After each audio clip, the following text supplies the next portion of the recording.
Chapter 24. Unjustified persecution founded on blatant lies. Why can't you open your eyes and see that I have done nothing wrong? Aren't we brothers that fought under the command of the Dragon Emperor Crestfallen? There are machinations at work here. I implore you. Do not fall for these deceptions. We Void Mages had nothing to do with the Blight. We fought against them alongside all of you. Let our deaths be a stain on the glorious legacy of the Dragon Emperor. Adept Void Mage Dresden Ashthorn, Head Mage of the Void Mage Division. First executed Void Mage. Sealed Imperial Records. Even though the sun has barely greeted the impregnable and great city of Crisperium, Arvin was already sitting cross-legged on the grass of the garden of the villa rented by the Dalsworth students. He was meditating, trying to make a connection with the mysterious named Cindertoad. Cindertoads were looked down upon by nearly every fire mage. One of the exceptions was Arvin, since he was fortunate enough to be taught by the Basket Slayer the unorthodox way of using summoned elemental spirits. The technique was well suited to him since he has a talent in summoning fire spirits while having troubles with his mana pool. He imagined that if he was a mage that fit the normal description of a strong mage talent in casting spells, large mana pool, and all that, he would have opted for summoning higher tier fire spirits. But he wasn't. He shook his head and reminded himself that he should be thankful for his gift. With enough practice, he could lower the mana costs of maintaining the fire spirits as his body gets used to having them around. He actually wanted to try maintaining Cindertoads while he was sleeping. However, his sister would have none of that.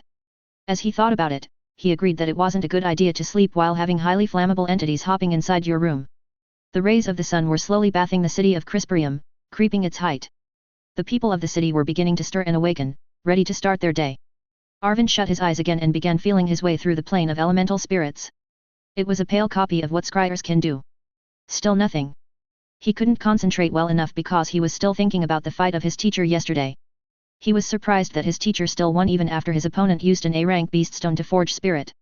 Arvin couldn't help but grin as he remembered that his schoolmates were jealous of him getting such a powerful personal teacher. I wish I become powerful someday, Arvin said, looking wistfully at the heights of the city. Better summon my named Cindertoad first, or else I'll be stomped flat in my fight in 3 days. His teacher told him that he has already chosen a beast for him. His teacher wouldn't tell him what it was, but Arvin was sure that it was something big and slow. Those beasts would be easier to contain, but the problem was big and slow beasts often have very tough defenses to compensate for their shortcomings. His teacher told him that he will only tell him what kind of beast he would be fighting if he was able to summon the named Cindertoad before the fight. Otherwise, they would be pulling out of the competition.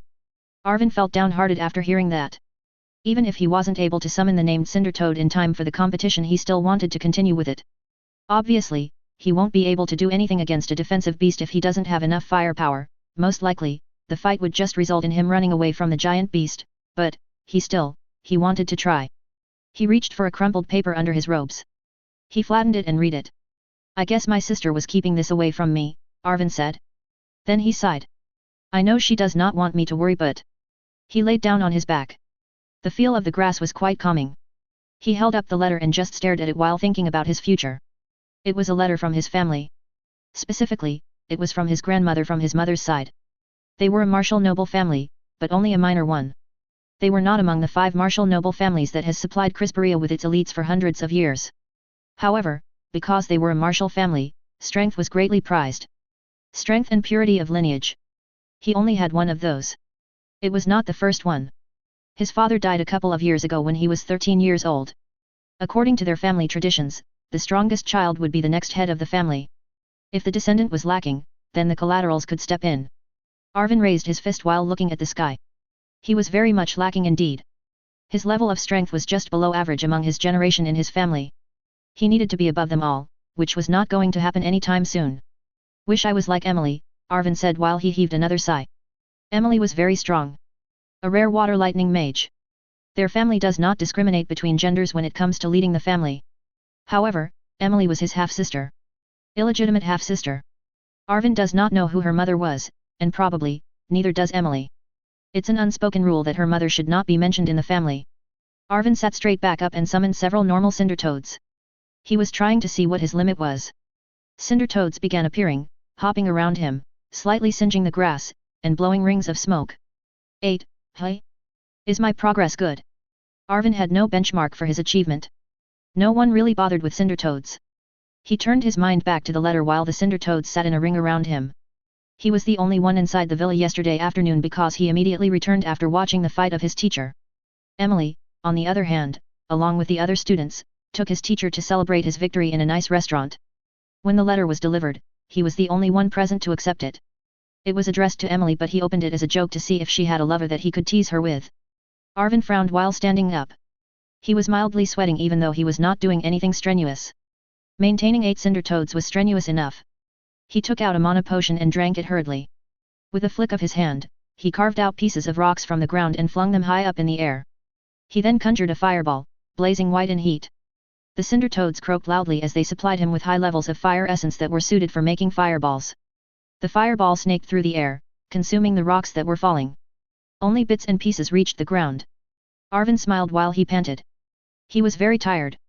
The 8 cinder toads were draining away his mana quickly. But he was very happy. He might not be an expert mage, but he could see that he was improving rapidly. The fireball did not waver in strength while it melted all the falling rocks. I guess I'm turning into a weird kind of mage, Arvin said. Only one fireball throughout the fight. He drank another potion and took out the letter again to read it. He does not know what to do, so he just kept on rereading it, hoping vainly that it might somehow change its contents. His grandmother was telling Emily how their father's brother was trying to take over the family. According to their tradition, Arvin should be the next head of the family. However, he was just not strong enough. Although he hated to admit it, his cousin was stronger than him, probably on par with Emily even though he was only a year older than Arvin. Obviously, his uncle was grooming his own son to be the next head. Arvin frowned while thinking about it. His cousin was a prodigy that already entered Millilyceum last year, when he was 16 years old. That was the normal age of enrollment into Millilyceum, however, he was already accepted when he was only 14. Emily was already 20 years old, but she did not enter Millilyceum yet. She waited for Arvin to be of age to enter and planned to apply together with him. Arvin knew that she was worried for him and she probably suspected that their uncle would do something sinister while she was away. Even though she was an illegitimate child, she was a prodigy, so that shut up all the other relatives. As for me, I don't even know what to do. Entry into Millilyceum meant being groomed for positions of power in the empire. Of course, Arvin was aiming for influence in the military. If he was accepted, then he can gain the support of many of his relatives who thought that he was too weak to lead them, which was kind of true, he conceded inwardly. But he wanted to change that. He released the summoning spell for the cinder toads and concentrated once again on looking for a named one. All the books that he had read said that named cinder toads were very erratic and unpredictable. They don't follow the normal habits of elemental spirits of trooping around a strong mage that summoned them to feast on mana. Damn it, I'm remembering the fire serpent, Osnar. Arvin placed his hands on his face. He can't believe how proud he was when he used a named fire serpent. He actually bragged about it at school. Since he was superior than his classmates in summoning fire spirits, plus the fact his classmates didn't know any better, they were impressed with his feat. Apparently, all of us didn't know any better. Including me. Yesterday, he asked his teacher why he found it hard to summon a named cinder toad even though he has already summoned a named fire serpent, which was a few levels above a cinder toad. His teacher just laughed at him and said that it wasn't a complete summoning. Apparently, he only summoned a sort of husk of the fire serpent Osnar. All this time, he was bragging about how he had successfully summoned a named fire serpent, although it lasted only for a few seconds at a time, when it wasn't even a successful summoning. His teacher consoled him by saying that it was proof of his talent. There was no way he could support a full manifestation of a named fire serpent with his current mana pool, yet, it heeded his call. It was still pretty embarrassing. I think if I used a normal pillar of fire spell, I can deal more damage than trying to summon a named fire serpent. Arvin rubbed his face and groaned. My classmates will laugh at me once they know the truth. At least, he was able to get a good teacher because of his stupid misunderstanding on how summoning works. His teacher said to him that he was interested in Arvin because Arvin could attract a named fire serpent at his weak state. Partial summoning normally occurs due to some mistake in the transmission of the mana offering to the summoned spirit or some other fumble in the procedure. All these partial summoning were done by someone who can support a full materialization of the summoned spirit. Arvin's case was truly exceptional. Of course, he felt proud. He also felt disappointed and embarrassed. I shouldn't think about those, he said with a determined face. He had the letter in his hands. While family issues are usually complicated, this one was pretty simple. He simply have to be stronger. The letter burned to ashes. He was thankful that Emily cared for him. There were only a few people in his family that genuinely cared for him. He knew that Emily wanted him to succeed his father. She was looking out for him. She probably does not know why I wanted to succeed my father. I guess it's only normal for a son to want to succeed his father. Arvin opened his palm as the winds blew away the ashes. He did not care for the wealth and power of his family. However, if his uncle was successful in becoming the head of their family, the first thing that he would do was to disown Emily and kick her out of the Neftali family. Arvin does not know why Emily's mother was so hated by their family, but he was sure that if Emily wasn't a powerful mage, they would have already abandoned her. Arvin wasn't going to let that happen. He inhaled and said, 3 days for that named Cindertoad. A stack of rolled mana parchments was on Aya's bed. A book on elemental runes laid open beside it. Why can't I activate it? He was sitting on a chair beside his bed while holding a mana parchment with some kind of seal design drawn on it. 5. The demon spirit was floating behind his master, looking intently at his work. Master, perhaps it needs another kind of mana. Dunno. I've already used both elemental and void energy to power it. I'll try it again.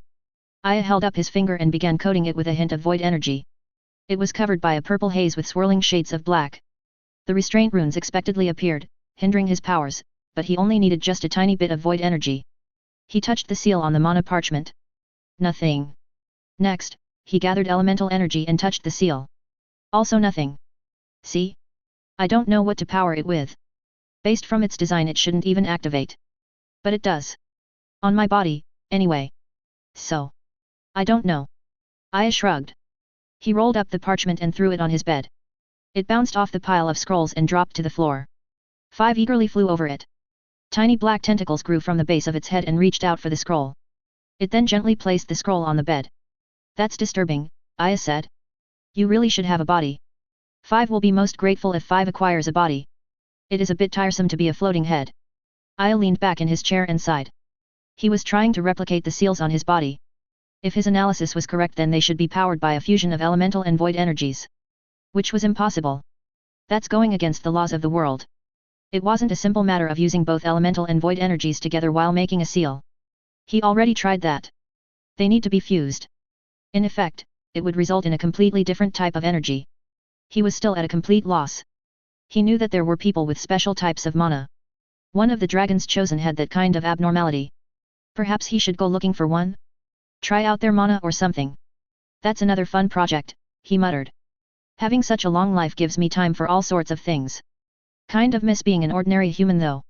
I should probably get more food. Should 5 get Master some food? That's obviously a bad idea. Just hand me that book over there.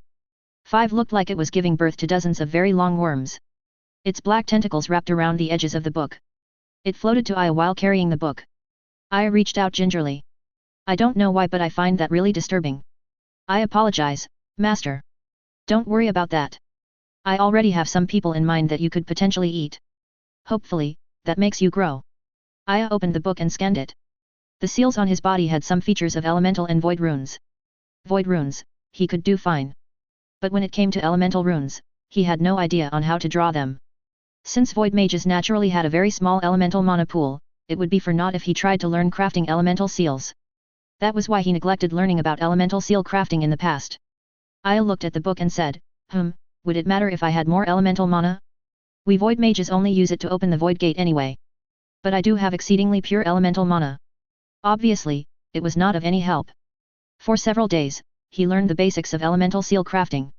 He was already an expert in void seal crafting, so his experience helped greatly in speeding the learning process. The restraint seals had a few components that does not look like elemental or void in nature. There was a chance that it was high-level elemental runes, certainly, he would have no knowledge about that. Or, it was a new type of runes altogether? New in the sense that it was new to me, Aya said. He closed the book and tossed it back to his bed. 5 was hovering around him, wondering if it should say something or not. Too many unanswered questions, Aya continued. At least I had that enjoyable fight yesterday. I also learned about Forge Spirit. It seems that there are many new spells and techniques that were invented during the time that I was asleep. There was no doubt that Master will win, 5 said. I'm not aiming for a win. I'm not even aiming to win this tournament, although I could try. The prize seems sizable seeing that the church sent some representatives of their own to join. I wonder what it is. Aya stood and started pacing around the room. But I do enjoy fighting, especially if the opponent puts up a challenge. The 2 fights I had today were boring compared to the one yesterday. Why is Master fighting in the tournament? 5 said.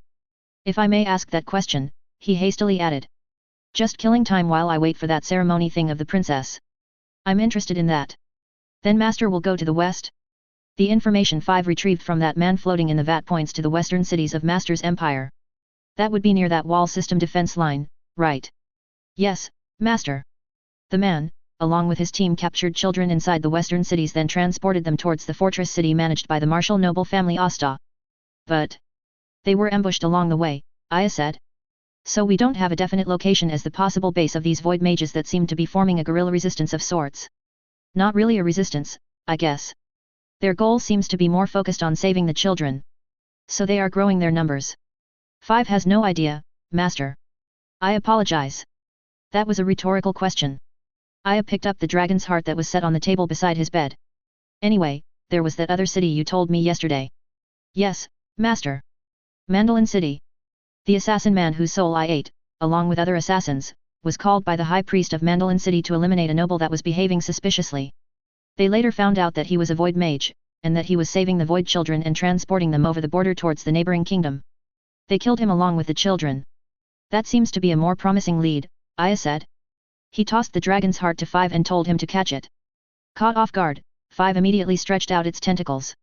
5 was sucked into the orb the moment one of its tentacles lightly grazed the orb. Aya laughed, then stopped to transform his hand into a feathery ethereal claw. Alright, that was a juvenile joke. I'm sorry, 5. He picked up the orb with his normal hand and inserted his claw, fishing for 5. 5 wriggled a bit as it was pulled out of the orb. The smoky mass formed into a floating half-head. Obviously, we could not play catch using the orb.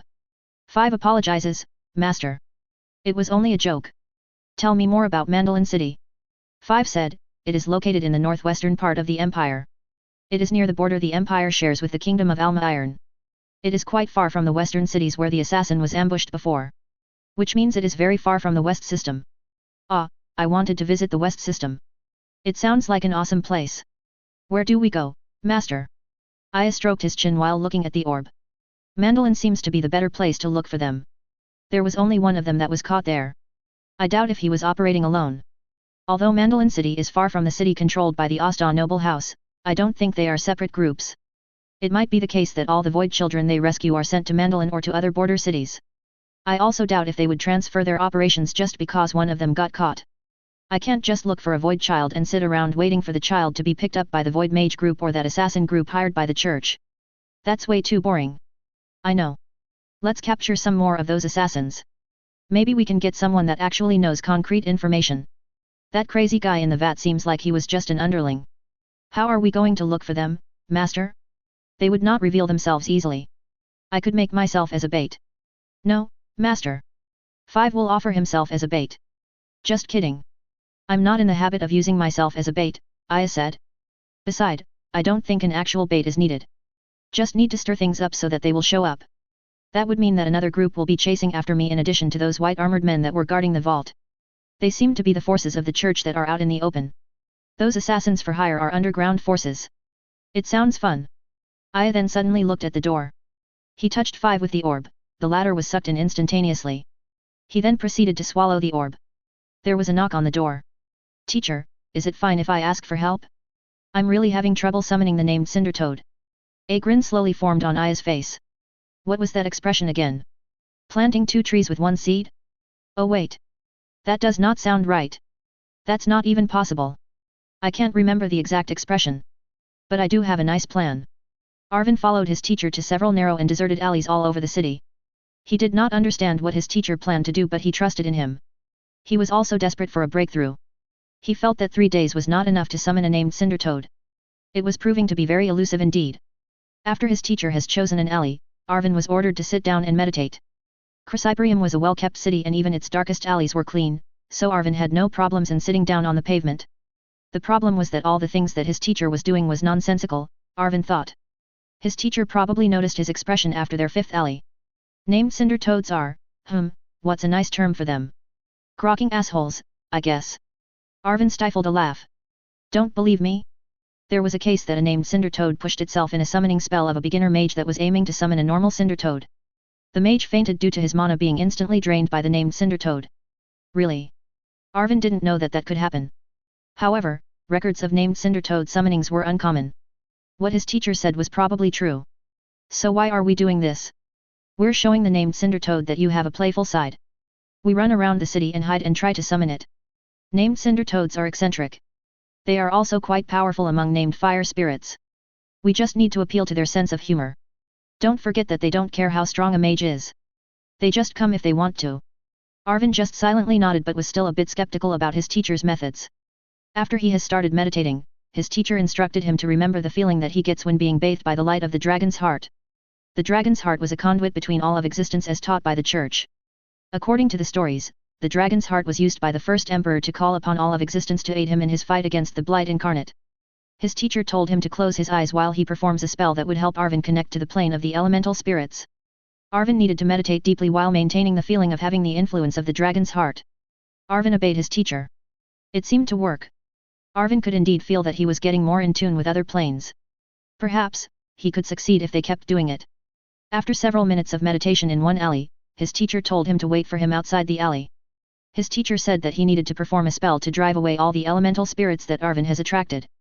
They should continually do this so that all that would be left in the end was the named Cinder Toad. Arvin was forbidden by his teacher from looking inside the alley when he cast this spell. It was fine with him. Whatever that spell may be, it was surely terrifying. Arvin could feel his heart getting constricted, headaches, and even nausea. It felt like the time when he fought against his teacher. He remembered that his teacher was about to cast a terrifying spell at the beginning of their fight, but it was cancelled halfway. Maybe, this was the same spell? They visited some more alleys. It was already late at night when they reached their 12th alley. Arvin was getting tired, but he did not dare say anything to his teacher, who was smiling broadly at him. He was already considering that his teacher was just pranking him.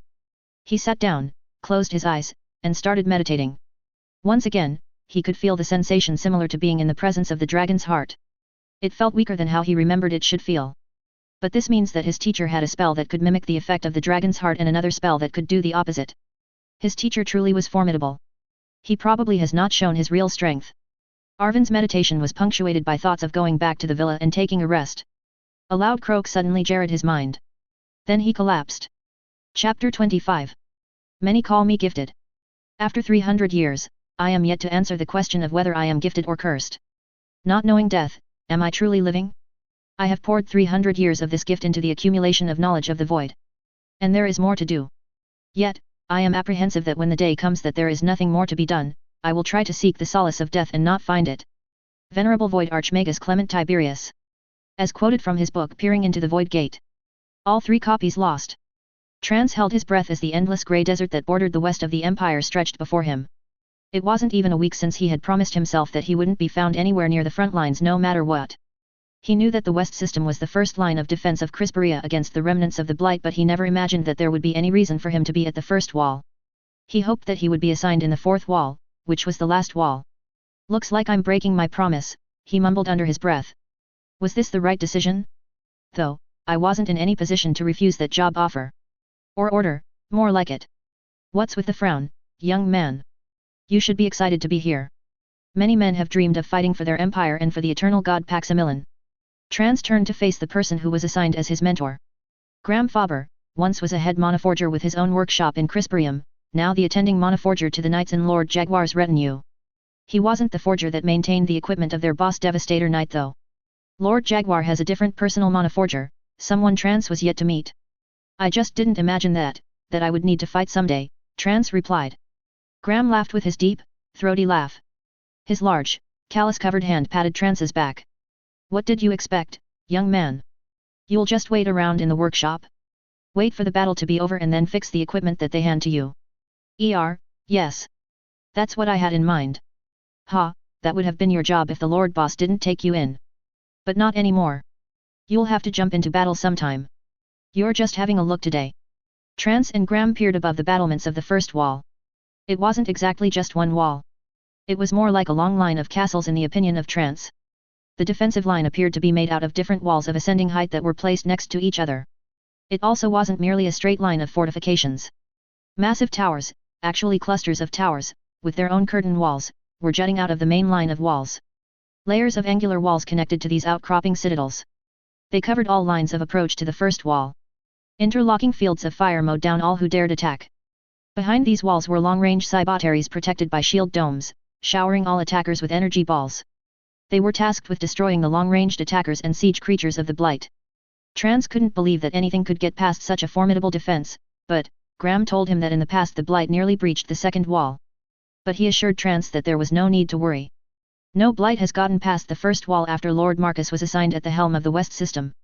Hey, all the other soldiers are just watching, Trans said. The black-armored soldiers of the West system lined up behind the battlements.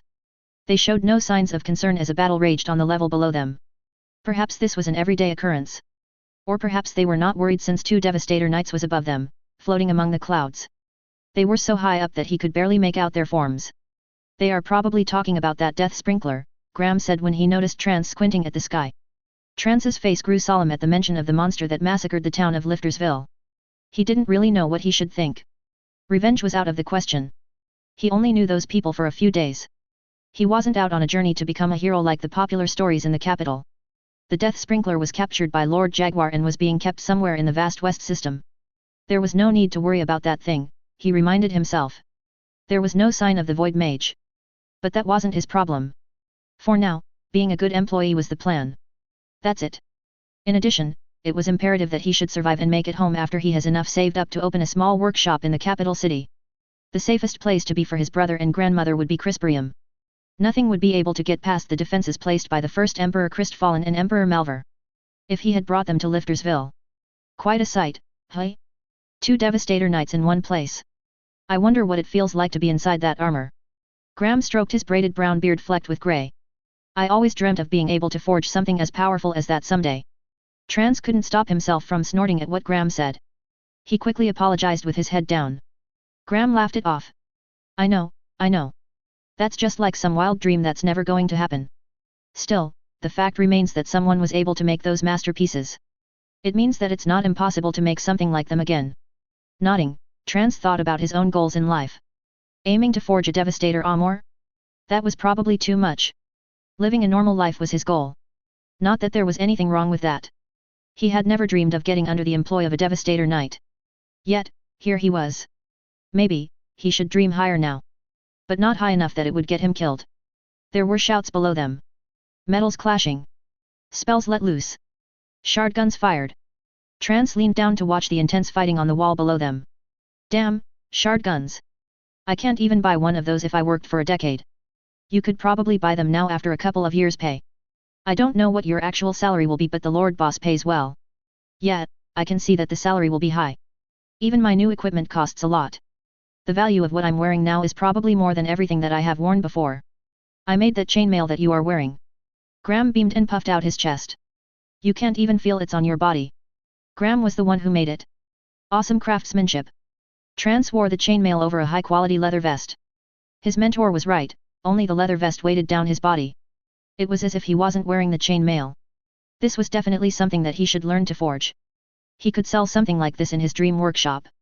The 2 forgers grabbed hold of the battlements as the wall vibrated. Small explosions punctuated the battle below. Black masses moved towards the wall and climbed it effortlessly. A revolting pile of black slugs that stuck on the wall and slithered upwards. All of the cannons of the forwards towers and the walls were silent. Not one soldier of the West system moved from their spots to meet the incoming threat. They observed calmly while on alert. About 100 fully armored knights defended a wide stretch of wall where the waves of blight creatures attacked. Their armor was plain, unlike most armor designs in Kryperia that have decorative dragon flares. They sported no insignia, but their armor had a distinct bluish hue. Each of them wielded a huge claymore single-handedly while their other hand clasped tightly around the grip of the shard gun. Is this normal? Trance asked Graham with an incredulous look. They just let the blight get near to have some practice. Lord Boss wants to do it, so we do it, Graham said with a shrug. Nice idea, if you ask me. With that death sprinkler that found its way on the wrong side of the wall and all. We? Trance asked with a slight shock on his face. You also fight? He thought that Graham was only joking earlier when he said that they would fight along with the knights. Ruffling his hair, Graham laughed heartily at Trance's expression. Lord Boss wants all in her retinue to fight. Even the healers fight. But for now it's only the knights. And there are only a few of the blight attacking. Few? The number of blight creatures climbing up were certainly not few. Trance estimated their number to be at about a couple of thousand. 20 to 1? The knights under Lord Jaguar were surely powerful and could cut down more than 20 ordinary men with one swing of their sword, but they are up against a small splinter of the damned blighted multitude. Trance checked if Lord Jaguar was watching her men fight. He couldn't tell which one was Lord Jaguar, and even if he could, they didn't have heads so he wouldn't know where they were looking at. A dozen colossal blight creatures, even larger than the death sprinkler he encountered, made their way to the front of mass. The slugs ran away as their gigantic brethren stomped on several of them. With one bound, the humongous abominations were able to latch onto the walls. They opened their mouths wide enough to swallow a house in one gulp and began to disgorge scores of smaller blight creatures. Smaller than the giant blight that vomited them out, but each one of them was thrice larger than Trance. A small hint of bile played on his tongue as he suppressed feelings of repulse. Bloated centipedes that walked on slender multi-jointed hands climbed out of the stomach of the towering blights that were hanging onto the wall. Those giants were doing the work of siege towers, he observed. Grubs, Graham said. That's what we call those things. Annoying grokking buggers. Don't let them get their numerous hands on you, they will rip you to 100 pieces in the blink of an eye. And even if they look squishy, they are harder than steel. They also explode and shower acid on everything after they die. Grokking crackers of abomination. The grubs were slowly filling the wall walk with their numbers, cramping the space with their bulk. They moved faster than Trance could follow them, scuttling along and jumping on the defending knights. Dancing among the grubs, the knights sliced and blasted them with precision and ease. Every swing of the blade cut a grub into several pieces, each shot of the shardgun blasts a grub into smithereens. Trance imagined himself wielding a shardgun. The crystal shard forming the core of the weapon was mined somewhere near Crisperium, although he does not know its exact location. It's an intensely regulated item with yearly mining quotas decided on by the Emperor himself. 2 years of saving to be able to buy one? He'd rather stick to building his own workshop. One of the knights sliced off the hands of a giant blight that was hanging onto the wall. The earth slightly trembled as it fell back and slammed on the ground, squishing some of the blight creatures beneath it. Another knight focused his shardgun and let loose pure mana energy, obliterating several grubs along with the head of the blight that was spewing them out. All of the knights moved gracefully, their swords like strands of silver streams that flow and dice up all the blight that it met. Trance was spellbound by their movement. Not one blight creature was able to graze the blue-armored knights. Amazing swordsmanship, right? They are all 8th rank swordmeisters, fully accredited. Their enemy today does not do their skills justice. It's absolutely normal for groups of blight numbering a few thousands each to visit the west system. Other segments of the wall are probably smashing them with cannons as we speak. You said that they nearly breached the second wall before? How did they do that? All the mana cannons and cybotaries would have destroyed thousands of them before they even reach the wall. Every several years or so they group together into very, very large hordes and throw themselves on the wall. How many? A couple of million, said Graham, nonchalantly. What? Yab. Graham shrugged and said, don't ask me why they do that. I don't know. Trance stared off and imagined 2 million horrors making their way across the grey desert and attacking the walls. It was not a pretty sight. When that time comes, he hoped that he would not be anywhere near the wall. It's also during those times that the powerful types of blight show themselves. After all these years of killing them, the blighted multitude just doesn't run out of monsters. Who knows how many of them are there? They probably reproduce or something, Graham replied nonchalantly. The death sprinkler, for example. Giving birth to those wriggly things. But I don't know what gives birth to a death sprinkler. So this is just a normal occurrence here. Trance gestured to the attacking blight creatures. He never knew that every day, the warriors of the Empire have fought an ongoing battle that would probably never end. Yes, it's normal, young Monaforger. Trance instinctively knelt down on one knee when he heard the voice inside his head. Being forced to kneel was something he did not want to experience again. Lord Jaguar was standing on the battlements in front of him. Graham and all of the soldiers of West System that were with him on that part of the wall also showed their respect. 2 metal fingers thicker than his neck picked him up by his collar and hoisted him high like a flag. Buff this young one, Lord Jaguar said to the troops stationed on the wall. A tingly sensation ran through his muscles. Different colors of aura wrapped his body.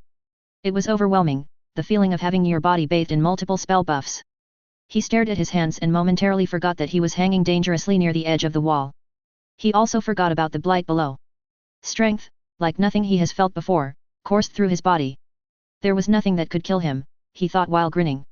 The Devastator Knight lowered him to eye level or at least somewhere where the eyes were supposed to be if their armors had heads on them.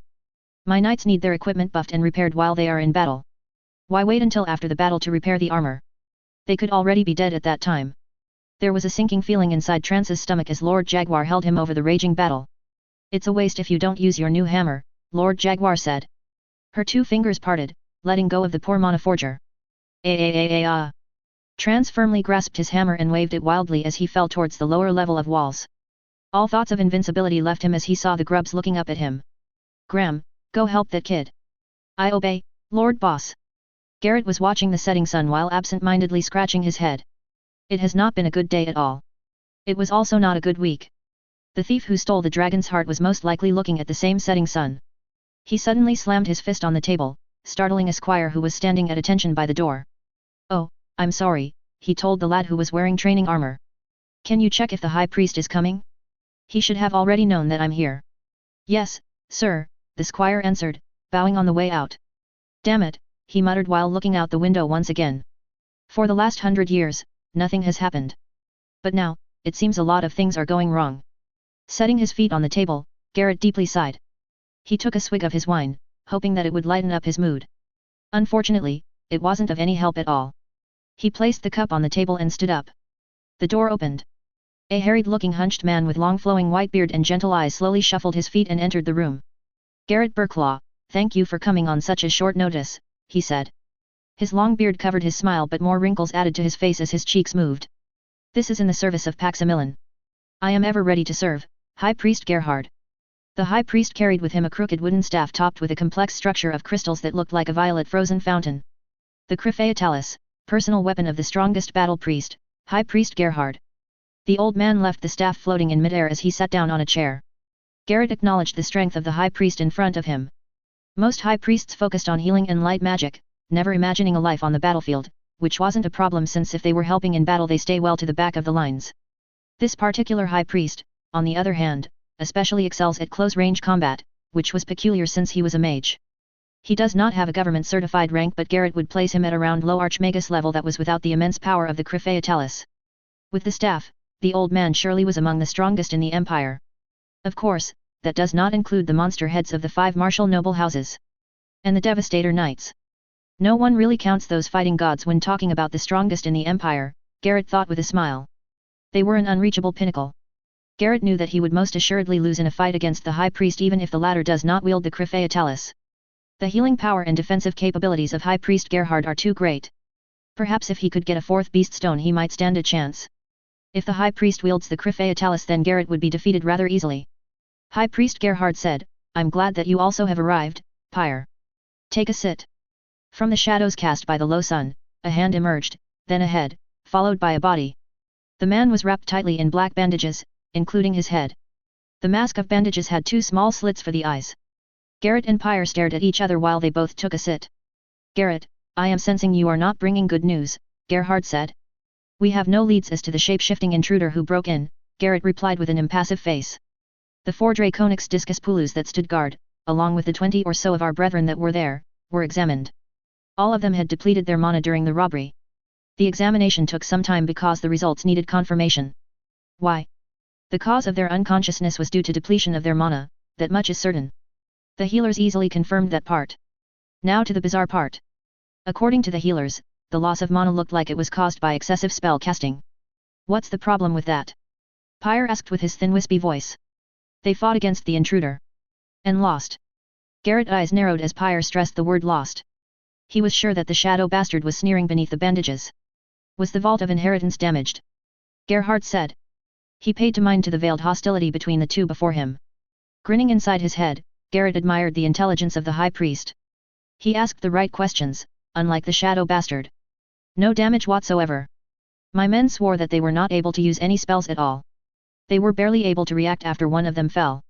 After the 4 Draconics Discus Pulus fell, well, we really can't expect those priests to hold out. What did the priests say? Most of them didn't even know what was happening. A few of them said that the last thing they remembered before losing consciousness was that they were touched by the thief masquerading as a priest. Pyre threw his hands up and exclaimed, "Stop making excuses for your men. They lost. That's it. Those high priests who opened the vault should also be punished. What's the point talking about their mana being drained? Mana drainers are extremely rare. People that could take control of other people's mana while it is inside their body." Garrett hesitantly nodded. The examination by the healers showed that their mana was drained extremely quickly. So our intruder is a mana-draining, shape-shifting thief. I reckon there are only a few of those around, Pyre said while leaning back in his chair. I can easily find someone like that. Although, his power of changing his face would probably stall me for a few days. That's the problem. Their mana wasn't drained in the normal sense. Oh ho! Gerhard raised his brow. The bandages of Pyre also moved. Garrett assumed he had a questioning expression beneath the weave of worn-out cloth covering his face. Being drained of mana is very different from exhausting your mana pool due to casting too many spells. At least, that was what our head healer told me. It's a very subtle difference. Gerhard rubbed his temples with his long frail fingers. Have you compiled the list of people with bloodlines that could mana drain? I doubt that would be a long list. Yes. And the gifted? There are currently only 3 recorded gifted that are variants of mana drainers in Forkspear, Only one of them is in Crisperia right now. Nowhere near the capital. Find those people. Pyre said. If I was the one doing your job I could have killed all of those people. I have investigated them. But don't you see the problem? Garrett retorted while adding Shadow Bastard in his head. Those are mana drainers. And this doesn't look like mana drain? Mana drain. Such a fearsome power, Gerhard said while twiddling his fingers. And this one is not like that. The healers say that they are 90% sure that it wasn't a mana drainer. The head healer is experienced and has dealt with actual cases of exhaustion as a result of mana drain. We could take his word on the matter. Nevertheless, I do not leave any rock unturned. The location of the mana drainers inside Crisperia are accounted for. The government's record on that are usually accurate, Gerhard said. They are very important military assets. I agree. The possibility that there is an unrecorded mana drainer wandering around our capital is very slim. But our target does not appear to be a mana drainer, so just find this guy. Is this person even a guy? Pyre said. Why am I even here? I hunt void mages. Unless, I'm the one who will replace Garrett. Garrett gave Pyre a smile but there was nothing friendly in his eyes. His fists were tightly balled up beneath the table. The metal plates of his gauntlet scraped against each other. Pyre, did you even read the data orb transmission I sent you? Gerhard asked with a hint of amusement in his voice. No. Pyre reached out to the shadows behind him and pulled out an orb from out of nowhere. The black holes he had for eyes slowly expanded as he examined the projection on the orb. Traces of void energy here in Crisperium. High Priest, are you suggesting that they are connected to the robbery? Yes. Now that I have heard your report it might be the case that the void mages are starting to move. We are facing unknown powers. Garrett's expression became grave as he thought about the theory of the High Priest. It was plausible, he admitted. Who would be brazen enough to dare take the dragon's heart? There's also something that you need to know, High Priest Gerhard said in a soft voice. Garrett and Pyre leaned forward. This news is heavily suppressed, but there are rumors a blight has attacked a town far to the west. Glowing coals seemed to burn in the eye sockets of Pyre. Void mages, he hissed. Those traitors of humanity are finally making their move, huh? We all know that those traitors of humanity are the cause of the blight. I'll kill them all. Garrett was surprised at the news. He mulled things over before asking, the walls have been breached? Are the blight upon us? No. West System still stands. No breach of any kind. While Lord Devastator Knight Marcus is alive, West System will stand. Which presents the problem of where that blight creature came from. It's them. The Void Mages. Let me call all our assassins. Work for Paximilian needs to be done. Weed out the dregs of humanity. Calm down, Pyre, Gerhard said. Do not act rashly. That information shouldn't be available to us. Don't forget that. The official story was that there was an enormous explosion engulfed the town due to a spell going awry. The military is drawing responsibility to themselves. We haven't heard any news like that. The government is also repressing that story so that it would look authentic. A military blunder that the government wants to hide. A perfect cover for the disastrous truth that a blight has set its abominable foot on Crisperian soil. The High Priest laughed softly while shaking his head. I would wager my staff that it was the idea of Lord Devastator Knight Jaguar. That woman is very cunning. Struggling to keep himself calm, Garrett clenched his jaws tightly until it hurt. The dragon's heart was stolen right from under their noses. Now there's a news of a blight that somehow was able to bypass West System. There were also some traces of void mage activity in the capital. Garrett glanced at Pyre. His eyes turned to slits again. Garrett wondered at what the Shadow Bastard was thinking. There's another matter. High Priest Gerhard produced a data orb from inside his robes. I wasn't able to send this to you earlier since we had to check the energies our sensors detected. That's the energy of the dragon's heart, Garrett said in a low growl. Faint traces. Very faint. Look at this. It's the same location as the void energies. Pyre looked at his own data orb then back to Gerhard's orb. Those filthy void mages have the orb. Garrett firmly gripped the rests of his chair. He closed his eyes then said, it's all clear now. The peculiar circumstance of how mana of the people inside the vault disappeared was probably due to the accursed void magic. These energy readings confirm that at least one of them has the orb. That's the same conclusion that I have reached after I heard your report about the mana drain issue, Gerhard said. This unfamiliar magic is certainly void magic. The blight plus the loss of the dragon's heart, I fear for whatever the heretics are scheming. We should inform the imperial officials that we lost the dragon's heart. Let us consult with Lord Malachi Follier. This is a very important piece of information. Those void mages probably plan to use the dragon's heart in some unholy ritual of theirs that involve the blight. We can take them out ourselves, Pyre said. The heads of those void mages are ours. We swore to Paximilian that we will kill them all. We must tread carefully, Garrett.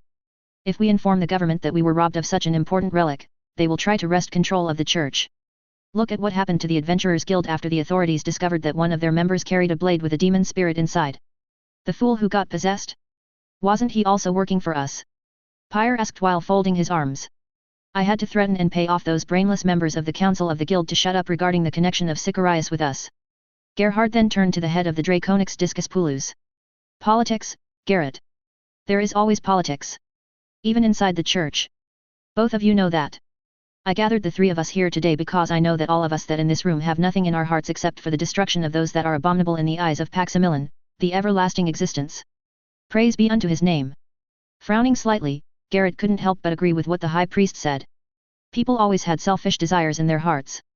Even among the clergy, there are those that only want the promotion of their own interests. Not a word to anyone outside the church. Although, Lord Malachi will probably know of the robbery eventually, we will keep quiet for as long as we can. We do not want the imperial authorities meddling in our affairs. I am sure that the city guards also have picked out the signature of the void magic. They will be looking for the void mage, but they will do it discreetly to avoid panic among the people. As for the energy of the dragon's heart, it is most likely the case that they haven't detected it. Its energy signature is quite hard to find unless one is specifically looking for it like our brethren that are tracking it down. We will volunteer our services to aid the city guards or whoever will be assigned to hunt for the void mage inside the capital. They have no reason to reject our offer. Both of you will use all of the resources of the church to find this person.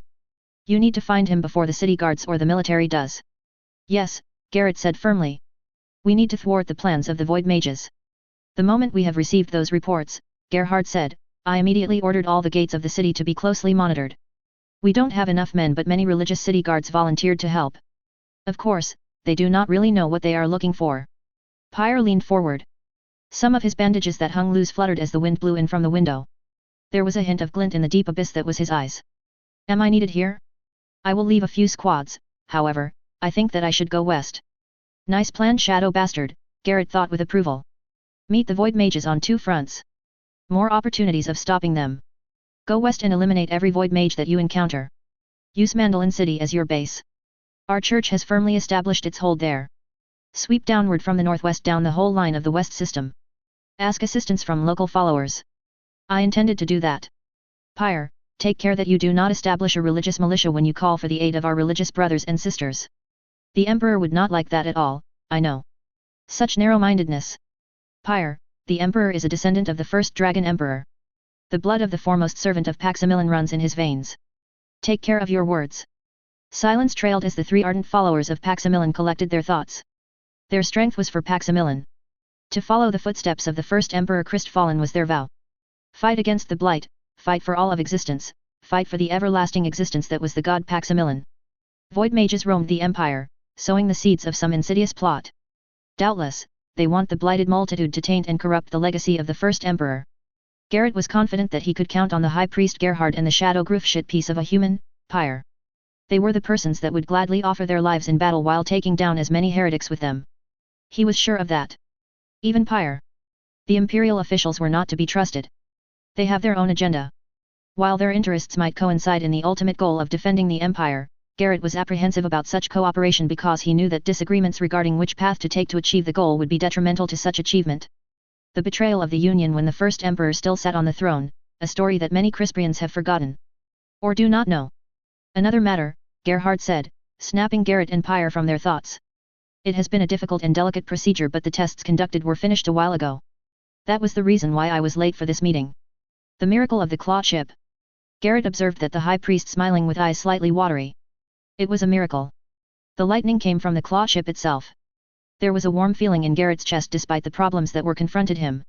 He slowly clasped his hands together and bowed his head. The first emperor is with us. Yes, yes, we are not alone, Pyre said. His thin voice was cracking slightly. Was Pyre crying? Garrett could not see any tears, but he knew that the shadow bastard felt the same way as him. Affirmation of their faith. Divine providence comforting them. Tears slid down his cheeks. He did not wipe them but continued to tightly clasp his hands. His shoulders heaved as he whispered a prayer to Paximilon. He could not deny that there were doubts in his heart as to the authenticity of the miracle. There was a large possibility that it was only a ploy of the intruder. The high priest has confirmed that the miracle was real. It was certainly a divine message, a warning that they did not heed. The miracle warned them that orb was about to be stolen. The miracle warned them of the future evils that the Void Mages planned to unleash on the Empire. They were not yet worthy enough to instantly glean the message of the first Emperor. The dead bodies of the Void Mages would be his offering to prove to Maximilian that he was worthy of his miracles. Garrett wordlessly swore on the sacrifice of the first Emperor that he will exterminate all the Void Mages. This is war, said High Priest Gerhard. The beginning of a holy war. Worry not, for Maximilian is with us. The first Emperor Christfallen is also with us. For his blood was spilt, that our blood might flow. After the High Priest and the Shadow Bastard left, Garrett remained on his chair, staring out the window, watching the night fall on the great and impregnable city of Crisperium. The fight of Maurice and that man who called himself Basket Slayer played once more in his mind. During the final moments of the match, the two fighters stood their ground and engaged in a ferocious brawl. Garrett did not know what the powers of the Roganian were, but he was very tough. Just as Garrett had predicted, Maurice lost. There was no problem with that. There was nothing shameful with losing to someone stronger. However, Garrett thought that Maurice fell down faster than he should have. The healers of the arena said that he ran out of mana to sustain the Terebro Bear Beast Stone. A full Terebro Bear Forge Spirit should have lasted longer than that, Garrett said. He stood up and walked towards the window. Yet, Maurice did lose his mana during the fight. All of it. It was quite idiotic for a Void Mage to waltz in the arena and participate in the tournament. Even the heretics had enough brains to keep themselves hidden. The chances that the Basket Slayer was a Void Mage was extremely low. There was no indication of void magic about him. But Garrett does not leave any stone unturned. That Roganian has been winning all his fights. At this rate, we will eventually meet in the tournament. That would be an interesting fight, he said with a smile while looking outside a window of one of the 12 spires of the cathedral. The moonbeams washed the pearly white surface of his armor made out of an elder dragon's bones. An interesting fight indeed. Chapter 26. A small mistake can cause the downfall of even the great and formidable. It only takes a dislodged pebble to start an avalanche. Dragon blood drinker Emperor Christfallen. Her head was throbbing again. Can all of you be quiet? Aileen shouted. No one heard her since she was sitting inside one of the highest level viewing boxes. Even if she strained herself, the wave of people cheering for the tournament would swallow her voice. And it was very stupid to tell everyone to quiet down. She rolled her eyes and slumped back on her velveteen chair. All the other seats were empty. Jel couldn't come with her since there was some stuff she had to attend to. Something about pilgrims overflowing and security. The miracle really did its job of drawing people to the temple. I only got a month left in that stupid place, Aileen said with a smirk. Looking to her side, Aileen groaned. Someone was coming over to her box. Instead of using the portal like a normal civilized human, the person decided to jump into her box. A sneering dirty blonde landed gracefully inside the box. She checked and smoothed down her dress before she walked towards Aileen. You have a bird's nest on your head, Diana. Wearing a leather armor while you are nowhere near any battlefield? How ladylike, Diana scoffed while arranging her wild hairdo. I'm not in any mood to fight. Just go away. Aileen massaged her forehead while she turned away from Diana. Diana gathered her long skirt with delicate floral designs sewn on and sat beside Aileen. She made a face at her and said, You easily get headache from noise. You get nauseated when teleporting. What kind of warrior are you supposed to be? Aileen pushed her face away. Hey. You're ruining my makeup. What do you want? Aileen said as she leaned forward to watch the match again. Diana followed Aileen's gaze. That guy. I'm interested in that guy. Aileen blurted out. Then she covered her mouth. Diana's eyes went wide. You know him? I heard he's a Roganian. How did you meet him? He's just a poor journeyman warrior, something like that. He wandered inside the outer temple. Aileen shook her head and said, Too many people think that they're free to roam around the temple after they enter the courtyard. And what do you mean you're interested? I'm not interested in that way you're thinking of, Diana replied while giggling. Then what? The daughter of the spear-bearer Ostahaus tilted her head while twisting her lips. She turned to Aileen with her brow raised. He fights weird. Really weird. What do you mean weird? The running away all the time thing. Aileen's eyes followed the black-robed man leading his opponent through the wooded part of the stage. His opponent, a warrior monk from Alma Iron, cut down several trees with one kick. The monk was systematically leveling the stage to erase all possible hiding places for the Basket Slayer.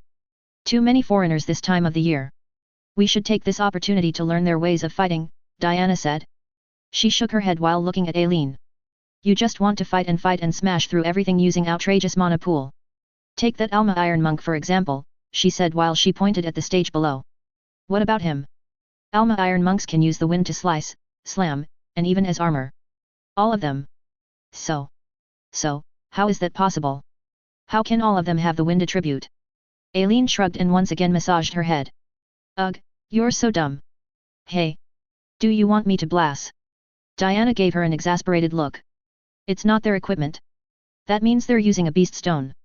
The same kind of beast stone. Fine, they're mass-producing beast stone. So they probably have a breeding facility like the Domino family. A large-scale breeding facility.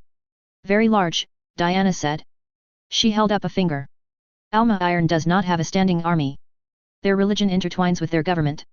All of their fighting forces come from their war monasteries. All of these warrior monks have the same kind of beast stone embedded in their body. Aileen wanted to speak up but Diana glared at her and raised a second finger. The beast stone they are using is probably just a D or C rank. I mean, only a few people can hold an A rank beast stone in their body, Diana continued. The warrior monk that was relentlessly chasing the basket slayer named Aya across the inner side of the shield. The black-robed man threw small sticks at the monk while he ran up the side of the shield. So. I'm not finished with my second point yet, Diana snapped. The warrior monks focus their training on wind techniques. That makes this mysterious beast stone the basic equipment of their army, or what passes for an army. Aileen nodded. So we need to counter wind magic. That's not it. It was Diana's turn to massage her head. If ever we go to war with them, we need to find their secret breeding facility and destroy it so that they can't train new monks. War. Aileen, we're the next generation. The time will come when we will lead the glorious Imperial Legion, Diana said. She folded her arms and looked at Aileen with a stern face. You have to think about stuff like these. All right. I'll think about those things, Aileen drawled. Her headache drained every bit of her irritation towards Diana. Anyway, what she said was true. Diana was smarter than she was, although she wouldn't admit that out loud even if she was tortured to death. Her gaze wandered through the crowds. The brown dots among the crowd seemed to have grown in number. Stupid baskets. So what does your lecture have to do with the Roganian? He does not use spells, well, not spells that I could see or detect. His body seems normal but it's actually very tough. Yet, I can't see any buff. Must be some secret Roganian technique. Aileen wondered if Diana would notice if she gathered wind essence. She seriously considered the option of blasting the annoying Asta out of the box so that she could quietly enjoy the show. The arena quaked as the crowds cheered again as one of the matches ended. Not quietly, she corrected herself. At least, she wanted to be alone. We need to find out about that secret then. Diana replied. I also don't understand why he keeps prolonging the battle. There were some rumors that the basket he's carrying is an ancient relic. He's charging it as the battle drags on. Aileen opened her mouth then blinked a couple of times. What? Asked Diana. Promptly shutting her mouth, Aileen then shook her head. Anyway, there's something peculiar about his attacks. His punches are powerful, certainly, that can be easily seen. But his opponents just drop unconscious after a few hits. That does look weird, Aileen said while covering her mouth. We should learn about that technique of his. A loud crash interrupted their conversation. More explosions followed. Twisters of slicing air covered the fists and feet of the Alma Iron warrior monk. His every kick and punch let loose air blasts that diced up the stage. Despite everything being obliterated around him, the basket slayer pranced around the sea of craters that was once the stage while he threw pebbles at the monk several meters above him. He's just flying near the ceiling, Aileen observed. Or more like walking on the air. The monk knows that the Roganian excels in melee combat. He keeps his distance even though these warriors monks are also supposed to be experts in melee fights. He's overcautious. I don't think so. If I am in his position, I would also do the same. Really? Aileen leaned back again and placed her feet on the back of the chair in front of her. If that was me, I would trade punches with him. As if he was able to beat a Draconix Discus Pulus that had a Terabro Bear Beast Stone in a brawling match, Diana scoffed. You can't even forge spirit. After I'm done with my temple duty I'll get 1. Or 2. My body can probably handle 3. Diana stuck her tongue out. You will probably get shipped to Millelysium. The Folliers and the Empire won't allow someone that has a mana pool as big as yours to waste it as a warrior. No way I'm going there. Aileen focused on the fight to erase any thoughts of becoming a mage. She knew that there was a large chance that her father will force her to become a full mage. Maybe she should become a traveling warrior like that annoying black-clad man? The spectators continued cheering even though minor tremors ran through the arena as the monk pressed on his attack. Dust and rocks were flying all over the stage. The basket slayer sprinted up the shield to reach the monk near the top. The roles were reversed. The basket slayer was doing the chasing while the monk fled. Just punch him. Aileen shouted while beating the air. Diana tutted at her. He will lose if he engaged your Aya in close combat. My Aya. You're the one who knows him. If that's his real name. Diana gestured to the match and continued, during this match, the black-robed man was in control. Even when he was the one being chased, he was still in control. Do you know why? Because the monk does not know about his powers. Correct. Diana clapped with a big smile on her face. The Alma Iron Monk will get desperate in the end and will decide to fight up close. Both of them watched the basket slayer closed in on the monk. Just as Diana predicted, the monk stopped running away and floated in mid-air. The monk's body gave off a blue aura as gusts of wind covered him. The black-robed man kicked off the side of the shield and dove straight into the balled-up tornado. The basket slayer was able to penetrate the defensive wall of wind and reach the center where the monk was ready to meet him. They exchanged a few blows before the strong winds buffeted the basket slayer and blew him out of the wind sphere protecting the monk. He's barely doing any damage to the monk. Oh, he left his basket at the side of the stage, Aileen mumbled. Good idea. She was bored at the fight and played a game of spot the basket. The basket slayer whizzed across the shield, building up momentum before diving once again towards the monk. The same thing happened. The two warriors fought briefly until the basket slayer was thrown out once again. That's actually a nice strategy, Diana commented. Aya lost the initiative. The monk will just hunker down. I think your Aya doesn't care anymore. He has already come in contact with the monk. I think his power has something to do with close contact. He's not my Aya. Aileen groaned in exasperation. Great. Another possible candidate to join the gel team of teasing her. Aya entered the whirling vortex 4 more times. 4 more times the furious winds blasted him back. Then he jumped to the edge of the shield dome where his basket lay waiting for him and picked it up. There was a low hum as the people chattered in confusion. See, Diana said, the monk's done for. The winds abruptly stopped and the monk fell down to the rubble below him. A hesitant cheering sputtered out as the people still didn't understand what just happened. Diana stared at Aileen with a smile on her face. Aileen exhaled. Fine. I don't know what he did to win. He's a cunning fighter. I think if it would be fun if I challenged him. Battle of brains. Not that you would understand anything about that. I bet I could take him down if I wanted to. All those people just let him got close to them, Aileen retorted. Brute force powered by tons of mana. Yab. Diana stood up and looked down on Aileen with a twisted smile. Forgive me for my disbelief, but I highly doubt that the third child of the patriarch of the Folier martial noble house has enough brains to win a battle of wit. Aileen just gave a snort as a response. It was nice talking with you. Made me feel better about myself as a person, Diana said. My brother's calling me. See you around, AI. At least she could have used the portal, Aileen muttered as Diana jumped out of the box. I can't win against him, huh? We'll see about that, she said, her lips pulled into a tight smile. A weird turn of events, but it can't be helped. Don't hold back, you understand. Aileen called out to Aya. The two stood on the stage of one of the smaller arena next to the main one. How was she able to reserve this whole place? Just like that? The Foliers are doing quite well, Aya mused as he glanced at the empty stands. Aileen even shooed away the arena attendants that followed her. After his match with the flying monk, Aileen pestered him into fighting her. Aya wanted to eat first before doing anything else, so Aileen told him that she would buy him whatever food he wanted afterward if he could beat her. That wouldn't be too hard, he reasoned, so he accepted the proposal. When he asked her why she wanted to fight him, she blushed and snapped at him. She told him to mind his own business. Aya shrugged and followed her to the annex arena. She was the first person to give him food after 500 years, so the least he could do was to play along with whatever she had in mind. And no running away. Aileen said while she tied her long hair into a bun. Also put away that stupid basket. Aya placed his precious basket at the far end of the stage near the shields and walked back to her. You don't want to chase me around? If I'm going to attack immediately, then this is going to be a short fight. She huffed after she heard his reply. We'll see about that. I'd like to see you try getting near me. Is it really fine to fight you? If you were injured or something, I won't blame you. That's really not my concern. It's also a given that you shouldn't blame me since you're the one who challenged me. But you're a noble, so.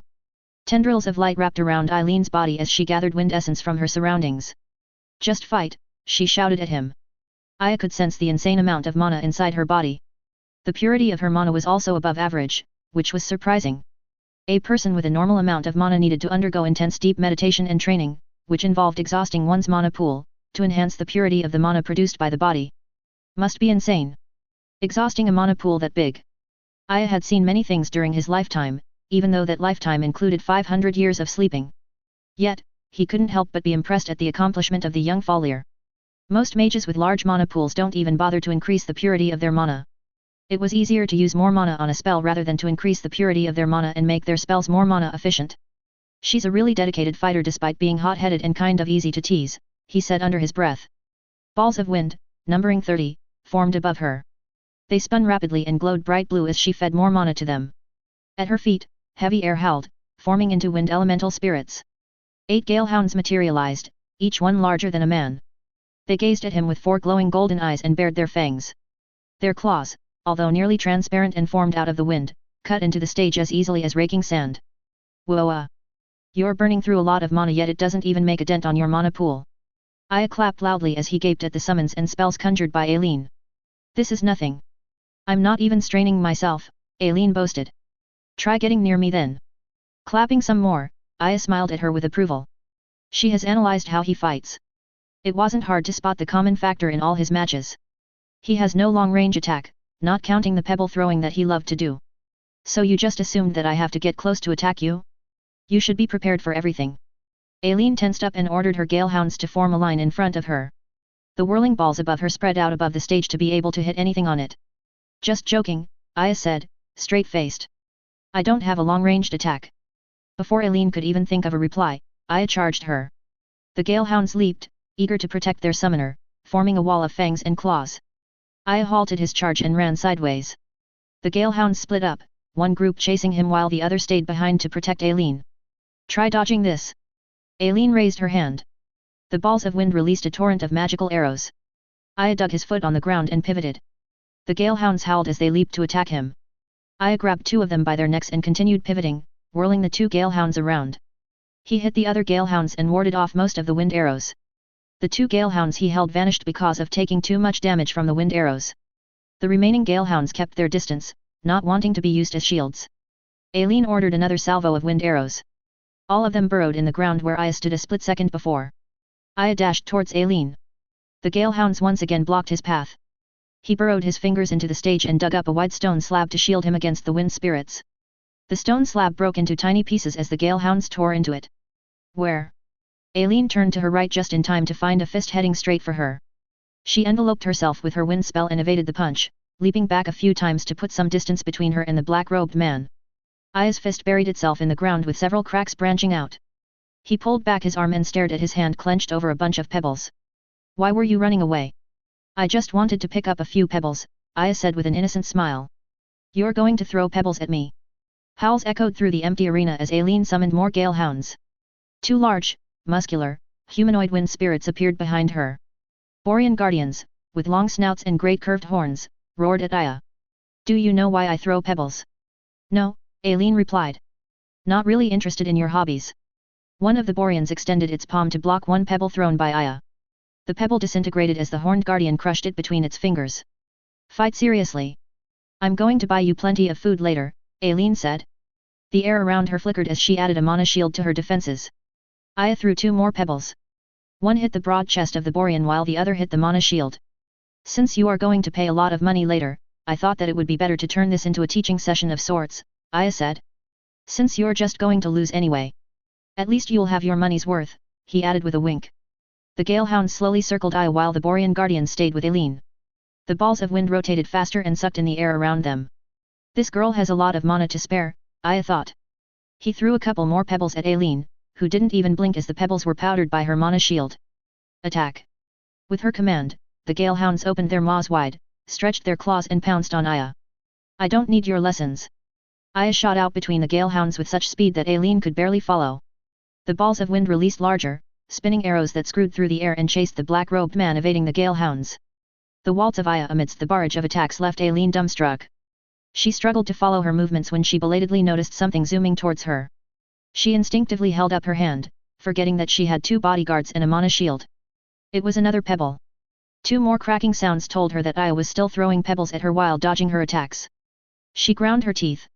This was getting annoying. Ideas jogged through her mind as she considered the best way to take down a guy that kept on evading.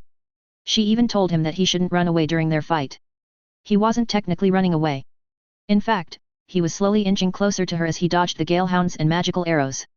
It was barely noticeable because he was jumping all over the place, but his intricate dance slowly brought him nearer and nearer to Aileen. Aileen felt a chill crawl up her back as their eyes met. She strengthened her mana shield. He can't get through this, she told herself. The Borean guardians stepped to her front and made a barrier with their large bodies. The Galehounds yelped as Aya grabbed them by the neck and hurled them at the Boreans. The Borean caught the Galehounds and absorbed them. Aya threw some more Galehounds, by twos and threes. Soon, all of the Galehounds were absorbed by the Boreans. Where is he? Aileen looked around frantically. Damn it, he's behind me, she managed to think before Aya's punch shattered her mana shield. She crossed her arms in front of her to receive the blow. The force of the strike propelled her between her two useless guardians. She could feel that the bones of her forearms were broken. Crockett! She cursed while she tumbled like a rag doll through the stage. Damn, damn, damn! Heal yourself, she ordered as she struggled to grip the ground to stop tumbling. She righted her body and knelt on the floor. Before she was able to mend her bones, a large rock came straight for her. She exhaled a burst of wind and shifted the rock away. Another rock was following behind it. Damn! No choice. She swung her fist, clenching her teeth as she expected the pain from punching a rock with a broken arm. Her punch shattered the second rock. Just as she thought she could catch a break, she spotted two more objects were thrown at her. Her two Borean guardians were also flung at her. They rolled comically across the stage. Aileen stopped herself from throwing another punch as she remembered that she could just cancel their summoning. She dispelled them just as they were about to crash into her. Ha! I stopped your Ada. Something stung on her forehead and dropped on the ground. A pebble. Grok that guy. Stop throwing pebbles. A hand patted her head. If this was a real battle, you'd already be dead, Aya said. You should focus on everything. Large or small. Aileen dropped her head while she tried to figure out how he got near her. I throw those pebbles to keep my opponent on edge. Such a small thing can affect the concentration of a warrior. Stop patting my head. She lashed out with her arms. Aya chortled and walked to the other side of the stage. Those pebbles are quite harmless. Nevertheless, they force my opponent to focus on them. They can't just put up a shield and forget about my pebbles. What if the next attack was the real one? What if the next pebble was a setup for the next attack? Is this really a feint? Or is this a cover for another feint that will hide his real attack? Many permutations of those questions will clutter the mind of my opponent. Of course, my favorite question is why is he throwing pebbles at me? That question will lead to other questions. Is he looking down on me? Is he making fun of me? Stuff like that. Very distracting, won't you agree? The green glow covering Eileen's body faded as she completed healing. This guy might be annoying but he really knew how to fight. She did not have much experience when it came to single combat. When she fought under the command of her elder sister, it was always with other soldiers. Although her sister always told her that she was on her own on the battlefield, she knew that her sister ordered her elite subordinates to keep watch on her. What Aya told her was true. The pebbles were definitely distracting. She wanted to ignore them but there was a nagging thought in her mind that they might be hiding a real attack. You plan to become a warrior? Aileen nodded. Then you should practice more one-on-one fights. You act like a mage. Her stomach twisted at Aya's comment. No way she's going to be a full mage. She had already chosen beast stones in her mind. Her destination would be the Great Horn stronghold of their family and capture the beasts she wanted for her beast stones in the harsh eastern frontier. Anyway, you lost. You owe me food. I think I'll just eat in the mess hall today. What? Wait. We're not done yet. Just buy me some other time. I'm not in the mood to walk around the city searching for a nice restaurant. Let's have a rematch, she cried out as the black-robed man walked towards his basket. Don't pick up that basket yet. Aya rubbed his stomach and furrowed his brows. I'll buy you more food. I don't want more food. Your first debt will cover that. I want some mana parchments next. Mana parchments? What for? I'll draw my face on it. Really? Of course not. I'll draw seals on them. She couldn't understand this guy. He's a big walking irritation. But she couldn't let him go yet. I want to fight you as a warrior. You're going to draw your sword? Yes, and you should fight me seriously. Don't throw pebbles at me. Sighing, Aya explained, weren't you listening to me? I do that to take control of the flow of the fight. Do that pebble thing some other time. I want a serious fight. If you wish, my lady. Aya, with a serious face, gave her a low bow. So now you treat me like a noble. Aileen focused and reached out for the abundant life essences around her. Life essences were not her forte, which was why she normally used wind magic. If she can't gather high-tiered life essences, she would settle for more of the low-level ones. Strength boost, defense boost, speed boost. That was all the buffs that she could cast using her meager knowledge in life essences. However, taking into account her natural strength and speed, she was a formidable warrior in her opinion. Use that technique you used against the monk. Why should I do that? Aya replied. He made a sad face at Aileen. That's giving away my tricks. I won't tell anyone. But she planned to tell Diana if she won. If she lost then no one would know. Aya was not the type to brag and she was the type who kept quiet about her defeats. Diana was going to be jealous of her if she figured out the secret technique of Aya. I actually used it already. It's the one I used to break your mana shield. He used it already? Damn, she wasn't paying attention at that time. Predicting where I would attack next kept her mind busy. Use it again. I promise I'll buy you lots of food and mana parchments. Serious fight, hey. Yes. No pebbles this time. I swear if there's another pebble flying around here I'm going to take away your basket. Aya smiled at her but his eyes looked empty. She took an involuntary step back. What was that? She shook her head and looked again. His stupid smiling face was back. Let's fight, she shouted. Her left foot leading, she grasped the hilt of her sword. She was about to draw her sword when she felt a strong grip close on her wrist. He was in front of her. She gasped in surprise as Aya tightly held her right wrist with his right hand. He crushed her bones and pressed her hand on the scabbard so that she would not be able to draw her sword. She yelped in pain but stopped herself. She raised her left fist to meet the incoming punch of Aya. However, their fists didn't connect. Aya's left punch went downward and hit the knee of her left leg that stepped forward. His right leg delivered a low kick on her other leg. Thrown off balance, Aileen leaned forward. Aya released his grip on her wrist and punched her stomach. It wasn't a strong punch but it launched her a couple of meters to the air. That was it. His last punch? What the grok was that? She struggled to calm down her breathing. Her vision was blurry. She tried to heal herself but the mana in her veins was in disarray. Her own body was not listening to her. She laid on the stage and stared at the passing clouds. A stunning effect? An electric shock perhaps? But there wasn't a single spark. Shockwaves? That's a possibility. She knew of a technique that uses shockwave to disorient an opponent. Gradually, her mana calmed down and returned to its normal flow. Hopefully, you learned something. Aya was back, this time, he was carrying his basket. Aileen heeled her knees and staggered to get up. The world spun around her and she ended up puking. Gross. Your face is gross, she shot back. That's your comeback. Her face turned red as she realized what she had just said. Then her face turned green, another round of puking. Aya laughed and walked off the stage. He waved back at her and called out, don't forget your promise. Your face is gross? Grokking dimwit response. She punched herself in the face. Really embarrassing. I should make a list of witty comebacks. His heartbeat nearly deafened him. He wouldn't be surprised if his heart suddenly burst. Gloves of ice covered his hands as he walked towards the portal. This is it. This is it, Arvin said with a shaky voice. My ticket to Millennium. Near the portal, there stood an arena attendant holding a small drum in his hands. He offered the container to Arvin, who warily reached inside. Meldo grass. A stonework's favorite food. Sir, you have to rub it on your clothes. Arvin rubbed the bundle of grass all over his robes. They gave off a soft sweet smell that was oddly calming.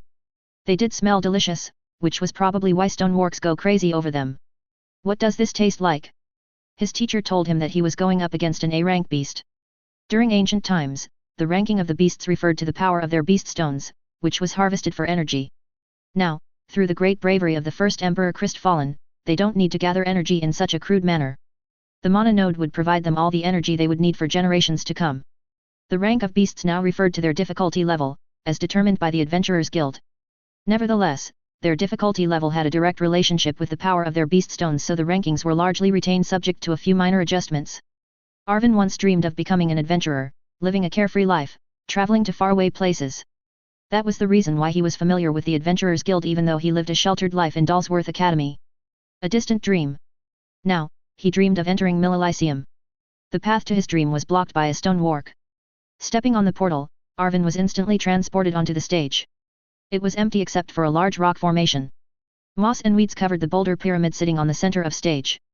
Arvin took a deep breath and held up the clump of meldo grass. Its thick honeyed scent wafted through the air.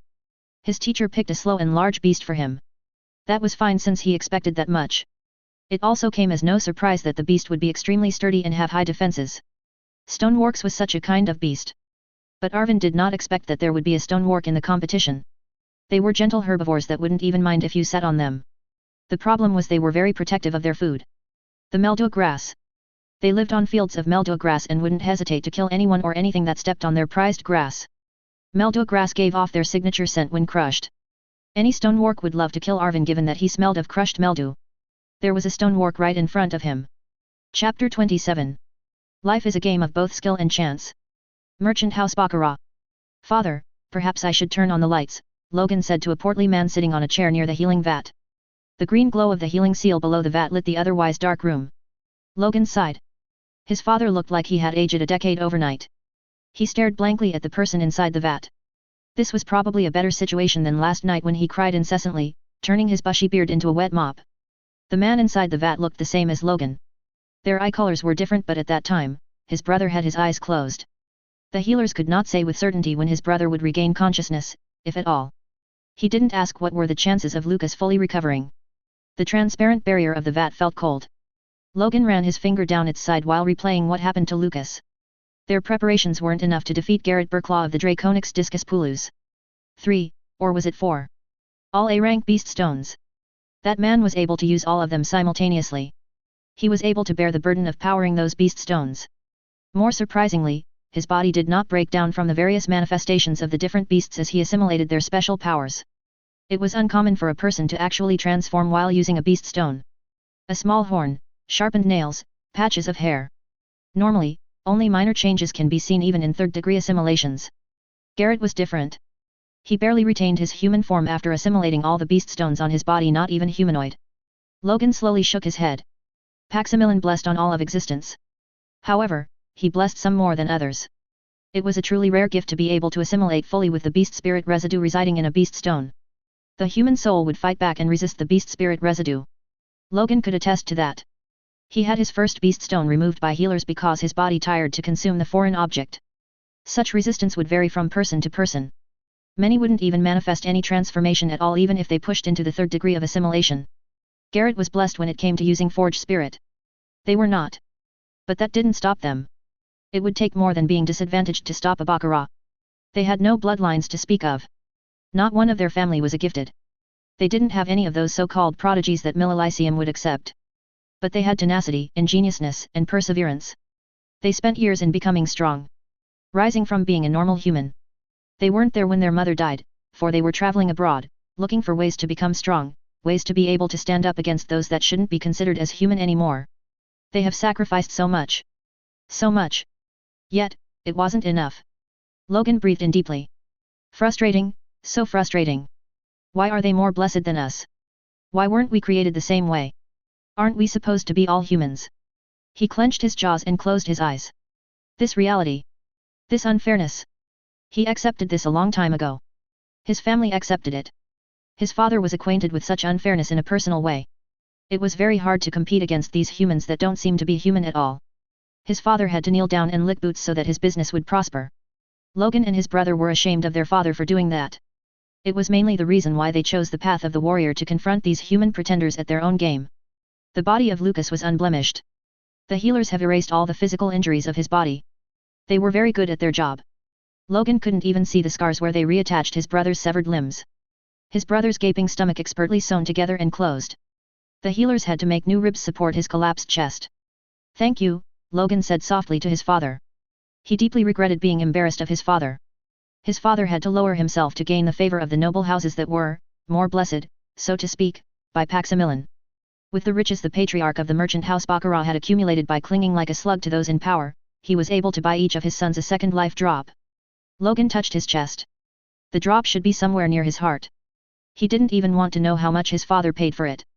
A top-tier seal encapsulated in a crystal that was activated at the moment of death of the bearer. It would bind the soul to the dying body and give enough time for the healers to patch up the body so that it could house the soul again. It was certainly an obscenely expensive item. Lucas. Why are you still unconscious? What did that warrior from the church do to you? His brother was floating inside the vat. Body and soul. Both were present. The drop did its job perfectly. Nevertheless, his brother remained unconscious. Logan was about to leave the room when his father stirred. Slowly sitting straight, his father beckoned for him to come. The gaunt eyes of his father stared at him. His father reached out for his hand and held it in a weak grip, the skin felt clammy and dry. He placed his other hand over his father's and knelt down beside him. Forgive me, father. I wasn't able to take care of Lucas. No, no, his father said. His voice was raspy. It's not your fault. There are people who are stronger than you are. There always will be. There are those who are stronger. I know that. Humans are not equal. We have not been blessed by Paximilin. I know. That is why I am proud of you. Of both of you, his father said while he took a glance at Lucas. His father held his hand tighter. Normal humans, that we are. Yet, you chose not to accept this. So close. Lucas was already in the quarter-finals. I imagined that it would be the two of you against each other in the finals. That would have happened if we are all normal humans. Equal at birth.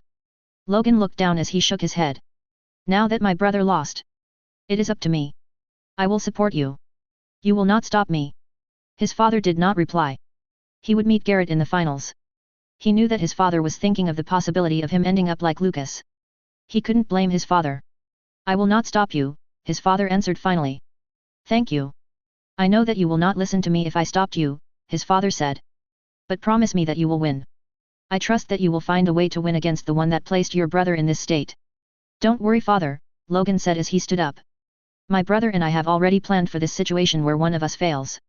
He walked towards the vat. The body of his brother floated peacefully. I will use Lucas's stone as well.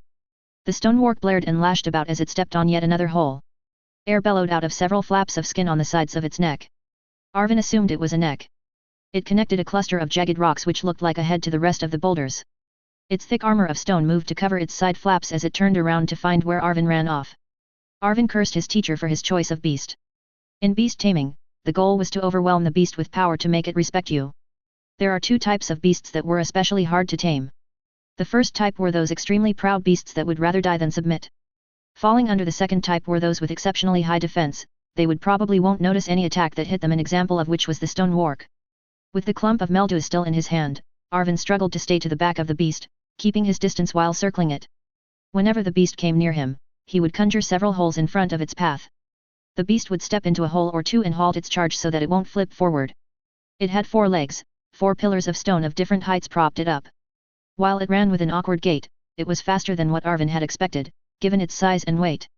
The holes he scattered all over the stage were doing their job of hampering the stone wark. Walls and shields would be useless against the furious assault of the stone wark. On the other hand, stepping into holes threw it off balance with the help of its own momentum and weight. It would take a couple of seconds to regain its footing. Add in a breather of a few more seconds because the stone wark, after it pulled out its leg, would decide to stomp on the holes as if it was taking out its anger on the ground. It was a good thing that the beast was dumb. Its eyes followed the Meldu that Arvin held. But Arvin did not know how long he could keep this up. He could play keep away from the stone wark for the whole day, but the beast taming competition had a time limit unlike the combat tournament held on the other side of the arena. It does not look like it will get tired anytime soon. Anyway, tiring out the stone wark was not the goal. I hope my fireball can get through, Arvin said. He knew that it was a vain hope, but he wanted to gauge the thickness of the stone wark's armor. A choir of cinder toads sang their croaky song as they appeared one by one at the feet of Arvin, hopping this way and that. With each croak, the cinder toads spewed out a ring of greyish smoke. Soon, a cloud of smoke hung over Arvin. He quickly waved it away and ordered the cinder toads to gather around him and be still. Heavy pounding told Arvin that the stone wark stepped into another hole and was currently preoccupied with taking revenge on it. He concentrated on forming a fireball from the fire essences that provided by the cinder toads. 8 cinder toads eagerly helped him conjure the most powerful fireball that he has ever made.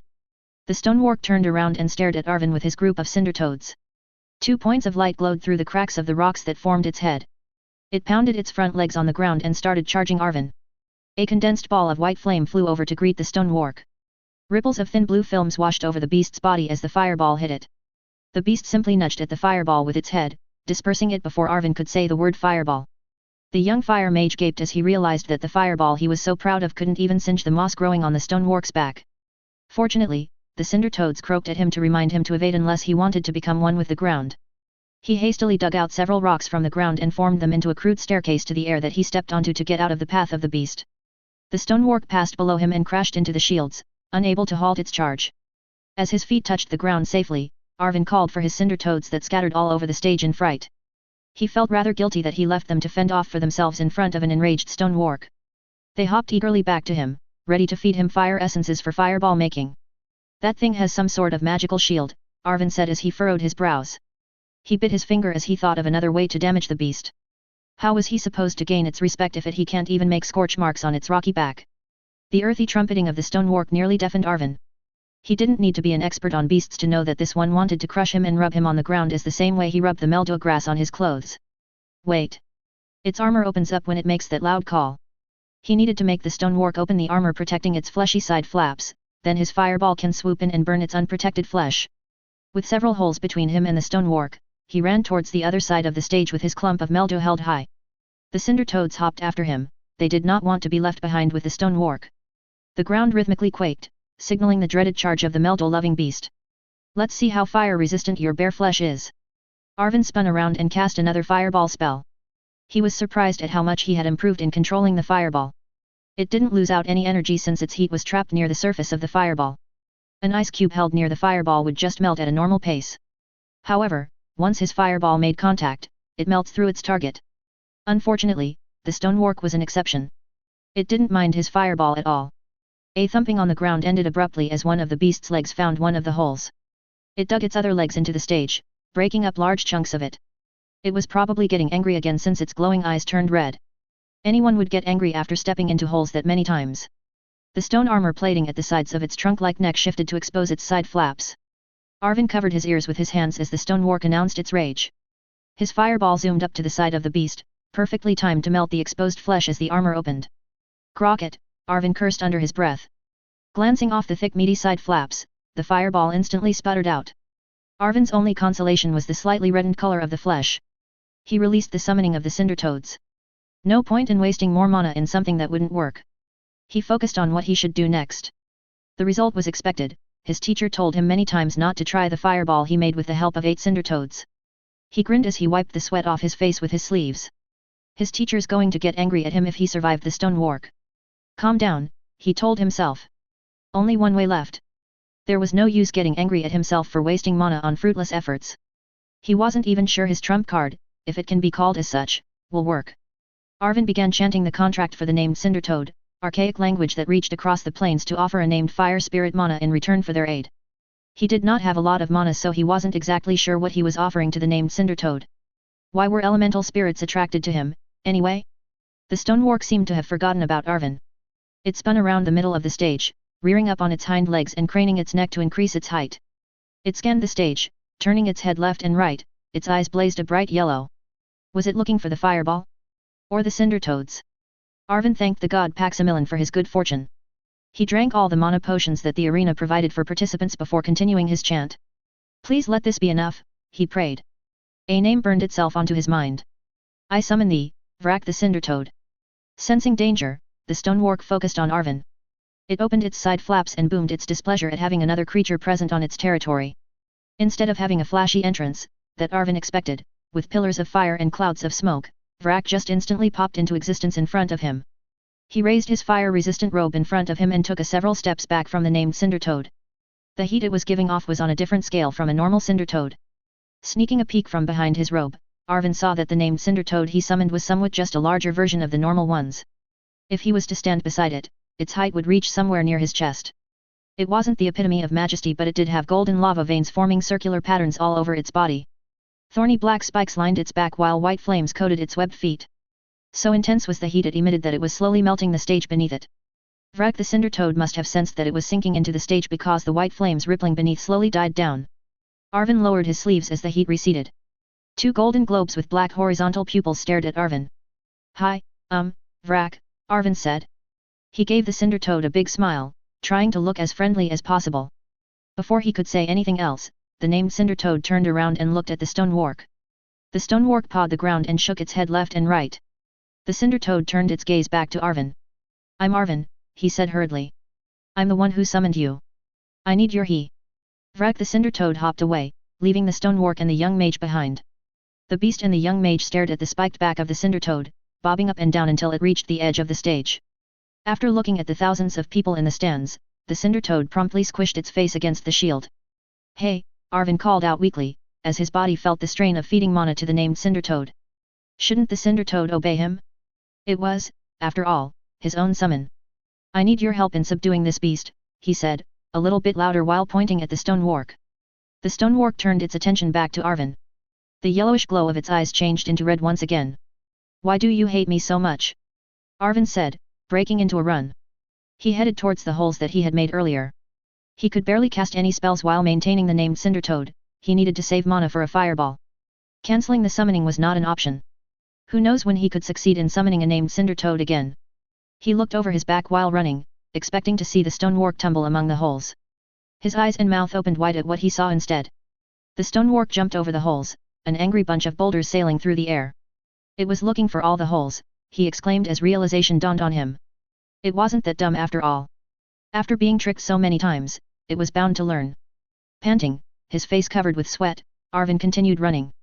He reached inside his robes. No more potions. What the grok was the Cinder Toad doing?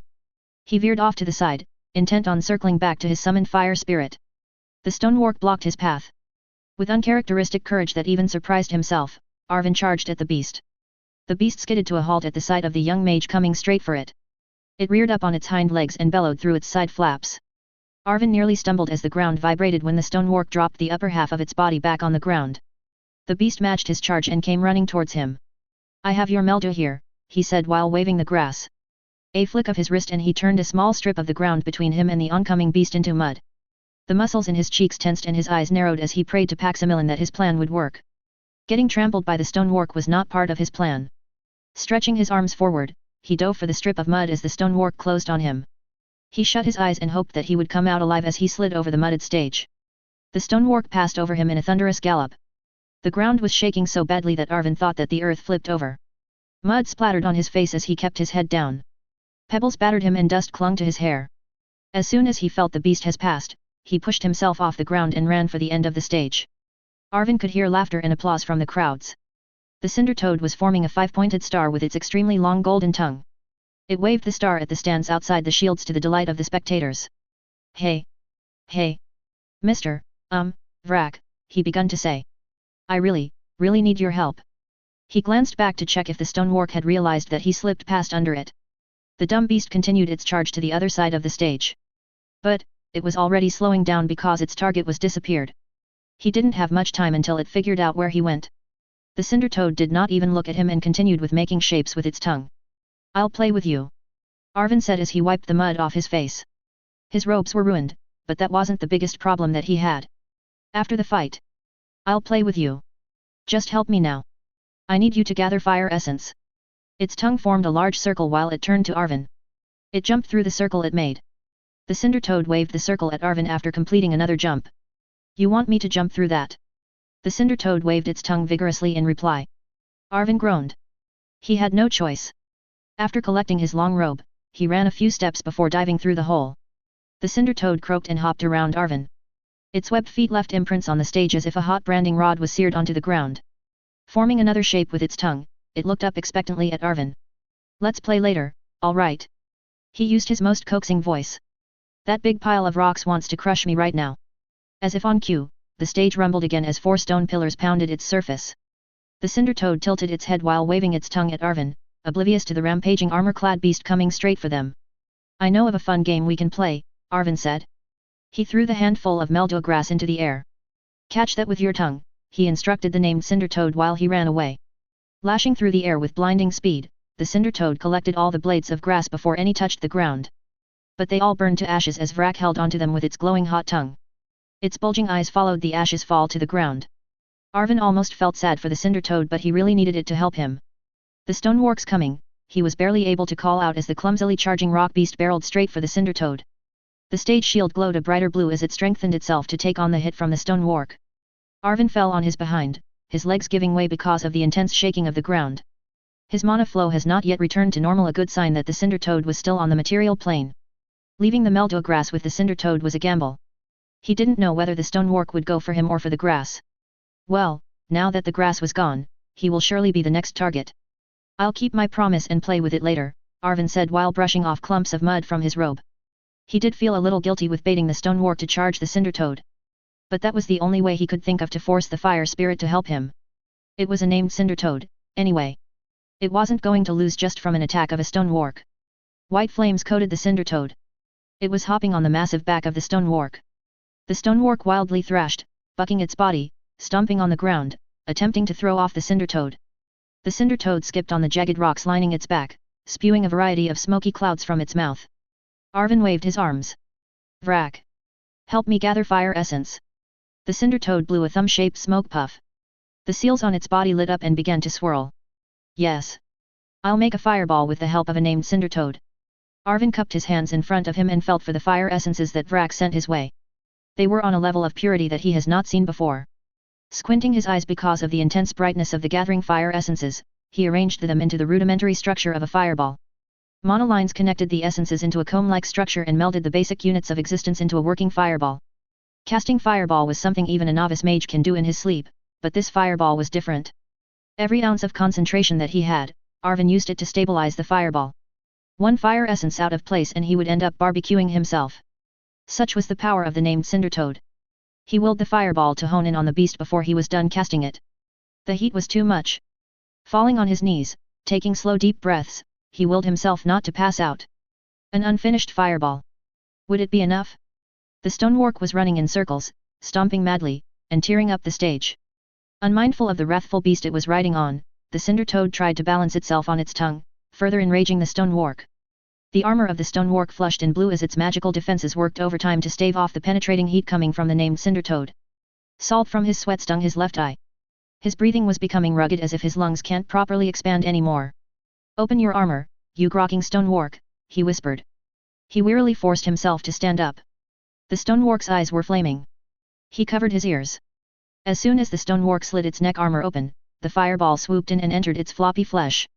The beast probably noticed something was wrong because it instantly closed its armor with the fireball inside. Arvin balled his fist and punched the air. The dumb beast was going to cook itself. Flame seeped out of the cracks of its armor. The magical properties of its stony carapace were useless when the spell that it was supposed to stop was already inside. Vrak, the cinder toad, bounded off the writhing beast as it rolled on the ground, flailing its legs. The young mage walked towards it, one laborious step after another. He was still standing after all this? Paximilian was certainly smiling upon him. Give it up. Healing won't get you anywhere, he said as he noticed the green aura about the beast. You're just prolonging this. The fire will keep burning inside you. I don't think that you'll die. But you'll have a very, very unpleasant day. The stonework wouldn't understand what he had just said, but his tone would convey his message. He strutted to the side of the beast and met its gaze. Submit. He pointed to the ground. His vision was becoming hazy, but he forced himself to remain conscious. The fireball inside the stonework continued to burn. Was Vrak helping him? If he didn't stupidly try to burn the beast earlier with 2 fireballs, he would have enough mana to keep this fireball burning. Hang in there, he encouraged himself. Quickly submit, you stupid beast. The stonework moaned as it rolled to get on its mismatched feet. Its stony carapace was steaming. Flames licked the jagged cracks of its armor. Do you want to go on? He said while taking another step forward. If the stonework chose to swing its leg, he would die instantly. Standing once again on its legs, the stonework looked down on Arvin. Something jumped on its head, driving its head to the ground. Arvin barely jumped out of the way. Vrak the cinder toad sat on the head of the stonework. It blew smoke at the stonework's face. Submit. Arvin repeated as he stood in front of the beast's head. The cinder toad hopped a few times on the stonework's head, pounding it further into the stage. Rocks flew all around, but Arvin stood resolute, never breaking eye contact with the beast. The eyes of the stonework glowed blue and Arvin was instantly teleported out of the stage. Chapter 28. Protectors of the city, servants of the people, preservers of the legacy of the first emperor. Motto of the city guards of Crisperium. Seriously? You met the basket slayer before? A young man, red from the wine, asked. He shook his empty cup at the woman beside him. Tell us how you met him. Quite the rising star, isn't he? The woman said. She propped her long sword against the table. Taking the bottle of wine, she smirked at the young man before passing it to their oldest member, a huge man with a large ornately decorated axe strapped to his back to match his equally large stature. Have some more wine, said the man with leather straps around his arms that strained against his muscles. He doesn't appear to be bothered by the weight on his back. A good story needs wine and meat, he added, offering the bottle of wine to an equally large man wearing a leather vest with a white undershirt stretched tight over his chest. With a nod, the man accepted the bottle from his newfound friends. He scratched his rough, wiry beard and tilted his head. I encountered him when I was training on the mountains of Surga. That's close to Rogania where that guy comes from. A team of adventurers was his company for the night. Quite experienced judging from the way they carried themselves and the wear of their equipment. The large well-built man, probably their leader, had scars all over his face. They shared tales of their missions with him and now it was his turn to entertain them. He didn't have any clan members with him. I heard they usually travel in groups. Maybe he's not part of any clan? I dunno, really. Maybe he was, then he left his clan? Possible, possible. Probably wanted to explore the world on his own. I heard the Roganian clans have very strict rules. Can't leave their own cities without permission, such a stiff society, a long-haired woman said. She absent-mindedly flicked the feathered tips of the arrows inside a quiver that she stacked to the edge of the table. Marla, do not interrupt the story. It's fine, fine. The storyteller chuckled. So Marla was her name. That's one name down. They introduced themselves to him earlier but he didn't pay attention to their names. Their team of 4 came from the Adventurers Guild and wanted to treat themselves with the reward money from their completed mission. Unfortunately, all the tables on the streets near the food stalls were full. Fortunately, for them, they found a table with only one person who was willing to share. Fortunately, for him, they offered to buy him food and drinks. He wiped the wine on his lips with his sleeves and continued his story. I didn't actually talk to him. I just spotted him from afar. He was fighting the Saurianziers. They were having a sparring match. Imagine that. Fighting those big blue lizards. He took them down, one by one. He took a large bite out of the meat on his plate. Interesting guy, that basket slayer. I dunno what his real name is, he said, chewing his food. Saurianziers. No way. They are the elite warriors of the Surgan lizard people, Scarhead Man said with a hint of interest. They do not fight anyone unless they have the blessings of their shamans. Why would they fight him, much less interact with him? There's obviously something special about him. Marla placed her hands on her cheeks and sighed. I hope I get to meet him. The young man sitting across her suddenly sat up straight. Why do you want to meet with him? He asked, his voice slightly raised. Brummer, calm down. I just find him fascinating. That's all. Then what happened, Mr. Stelios? The lady with the sword said before the young man called Brummer could say anything. Stelios, a fine name, he said, stroking his beard. Having a beard was an amusing experience. He tried twirling his beard but it was too wild. He gave up and continued his story. He took down 6 Saurianziers in a row. All of them about 3 or 4 times his size. They fought with their bare fists. No weapons or armor. He didn't even flinch when their big scaly fists pummeled him. And their claws. Their claws glanced off his body. If you were there you're just amazing. He was fighting them bare-chested at that time but his skin appears to be harder than metal. He fought bare-chested. Marla, seriously. The swordswoman waved her steak knife at Marla. What? The swordswoman shook her head and tutted. Scarhead Man unslung his large weapon. It was double-headed, one head larger than the other. Getting a bit cumbersome. I am used to its weight, just giving my back a stretch, he said in answer to Stelios' questioning look. I am curious. When you saw the basket slayer was he wearing his black robes? And how about that basket? That's a curious item as well. Stelios swept his eyes across the table. Marla's the ranger. How about this scarhead muscle man? The mage was named Brummer. And that swordswoman. He felt slightly guilty that he didn't take note of their names. At least he could amuse them with his story. Nope. He didn't have those enchanted equipment. That was about 5 years ago. It's possible he found those items during that time. He travels a lot, seems like it. Brummer said, I'm sure his robes are enchanted. Not even a tiny tear after all his fights. Even after he fought that Draconix Discus Pulus? No way it's a normal robe. But his basket? I'm not so sure about that. Marla wrinkled her nose as Stelios stabbed his steak with his fork and took a large bite instead of slicing it. His robe is certainly a powerful defense equipment. But I think that the basket is simply a distraction. To fool his enemies, or maybe he simply likes baskets. Simply likes baskets. The swordswoman snorted. So he just brings one along even during life and death fights just because he likes baskets. You can't detect anything, Brummer. I'm not a scryer, Brummer said, shaking his head. He whipped out a wand out of thin air and gave it a wave. Even if I used all of my magic, I won't become a scryer. While scryers are mages in a sense, not all mages have scrying abilities. Those are rare. I can sense magic, of course, but that's different from what the scryers can detect. A wand. Yes, Mr. Stelios. In fact, I used 2. 1 for each hand. He puffed out his chest and smugly smiled. Dual-wielding wands, hey. Unconventional for a mage to use 2 wands but it works. Brummer has never let us down with his skills, Scarhead said. He patted Brummer on his back. Even if we have a scryer, there are wards around the stage to stop people from directing any kind of magic to the participants. The basket slayer can seldom be seen if he doesn't have a match. The The swordswoman set her cup on the table and chuckled. There's no way a scryer would join our adventurer team. I saw him entering the arena once. That basket slayer guy. But that was only for a few seconds. Brummer's wand vanished into wisps of light.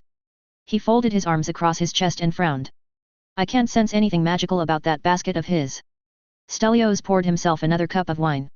I bet you can't sense anything from his body as well, he said with a wink. What you said is true. Oddly, he feels like a normal person. He's not normal. Obviously. I saw him once in a magic item shop, their leader said. He scratched his chin. I could not sense anything from him, as well. It might be his robes? Some kind of anti-detection magic. Have you seen a Roganian warrior before? Besides Basket Slayer, Stelios asked the adventurer team. They all shook their heads, so he continued. Roganian warriors have magic seal tattoos burned directly onto their skin.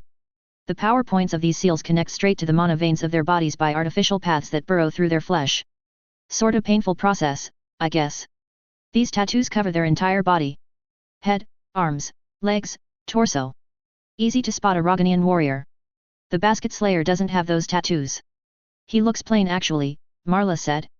She rolled her eyes as Brummer eagerly nodded, giving her a wink.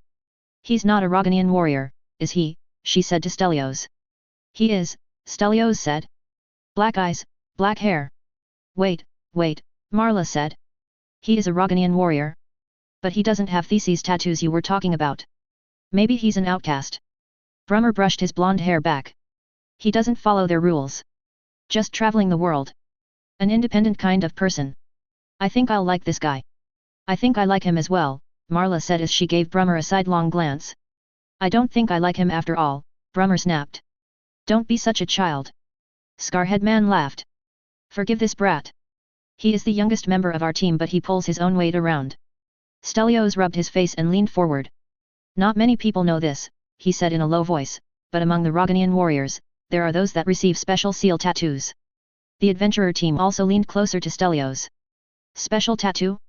Is that why we can't see it? Yab. How did you know about it? I saw it when he was fighting the Saurianseers. Blood-red seals glowing all over his body. Stelios covered his eyes with his palm and massaged his forehead. Scary-looking symbols. I'm no expert in seals, but when I saw those things, I knew I wouldn't want to fight that guy. It was like snakes made up of symbols coiled around his body. Those things writhed and spiraled all over his body. He poured himself another cup of wine and downed it quickly. The group of four listening to his story looked at each other. Brummer slightly shrugged and shook his head. Scarhead had his eyebrow raised. I'm sure you find it hard to believe. No. It's not that we don't believe you, Marla said hastily. She looked at her teammates, but they did not meet her eyes. Fear and nausea. Merely looking at those symbols, I'm getting headaches thinking about those things. I have seen a lot, and I mean a lot, during my long years as an adventurer. I also heard many stories. I have heard about Roganian having tattoos. I must confess that I did not know that they burned it on their skin. Logical, that is one way to have the benefit of seals without being a seal crafter or having items. But what Mr. Stelios said is different. I don't think that's even possible. I haven't read about those types of seals during my studies, Brummer said. I see how those seals would work if they are burned on the skin and connected to the mana veins of a person. But a complicated seal formation that just appears on a body and moves around. If a seal crafter was there, it could work, I guess. Some technique of the Roganians. But Mr. Stelios said it was just the Basket Slayer against the Saurianseer. He's not a seal crafter, right? Shut up you guys. Marla then smiled apologetically at Stelios. We believe you, Mr. Stelios. We're not familiar with Roganian magic anyway. She shot her teammates a stern look. Stelios waved his hand. No worries. I'm not offended. I know my story sounds bizarre. Can't blame you if you don't believe me, he said with a shrug. I'll tell you about the ending of my story. The boss of those lizards appeared after Basket Slayer defeated 6 of his troops. Very big. Could probably eat me in 3 bites. Or 2. I have heard of those. Mutant Saurianseers. Bred to be leaders and champion warriors. Yeah, those guys. Could have ripped my apart with its hands. The Basket Slayer fought that 1-on-1. With his unique seal tattoos. Brummer grunted. Brummer. The swordswoman lightly punched the mage. Stelios finished chewing his last piece of steak and smiled. I could believe that Basket Slayer winning against a champion Saurianseer. It doesn't look like he's using his full strength yet. He is already fighting in the quarterfinals tomorrow, Scarhead Man said as he grabbed the bottle of wine. He shook it. Just enough for one more cup. I will give it to you, Mr. Stelios. Thank you for your story. Stelios held out his cup. I know it's unbelievable. Maybe that's why he has those enchanted black robes? So that people won't see his seals. That is possible. Scarhead emptied the wine into Stelios' cup. I felt that my story has not yet earned your generosity. It was a nice story. Marla raised a fist and frowned at Brummer. Yes. Nice story. Sloshing around the contents of his cup, Stelios gazed at the moon. Cloudless skies. A nice mood for a hunt. 2. How many flies did he attract? Another one came, so 3. That's a start. More flies would come. Better move on to the next part of the plan. But he's not leaving with such a lame ending to his story. When the Basket Slayer fought that big boss lizard, he used a weapon. That earned him the curious looks of the adventurers. A sword. An old rusty one. I doubt he has used that during this tournament.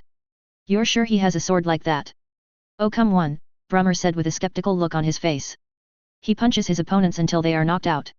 He doesn't look like a swordsman. Good observation, kid. Scarhead Man ruffled Brummer's hair. He has a sword all right, Stelios said. His last fights in this tournament will most likely be tough. They might force him to use his sword. Then you will see that the story I'm telling you is true. We're not doubting you, Mr. Stelios, Marla said, looking at Brummer with narrowed eyes. She picked out an arrow from her quiver and whacked the young mage on the head. Nah, it's fine. It's better if you see for yourself that I'm telling the truth. Stelios raised his cup and gave them a slight nod. I am thankful for the wine and the food that you have shared with me. He picked his teeth with his steak knife. I am really grateful for this meal. I'll remember your names. I hope that we will meet again someday so that I can repay you. He rubbed his stomach and let out a burp. Sorry about that. Nice meal. Nice meal. Don't mention it, Mr. Stelios. Hopefully, we'll see you around. Oh, I'm sure you will. I'm sure you will. His heavy boots plodded along the busy street. People greeted him with a smile as he passed. I don't even know these people, he muttered, smiling at another bunch of people greeting him. Just tiny bursts of its energy and people think I'm their friend, or maybe I'm just handsome. City guards patrolled in pairs every few blocks or so. He gave them a salute, he would bother them later. Such a fine evening to be bothering people. Another tiny fly arrived. They wouldn't act just yet, not here, where there are many people. They would wait for him to get back to his hideout. They were certainly planning to catch the rest of his group. He couldn't have that. His night would be wasted if they just played hide and seek. The plan was to make himself a more attractive target. Or he could just place himself into a situation where they would be forced to attack. Oh, wait. He stopped walking. If they're flies and they're attracted to him, does that make him a huge pile of stinking garbage? Metaphors were not his strong suit. How about bees? If they're bees, then he's a flower. Flowers do attract bees. This was not working at all. He half shrugged and finished his cup of wine. He raised the empty cup in front of his face and turned it over. There was a logo on the cup. I took this cup from the food stall. Hey! No one stopped me. He tapped the cup on his head. Should he return the cup? He doesn't want them to think that he was a thief, but returning to that food stall would mean a delay in his plans. It would also lead him away from his intended destination. I'll return this later, he said. I'll just say I thought this was a giveaway. Another street packed with tables, chairs, and people feasting. The people who came for the festival, tourists, pilgrims, warriors, provided good business for the food vendors of the city. Every cluster of food stalls would have a specialty. A long grill stretched the whole length of the street. His mouth watered as the glorious smell of barbecuing pig manimi meat filled the air. He felt around his pockets for some change and then paused. Right. I spent my money on buying this stupid clothes that won't fit me after this. He gave the smoking meat line a look of longing, then turned away with a hunched back. Walking through the crowd of people, he swung his empty mug, whistling a tune. The people occupying the tables turned around to greet him. He acknowledged them with a wide grin and a good flexing of his biceps. The people around him laughed while he took different poses to show off his muscles. Very nice people. They offered him more wine, which he accepted. He apologized that he couldn't stay and drink with them. If he stayed, he could have eaten more free food, but, regrettably, he had matters to attend. If all the people in the world were this friendly, such a good place the world would be. The effect of the orb on ordinary people was scary. No wonder the church was the one that took possession of it after its owner, Ravenstone, died. This wine tastes good. It's fate that I'm supposed to have this cup all along, he said. The smoky hint of meat that floated in the air gradually thinned along with the crowd of people. Would those flies risk an attack on him? Now, there were 5 of them. They knew that he knew that they were trailing him. An ambush was unlikely since there were only 4 of them. He can't have them following him until he gets home. That would lead them to the villa. He needed to be in the villa by midnight. A night of beauty sleep was essential for his big fight tomorrow. I expected this to happen anyway, he said. From the time he left the group of adventurers that treated him with food and drinks, he kept emitting weak pulses of energy from the orb. It's probably enough. The mysterious restraints cast on his body swallowed the energy of the orb as he stopped feeding it with his joke of an elemental mana pool. The flies following him have certainly called for backup. He simply needed them to attack him. Moths, he suddenly exclaimed, startling a family walking near him. They can be moths and I can be the light they are attracted to. A way better metaphor. I should become a writer, a dragon rider. There's a nice ring to it. The family kept their distance away from him. Pulling her children near her, the mother looked at Stelios suspiciously. He simply smiled at them and waved as they hurried away. Now to the fun part, he though, chuckling. Where were those people he wanted to bother earlier? A pair of city guards rounded a corner and walked into view. Both of them carried a spear, their crimson vests accenting the polished silver of their armor. They tensed up as a large, hairy man shuffled shiftily towards them. City guards, he suddenly shouted, startling the 2 men. They gripped their spears tightly and marched towards him. Is something the matter, sir? City guards. How's your day, guarding the city? Because, you know, you're city guards. Yes, sir. We are aware we are city guards. My companion and I haven't encountered any incidents for today, one of the city guards said, his eyes narrowed.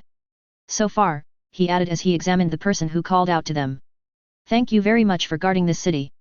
I mean, if you didn't guard this city but you are called city guards, then does that mean that the city doesn't exist? What? What are you talking about? Something's wrong with him. Nothing's wrong with me. I really appreciate the work you do, he said, spreading his arms. I want to give both of you a big hug. Yeah, something's wrong with him. The other city guard tapped his partner then pointed to the empty wine cup. Looks like he's drunk. I'm not drunk. Look at how many push-ups I can do. Here, hold my cup. He rubbed his palms after thrusting the cup to one of the guards and went down on the ground. The guard fumbled to take the cup and turned to his partner. What should we do with him? Sir, please take your cup back and stop exercising. 5, 6, 7. See. I can do more. 5, 6, 7. He huffed and grinned at the guards. Want me to repeat that part again? 5, 6, 7. Sir, you didn't start counting from 1. Hey, don't encourage him. Let's go already, waste of time, one of the city guards said. Every year. A lot of insane ones during the festival. What should I do with this cup? The man doing push-ups on the ground jumped to his feet. You can have that cup if you let me become a city guard. Sir, please take your cup and move along. The city guard held out the wine cup. No, no. It's yours. If you won't let me be a city guard, then can I borrow your spear? That's not possible, sir. I'll just borrow it for a bit. He grabbed the spear of the city guard holding the cup. I actually have a sword. But it's useless for cutting. Nice weapon. Sir, please return that spear. The city guard reached out for it but Stelios yanked it away. The city guard snorted and pressed something on his gauntlet, the button started blinking red. I'm calling for backup. We might need to wrestle this guy. A night or 2 in a cell would clear his mind. Stelios waved the spear around happily. Look. I'm a city guard now, he shouted at a passing couple who hastily ran away from him. Ah, no one likes me anymore. There's something really wrong with this guy, said the guard with the cup. Hold my spear, the other city guard said. I'll try to wrest that thing away from him. We're about the same size anyway. He jumped and grabbed with both hands the spear Stelios was swinging around. Bending his knees slightly, he gave the spear a massive pull. Stelios let go of the spear and the guard tumbled backward. Before the other guard could react, he jerked the second spear out of the guard's hands, the other guard fell face down. I have another spear. I'm back in the city guards, he shouted while holding the spear above his head. A crowd of people was gathering, curious at the large man playing with the spear. Out of the way, people. More city guards came and dispersed the spectators. Hey, guys. So, where are we patrolling tonight? Stelios gave the city guards a wink. Sir, please return that spear. The city guards formed a circle around Stelios. I'm one of you guys. You can't do this to me. I worked so hard to become a city guard and you're just going to throw me away just like this? How cruel, this world is cruel. He laid down on the ground and curled into a ball, tightly hugging the spear. What's wrong with him? The head of the squad of city guards threw his hands up in exasperation. Arrest him. Let's get him examined later. I'm in jail again. Feels kind of nostalgic. He had the whole room to himself. A bunk bed with fresh sheets and a fluffy pillow. A clean white sink. A toilet, also sparklingly clean. He ran his finger down the side of the prison grills. No dust, no rust. The current government was doing a good job of maintaining public infrastructure. Taxes well spent. It was a pretty cozy jail. Inside the city guard station were 5 cells, and at that time he was the only one being detained. A fierce man with a lion's mane stared back at him from the mirror above the sink. He stuck out his tongue at his reflection and made a couple of faces. They're going to be here soon. I should prepare. The first noticeable change was the beard. It receded back into his face, a bush mowed down.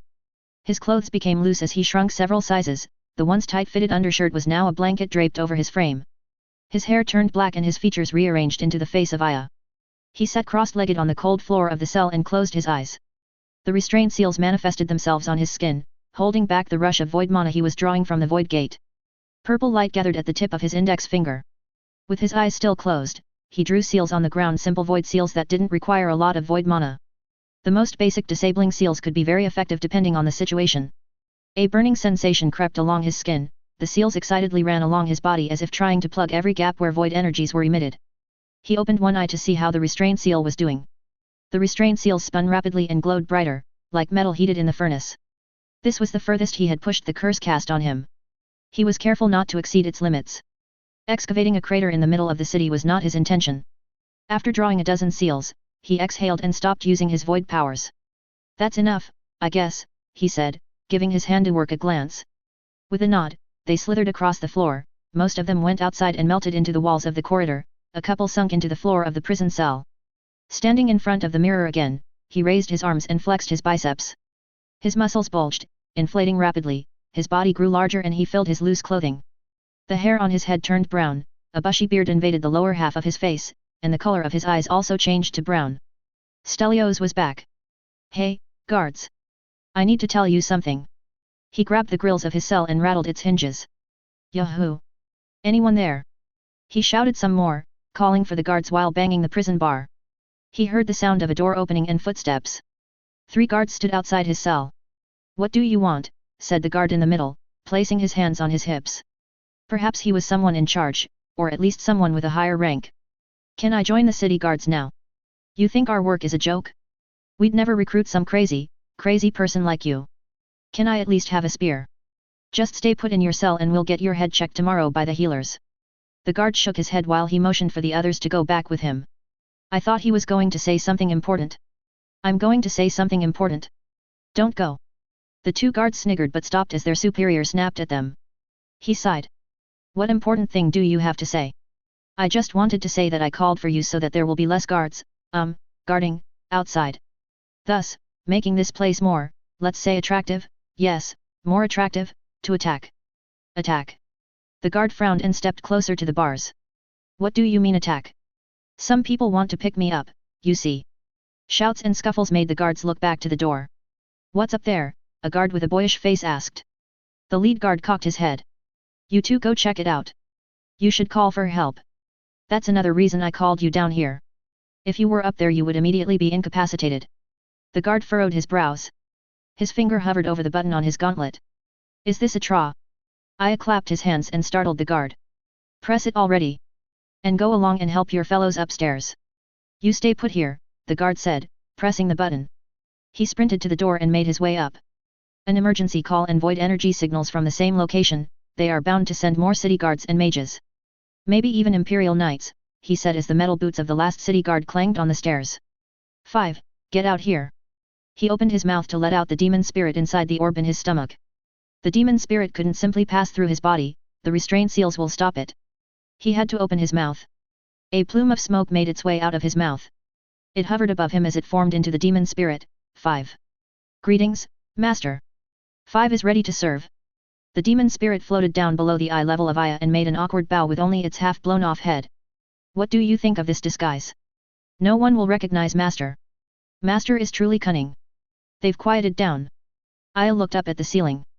5, he said, turning to the demon spirit. He reached out for 5 but his hand went past through its body which is just that head trailing wisps of black smoke behind. I can't touch you without transforming my hand. And void magic is not an option. 5 apologizes, Master. What are Master's plans? 5 will do its utmost to help. No need to apologize. I just wanted to place you inside the body of one of our targets so that you can eat his soul, just like what I did with that guy in the hospital. I looked at the mirror again. But if I transform my hand into a dragon's, I need to release this disguise. Pesky curse, sometimes very useful, sometimes annoying. Master could kill all of them. No one would be left alive to recognize Master. Yes, that's my plan. But I couldn't risk it if they have some sort of item for surveillance attached to their body. Or if they synced with a scryer or something. Dunno. Aya cocked his head. Several people were descending. They were light-footed but he could hear them. 5, go hide inside the toilet. 5 obeys, the demon spirit quickly replied. It flew off and dove into the toilet without hesitation. Well, a thin female voice said. We finally caught you. What are you doing? 6 cloaked figures, all of them wearing a black mask with no holes for eyes, arranged themselves outside the cell of Aya. 5, 6, 7, Aya said. He stopped doing push-ups on the floor and stood up. Brushing his clothes, he said, working out is hard. I don't seem to get past 7. One of the cloaked figures stepped forward. Where is the orb? Give it to us and we will spare your life. She was the one that spoke earlier. Yeah, I doubt that's going to happen. Aya pretended to be wiping his head. I'm really tired after having a workout, can you guys return later? He picked up the pillow on the bed and fluffed it. I want to sleep. The woman held the bars of his cell and bent them wide enough for a person to pass through. She stepped in followed by another cloaked person. Just give us the orb and your death will be swift and painless. They moved closer to the man lying on the bottom part of the bunk bed. Hey, I thought you were going to spare me if I give you the orb. So you have the orb? Give it to. Here. Aya tossed his pillow to the woman and grabbed the head cloaked figure next to her, his fingers cracked the mask that the assassin was wearing.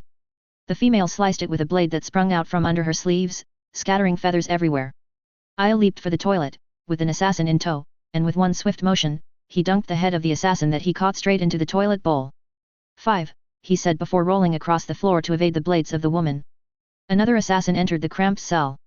He swung his flaming fist down on Aya. The latter rolled back to the end of the cell with the toilet. The woman shrieked in annoyance and made slicing motions in the air. Aya rolled away and hid under the bunk bed. Deep cuts sliced into the part of the floor where he was lying on moments earlier. The woman stabbed the bed with the blades attached to her arm. She tried pulling it out but they were stuck. Aya held on to them. Let go, you annoying rock. A blade flicked out from the end of her boot. She kicked below the bed but Aya also caught her foot. Another blade extended from her knee which she used to stab the bed again. Aya kicked up from underneath the bed and through the bunk bed, the woman included, towards the prison bars. The assassin with flaming fists stepped out of the way and launched himself onto Aya. He weaved through the volley of punches and reached for the leg of the assassin that he smashed on the toilet. He swung the body around, hitting the assassin with flaming fists. The two bodies slammed on the side of the prison. Get him, ordered the leader of the assassins. She sliced the bunk bed and the remaining prison bars, allowing her companions to enter the small cell. 2 of them rushed Aya. A small purple circle appeared on the floor and spat out black ropes, tying up the legs of one of the assassins, making him fall hard on the ground. The other continued forward, pulling out 2 short swords that crackled with electricity. Aya ducked, caught the assassin by the waist, arched his back, and drove the attacker's head into the destroyed toilet, destroying it even further. 5, get that one. Aya said, dusting off his palms. Good thing I did a bit of stretching before we fought. 2 down. 4 more. The assassin that Aya slammed against the wall pushed off the body of his companion, the mask loosened and fell off. He's dead. Beneath the mask was a withered face with shrunken eyeballs. The assassin retreated to his group. The assassin who had fallen on the floor had already broke free of the black ropes. What did you do to him? The leader asked. She crossed her blades in front of her and nodded her head. All of the remaining assassins entered the cell, they formed a half circle in front of Aya. I didn't do anything. I was trying to sleep but you people attacked me. He bent down to pick up the leg of the assassin he has just slammed into the toilet or into what was left of the toilet. A smile crept on his face, the assassins all took a step back. Aya raised his fist in front of his face and opened it. Boom. A small explosion outside along the corridor outside the cell made the assassins look back. Aya swung the leg of the assassin and threw him at the leader. He charged and pushed back another assassin, sending him flying outside the cell into the wall. Purple seals activated, spitting out black ropes tying up the man that triggered them, holding him fast to the wall. The assassin to the right of Aya stabbed at him with his short swords, but he caught the blades with his bare palms, breaking the blade. Seeing an opening, the assassin with flaming fists attacked the back of Aya, but black tentacles covered his face. Aya kicked the assassin behind him. He grabbed the neck of the assassin who has lost his short swords and threw him at the assassin outside the cell that was untangling himself from the black ropes of the void seals. He's also dead, the lead assassin said as she checked beneath the mask of her underling that Aya threw at her. Nice work, 5. You're eating at a much faster pace. The leader of the assassins stumbled trying to stand up as she watched her subordinate convulsing on the floor as a black mass of tentacles covered his face. You guys are weak. I bet you were ordered to attack immediately after the city guards caught me. What?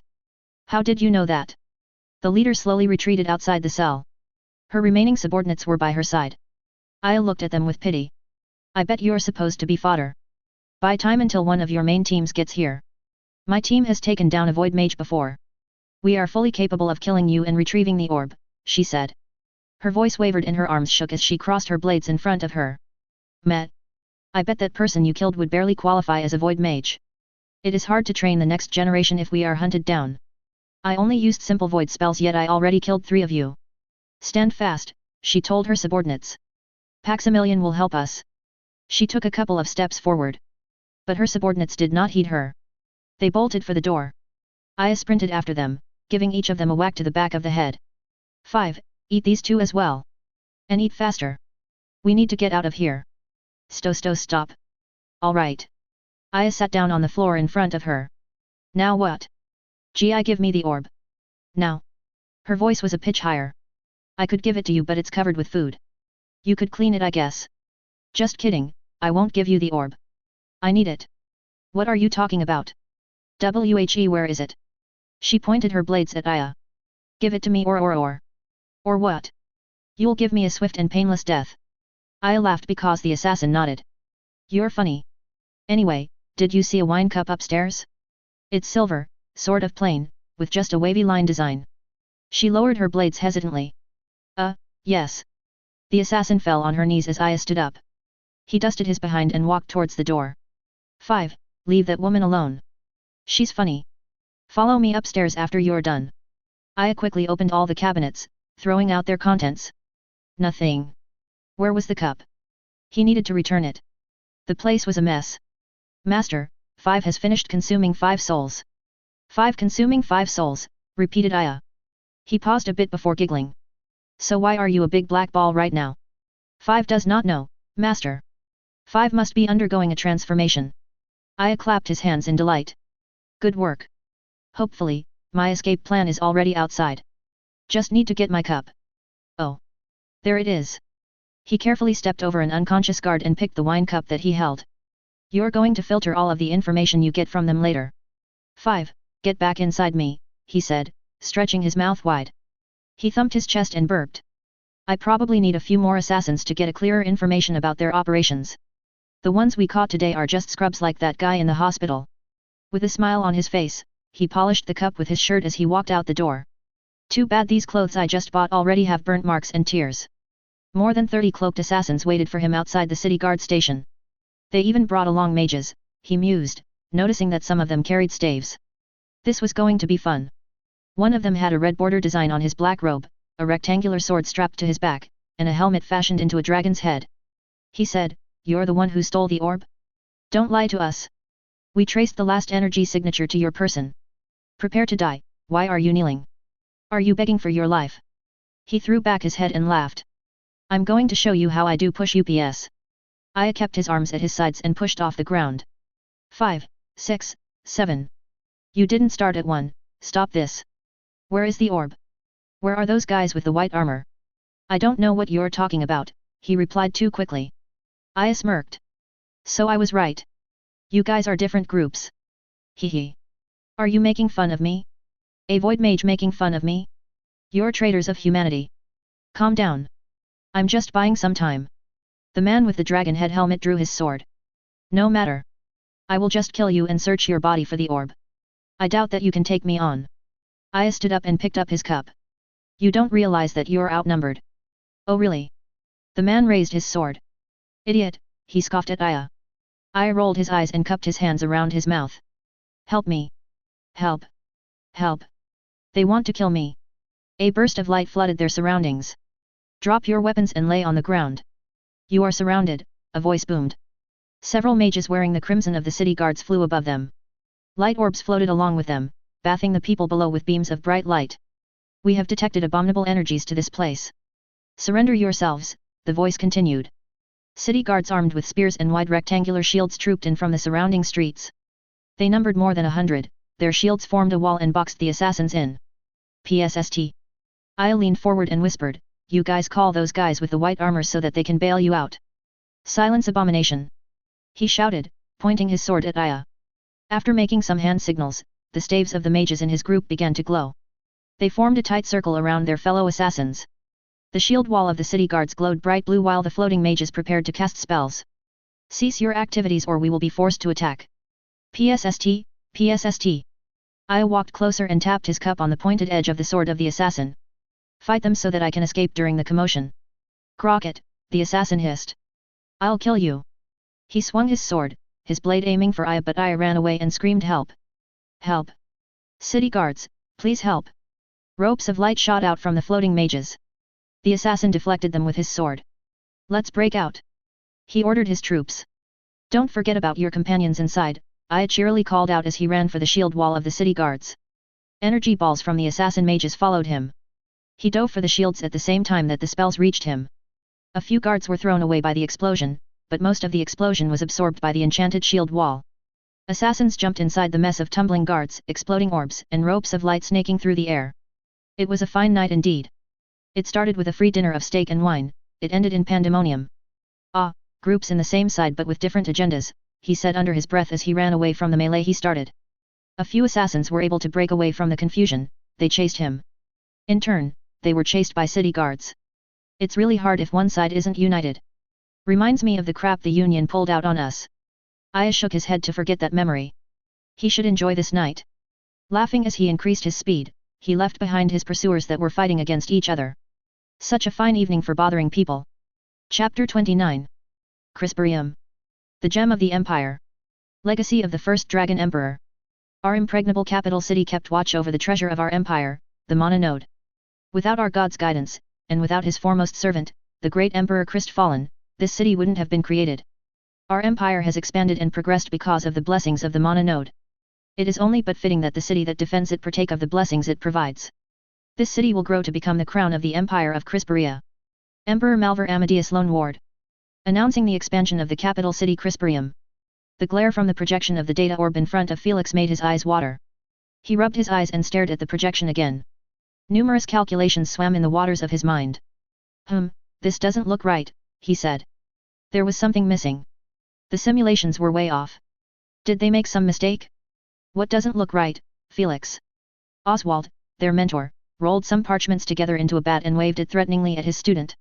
You can examine those materials later. Pay attention now. I'm paying attention. Felix sat up straight and put on his most serious face. As I was saying, the peak of the upsurge will occur in a few days. The Seal Crafter division in charge of simulating the Blossom stage of the upsurge have guaranteed its schedule. It will be a day after the coming of age ceremony of our beloved princess. And that's why they pushed her schedule up, although she should have her ceremony next year. Thank you for that insight, Felix. Never mind that I wasn't asking for it, Oswald said, tapping the roll of parchments on Felix's head. But, you're right. They did move her ceremony. That's why we have this month-long festival. The upsurge, plus the festival of the first emperor, plus the princess ceremony. I love festivals. Felixia said, raising her hand. Lots of interesting people visit this city. I'm not asking any questions, but since you raised your hand then might as well. Basics first. What is the upsurge? Felixia stood up and said, Mana deep within the earth follow patterns as they flow throughout our world. Sometimes, they burst forth from the crust and create these mana nodes. Due to the shifting currents in the heart of our world, mana coming from the nodes ebb and flow just like the tides, the upsurge being one of the products of the flow. She adjusted her glasses and sat down. That was weirdly coherent, coming from you, Felixia, Oswald said. Good job in explaining it concisely. She gave her brother a thumbs up. As Felixia said, the upsurge will be like the rising tide. The upsurge of our mana node comes in 500-year intervals, give or take a few years. Unfortunately, we are yet to discover the reason for these cycles. Harvey shot his hand up. If I may, sir. There is a theory that the upsurge of this particular node is signaled by a total solar eclipse over this city. Yes, there is such a theory. Not verified, but still, tell us about where that theory came from. Harvey eagerly jumped to his feet. With a flourish, he began, more than 500 years ago, 508 years to be exact, the great first emperor came into these lands to subjugate the dragons living on the crystal mountain on top of the Mana node. Even the most powerful armies, of that time, cannot accomplish fighting against 1,000-strong dragon army strengthened by hundreds of years bathing in the energies of the Mana node. The chroniclers have pieced together meager historical accounts of that event and formulated the theory that the first emperor most likely tapped into the power of the upsurge, captured its immense energy in one way or another, most likely with the blessings of Paximilian, and used that energy to wrest control of the Mana node from the dragons. During that time, a total solar eclipse occurred over Crisperium, a fact recorded throughout Forkspear. He bowed after giving his speech. Felixia and Felix clapped their hands. Oswald hit them both with the rolled-up parchment. "Ow, what's wrong with clapping?" Felix said. He rubbed his head and frowned. "But we're not getting an eclipse anytime soon?" "So. That is true. According to the Stellarium, the next total solar eclipse over the city of Crisperium would be in 153 years. Felixia raised her hand again. Buletin, but the eclipse on that day the first emperor conquered the Mana node was also not in schedule, right? Who knows what happened on that day, Felix said as he shrugged. Maybe Emperor Christfallen became so powerful after Paximilian helped him acquire the energy from the upsurge that he was able to shift the heavenly bodies. Switching the cause and effect. Harvey said. He twirled his golden locks, bowing in deep thought. It's possible that what really happened was that the Emperor caused the eclipse rather than the alignment of the Sun and the Moon signaled the upsurge. That's enough speculation. Oswald tapped on several data orbs behind him. All of them gave a unified projection of a map of Crisperia, complete with its mountains and rivers. Another tap and the map centered on Crisperium. Refer to the materials I have given you earlier to follow the discussion. Felix flicked his fingers at the projection of his own data orb to go back several panels. A simulation of the blossom stage of the upsurge appeared, the peak of the phase where several new mana streams shoot off into different directions from the node. It looked like a flower opening up, hence, the term blossom stage. The seal crafter Delphine division has estimated 7 major mana streams. Pay close attention, because your generation will watch over these new currents. Yes, sir, Harvey said. He stood up, his back straight, left arm locked by his side while his right raised a salute. Felix and Felixia looked at each other before mimicking Harvey. Felixia couldn't control her giggling as she saluted and ended up snorting. Oswald closed his eyes and rubbed the bridge of his nose, slowly shaking his head. I'm very thankful that you will not be the ones to create the gate seals for these streams. I'm sure that the Malver Seal Crafter division will make a very good job, that you won't mess anything up when your time comes to be in charge, even if you tried. He traced one of the streams on the projection with his finger and said, moving on, let's examine this stream.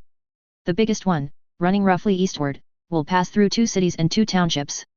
The government will most likely install permanent teleportation gates to connect these cities to the capital. That will be a huge project, but, with the support of the Mana stream, it will probably be completed within a year, or 2. Depends on how fast they can tap the Mana stream. Why aren't they starting to build stuff now? Felixia asked. When Delphine division says that a Mana stream will pass under that city, it's not like they're wrong, they don't get stuff like that wrong. Oswald paused, then shrugged. The higher UPS just want to make sure where the Mana streams will pass before dumping a fortune on building permanent teleportation gates. 7 streams. Felix tapped his panel to zoom out. 7 blue lines branched out from the capital and wriggled along the map of Crisperia. Delphine division's simulation included minute details besides the main streams. Thin lines branched out from the main streams, some lines merged with pre-existing streams while others changed the present Mana network. The Empire would gain tremendous economic benefits because of the upsurge. Felix followed the path of the other streams. 3 more cities, so, 5 in total. Not to mention the towns, said Felix. There would be a major expansion of the teleportation network for next year, for sure. It would be fun to take Felixia to all those cities. They don't have the time to travel around the Empire because they focus on their studies. With the teleportation gates, they could just pop in and out of several places in a single day. These new streams would also affect the growth of plants as they take nutrition from the earth. Animals will be affected indirectly. There will certainly be changes in migration patterns of some species, Oswald said. He pointed to the southeastern portion of the map. Look at this. A stream will pass through the agricultural sector of the Empire. The farmers will be very happy. The fruits will grow bigger. Felixia said, shaping a large circle with her hands. That would be fun. I'll measure some fruits now to compare them with next year's batch. Oswald scratched his head and said, if you want that as your new hobby, then enjoy. Moving on, give me some more benefits of having a mana stream under your city. Sir, Harvey said, waving his hand. He immediately stood up before Oswald could call him. Hospitals would also benefit from the mana stream if they are able to tap into it. Mage academies, as well. And, defenses of the city, perhaps, he said, ticking his fingers. Of course, the energy that they would gain from the mana stream would simply be a drop compared to the energy provided to us by the node, but it's still something, he finished awkwardly. Chuckling at his student, Oswald gestured at the orbs behind him. A new display came up. It looked like a cross-section of the earth. See this? It is hard work drilling down the earth and setting up a magical seal superstructure to direct pure mana from the stream and contain it. I'm sure the government would do it for the teleport gates, a small one, perhaps for the hospitals, as well. I'm not sure on that one. Considering costs alone. How about something like, the city sigil? Felixia said. It distributes the energy it receives from the mana node. How about something like that? Rather than making independent connections for each structure they need to power. We don't have any seal crafters around right now that's about the same level of the first Emperor or Emperor Malvar, Felix said hastily before her sister could say something that she wasn't supposed to know. He leaned back in his chair and flicked the panels. If we have, doing something like that would be easy. But we don't. I agree on the teleportation gates, I'm sure they'll install those. It would be economically advantageous to install those in major cities where the streams will pass. Other institutions would be second priority. Harvey frowned as he sat down.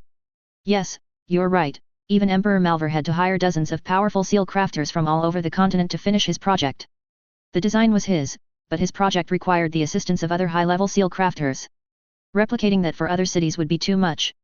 And it will be in a much smaller scale if they tried to replicate it. Not cost-efficient. Enough about that. You kids are forgetting the main benefit of having pure mana running below the place where you live. It makes you healthier. We shouldn't take it for granted because we are living in Crisperium. Most people tend to forget about that.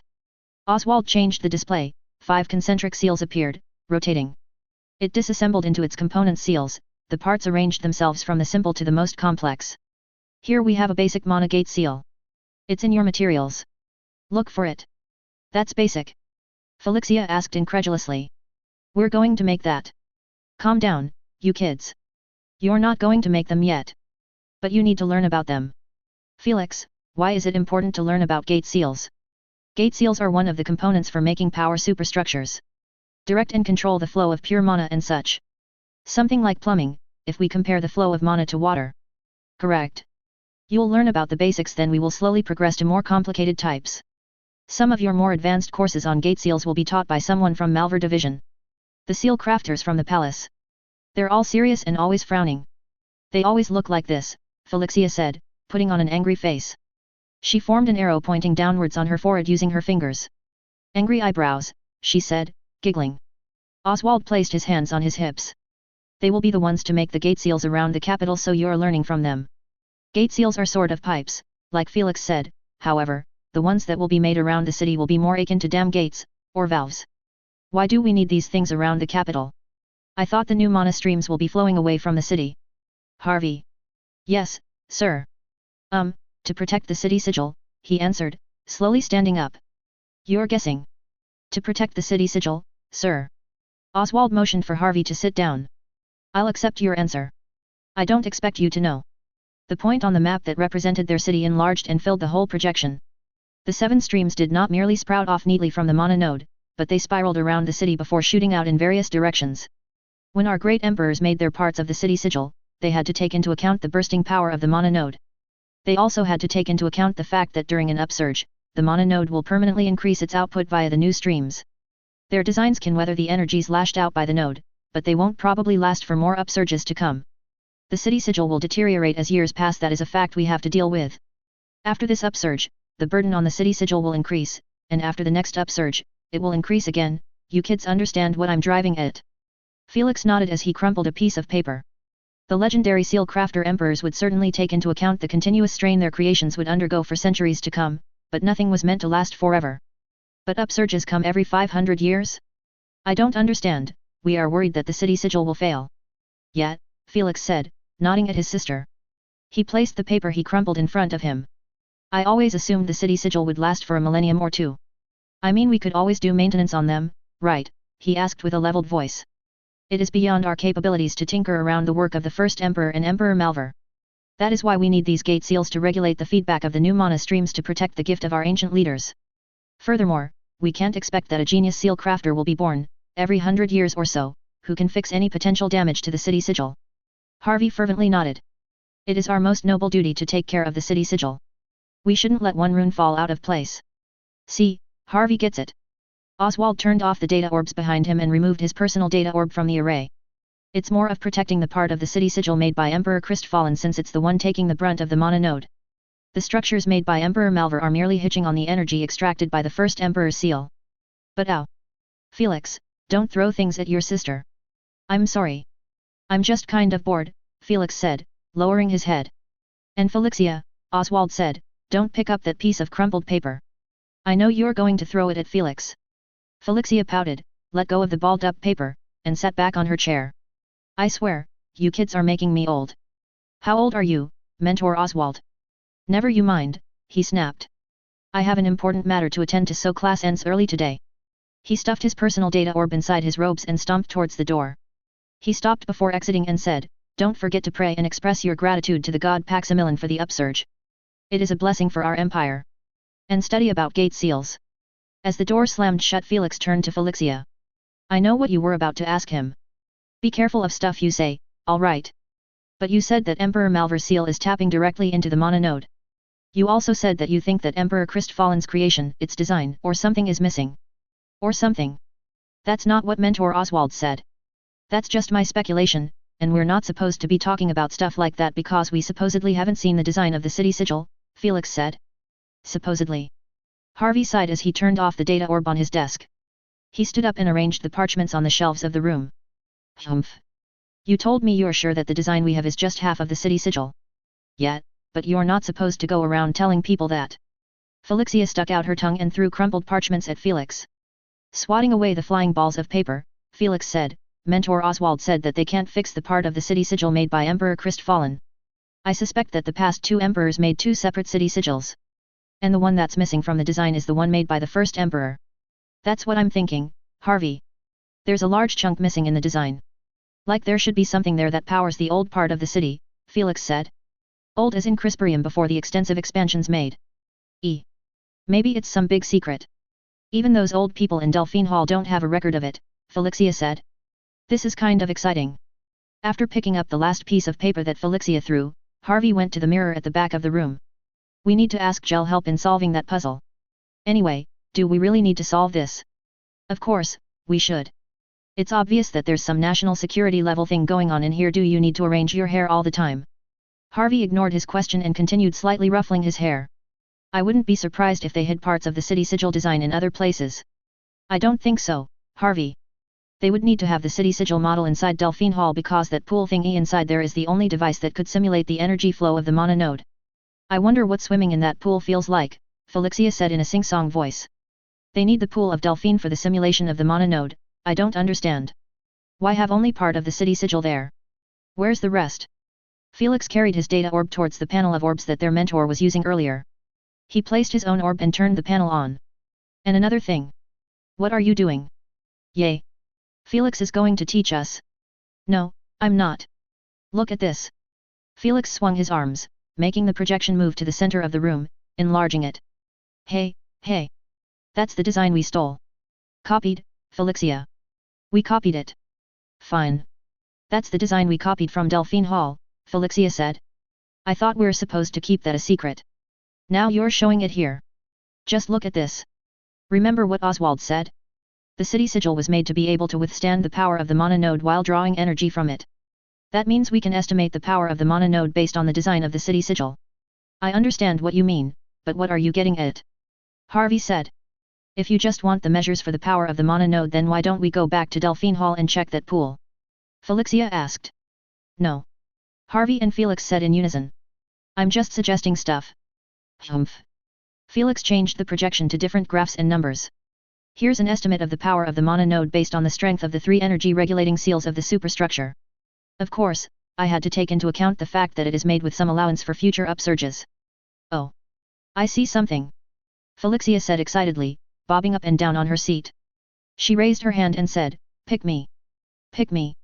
Felixia, this is not a class. Whatever. Just guessing here. Is the estimate of Delphine division wrong or something? Felix jerked back, surprised how fast his sister was able to comprehend what he was trying to explain. I think it's way below what should be the amount of mana streams for the upsurge. He changed the display to the 7 mana streams earlier shown by Mentor Oswald.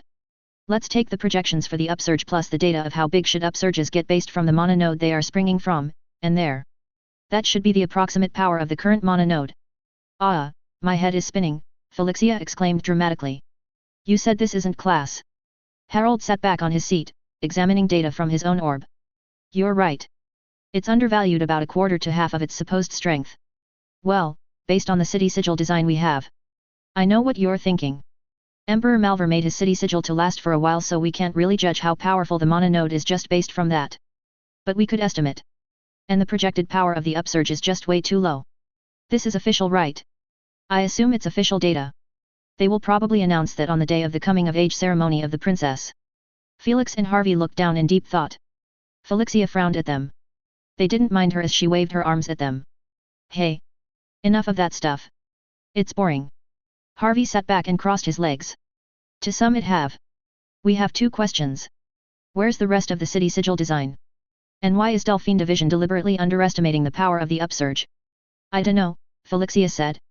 Let's go out. Let's bother Eileen or something. Enough boring calculations and all that. We'll have enough of that when we're adults. The answer to this is probably something highly confidential, national security level, that sort of stuff. Who knows, we might stumble onto some conspiracy or something. Harvey said, I must repeat my question. Do we really need to find out about these things? Yes. Well then. What's our next course of action? Felix shrugged. Let's bother Eileen. Felixia said. We'll figure out all of that stuff later. She dragged Felix and Harvey out. Pork dug his nails into the soft skin of the paho fruit and peeled it. With only one hand, peeling it was a chore. A merchant outside the arena sold a sack of the native Roganian fruit. He bought every piece of paho the merchant had. It was a rare sight to see produce from the faraway land of Rogania being sold in Crisperia. Back in Rogania, he consumed paho in large quantities. Rogania was a long way away. Annoying inspections. Why does there seem to be more guards around? Did something happen? Ethany entered the room, with a scowl on her face. She stopped and pointed at the sack beside Porg. And why do you have a pile of paho? Have one. Ethany caught the fruit Porg tossed to her. I used to eat lots of these after training. Great food for stress. Porg bit into the soft flesh of the paho, its juice ran down his chin. Did you have trouble with the guards? Not really. They were surprised when they saw that I'm Roganian. They kept badgering me about my tattoos and why that basket slayer guy does not have any visible tattoos. What did you say to them? I didn't answer them. Fans of that guy, weird people. I doubt they'll believe me if I tell them that he's not even a real Roganian. Pork spat out the black seeds of the paho and then wiped his mouth with his sleeve. A brown stain streaked across his clothes. He grimaced at the stain, then turned to Ethany. Do you think they'll believe you if you say that he's actually a lizardman? I still can't believe that guy is a Saurian Zir. Did their tiki shaman cast a spell on him? Ethany started peeling her fruit. Make him change his form to look like a human. The Saurian Zirs are not known for magic casting. Their shaman species probably cast a strong spell on him. There are neighbors, yet we don't know much about their magic. Secretive. Very secretive, those lizards. Most of them still hold a grudge against mankind. We harvested their kind for beast stones. Ethany spat the paho seeds on her palm. That was a long time ago. 800? 900 years ago? Rogania wasn't even a country back then. Most people have already forgotten about that. She flicked the paho seeds towards the garbage can, accurately shooting them one by one. They haven't forgotten about it. Well, most humans have forgotten about that piece of history. Or maybe chose to forget about it. She motioned Porg for another fruit. I just thought of something, she said as she walked towards the other side of the room. Why doesn't this disguised Saurian Zir know about our tattoos? We're literally just on the other side of the mountain. If their tiki was the one who cast the spell, then at least they should know how a Roganian warrior looks like.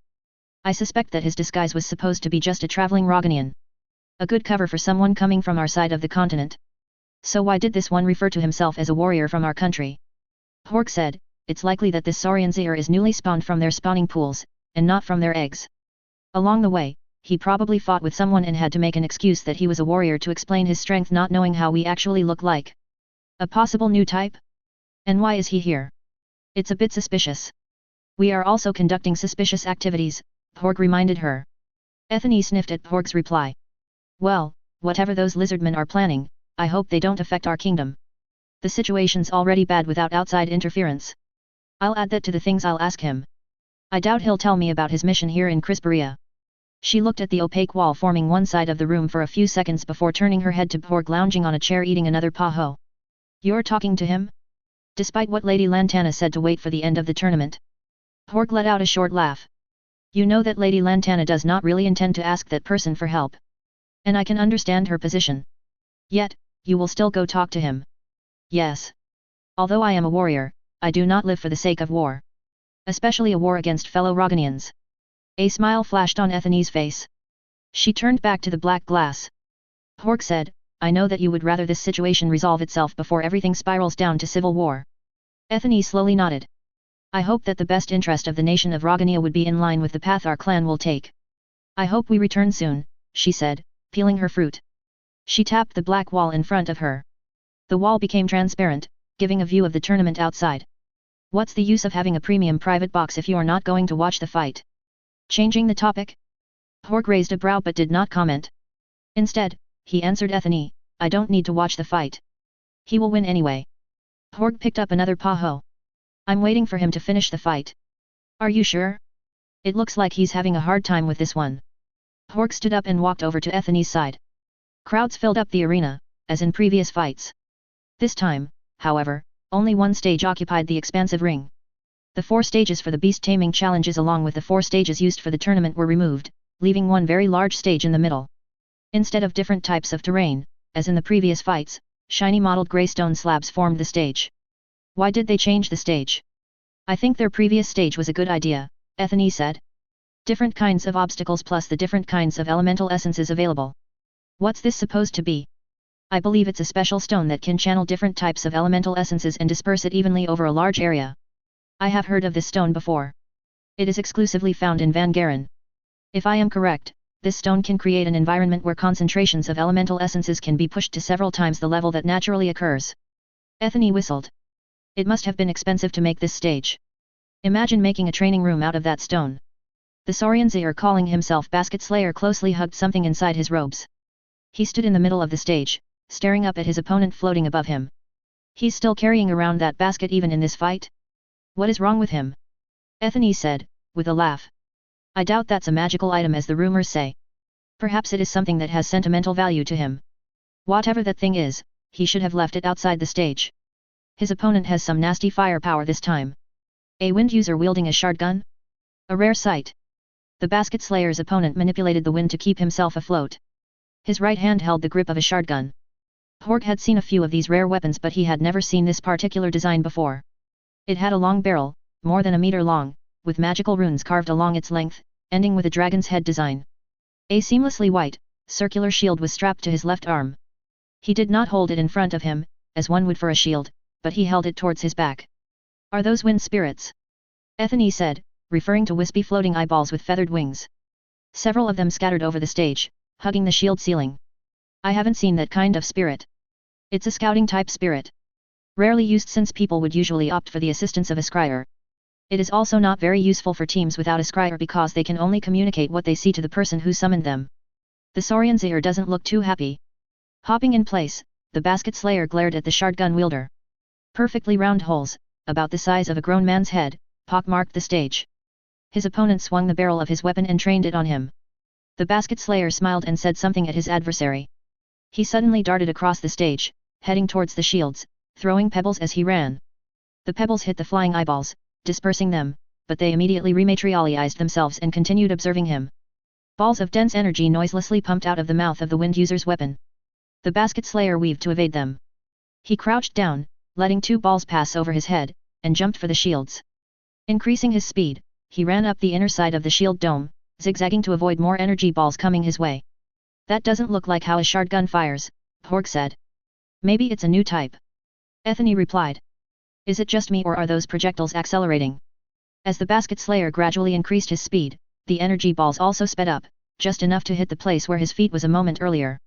It was obvious to Porg that the wind user controlled the match. He purposely kept on missing his target, but just barely, to show that he could hit him if he wanted to. The balls collided with the shield, crackling and straining against it, rotating and pushing out for a few seconds before dissipating. Small cracks on the shield.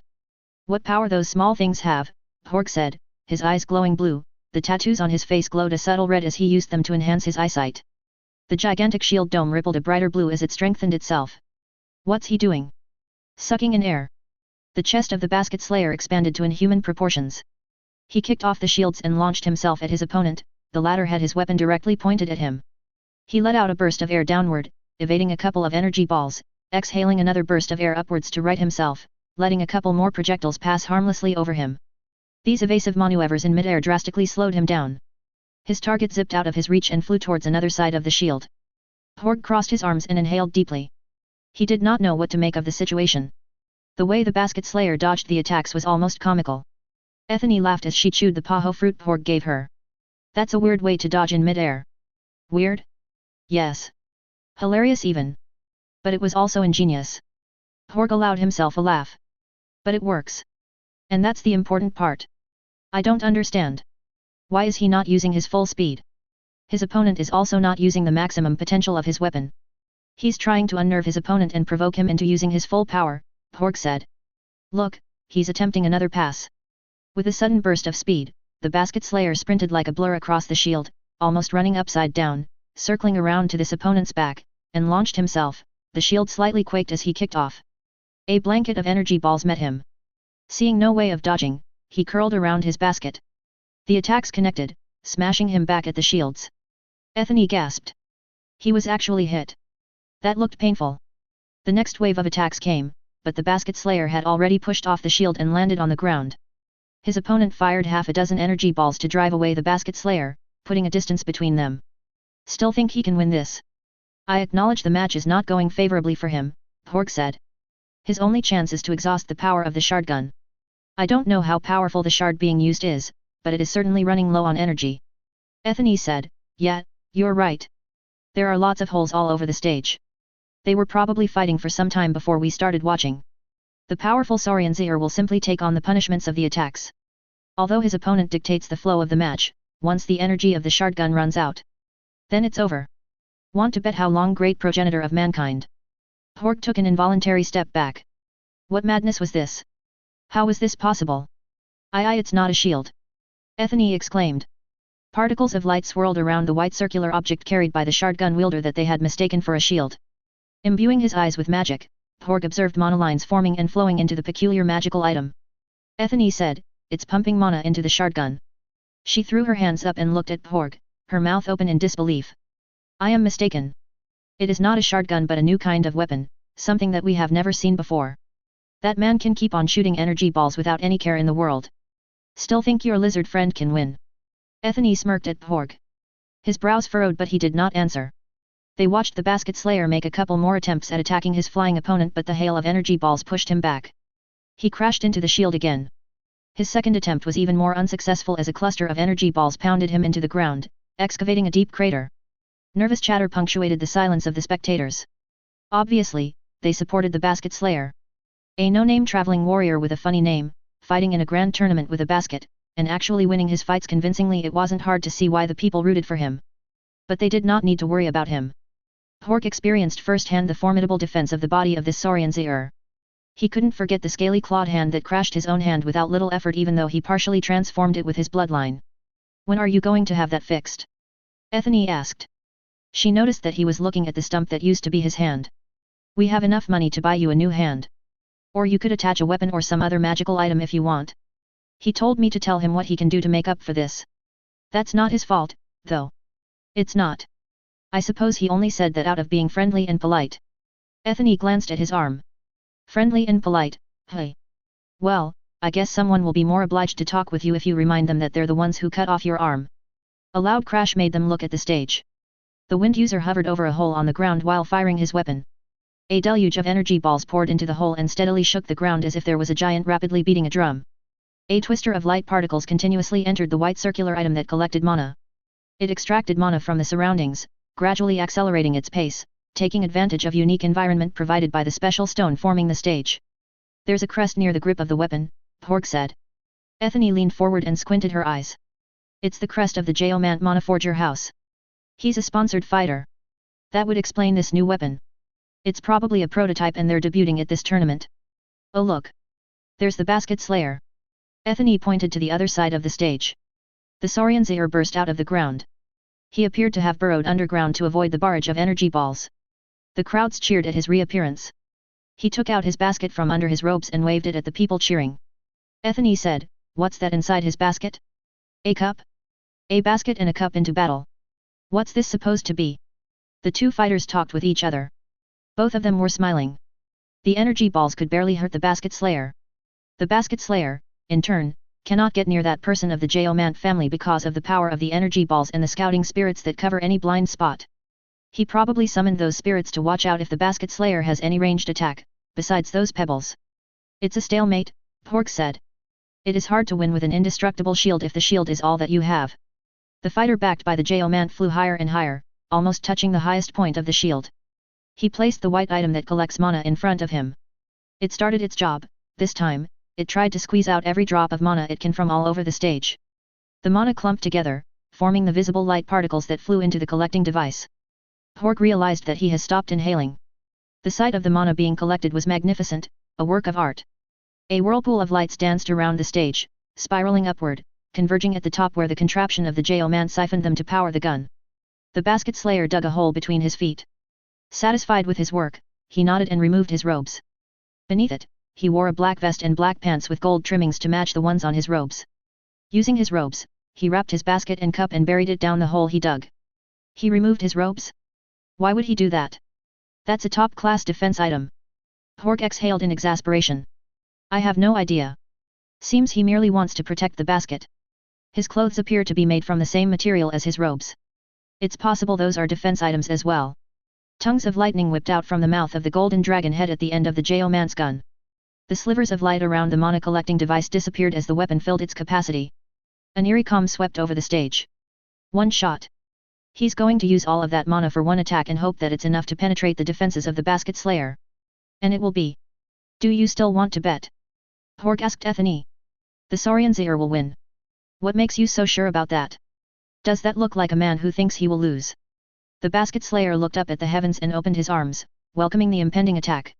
I can't even begin to guess what's his thinking, said Ethany. A ferocious howl echoed as the gun fired all the energies it stored. A raging waterfall of pure mana crashed down on the Basket Slayer. Wah wah wah. Didn't I tell you he will win? A bloated man stood beneath the torrent of pure mana fired from above, his mouth opened so wide that he most likely broke his jaws, his chest expanded and stomach inflated at an alarming rate. The Basket Slayer vacuumed the attack thrown at him. He continuously sucked in pure mana. Pork was now sure that the clothes he wore were magical since it stretched over his humongous body without tearing. This match is insane. First there was that weapon that can gather mana, and now this person that can suck in mana. I honestly don't know what is happening here, Pork said. His seals are surfacing. Mysterious blood-red seals covered the ballooning body of the Basket Slayer.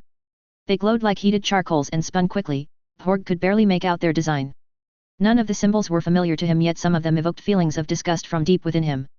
It's so obvious that he's not a human. I'm not even sure if a lizardman can do that. The flood of pure mana abated, leaving behind a man whose body expanded to the size of a small house. There was a slight twinkle in his eyes before he opened his mouth. He released all the pure mana that he swallowed. A blinding light filled the entire stage. Ethany raised her hands to cover her eyes. Pork tapped on the glass and it became opaque once again. Such a waste that we did not formally agree on a bet. Chapter 30.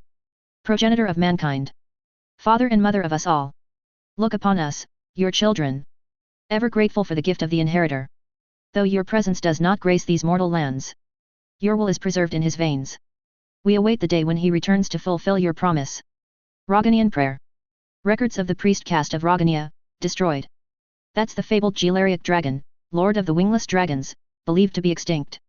I hope they really are extinct, said a merchant, as he saw Aya and Pork by his stall. Such a fearsome face they have. You have a good eye for wares, dear sir. The merchant reached for the dragon mask Aya was examining. He dusted it off before presenting it to his prospective customer. If they're not extinct, I'm grokking sure that they won't show their spiky faces anywhere near our empire. And why is that? Pork asked, although his tone indicated that he didn't really care about the answer. His imposing shadow covered the small alley housing the merchant stall full of dragon masks. The merchant didn't show any signs that he was intimidated by the huge man with a hood pulled low to cover his face and a strange box strapped to his back. He gave them a friendly smile, displaying his yellowing teeth, and said, "The great first emperor, praises be to his name, killed tons of them dragons, right? If you know a place where tons of your kind were killed you wouldn't go there, right?" "I know I wouldn't." The merchant gave a raspy laugh as he arranged the other masks hanging by his stall.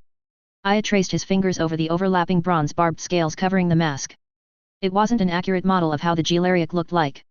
They should have an intricate frill of horns covered in horns, horns too numerous they were almost like a blanket of fur, at least, the two that he encountered had those. He intently at the mask and sighed. Right.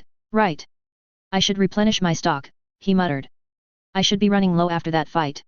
"Yes, sir," the merchant said, leaning forward.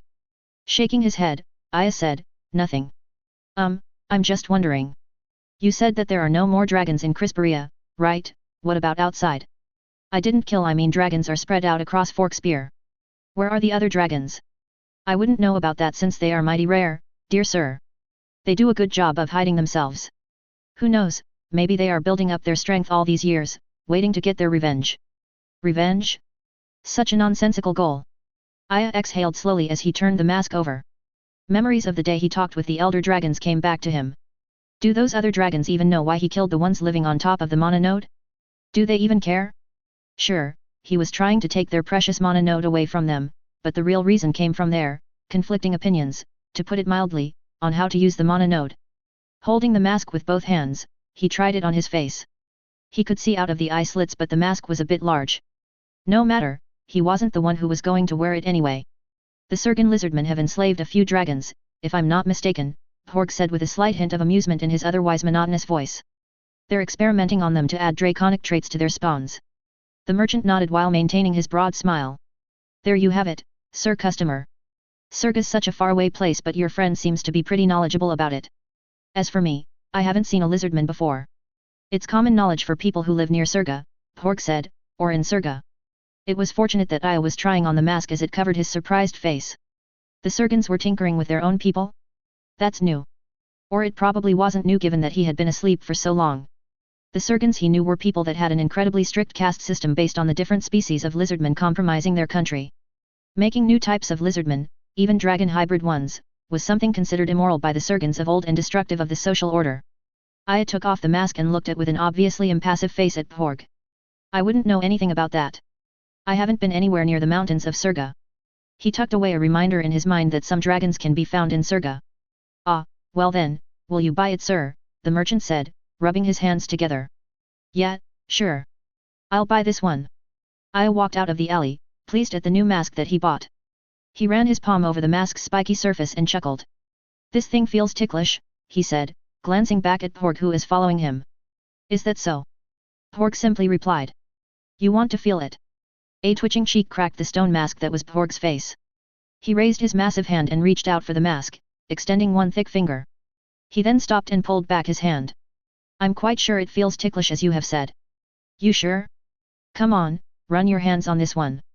I realized what he has just said and added sheepishly, hand." Porg assured him that he was quite fine with the knowledge that Aya thinks the mask feels ticklish. "Suit yourself. It's quite ticklish." Aya and Porg joined the crowds traversing the main road. Porg did not ask where they were headed but merely followed Aya. He kept his head low so that his face would not be seen by other people, as Aya told him to. His height, on the other hand, was not something that could be hidden. It was enough for Aya that people saw him with a large man. They walked behind a wagon. It was a simple wooden one, probably belonging to a family of pilgrims that came for this year's festival. A festival in his honor. Or more specifically, a festival to honor his death. Supposed death, he corrected himself. He pinched his wrinkly skin. Yab. Quite alive. A small head poked out from the drapes covering the back of the wagon. The child stared around the wondrous capital of the most powerful empire on the whole of Fork Spear. He was probably from some faraway town on the edge of the empire. He gasped as he caught sight of the odd pair following his family's wagon. An old man with wild, white beard, stooped low, incredibly frail looking but moved as nimbly as a young man, and the largest man he has probably seen hiding his face beneath the hood of his cloak. Aya noticed the child. He raised the dragon mask to his face with one hand while making clawing motions at the child with the other. Letting out a little squeal, the child retreated back into the wagon. Aya chuckled. "You all right back there, he called out to Porg. Yes, I am fine. Something smells good. Aya sniffed the air a few times then veered off the main road. They entered a smaller road. The pathway was smaller because 2 lanes of the road were occupied by food stalls. Was this capital city also the food stall capital of Crisperia? Or was this just because there was a festival? Smells good, right? Yes, it does. Again with that annoying way of answering. Was Porg merely waiting for him to ask what he wanted? Did he think this was being polite? Aya stopped before a group of people happily eating pigmanime barbecue. Looks like, they are having fun eating. Yes, they are. Porg said. Aya gave up trying to get a more open response from Porg. His hints at Porg to treat him to some food fell flat on the pavement and was trodden upon by the crowds that enjoy the food he so wanted to eat. He wasn't able to eat after his match earlier and wanted to eat before they do his plan that involved running across the city. Again. The large, authentic, Roganian warrior, had waited for him outside the mess hall at the arena, an immobile mysterious statue. He was aware of the routine of the famous tournament fighter, Basket Slayer, of eating his fill after every victory. Porg assured Aya that waiting would be acceptable to him and that the latter take as much as he wants to eat. Analyzing the situation, Aya surmised that he can probably get Porg to treat him to some food. He must know of some restaurant in the capital that serves Roganian food. Eating the same kinds of food in the mess hall was tiring. Just look at all these many kinds of food, Aya said. He stopped in front of a stall where a tank of squiggly worm with shining bulbs growing on its body was displayed. The bizarre product attracted the attention of a few people who were watching the vendor prepare the dish. I wonder what that tastes like. Porg said, those are fructal worms. Those bulbs contain juice that tastes like a mixture of various fruits. While its preparation might be amusing to someone who hasn't seen them before, the juice will not be a novel taste. So no free food then? Aya shrugged and went on walking, looking for a spot where they can talk about away from prying ears. He would have bought some himself if he didn't use up all of his winnings to buy mana parchments. Low-quality ones were useless. He needed the ones of the highest quality to be able to accurately do his work. Didn't that Folier girl owe him more mana parchments? She had delivered some stacks of mana parchment to the villa of the Dalsworth students where he was staying but they were still lacking. He would collect when that girl comes along to challenge him again. She's not the type who would simply give up. A recognizable glimmer of white interrupted Aya's solemn contemplation on whether he should leave Porg and return to the arena to check if there was still food. A white golem, similar to the ones guarding the temple, appeared at the far end of the street accompanied by 2 of those white-armored warriors. He immediately made a turn for another alley, pushing people aside. The golem should not have a glimpse of him. He checked behind him and saw that Porg kept up with him. Returning his attention forward, he navigated the streets away from the white golem. As far as he can tell, the warriors of the church were not under military control. Another thing that he was sure of, something that he had gambled on actually, was that the church would not publicize the loss of the orb otherwise, the streets would have been crawling with the white golems that apparently have some way of seeing through the powerful enchantments that the restraint blood runes came with. Aya did notice an increase in the Crimson City guards patrolling the city after that very enjoyable night he had getting jailed and then breaking out. They were also accompanied by new golems that he hasn't seen before. They were painted in with the same color scheme as the city guards. He tried a couple of times walking in front of one but it paid him no mind at all. They were probably of a lesser quality than the ones in the temple or they were just geared in finding void magic since a void mage sort of attacked one of the city guard stations a few nights ago. Either way, Aya did not concern himself with them so much. This time was different. The white golems were outside the temple. Those guys might have offered to help search for the void mage so that they can bring out those things, Aya said under his breath as he scanned for any signs of more white golems.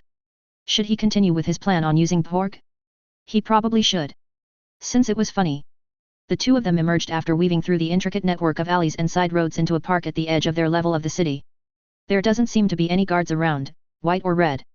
Aya shrugged and headed for the railings running the very edge of the park, overlooking the levels below. This seems to be a good place to talk.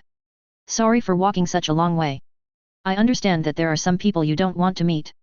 Yes, yes. Those pesky golems can see through my disguise you see, Aya said pointing at his face. I don't know why there are more of those golems around, there seem to be some problems in this city. Do you know about it? Porg shook his head. I noticed that there are more soldiers deployed but I do not know the reason. Well, part of it might probably be because of our handshake, right? Or it might be because of your friend causing that explosion. Ah, Porg was visibly rattled by his suggestion. Don't worry about it, Aya said. Porg might have orders not to expose himself while their little Roganian squad did their Roganian stuff.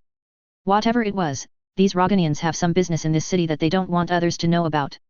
I doubt it was because of that tiny explosion she caused in an empty alley. I am thankful for that.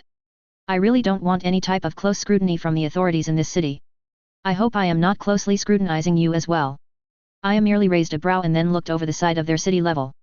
3 more levels were below them, an enormous urban sprawl, proof of the wealth and power amassed by the empire of Crisperia for hundreds of years. Empires rise and fall with time, but this one was still on its upwards climb to greatness with no limit in sight. Such was the blessings of the Mana Node. Such a wonderful city, isn't it? I'm sure that their founder, Crestfallen, is happy with all of this, he said as he gestured over the city below. The inheritor surely is a great man, Porg said, his voice filled with conviction. The inheritor. The first emperor of Crisperia. Crestfallen, the inheritor of the will of the progenitor of mankind. Oh.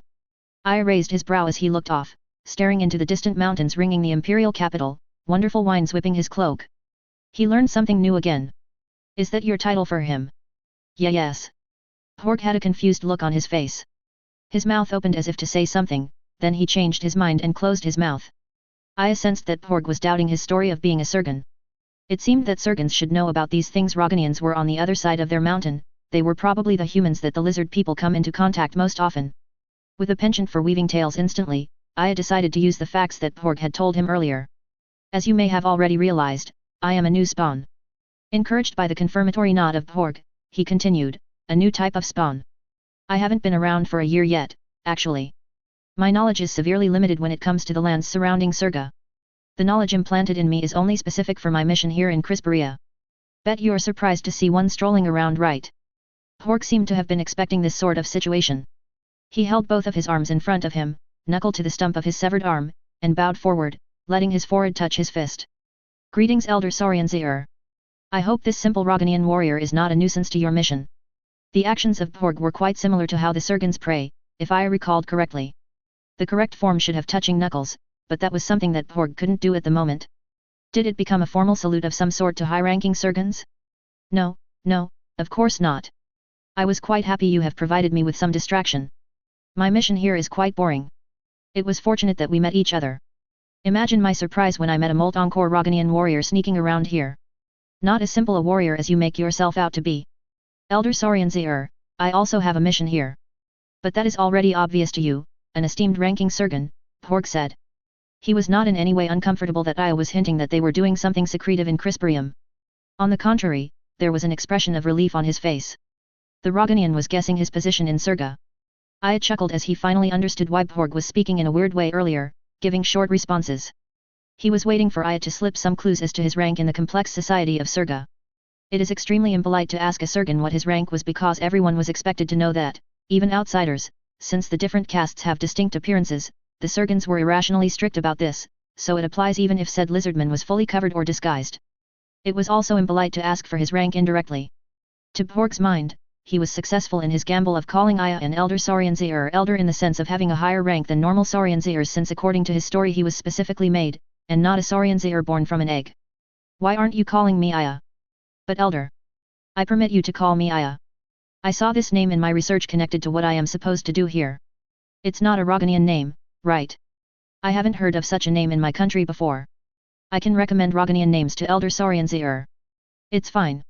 I read it off an ancient book. Rogania wasn't probably around when that person was given that name. Aya turned around to the spectacular expanse of the city below him.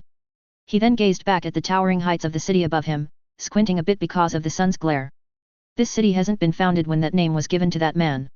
Forgive me for being a bit repetitive, but this is such a wonderful city, don't you think? Indeed, it is, Porg said. It's unfortunate that the people here have ancient prejudices against others not their kind. I haven't seen a non-human, even a half-breed, among their populace. I suppose that explains why I don't want my disguise to be uncovered. Imagine their surprise if one of the lizard people won their tournament. Elder Saurian intends to win the tournament. The Roganian was still calling him Elder Saurian and not Aya. Nice following instructions, Aya thought sarcastically. Yes, I believe it will be helpful for my purposes if I win and gain the affection of the people here. Aya faced Porg and examining his eyes beneath his hood, a sly smile off his face. I think it's about time you tell me what you require of me. Aileen struggled to keep her face from scowling as the nobles who met with her said their farewells and bowed their way out of the room. She sat straight on her chair and gave them, what she considered a regal wave. Trying to be like Gel was proving difficult for her. Gel had a knack dealing with people. Especially this kind of people. The nobles came from lesser merchant houses based outside Crisperium. Most likely, they visited the capital to bet on the games as most people with money did, it being considered legal gambling. They were also high-ranking members of the council of the powerful merchant guild that span across Crisperia. Exactly how high-ranking they were Aileen did not pay attention to, nor did she care. Obviously, they were high-ranking enough to think that they should introduce themselves and pay their respects to the third child of the head of the Follier family. Raising his head, the lead merchant noble said, "We are grateful for having the pleasure of meeting with you, Lady Follier. I think all of us here is of the same mind that you will become a great warrior." "That is what is expected of me," Aileen said. "Thank you once again for your time. We are exceedingly obliged to you, Lady Follier." Spreading his stubby fingers adorned with multiple ornate rings with large gems that it looked like he was wearing gauntlets, the merchant backed out of the door while facing Aileen. Aileen slumped down her chair as the door closed. What an annoying bunch. Gel should be the one dealing with them. I'm sorry, Quill said. Her straight reddish-brown hair covered half her face. Her eye that was uncovered stared at the ground. "What are you sorry for?" Aileen had almost forgotten that Quill was standing by her side. Darl had forced her to take Quill with her to the arena, a suggestion that Gel had eagerly supported. Which was the reason Quill becoming her companion in watching the arena fights instead of Gel. "Be because you were supposed to come with Gel. And instead you have me. Hey? Oh, don't worry about that. It's good that we have some time to bond. We're family after all." Quill smiled timidly and raised her head. "I enjoyed watching the fight today." "That's good." Aileen tried to give her a friendly smile in return. Apparently, it was not as friendly a smile as she thought because Quill immediately dropped her gaze and went back to staring intently at the floor. Aileen turned her head to the side. Quill won't see her, rolling her eyes. Why did they make Quill go with her? Aileen stood up and held out her hand. "Wah. Oh. Sorry." Quill nearly fumbled in handing Aileen her sword. "Thank you," Aileen said, smiling once again. She intended to be as friendly as possible, although that was not a trait that she was famous for. She stood up and attached the sword to her belt. A full black leather armor was her usual attire when she goes out of the temple. Although she wore the crest of the Folliers on her metallic shoulder guard, the leather armor she wore was not a standard armor used by her family, rather, she had it custom-made, patterned after the ones used by the soldiers of the West System. The West System, the defense of Crisperia against the horrors of the blighted multitude being assigned there, was Eileen's dream. Perhaps she could join one of those brave expeditions sent out by the Empire into the Grey Desert. Who knew, maybe she'll be the one who would discover the way of finally eradicating the blight threat. She shook her head. There she goes dreaming about heroics. Maybe Darl was right.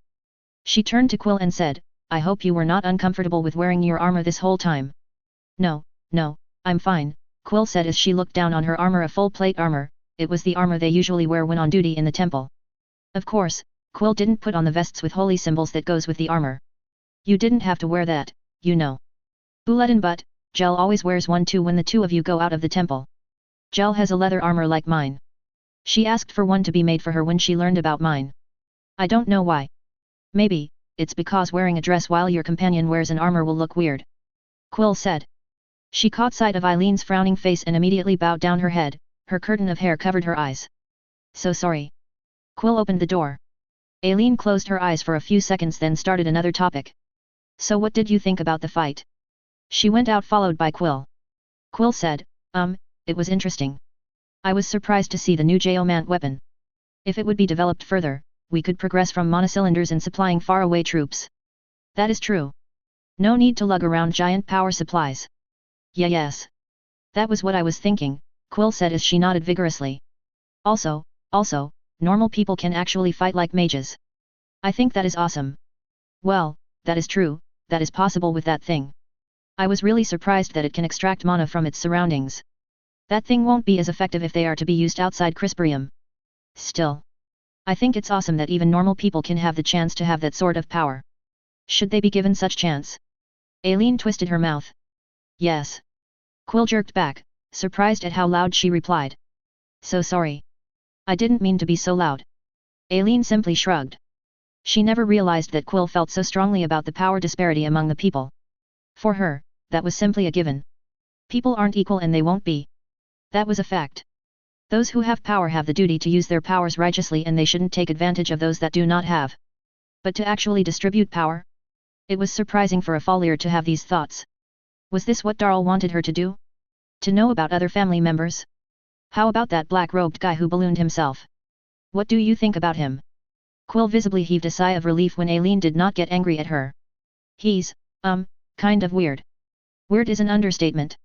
He also fights in a weird way. You got that right, Aileen replied dryly. Weird is the proper way of describing him. Are you acquainted with him? Sort of acquainted, I guess. Quill said, excitedly, ooh, how did you meet him? I don't even know anyone from outside Crisperia. Aileen stifled a giggle. Quill was behaving like Gel. Did she put her up to this? Maybe there's a Gel training center somewhere. She said, I met him strolling in the temple. I also fought with him. She paused. Why did she add that last part? Who won? Aileen did not answer. She walked faster, going out of the arena. People gave way to the two Folier ladies, almost everyone knew their noble lineage.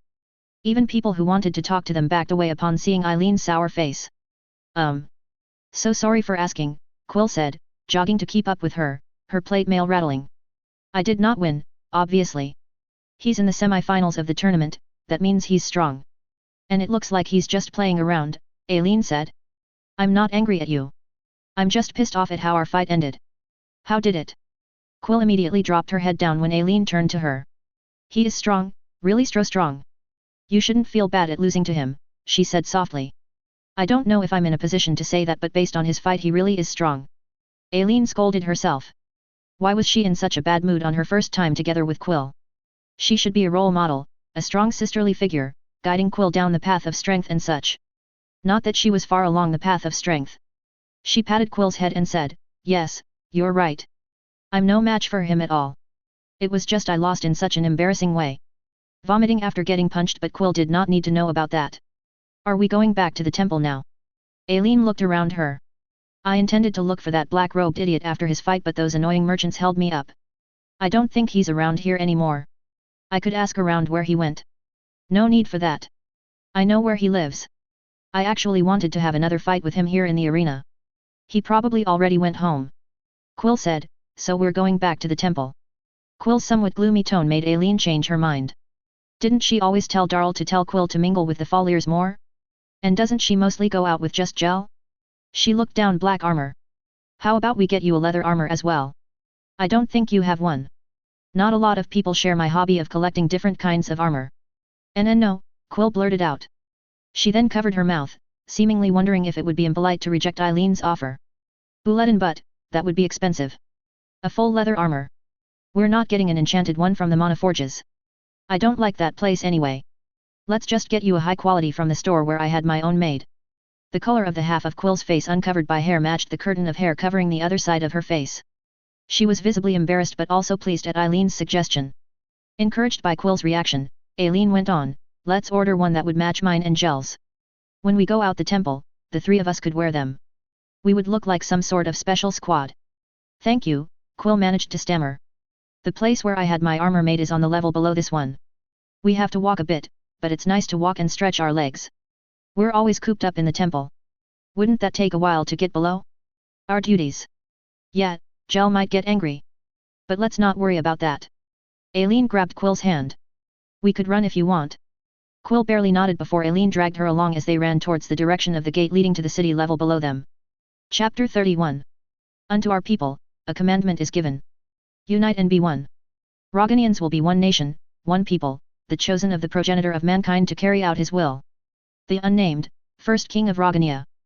Hork told the story of the crisis his country was facing to the mysterious lizardman camouflaged as an old man. He did not inquire into the actions of the Surgan. If the Surgan wanted to be an old man, then that was barely any of his business. Nothing good would result from unnecessary prying. One thing he was sure of, the Surgan in front of him wasn't an ordinary Saurian. An eccentric and odd individual, very much different from the solemn and stiff bearing of the Surgan warriors, one that was actually fond of humor. His ability to transform himself and shield his presence from most forms of detection, along with his apparent resistance against soul flames, were much less surprising compared to a playful Saurian. All of the strangeness of the Surgan in front of him did not matter to Bhorg. If a corrupted spirit volunteered its services, he would gladly accept. All in for the sake of peace in Rogania. To make his story more coherent, and because the Surgan himself said that he did not have knowledge with regards to Rogania, Bhorg began by explaining that their kingdom was a conglomeration of different Roganian clans, formerly nomadic, but has chosen to settle down and form a country because of a great prophecy that they should become a strong nation to prepare for a future calamity. That was 150 years in the past.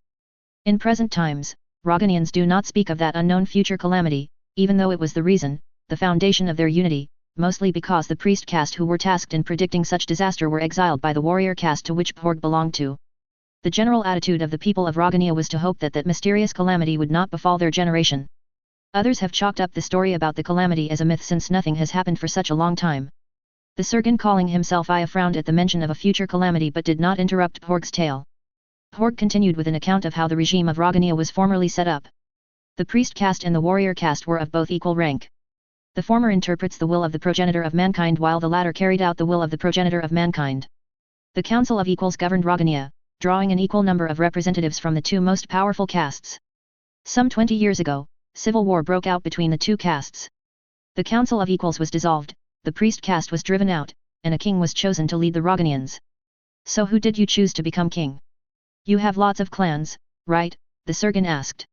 I doubt anyone would just agree to anyone from a certain clan to have power over all the clans. A concept of a king is not a new concept to us, Porg said. We had a king when the clans formed a nation. One could say that it was because of him that we united. To him, the message from the progenitor was relayed that we should form a nation. The Surgeon's eyes went wide. Seriously? Whoa. He was able to talk with the progenitor? Well, your progenitor, not mine. Face to face? This was 150 years ago, right? 150 years in the past, said Porg, nodding his head. But he didn't meet with the progenitor face to face. Such would be impossible. The dire message came to him in a dream. During his fasting ritual, it was said that his mind was filled with the presence of the progenitor. Noticing the Surgeon's skeptical expression, Porg continued his explanation. He might have dismissed it as some feverish dream brought upon by extreme hunger, were it not for the fact that when he woke up, beside him was a sword.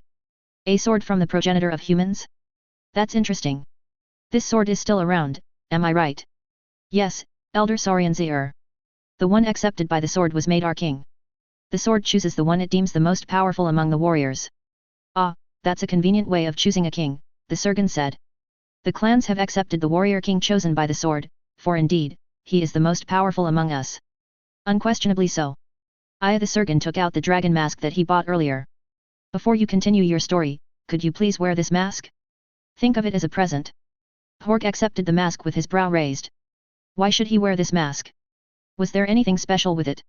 It was a normal mask designed as a dragon, as far as he could tell. He wore it to avoid displeasing the Surgeon. Thank you for the present, Elder Saurian. The Surgeon smiled, his own human mask became even more wrinkled. Don't remove that until it is safe to do so. Safe to do so? It fits you so well. You can pass off as a new breed of lizard man.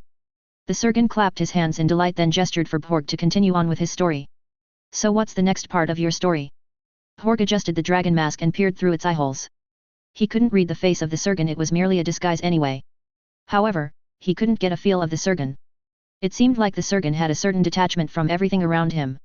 Perhaps it was because he was a lizardman in a city full of humans? He cleared his throat before continuing with his story. An ancient demon spirit. That was the next part.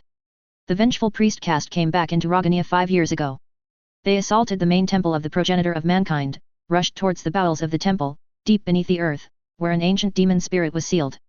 Although the warrior caste has taken over the main temple in lieu of the priests, they were not aware that a powerful demon spirit was hidden away inside. There were only a few warriors guarding the temple, the priests, a few dozen in number, made short work of them. A score of priests took their own lives to undo the seal, the rest fed their souls to the ancient demon spirit to hasten his awakening. And awaken, it did, proceeding to eat the Roganian warriors who rushed to the temple to fight the attacking priests. So that's the calamity that was prophesied. It wasn't the foretold calamity, Elder Saurian. The Surgeon scratched his chin in thought. Makes sense that it wasn't the calamity. That would be laughably ironic if the reason for the calamity was because you united, then fought against each other, resulting into unleashing this ancient demon spirit you speak of. Many did perish in the fight against the ancient demon spirit. This demon spirit was capable of consuming all life in the capital, and undoubtedly the entire country. Fortunately, our king arrived, wielding the sword, the gift of the progenitor of mankind. From your story, it seems that this demon spirit you speak of is very powerful. It could consume life at that rate. The Surgeon trailed off, giving Porg a questioning look. Our king and the ancient demon spirit were evenly matched, the sword of the progenitor blessing our ruler with strength beyond imagination, Porg said. I was there when they fought, he added in response to the doubtful look of the Surgeon. The numerous warriors of Rogania then whittled down the demon spirit as our king held him at bay. The Surgeon whistled. That's some powerful sword. So, happy ending? I'm afraid not, Elder Sorianzir, Pork said gravely. The ancient demon spirit, realizing that it cannot prevail over us, decided to possess our warrior king. It wasn't able to completely succeed. Only incompletely succeeded. Pork explained that the power of the sword stopped the demon spirit from consuming the soul of their king, but it wasn't able to drive out the demon spirit from inside the body of their king. The demon spirit and the soul of their king was partially merged, depriving their king of his mental capacities. They were effectively without a head of government. The obvious result would be a fight for power among the clans. But they couldn't simply choose a new king, Porg continued, answering the question that was obvious on the Surgan's face. The sword chooses their king, the warrior it recognizes as the most powerful among them. The Roganians expected the sword to choose a new wielder. They assumed that because of the incapacitated state of their king, as unfortunate as it was, the sword would leave him to die and choose the next most powerful warrior. The sword stayed with the king. It is as you have said, Elder Sorianzir. The sword chose to keep our warrior king alive. It did not allow the king to let go of it. The last time I have seen the king, his arm has already melded with the hilt of the sword. Why don't you choose among yourselves a new king? A tournament sounds good, the Surgan said. He held one hand close to his heart and raised the other in a pledge. I promise I won't join your tournament pretending to be human. If only if it was as simple, Elder Sorianzir. Since the priest caste was driven off, there has been restlessness among the lesser castes, worrying whether the favor of the progenitor has left us. The leader chosen by the sword would have legitimacy. All the clans would have no qualms when our king is ordained by the sword. The Surgan turned its gaze back to the horizon. So you want me to take out the demon spirit? He asked, giving Porg a sidelong glance. If it would be possible to disturb you with this matter, Elder Sorianzir. I have complete confidence that you will be able to drive out this demon spirit. Why would you think that? This ancient demon spirit sounds awfully strong. The Surgan shrugged. Why would you think I can separate your king's soul from the demon spirit? Ah, you must have heard what I did with the other guy possessed with the spirit. But still. Pork smiled a bit and said, Elder Sorianzir, when we first met, you folded your brown cloak that you bought and placed it at the far end of the alley with your basket on top. When we shook hands, the Surgan asked, eyeing Pork's arm that ended in a stump. Yeah, sorry about that. You have no need to apologize, esteemed elder. It was an honor to be able to test my skill against one of such noble Surgan lineage. So, what's with my basket and brown cloak? The Surgan tugged the cloak he wore. It's this one actually, he said, referring to the brown cloak he wore over the elegant black robes with golden trimmings that has become a familiar sight in the arena, concealing it completely. You placed your basket and cloak far away so that they won't get caught on fire when I start using the power of my bloodline. I'm kind of tight on budget, so I didn't want to buy another cloak. And the basket is quite important to me. Of course I don't want them to get burned. Elder Sorianzir knew I was a Moltonkor even before I used my bloodline, Pork said with a knowing wink. The Surgan broke into a laugh. Other people in the park looked at the old man who was laughing so energetically that he might get a heart attack. Wiping a tear from his eye, the Surgan said, that's a very nice observation. And so what if I did know, Roganian warrior? I hope it wouldn't be injudicious to say this, but I conjecture that Elder Sorianzir has the blood of dragons, and by reason of such, you were able to detect the unique active soul flames of humans who have the Moltonkor bloodline, Pork explained. Soul flames do not occur naturally in humans, for their own body would disintegrate. It was not because the soul flames would physically burn the body, but rather it burned life, life itself, the life that supports the flesh. Humans with soul flames can only be Moltonkors. While soul flames would not harm non-living things, the heat given off by a Moltonkor transformation would surely burn a cloak and a basket. Since you were able to know I'm a Moltonkor because of my soul flames, then you probably have soul flames as well, since that's one way to detect a Moltonkor, unless one is an experienced scryer. Pork did not add that he himself wasn't able to detect the soul flames of the Elder Sorianzir. Was it due to the extensive enchantments used by the Surgan to hide his real identity? The Surgan threw his hands in the air and exhaled with resignation. You got me. Yep, I'm a new breed of Surgan with dragon blood mixed in. You know about the dragons we keep anyway, so no point hiding. He wagged his finger at the face of Pork who wore a big smile. But that does not mean that I can exorcise the demon spirit out of your king, Roganian warrior. I know that while dragons have natural soul flames, they cannot actively control them like human Moltonkors. It only means that dragons are immune to soul flames, not that they can use them, Pork said. However, the story of Elder Sorianzir's exorcism with one punch led me to believe that the dragon blood that flows through your veins possibly came from a species of dragon that can control soul flames, maybe a lesser form of the legendary Imatarian dragons that have been extinct for centuries. Those are just stories, just exaggerating what I did in the arena. If I might add, Elder Sorianzir was able to rebound my soul flames and agitate their flow inside my own body, causing me to lose my hand.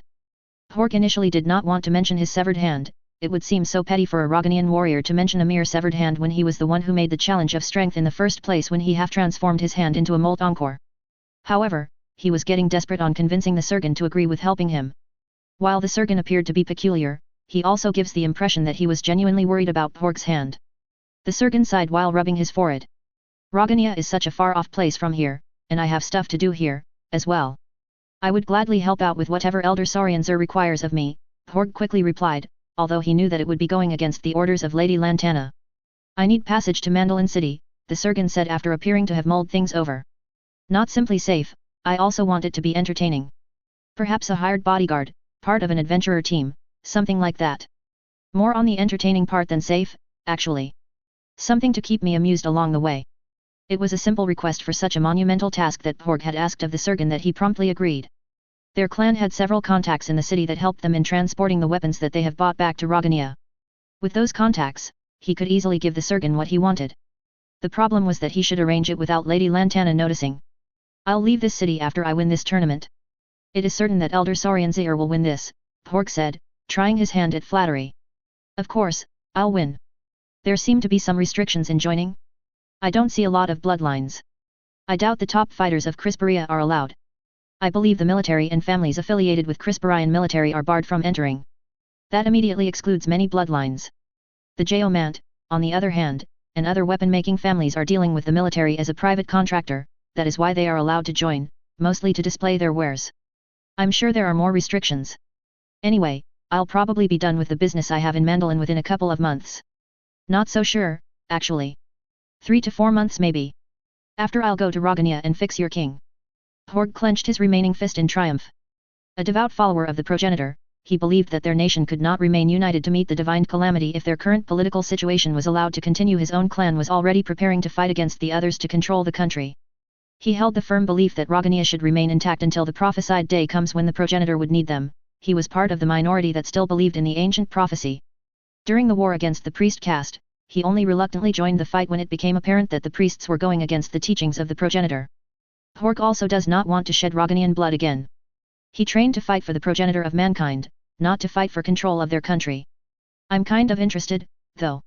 Just how ancient is this demon spirit, the Surgeon said. I'm afraid I do not have sufficient knowledge to answer your question. Let's say about 300, maybe 4 or 500 years old, kind of ancient. Porg bowed his head. I apologize for not being able to provide an answer to your query, Elder Sarianzer. I am not certain if even the priest caste will be able to answer. However, I am sure that it was sealed before the founding of our country. It wasn't the Roganian priests that sealed the demon spirit, that much I am certain. Let's see. 150 years. And it was already powerful when it was sealed, so let's add a couple of 100 years to that, the Surgeon muttered. Then he shook his head. No, no, no. Something that powerful, 200 years is not enough. He looked up at Porg and smiled reassuringly. I'll patch up your king after I do my thing in Mandolin City. Don't worry about that. I just thought that it would be interesting if your demon spirit thingy is older than this empire, Crisperia. The Surgeon chuckled, but his eyes narrowed and was unfocused for a moment, as if thinking about something else. Porg wanted to offer some help with the mission of the Surgeon. Would that be too imprudent? The Surgeon has already probably guessed what Porg and his fellow Roganian warriors were doing in Crisperium, the Monoforge capital of Forkspear, but Porg does not have any idea what the Surgeon would want in Crisperia. Surgeons normally weren't interested in the affairs of humans. Just find me a nice trip to Mandolin, Roganian warrior. A mercenary team escorting a rich merchant also sounds fun. No need to help me with what I will do there, the Surgeon said, as if reading Porg's mind. I'm looking for some people who might know a person that I know. Who is this person? Porg stopped himself, then bowed.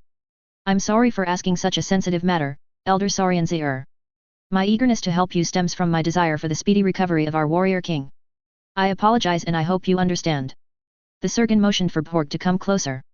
He cupped his hands in front of him. Droplets of red light oozed through the skin of the Surgeon, swirling, dancing, whizzing across his palm. Irritating runes, mumbled the Elder Sarianzer. But I suppose their concealment effects far outweigh the nuisance they cause me. Porg observed intently the blood-red runes forming on the skin of the Surgeon. He did not dare interrupt the spell that was being cast. I'm sure you have doubts on whether or not I'll keep my promise and go to Rogania and patch up your king. Can't blame you. That's not true, I have complete trust in Elder Sarianzer, Porg stammered, trying to tear away his gaze from the mesmerizing runes that he hasn't seen before in his life. Aya, the Surgeon, raised his hands, the runes glowed like red-hot coal, almost burning themselves onto his skin. I'll share with you a secret of the Surgeons. And with this, you will know who are the people that I am looking for. You will also know that you will not be able to help in my search. And in sharing with you this secret, you will know the sincerity of my promise. Porg held his breath as a purple haze covered the hands of the Surgeon. He hasn't encountered this type of magic before. The tattoos all over his body began to itch, reacting to the mysterious magic that the Surgeon was using. A feeling that he hasn't experienced for a long time welled up inside him, the primal fear of all humans of the unknown. The magic gave off an abnormal aura. Too abnormal that Porg could not put it into words. Have you seen this type of magic before? Come on, guess what this is? Void magic, Porg whispered. The lost magic that came from the Void Gate. The magic hated by believers of Paximilon. He could taste the bile at the back of his tongue. His vision became hazy. How, he managed to ask, averting his gaze and retreating a few steps back. Surprised? Surgeon mages are all elemental. Until now, that is. You're looking for void mages. He tried looking once again. This was real void magic? You have a good head on your shoulders, Roganian warrior, the Surgeon said, as he continued with his magic. The purple haze formed into a ball of writhing snakes. The red runes subsided and sunk back into the skin of the Surgeon. A faction of the Surgeon elite have started research into void magic. We need void mage blood. And with that, you know of my secret mission. The purple ball of coiling tentacles solidified. Giving it a couple of playful tosses, the Surgeon said, looks fine. I can only manage this crappy level of void magic. Porg composed himself, pushing the surprising information at the back of his head. He only needed the Surgeon to cure their warrior king. Meddling in the affairs of the Surgeons and their experiments would not benefit Rogania. But he couldn't help but worry about the actions of the Surgeons. Why were they forcefully evolving their species? Why would they need new powerful hybrid lizardmen? Should he be wary of the Surgeons? I will also gather information about the Void Mages, Elder Saurian. I have no idea where they might be, but the biggest chance will be somewhere far from here. There is no way for them to survive inside Crisperia. Believe me, Roganian warrior. There are Void Mages still surviving in Crisperia, and it is imperative that they are the ones I meet. Not the Void Mages from other places. After I meet them, I will go fix your king. By that time, I would have already prepared a suitable compensation for such noble deed, Porg said. Hey, I said, I just need a free trip to Mandolin. Movement in his peripheral vision made Porg jump to shield the Surgeon. Something massive fell down from the sky in front of them. Rocks flew around as the pavement exploded from the landing of a rather large object. Porg raised his arms in front of him, debris bouncing harmlessly off him. Don't let them get a view of your tattoos, Roganian, the Elder Saurian said, patting Porg on the back. Also, hide your stumpy, sorry, I meant don't let them see your severed hand. A red orb glowed through the dust floating around. Its beam of light focused on the two of them. People in the park screamed and ran in different directions. 2 more crashes. More of these things were coming. Porg hugged himself, hiding his arms up his sleeves and tucking the sleeves close to his body. Golems, he said as the figure that crashed before them stood its full height. Its right arm ended in a massive claw, reaching past its knees, while its left hand was a bludgeon that flared up their arm, doubling as a shield. A red claw reached forth from the clouds of dust. Porg kicked it away, knocking the arm back with such force that the golem lost its footing momentarily, enough for Porg to deliver another kick. But, the golem quickly raised its shield to absorb the blow. The other golems also closed in. What are these golems doing here? Oh. Red ones. They probably came after detecting my void energy. I apologize, Roganian warrior. I was careless. We have to escape, Porg said, his eyes darting around. Half a dozen city guards herded the people away from them. Only the 3 golems were blocking their path. He was confident that he can fight his way out. Yes.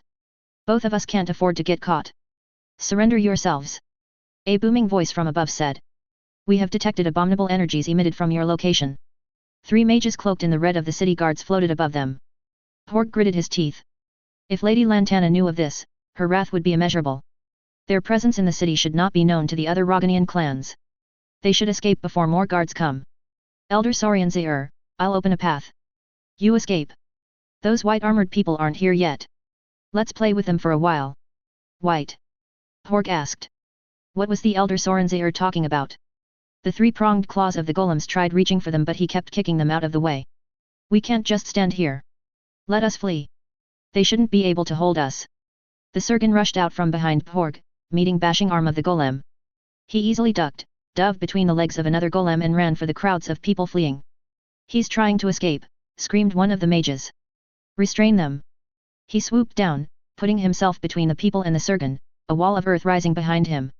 Balls of gravel detached themselves from the wall and shoot towards the surgeon, forcing him to change direction. Golems go after him. Hork gritted his teeth. He might not be able to fathom what was going on inside the head of the surgeon, but he couldn't leave him. A lasso of light snapped at him. One of the mages was trying to tie him up. He activated the tattoos on his feet, boosting his speed, and caught up with the golems chasing the surgeon. Threats to Crisperia must be eliminated, shouted another mage, beginning to cast a massive vortex of fire. It was hard to fight with only his feet and limiting his tattoos to speed and strength boosts to his legs so as to not give off signs that he was a Rogonian. The fire mage needed to be stopped. The powerful spell being cast would force the surgeon and him to use their real strength to come out unscathed. He zipped in front of a golem. The golem made a grab for him. He stooped low to avoid the claw, then he stepped to the side of the golem, delivering a powerful kick to its abdomen. The golem flew toward the fire mage, who easily flew out of the way but stopped casting his spells. Hork jumped back to evade several retaliatory fireballs. The surgeon clambered on top of another golem while it frantically tried to shake him off. The remaining golem jumped on its fellow to catch the surgeon, but he just jumped away, leaving the two golems entangled with each other. Hey, the surgeon said, pointing at the mage who tried casting the fire vortex spell. Didn't your leader say restrain them? Barbecuing them is not restraining them, get it? More soldiers came, arranging themselves around the surgeon. They were equipped with sealing shields. The surgeon merely scoffed as they activated a restraining field with the monogem slotted to their shields. With fluidity that came from dedicated practice, the soldiers switched to the secondary monogem on their shields and proceeded to slowly extract elemental essences from inside the area of the restraining field. The surgeon raised his hand high. Sitting on his palm was the purple ball made of energies hailed from beyond the void gate. All the soldiers flinched, but they held their place in the magic circle. If even one of them left, the whole setup would collapse. Are you people serious with this? The surgeon said with a slight derisive tone in his voice. You people are trying to starve me of elemental essences? Is this your standard procedure against mages? Should he charge the formation and drag the surgeon out? Horg wondered. The three golems closed in on him. Two mages floated over him, the other one floated over the surgeon. If he transformed, he could defeat the guards before their reinforcements arrive. Should he risk it? Let's have some basic education, people. The surgeon shook the purple ball of writhing tentacles on his palm. Void magic does not need elemental essence. So do this thingy you have here when you're up against an elemental mage, alright. He's a void mage. They still exist? He's just scaring us, said one soldier. If one strand of this touches you, you will be corrupted, the surgeon said. Simply looking at this, you know that this is void magic. Don't look at that thing, shouted a mage. He held his stomach as if he was about to keel. It's real void. Half a dozen strands of void matter unraveled from the ball and shot for the soldiers. It easily bypassed the restraining field. The soldiers broke ranks and ran, chased by purple worms. The fire mage went wild and began to scream while shooting every spell he could think of at the snakes, nearly hitting the soldiers. The earth mage struggled to keep afloat. The sight of void magic interfered with his concentration in using the programmed wind spell in his equipment. The last mage had fainted and laid on the ground. An opening. Hork extracted himself from the three golems with their huge excitable claws and headed for the surgeon. Elder, let us leave while they are distracted, he said. But I haven't seen a white golem yet, the surgeon replied. If you would permit me to carry you, we could flee faster. Come on. This is fun. Ah, they torched all my little snakes. The surgeon waved his ball of void magic at the soldiers who were intent on keeping their distance. This is formed with potent void magic. One touch is all it takes. The surgeon covered his mouth and whispered to Horg, this is just a simple spell that ties up people. Pretty harmless actually. Horg swallowed. What should he do in this situation? Should he grab the surgeon and run? The surgeon might be offended if he did that. But they would both be caught if they stayed. Elder, please. More of them will come. We should go. Wait, wait. Just a bit. The surgeon pointed at the fire mage. You. Are you good at playing catch? Here. He threw the ball of void snakes at the fire mage. The fire mage zipped up while dragging the half-conscious earth mage beside him. The ball the surgeon threw exploded in midair, sending dozens of void snakes flying all around them. Everyone, don't touch those, the fire mage shouted. Flee. Don't get corrupted. He shot off fire spells while evading the snakes that were whizzing across the air. The soldiers planted their shields on the ground, forming a wall with their monogems, immediately retreating afterward. Effortlessly passing through the magical wall, the void snakes zigzagged all over the place, evading the fire spells, while steadily making their way for the soldiers. The soldiers, to their credit, drew their swords and stood their ground, their faces determined. A keen whistling sound. Whoa, what the Surgeon blurted out. All of the dozens of void snakes racing everywhere were diced to dust. The soldiers broke into cheering. Captain Gregory! Captain Gregory! I honestly don't know what the grok happened. It's that old man, right? This does not bode well for us, Porg said. He eyed the old man that materialized in front of them as if stepping out from a curtain of wind. This person must be the Captain Gregory the soldiers cheered for. Captain Gregory held a rapier in his right hand, its hilt was a silver dragon coiling around his hand, its blade was transparent and extremely thin as if a thin sheet of ice molded into a sword. It would be difficult to get past him, he said. He would need to transform to take on this Captain Gregory. We're not going forward, the Surgeon said, glancing back at a puzzled Porg. Just wait for my signal and carry me. Void mages, Captain Gregory said, his eyes narrowed. The Surgeon waved his hand. Here. That's us. We're void mages. You have desecrated this city with your presence. That's some heavy accusation. We just wanted to watch the festival. Is that a crime now? Surrender yourselves, Captain Gregory said. Any resistance will only be for naught. Let's kill them, Captain Gregory.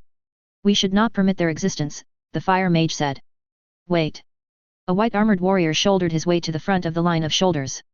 Captain Gregory, we should capture them. We can extract a wealth of information from them. Ready yourself, Roganian, the Surgeon said. Turning to the soldiers, he spread his hands and said, I have a present for you, noble followers of Pax Millen.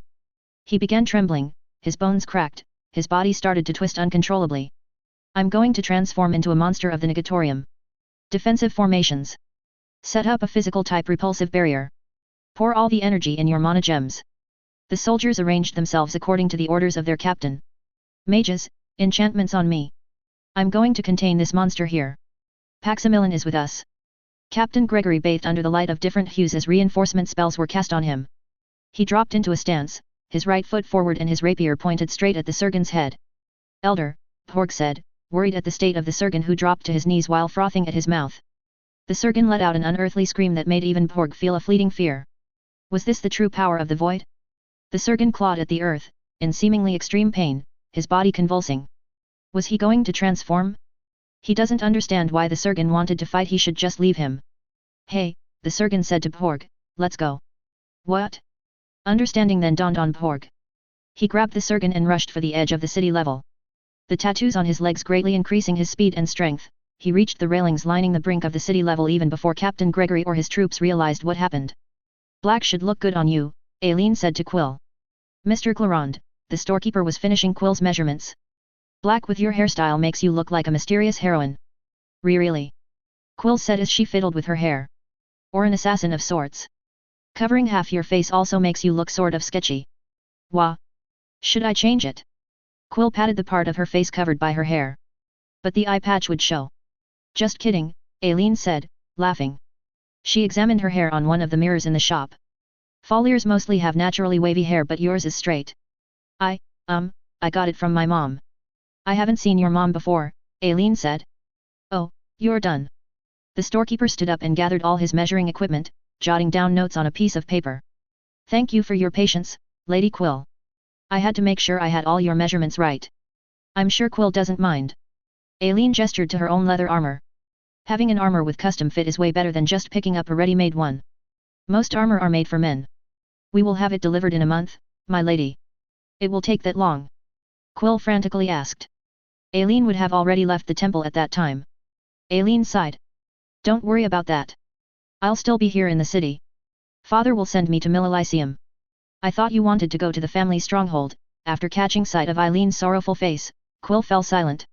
Aileen patted Quill. I understand why my father wants me to go to Millelysium. All of us have duties that we must fulfill. You have yours too. Quill nodded. She reached for her right eye, covered by her hair, and just held it while in thought. Let's go back to the temple, Aileen said cheerily. I'm sure Jel is angry with us already. Really? Quill asked with a worried look on her face. I don't want her to get angry. Aileen suddenly cocked her head. What was that? Sounds like a small explosion. Mr. Clarond cupped his hand by his ear. There was an explosion? I haven't heard anything. Thanks, Mr. Clarond. Aileen said as she rushed outside.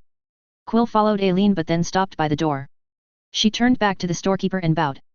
Thank you, Mr. Clarond. Mr. Clarond waved his arms. No need to bow, Lady Follier. And what was that about an explosion? Just stay inside. We'll look into it, Aileen said, sticking her head inside the store. She grabbed Quill's arm and dragged her toward the sound of the explosion. It didn't sound like fireworks and she didn't know of any event that day that would need fireworks. It sounded more like an explosion caused by fire spells. The explosion stopped.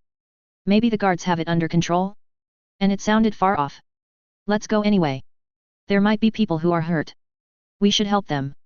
The two of them hurried in the general direction of the explosion. The people they passed bowed and gave way to them.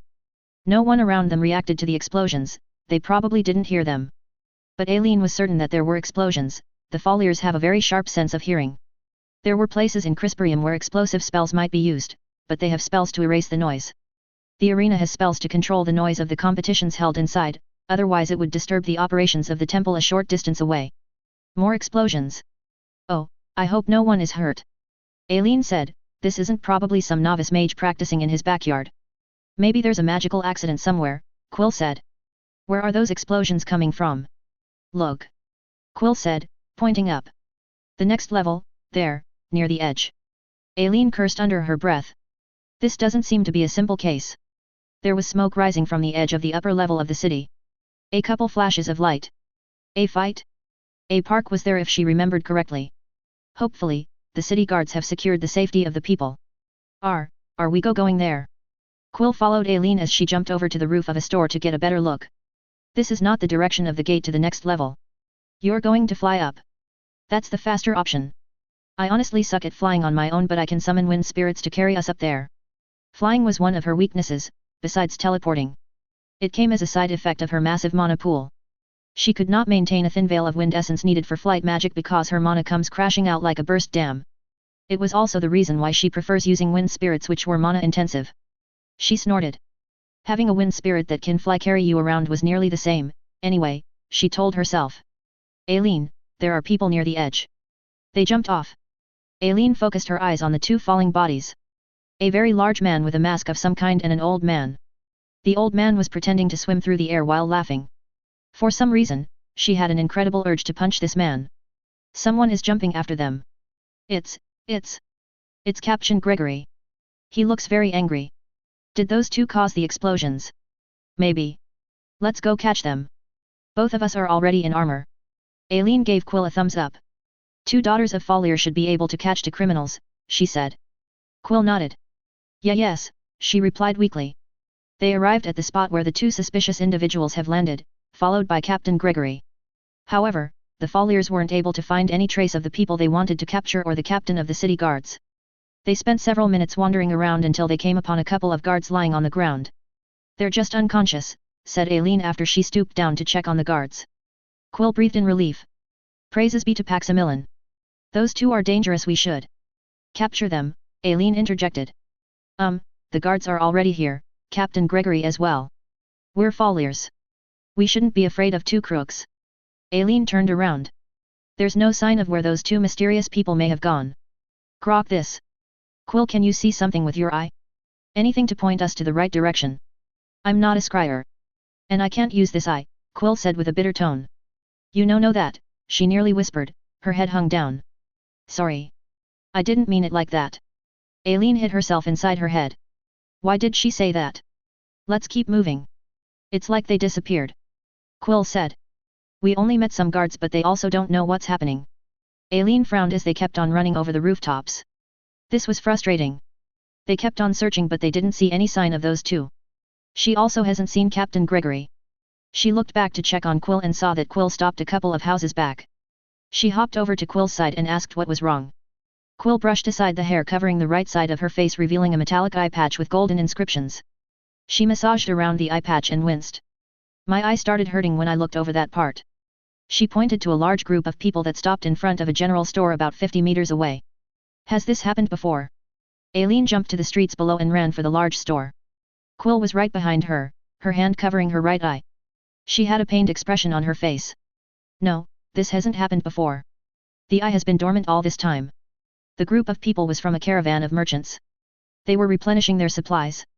Aileen and Quill watched them from an alley across the street. Help me in looking for someone that looks suspicious, Aileen said. Most of them were packing their wagons with boxes of food and other supplies. Some of them were repairing their wagons. There were also children playing with each other. I can't look. It who hurts so much. Quill sounded like she was about to cry. Aileen rolled her eyes. Quill, all right, just stay behind me. Whatever's causing the pain in your eye is someone there. There wasn't anyone in the caravan group that would match the very large man with the mask that they saw earlier, so that leaves the old man with him. She should look for someone that wasn't part of the group. Someone trying to blend in the group but actually did no work. A person wearing a brown cloak stood near the pile of supplies and appeared to be chatting with the people of the caravan. He did not lift anything or help them in any way, but he had her back to the foliars. Aileen bit her lip. Turn around. Turn around. Turn around. The man slowly turned to face Aileen. He had his hood over his head but Aileen could see that he was an old man. Was this the old man she saw falling from the upper level? Their eyes met. A smile formed on the old man's face. A smile that evoked feelings of wanting to punch someone deep within Aileen's heart. It's the bastard. The old man then suddenly ran away down the street. Quill, draw your sword. We also shouldn't fight near these people. What? What's happening? Quill said, confused, as they rushed out of the street. Follow me, Aileen said. She summoned galehounds to help them in chasing down the old man. They jumped over the line of wagons and ran after the old man. She also summoned a couple of flying wind familiars to track the movements of their target. The galehounds headed for another path. I'll have my spirits cut him off further ahead. Be ready to engage, she said as she summoned another batch of galehounds. Her heart pounded with excitement. This was her chance to show what she can do without the supervision of anyone. She felt a warm feeling cover her. Quill gave her a thumbs up. I thought this might help. I don't know much about reinforcing enchantments. I'm sorry if it's only a simple one. Let catch this Grufing Grocker, Aileen said. She sent her galehounds over the buildings to their right, cutting over the block. My flyers see a dead end to our left. My galehounds will hem him in and also prevent him from escaping over the buildings. She inhaled deeply then slowly exhaled as she summoned yet another batch of galehounds. Aileen, will you be fine with this many summons? You have an army. Quill said with a mix of concern and admiration. Aileen waved it off. I'm fine. I can maintain this. Her plan worked perfectly. They managed to drive their target towards the dead end. Obviously, he wasn't familiar with the intricate streets of Crisperium, plus, Aileen had the benefit of her flying wind spirits to scout for her. The old man stared at tall walls around him. This is as far as you go, old man. I don't know what you did up there but the guards are chasing you, so I suppose it was something awful, Aileen said. You're probably entertaining thoughts of escaping but it's not a good idea to entertain those thoughts. Actually, make them go away. Tell those thoughts of escaping to go have a vacation or something because having them around will bring you a lot of pain. Just ask my pals up the walls. The galehounds that she summoned earlier stationed themselves on top of the walls. They growled at the old man below them. Aileen summoned a couple of Borean guardians to protect Quill. Unlike her, Quill has no fighting experience. She now knew what her sister felt when she was assigned to her battalion. The old man slowly turned to face the two foliars. He removed his hood and said, Hey, there ladies. Didn't see you there. I was too focused on my jog.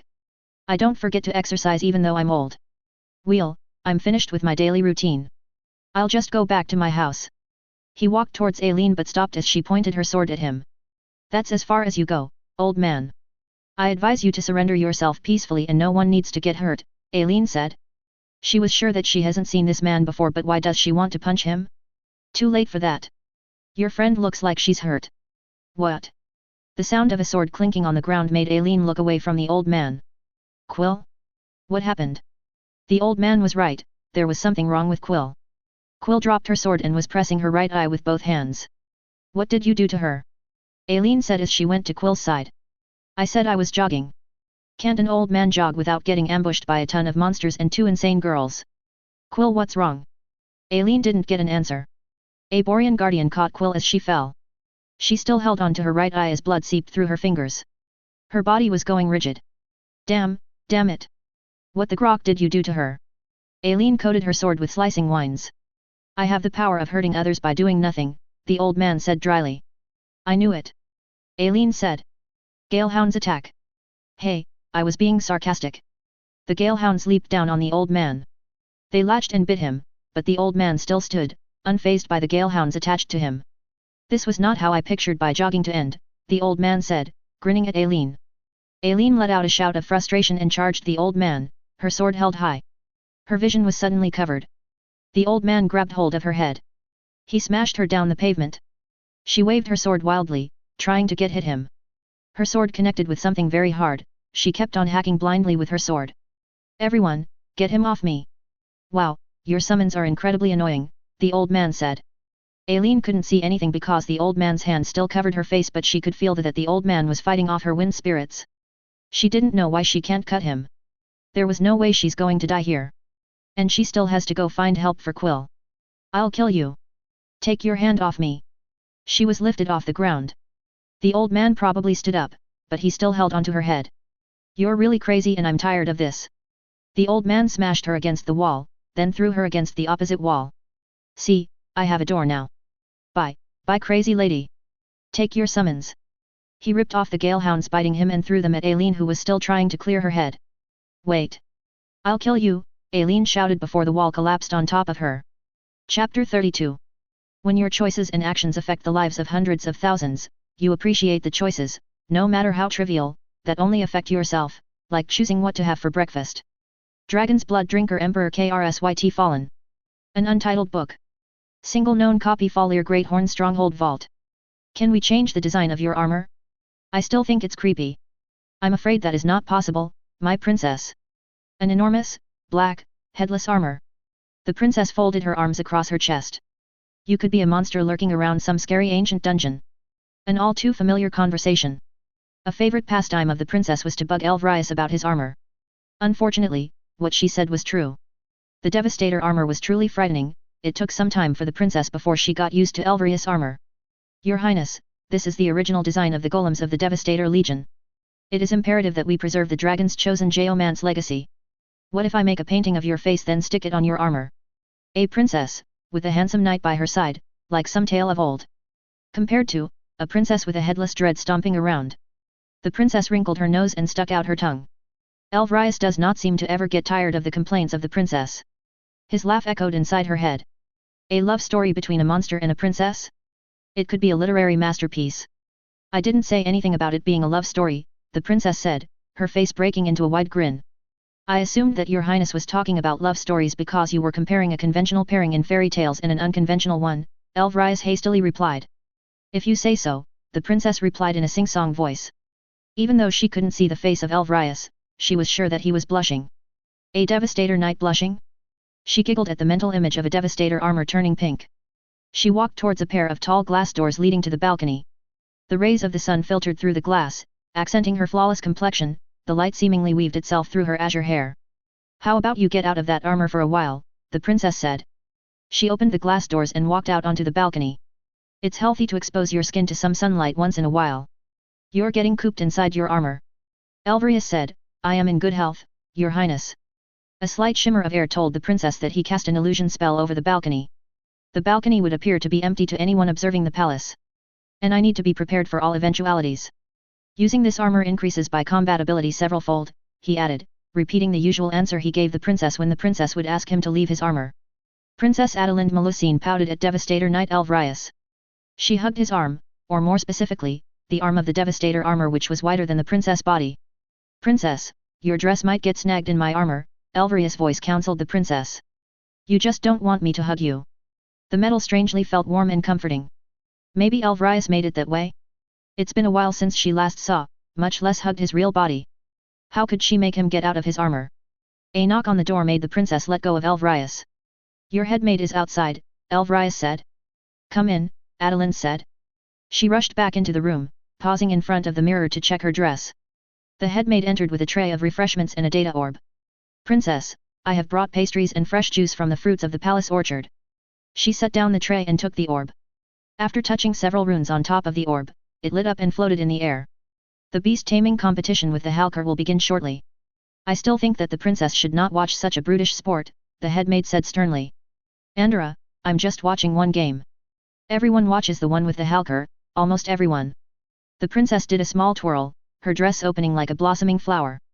And during my ceremony, I'll be transforming into a dragon. Quite brutish, if I say so myself. If Her Imperial Majesty will learn of this she'll have a fit. The headmaid named Andorra pressed her lips and shook her head. The princess swayed her head from side to side, her hair rippling over her shoulders as if a stone was dropped over a calm pond. That's why you shouldn't tell my mother about this.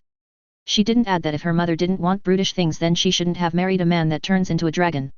Andorra shook her head again but didn't pursue the matter further. She placed 2 glasses on the table and filled them with juice. Perhaps Master Elvrius would like a sip. That won't work, Andorra. I've been trying to get him out of his armor for the whole day. Princess Adelind drank from her glass. Elvrius, that's cheating, she said after she noticed that the contents of the other glass have been half drained. Don't warp the juice or whatever it is that you are doing. Get out here. I hope the princess is not too much for Master Elvrius to handle. Of course not, Andorra. Guarding the princess is a delight. The princess knocked on the armor of Elvrius. That's what you think of your job? Is a delight. Are you being sarcastic?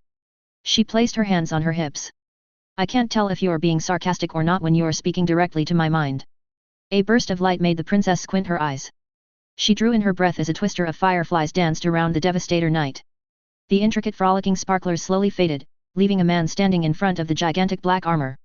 The princess couldn't help but smile as she recognized the braided long red hair sported by the man.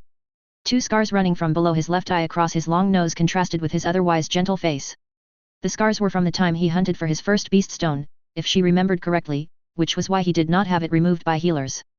The man bowed, his right arm across his chest, to greet the princess, every motion of his body graced by fluidity. Guarding the princess is a delight, he said with a straight face, his steady gaze made the heart of the princess skip a beat. I think there's a hint of sarcasm there somewhere, the princess said, her voice a pitch higher. She walked towards the man, she wanted to hug him around his neck but he was too tall so she settled for hugging his waist. Nestling her head on his chest, she said, sometimes I think you're purposely staying inside your armor just to annoy me. Elvrius raised his arms as if to hug her but he put it back down and simply stood still like a tree. Andorra coughed and made some noise arranging the glasses. Princess Adelind almost jumped and quickly released Elvrius. She faced away from both of them because she could feel that she was reddening. She cleared her throat and said, I was just surprised that Elvrius appeared. It was so long since I last saw him. Wait. She should make sure he was real. Her eyes narrowed, she marched back to Elvrius and pinched him. Oh, I can't pinch you. You're real. She tried pinching him again. Probably. How was she supposed to know if this was an illusion or not? This is my true body, Elvrius said. He picked up his glass and drank the remaining juice. I have promised your highness that I will not use an illusion of my body. The princess folded her arms. If you really wanted to fool me I know that you could. You're the best illusionist in the whole empire. Everything around me could be an illusion. When she first met Elvrius she demanded that he should not use his armor because she was terrified of it. She was such a difficult girl back then. Her father told her several months later, when her relationship with Elvrius became better, that the person guarding her all that time was a mere illusion and that Elvrius never left his armor. As time passed, it became a game for her to pester Elvrius and force him to show his real self to her. She wasn't sure, but she thought that perhaps Elvrius had grown fond of her as well. Your highness could hug Master Elvrius again, Andorra said. She gave Princess Adelind a wink. I'm sure the princess could tell with a hug whether Master Elvrius is an illusion or not. Princess, do you think that someone will be able to tame the Halkar this year? Elvrius said as the princess stuttered in answering Andorra. Princess Adelind hid a smile behind her hand. Changing the topic? Hoping that Elvrius could read her mind, she thanked him mentally.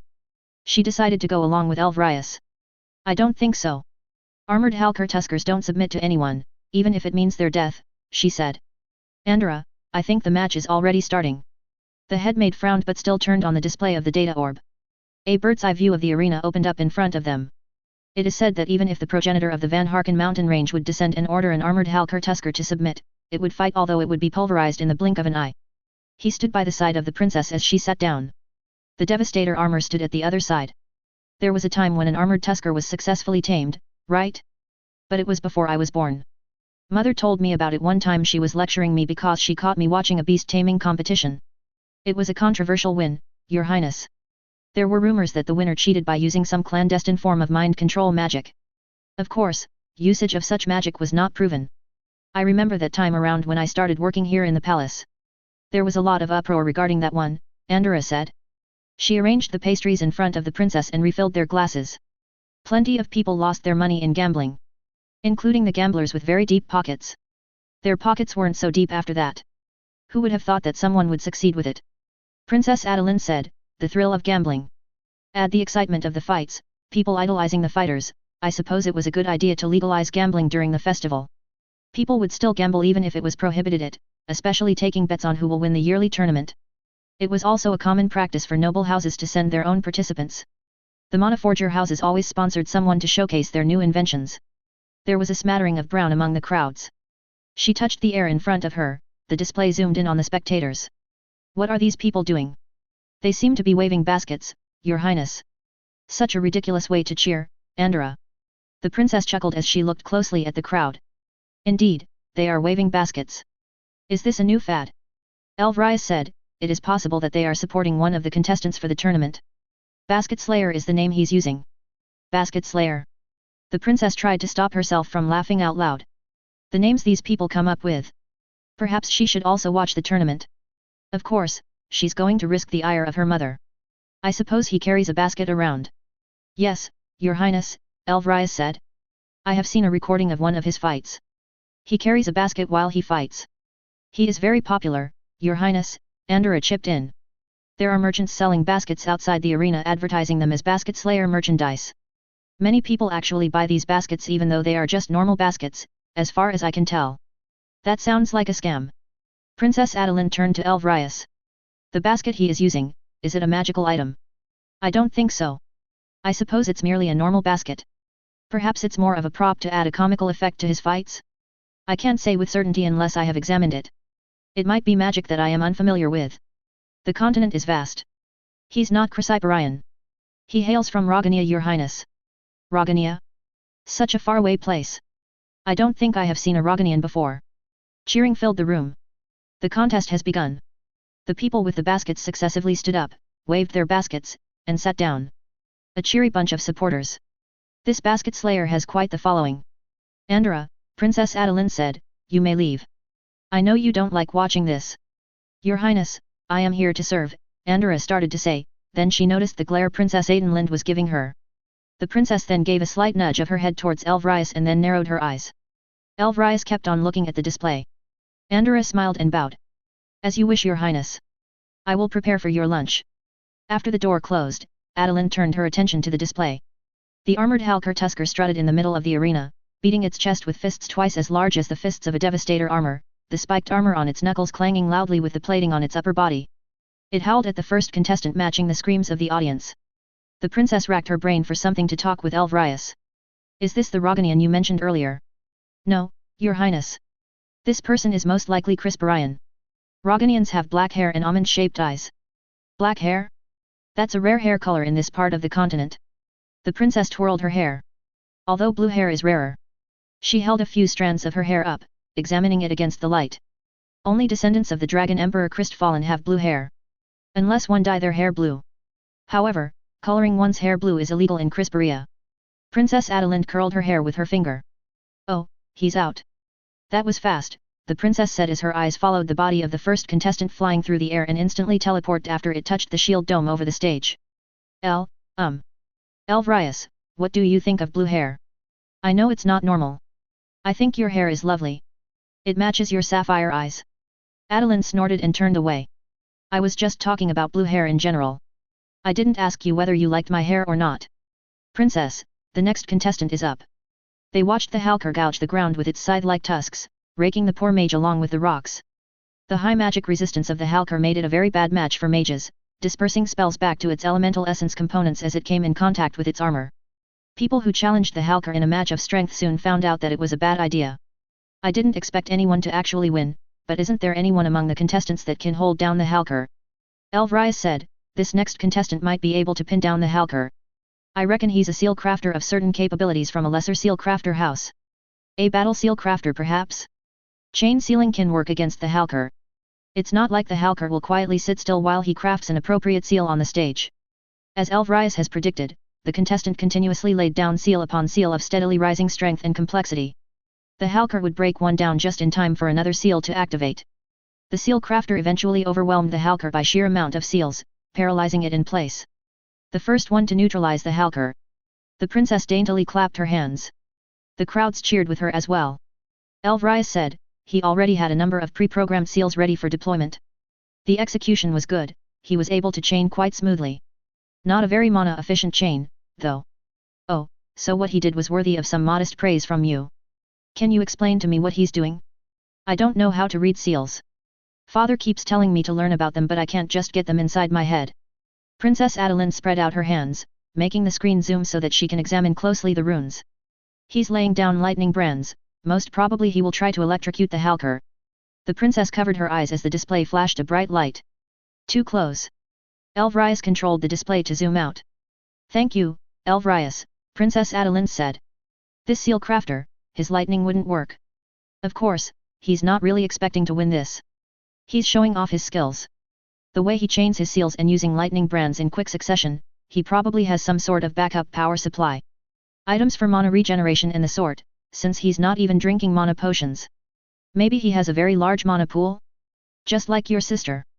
I highly doubt that, Your Highness. My sister is a special case. We don't tell her this but she has potentially the largest mana pool recorded in history. The princess sat straight up. Really? Even compared to Rebecca Ravenstone? Yes, Your Highness, Elvrias said. Even compared to the Dragon's Chosen, Elemental Archmagus, Rebecca Ravenstone. We keep it a secret from my sister because it might get to her head. Father felt that she isn't mature enough. You should introduce me to her, one of these days. She sounds like the complete opposite of you. In time, I believe that she will become a great warrior and defender of Crisperia. The seal crafter ran out of mana and was teleported out of the stage. Healing magic soothed the injuries of the Halker, readying it for the next match. Adeline rested her head on hand and frowned. It wasn't hard to see why her mother would see this as barbaric. The beast-taming tradition honored the memory of the Emperor Cristfallen triumphing over the dragon swarm that lived where Crisperium now stood. Her father said something about humanity being on top, celebrating humanity's superiority over all beasts. But if humans were supposed to be superior then why do they turn into dragons? Elvrias noticed Adeline frowning. He stooped down and looked at her face. Anything wrong, Your Highness? Nothing. Just thought about something, Adeline said. Let's go back to watching. The next contestant was also able to hold the Halker by increasing its body weight several-fold. The eyes of the Halker never yielding as its body was pressed on the ground with ever-increasing weight. If you observe the crowds close enough, the crowds are cheering for the Halker. In contrast to other beast-taming matchups where people will cheer for the human who's doing the taming, Elvrias said. Interesting, don't you think? Yes, it is interesting, Adeline said, although, she doesn't see what was interesting about it. She finally made Elvrias leave his armor and they're going to discuss philosophical points of beast taming. Elvrias, is there anything interesting new with your family? It would be nice if she got to know more about his family. Elvrias was very familiar with hers since he's present in the palace most of the time. Elvrias looked at her with a brow raised. Just making conversation. The waiting part of beast taming is kind of boring. Elvrias looked up, thinking. I think it's fine for you to know about this. About what? The right eye of Delphine was activated. Grandpa Matteo. What? No. Adept seal crafter Matteo Folier has the left eye. Elvrias paused then blinked a couple of times. You call him Grandpa. He lets me call him Grandpa Matteo. Elvrias kept on staring at her. What's wrong with that? Anyway, continue your story with the right eye of Delphine. The current holder of the eye was supposed to be a dormant carrier. But the eye activated. My sister excitedly messaged me yesterday. So the holder of the right eye is in the temple as well. Yes, although I haven't met her before. One of the trainees. Adeline playfully punched Elvrias. Hey girl. You should get to know your relatives. You don't even know her name even if she's the one who carries the right eye, a treasure from a Dragon's Chosen? She's a few years younger than my sister. I haven't met with most of the younger Foliers because of my duties, Elvrias said. And she's a dormant carrier, until now that is. I'm not required to know her name. A dormant carrier. The eyes of Delphine need to be carried by living humans. Carried, meaning you replace your eye with Delphine's eye. The princess rubbed her eye and winced. She wasn't so sure if she's agreeable to having her eye replaced, even if it was with a priceless treasure. Essentially, yes. Both of the eyes are entrusted to our family. We carry the burden of providing it carriers. One of the tests that a Folier child undergoes is that whether he or she can carry the eye. However, being able to carry the eye does not mean that one can use it. So, Grandpa Matteo is a special case. Yes, Adept Seal Crafter Matteo Folier is indeed special. He can even use all of the seals embedded in the eye. Throughout the history of my family, it is often the case that both eyes lie dormant. We're lucky if one eye activates. So why don't you put both eyes in one person? That's how it's supposed to be, right? Elvrias looked at her as if she's crazy. He closed both of his eyes. If both of the eyes become dormant, which is the likely scenario, then that person will lose both his eyes. He opened his eyes and smiled at her as if he explained something basic to a child. Oh. So all dormant carriers lose one eye. It's their duty. An honorable duty, Elvrius said simply. Adeline said, so that's sort of your family tradition? My family has the tradition of transforming into dragons. Both of them laughed awkwardly. Adeline beat herself up inside her head. What kind of joke was that? What does Elvrius think of her now? Stupid joke. Now, how should she continue the conversation? Princess, this one's a Roganian. He's carrying a basket. It's weird to see black hair, the princess said. What's a contestant for the tournament doing in a beast-taming match? Maybe he wants to entertain the spectators. He's waving his basket and the people are following him. This is so cute. The black-haired man dressed in black robes with gold linings gestured for the people to stand up and cheer. He was probably a good person based on his face, Adeline thought.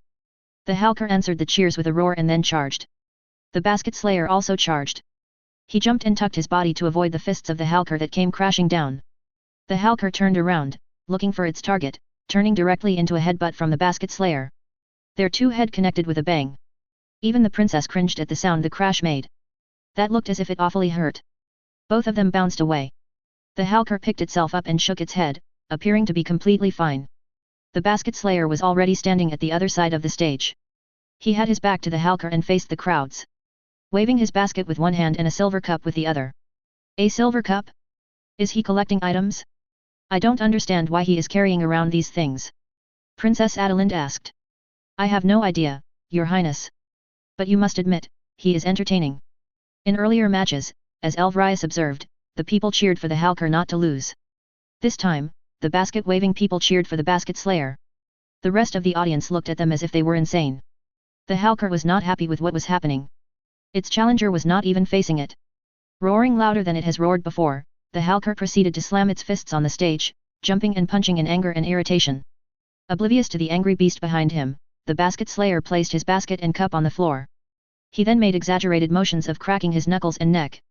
Rolling his shoulders forward then backward, the Roganian made it look like he was having a warm-up exercise. The princess laughed because the Halker calmed down and scratched his head. Its anger quickly came back when the basket slayer faced it. The basket slayer crouched on the floor, digging his fingers deep into the ground. Taking it as cue, the Halker charged, its mouth frothing, its eyes blood-red in rage. It roared with every fiber of its raging body. Another roar drowned out the bellows of the armored Halker Tusker. The roar made the princess shiver, the hair on her arms stood on end. She covered her ears and let out a yelp. There was an urge to just curl up and make herself small. A hand touched her shoulder, soothing warmth enveloped her. What was that? Elvrius said. He let go of her and stepped forward to adjust the display to zoom in on the Roganian. An aspect of a beast? Did he use a beast stone to use a skill of a beast? Elvrius, what was that sound? Such a scary sound. Princess Adeline grabbed the sleeve of Elvrius and tugged it. I do not know, princess. But rest assured you are safe here. Elvrius smiled at her. Turning back to the display, he said, the Roganian does not show any signs of the beast whose aspect he is using. The basket slayer stood up and patted his robes. He picked up his basket and cup, walked to the side of the shield of the stage and waved. I didn't see a forge spirit but I'm certain that he used an aspect. Did he come on stage with a forge spirit activated?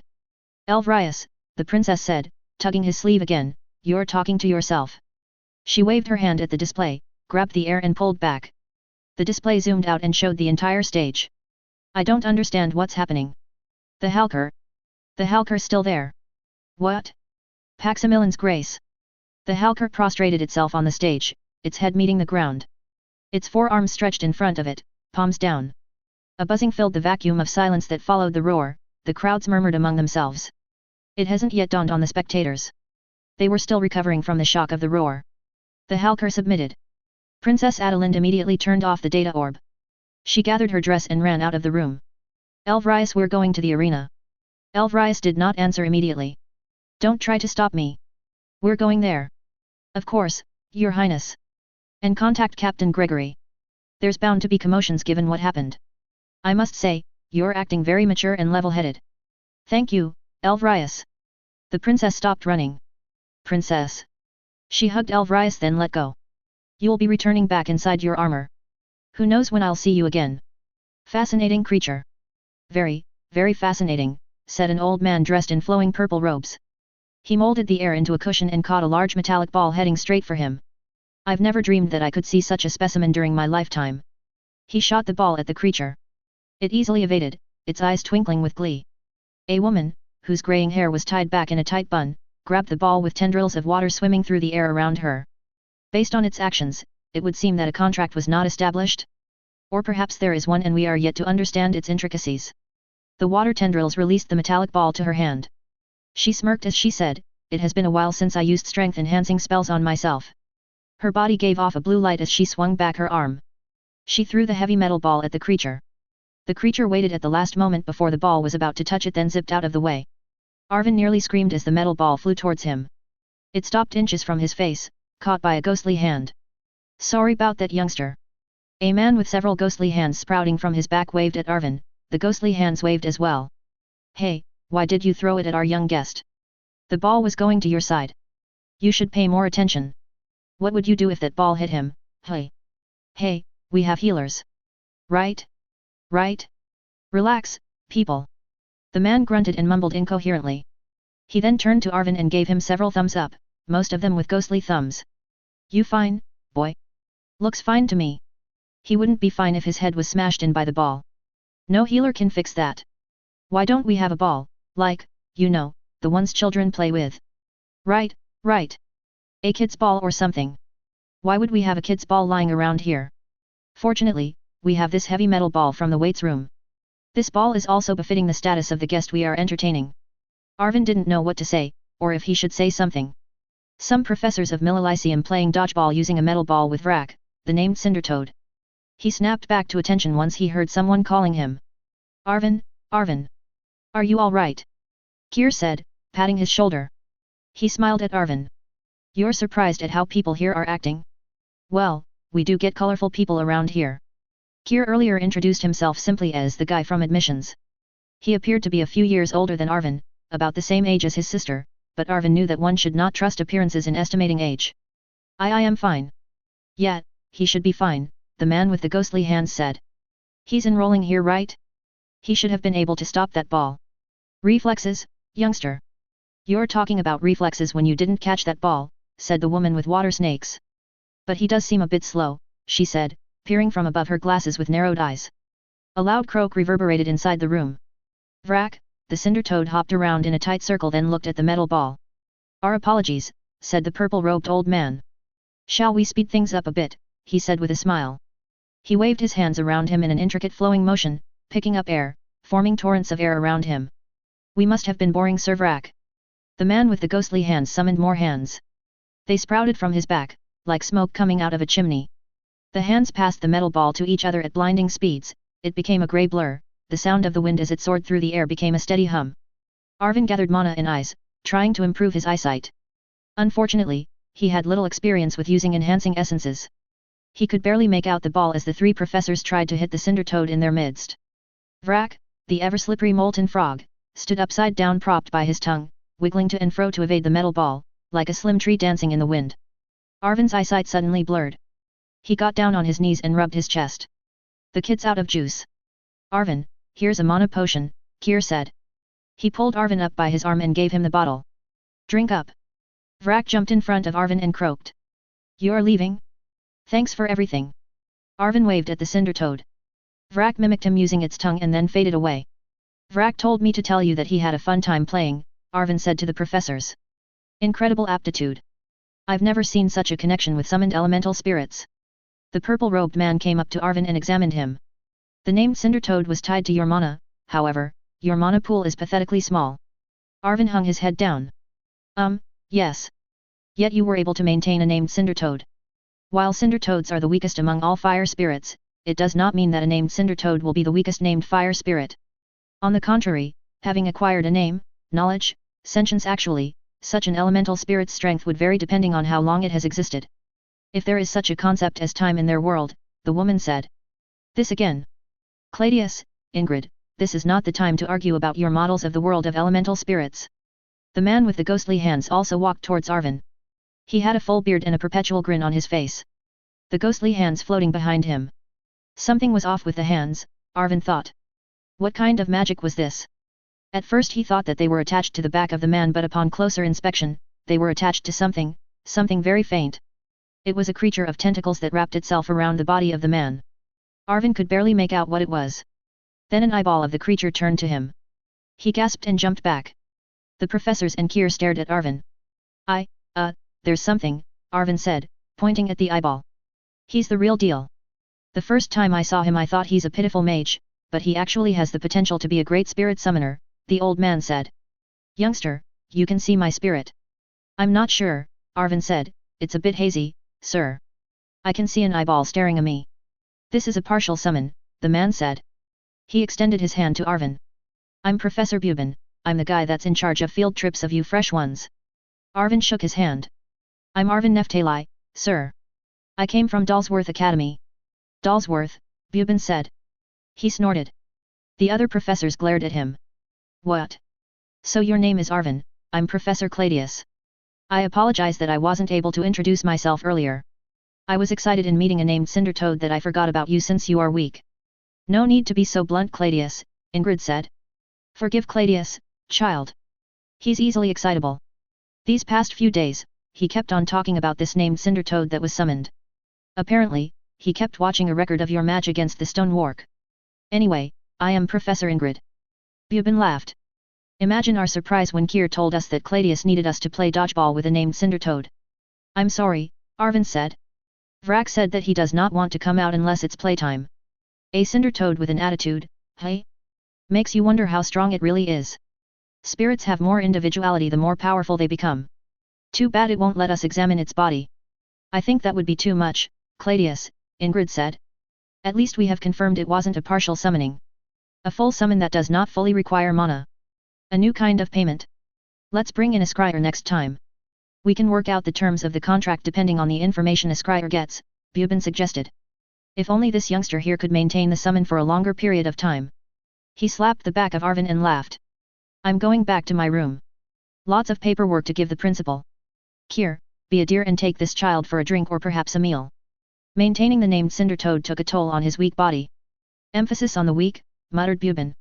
Till we meet again, Arvin, Cladius said. Perhaps you can show me other spirits that you can summon. Arvin bowed and the professors left. Let us go back to my office. I need you to fill up some forms. I only brought you to see Professor Cladius because he was really excited to see you.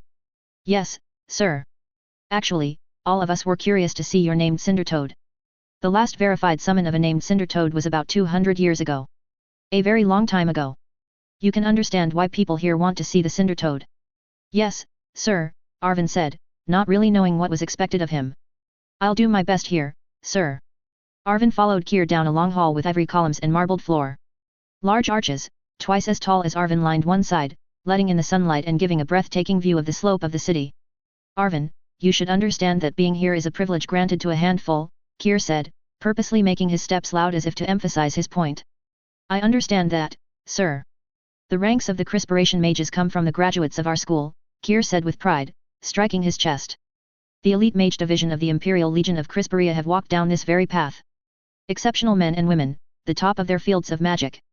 He stopped in front of a carving on the wall, two dragon claws grasping an orb. Pointing at it, he said to Arvin, your status might be a mere student but you will be considered part of the army. Remember that. We carry the seal of Cristfallen. I will, sir, Arvin said. He couldn't believe that he was walking inside Millelysium. It wasn't so long ago when he left Dalsworth Academy along with his sister and other schoolmates.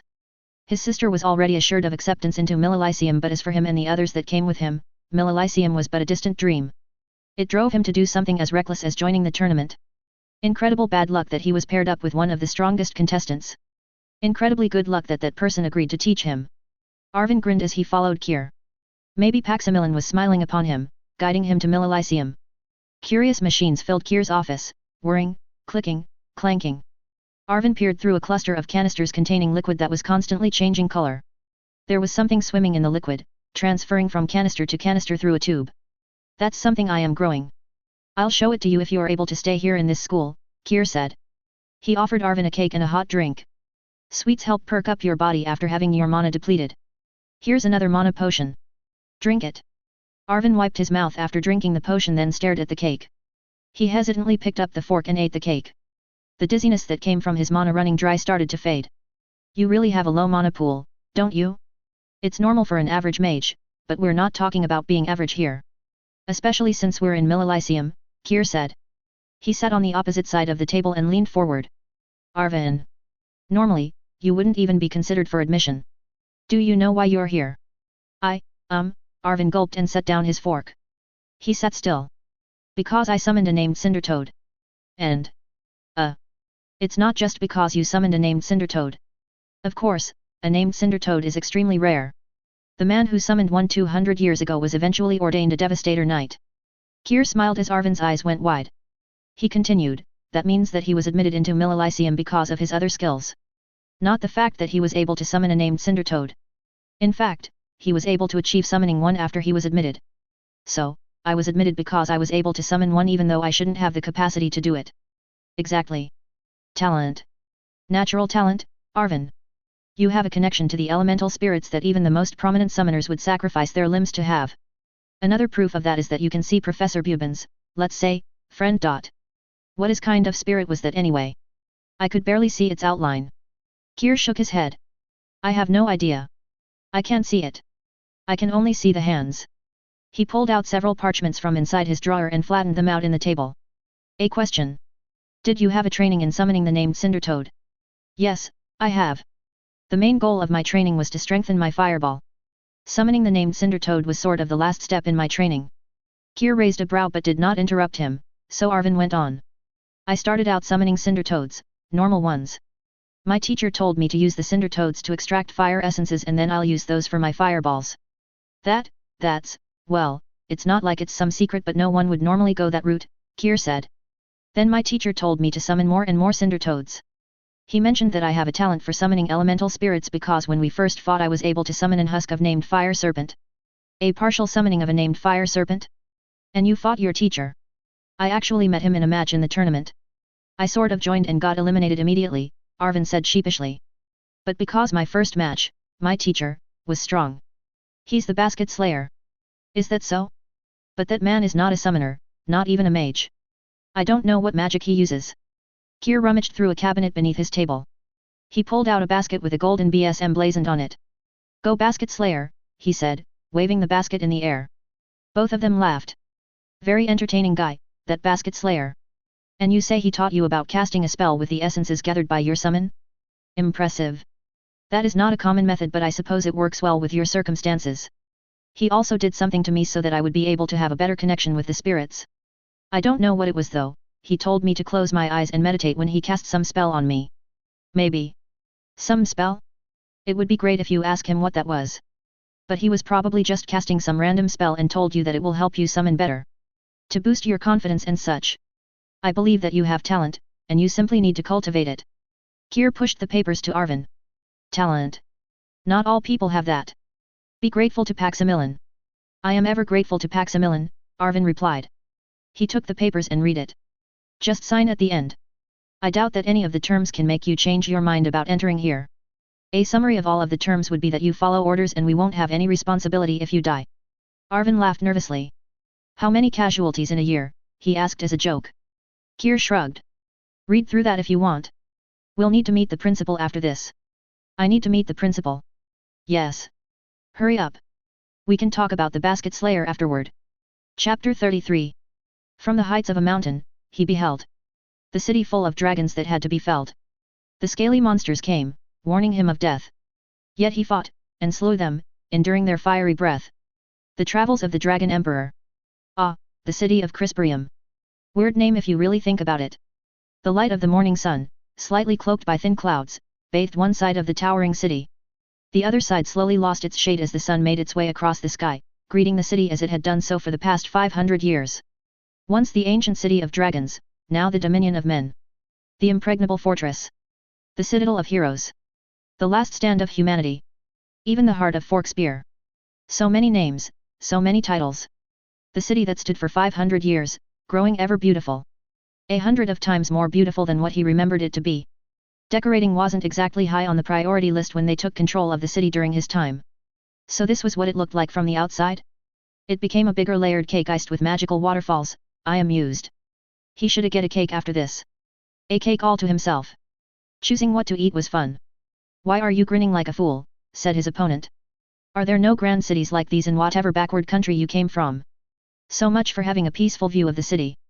Aya coughed twice before facing his opponent. Have they met before? This man looked familiar. Long blonde hair with green eyes. Why does he remember him with blue eyes? Or was it another person with blue eyes? Oh, I remember you now. You're the one with the twin. Aya exclaimed with a snap of his fingers, proud with himself for remembering someone whom he met only once. How's your twin? Still in this tournament? How dare you, someone said behind Aya. Another man on top of a cliff to his right also spoke up. You don't have the right to talk about my brother. Oh, sorry or something. I didn't know that I shouldn't talk about your brother. I never received a copy of the book Things I Shouldn't Talk About. Aya raised his hand that grasped the neck of a body that looked exactly like the men around him. His fingers sunk into its neck, squishing flesh against bones, although it was a weird sensation. It felt like how flesh and bones should feel, but there was something off. A clone? What else could it be? Unless they are quadruplets. 1, 2, 3, plus the one he's choking, made it 4. But he has another brother? So 5? Hey, are you quintuplets? Is this also your brother? He shook the body. It felt lighter than a human body should. He shook it harder, its legs dragged on the ground, its arms flailed wildly around, bending as if all the joints were dislocated. Obviously not, dim-witted monkey. The man pointed his scimitar with a black-colored blade at Aya. I don't know what sorcery from your puny country you used to incapacitate my clone, but it will take more than that to defeat me. Show me your true power so that I can crush it. Aya couldn't help but smirk. He has heard that line many times before. I don't even know my true powers. And I can't do it now. And my stock is low. I'm going to look for monsters to eat after I win this tournament. He raised the head of the clone he captured and stared into its empty eyes. A construct of sorts. Made of elemental essences? Some new invention? A lot of new stuff surely would have been invented while he was asleep. Hey, so what is this? It's not moving anymore. A black streak. Aya ducked sideways. Dust scattered in the air as a black blade buried itself where he stood a moment before. 2 more flashes, from both sides. He jumped diagonally back and kicked at one of the clones. Another clone hacked at him, making him pull back his leg. 3 blades kept on aiming for him. He slipped through a space in the curtain of blades, dragging the construct he captured. These 3 sure have teamwork. 3? Weren't there 4 of these blonde-haired weirdos? Searing heat instantly turned the grass at his feet to ashes. A blazing drill descended from the heavens. The roar of the flaming wind was deafening. He threw the clone that he held upwards. It exploded into particles of light as it met the attack from the person Aya assumed was the real one. Aya leaped sideways down the side of the mountain and found shelter beneath a ledge as a rain of boulders followed the explosion caused by his opponent. Such an annoying place to fight in. Aya peered from the side of the ledge. Oh great, there's 6 of them now. He strode out. 6 people landed around him in a loose circle. So why are there 6 of you now? It's not like you're purposely holding back. Gradually using your powers. Very good observation from a monkey. It is as you say. I have received a power upgrade, for lack of a better term. Indeed, I am still adjusting to my newfound strength, not that it would be an obstacle in crushing you. Oh, now all of you are talking at the same time. Showing off that you are getting better at controlling all your clones. Why yes, they replied with a forced smile. This is simply a test fight for me. A warm-up before my battle against Garrett Burklaw of the Draconix Discus Pulus, where I will prevail. Be honored that you are helping me achieve victory. Are these clones a type of essence construct? I've never seen essence constructs that appear to be real humans. I'm kind of interested what a scryers would see. Aya raised his open palm in front of him, then quickly closed it into a fist. Although, you lost control of that one that I punched earlier. He pointed his fist at each of the clones. Let's see if I can catch another one. I am honestly surprised that I wasn't able to destroy it with 1 flashes of blades and whips of fire. Aya tried counterattacking, but his punches and kicks were met with blades. He immediately pulled back his attacks so that he wouldn't take any damage. He couldn't even connect his attacks. The clones covered for each other, apparently sharing their vision. They effectively didn't have any blind spots. You didn't even let me finish speaking, Aya protested while he focused on evading. There wasn't much point in trying to attack. He kept a close watch on the person he tagged as the real person. Can't expect any manners from essence constructs. All the clones formed a circle again. Essence constructs?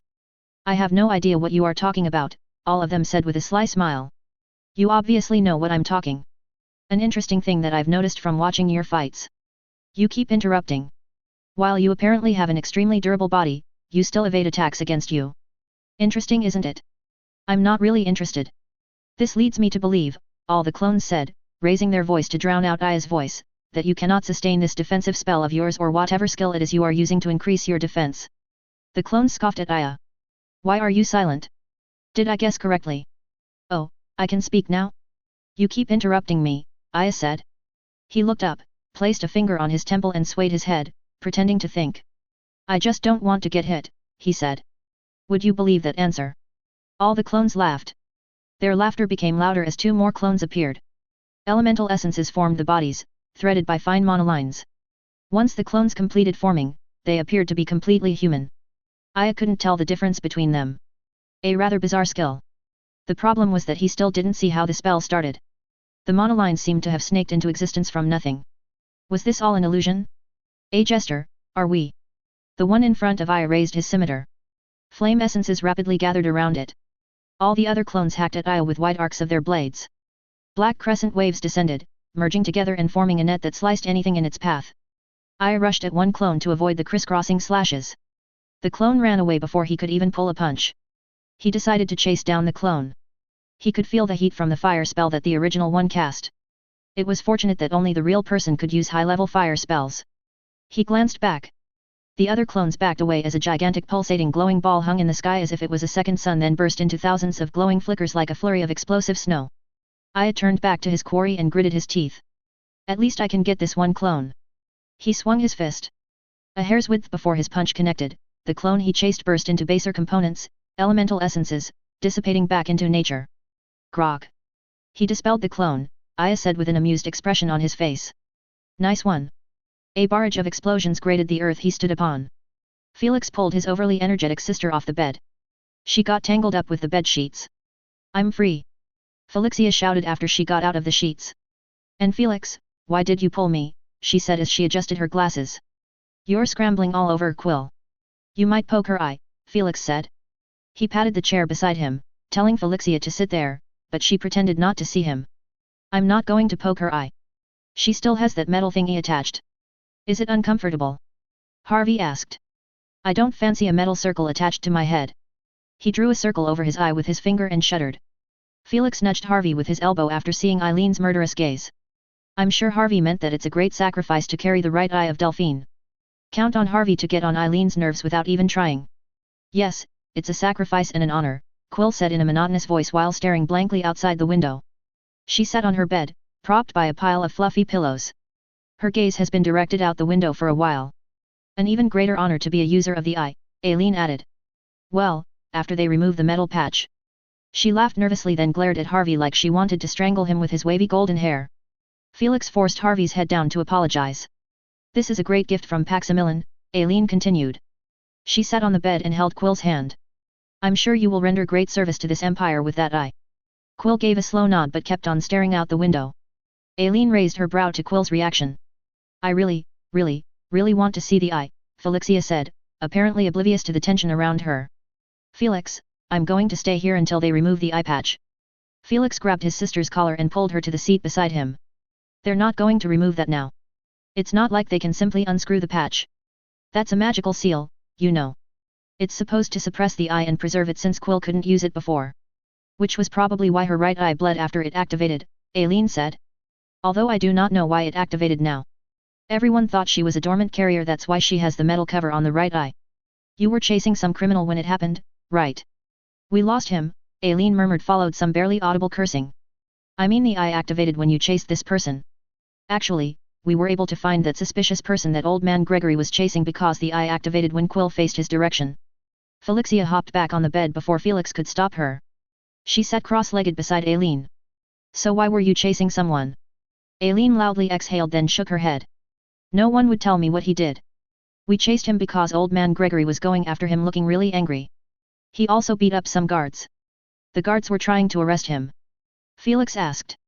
There were 2 of them, and I think they were about to be arrested, not sure since I'm far away at that time, but it seems they fought back and there was a commotion. Some explosions as well. Ooh. Sounds like they did something really bad, Felixia exclaimed. I asked old man Gregory about it but he wouldn't say. Annoying. My uncle probably ordered him not to say anything to me. I think, there's something in this person you were chasing that activated the eye, Felix said. Quill, Quill, Quill. Felixia waved her hands trying to catch the attention of Quill, but Quill kept staring out the window. Quill, what did you see?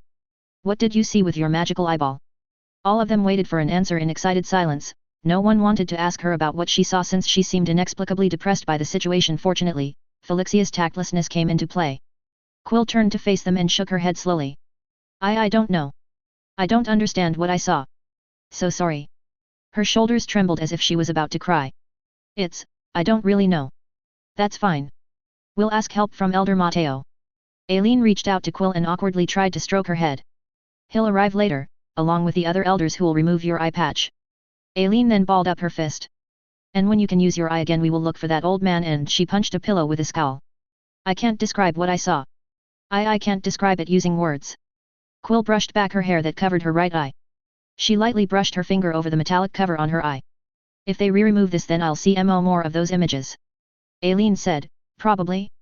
I think so. I can't even say they were images. As if they were feelings I can see. Quill grabbed a pillow and buried her face in it.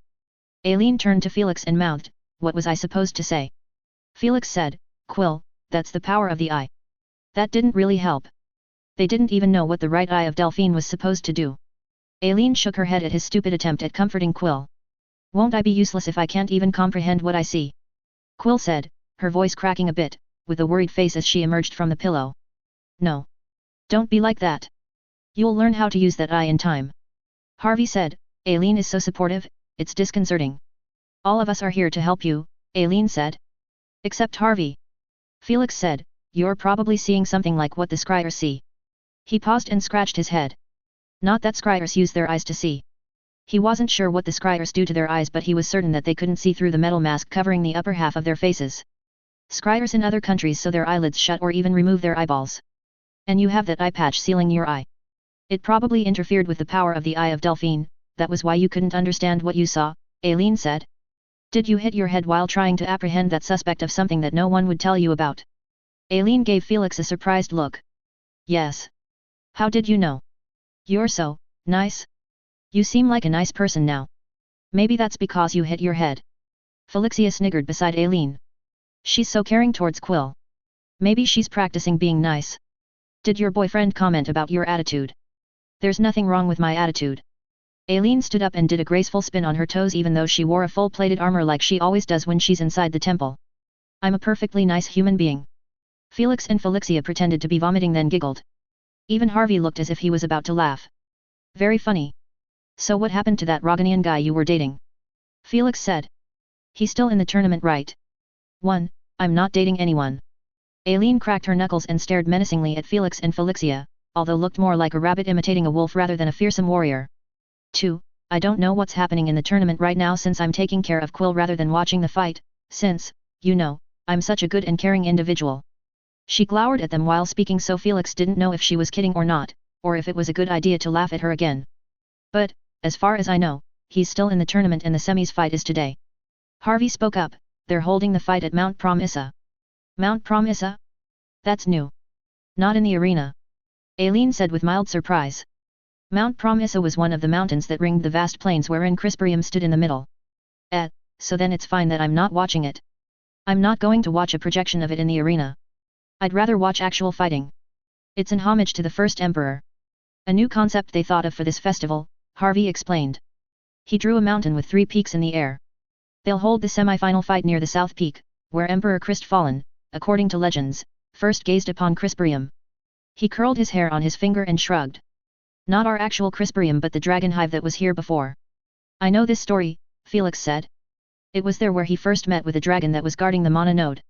There were different versions on how Emperor Crestfallen reached the Mana Node and killed off all the dragons. Some say that he was alone, while others said he had companions. Maybe some of the people who eventually became the dragons chosen were with him. No records of that event survived. That was if there were any records in the first place. Perhaps all of the current versions were merely various tales spun by people wanting to embellish the tale of the first emperor. The most famous version was that he stayed on Mount Promissa before attacking the dragon hive. That's the same place. The dragons warned him that he will meet death if he continued his journey. A warning that wasn't heeded by our brave first emperor. Let me guess, Aileen said. The finals will be at the second peak. Yes. Where the first emperor battled some of the dragons and offered their blood in gratitude to Maximilian. So what will they do at the summit? The ceremony of the princess. That's a really nice concept. Good job to the one who thought of that. Felix nodded his head. It was indeed a good idea to hold the ceremony, the first time the princess would change into her dragon form, at the top of the mountain. All of the stories agreed that Emperor Christfallen first changed into a dragon at the summit of Mount Promissa. Maybe he promised something to Maximilian in exchange for power, which was the reason why the place was called Mount Promissa. Tying the tournament with the coming of age ceremony of the princess, were they aiming for something akin to a pilgrimage route across Mount Promissa? The door opened and Gel came in with a basket of fruits. Aileen visibly winced at the sight of the basket. I've brought this. I don't really know what I'm supposed to bring when visiting a sick person. Quill's fine now, Aileen said, glancing at Quill, receiving a nod in return. It was fortunate that I was with her. I was able to immediately bring her back to the temple. Felixia gasped. Eileen's a hero, she squealed. 3 cheers for Aileen. You should have seen her when she came with Quill. She was wearing her black leather armor while carrying Quill like a princess. Quill was in her full armor, mind you. And Quill's face was half covered with blood. I wish I was there to see it. That sounds awesome, Felixia said. Aileen is my hero. It would have been dashing and awesome except that Aileen was cursing and shouting that she will beat up an old man. Really ruined the whole heroics thing. Gel ducked as Aileen threw her a punch. I'm just telling the truth. Don't get mad. Gel went to the side of Quill and gave her the basket of fruits. Fruits are good for your eyes, she said to Quill, who accepted the basket with a skeptical look. It's true, I guess. Some of those fruits are bound to be good for your eyes, so eat them all. I don't know what fruits are good for magical eyes though, so they're for your normal eye, Gel said with an apologetic grin. Thank you, stammered Quill. That's a really helpful gift, Gel, Aileen said dryly. I'm just following your footsteps, oh great and powerful hero, Aileen. After all, you were the one who gave a basket of food to the basket slayer. Felixia immediately took the basket from Quill and emptied it. The fruits rolled all over the bed. Aileen, she called. Aileen, look at me. I'm your boyfriend, she said as she punched the air and swung the basket around. Aileen snatched the basket from her. It would be pleasant if I stay and tease Aileen, but I have stuff to do, so bye, Gel said. And feed Quill some fruits. I really don't know why I bought those, so just eat those. I think I plan to tease Aileen all day with the basket, but duty calls. Aileen rolled her eyes and folded her arms. Bye, Gel, she said waving her off. Gel, Felix said, wait a bit. But Gel had already closed the door and left. He turned back to his sister. I'll just ask her something. I'm coming back, so play with Aileen. Stop treating me like a kid. Felix chased after Gel. She was already at the end of the corridor, so Felix had to jog a bit. Gel, wait for me. Hey, Felix.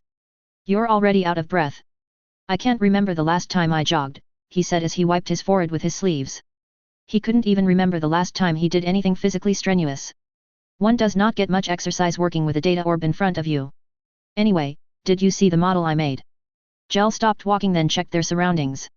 She leaned forward and whispered, the model you made of the city sigil you found in Delphine Hall. Felix nodded. After he deduced that there was another sigil somewhere, he made a simplified version of the city sigil they found inside Delphine Hall. Based from that, he was able to make an approximation of how the missing sigil would look like, taking into account the structures being powered by the mana node that were not connected to the city sigil in Delphine Hall. It was like fitting together pieces of the puzzle that he already has and figuring out what the missing pieces were supposed to look like. That was very impressive. Surprising that you exerted a lot of effort on something that you weren't required to do. So what do you think? You're saying that instead of having one city sigil, the one made by Emperor Christfallen that was expanded by Emperor Malvar, there are actually 2 of them, and the one in Delphine Hall is Emperor Malvar's. Felix opened his mouth to speak, then paused to think. He wasn't sure if it was right to ask. Don't you know about having 2 city sigils? No, Gel said. She paused for a bit and looked down. Her brows furrowed. The temple is not empowered by the city sigil design you found in Delphine Hall, she said, more to herself than to Felix. Felix nodded.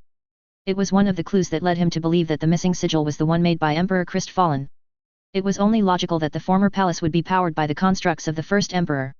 Surely the people working in Delphine Hall would know that the city sigil they are maintaining was not a complete one.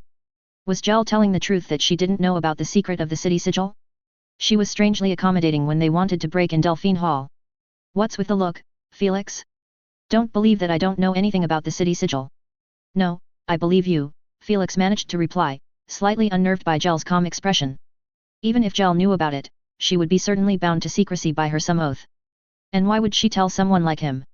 Or maybe she really doesn't know and he was just being overly suspicious. So what did you want to do about this information? I'm assuming you are thinking that there are problems with the unknown city sigil. Yes, that would be the most plausible reason for the slight power interruption. And Gel resumed walking and beckoned for Felix to follow her. And what? What would you want to do? Well, Felix, we can see here that the true nature of the city sigil is kept secret by the government, and for good reasons, no doubt. Shaking his head, Felix thrust his hands into his pockets and trudged behind Gel. His sister and Harvey said pretty much the same thing. Gel was right, of course. As always. Even though Gel looked like a mischievous teenager who liked to gossip, she was a Folier and the leader, sort of all the young Foliers in the temple. Being called a leader of trainees might not be much, but it was common knowledge that the one chosen to become the leader of the young Folier recruits would be bound for great things. The elder brother and sister of Aileen were leaders during their duty at the temple, if he recalled correctly. Of course, no one in their right mind would make Aileen a leader of anything. Not the way she is now, anyway. I am sure the power interruption you found has made its way to these mysterious people in charge of the mysterious sigil. Lots of mystery going on here, Gel said, chuckling nonchalantly. You have expected me to give this answer. And what did you expect to do? Fix whatever problem there is with the city sigil? I know you are a genius seal crafter, and have a bright future ahead of you, but at this point, I doubt there isn't much you can do. She glanced back at him to see his reaction. Gel was right again. Unsurprisingly. Felix put on a smile on his face to show that he understood her point. What she said might be a bit dismissive and was something an adult would say to a child who can't help with anything, but she was correct. However, he wouldn't back down that easily. But isn't it worrying that there might be something wrong somewhere with the city sigil? I heard some rumors of weird happenings in this city the past few days. And there are more guards around. So you're thinking that this might be a concerted attack by evil-minded people? Gel said. Yes, Felix replied. That sounded stupid. He knew that he was like some kid with delusions of saving the world, but something feels really off about everything. The secret sigil, the power interruption, the upsurge. He didn't tell Gel about the error he found in the officially published data on the strength of the upsurge. Was he suspecting that Gel already knew about all this and wanted to keep him in the dark? No. He shouldn't think like that. He pushed those thoughts far back into his mind lest Gel, with her uncanny ability to read people, sense it. It can't be denied that there are some worrying things happening around, Felix began to say. New sets of footsteps made him stop. An old man followed by two people Felix recognized as mentors of the seal crafting students in the temple. They conversed respectfully with the old man. The old man was probably one of the seal crafters of Delphine Hall. Lady Folier, a pleasant morning to you, the old man said, not even sparing a glance at Felix. The two mentors also greeted Gel. How is the holder of the right eye? Quill's fine. I assume you are quite excited to be able to witness the awakened right eye of Delphine? I am eager to see the nature of the eye as well. Gel stood straight and looked the old man in the eye. Adept seal crafter Matteo Folier will arrive later today. The elderly seal crafter averted his gaze and pulled his robes closer to his body. Yes, I am sure everyone is excited that the right eye has been activated, the old man replied. And my gratitude for informing me that the esteemed adept seal crafter will also arrive. I know that you want to have a meeting with him. But I do advise to keep it short. He's considered well advanced in age even as a Folier, and in between traveling back here and removing the seal of Delphine's right eye, he might not have much energy to spare for entertaining guests, Gel said a little too icily, which was a surprising tone for Gel. The seal crafter from Delphine Hall jerked back a bit at Gel's response. There was a moment of silence between the two parties where Gel just stared down at the older seal crafters.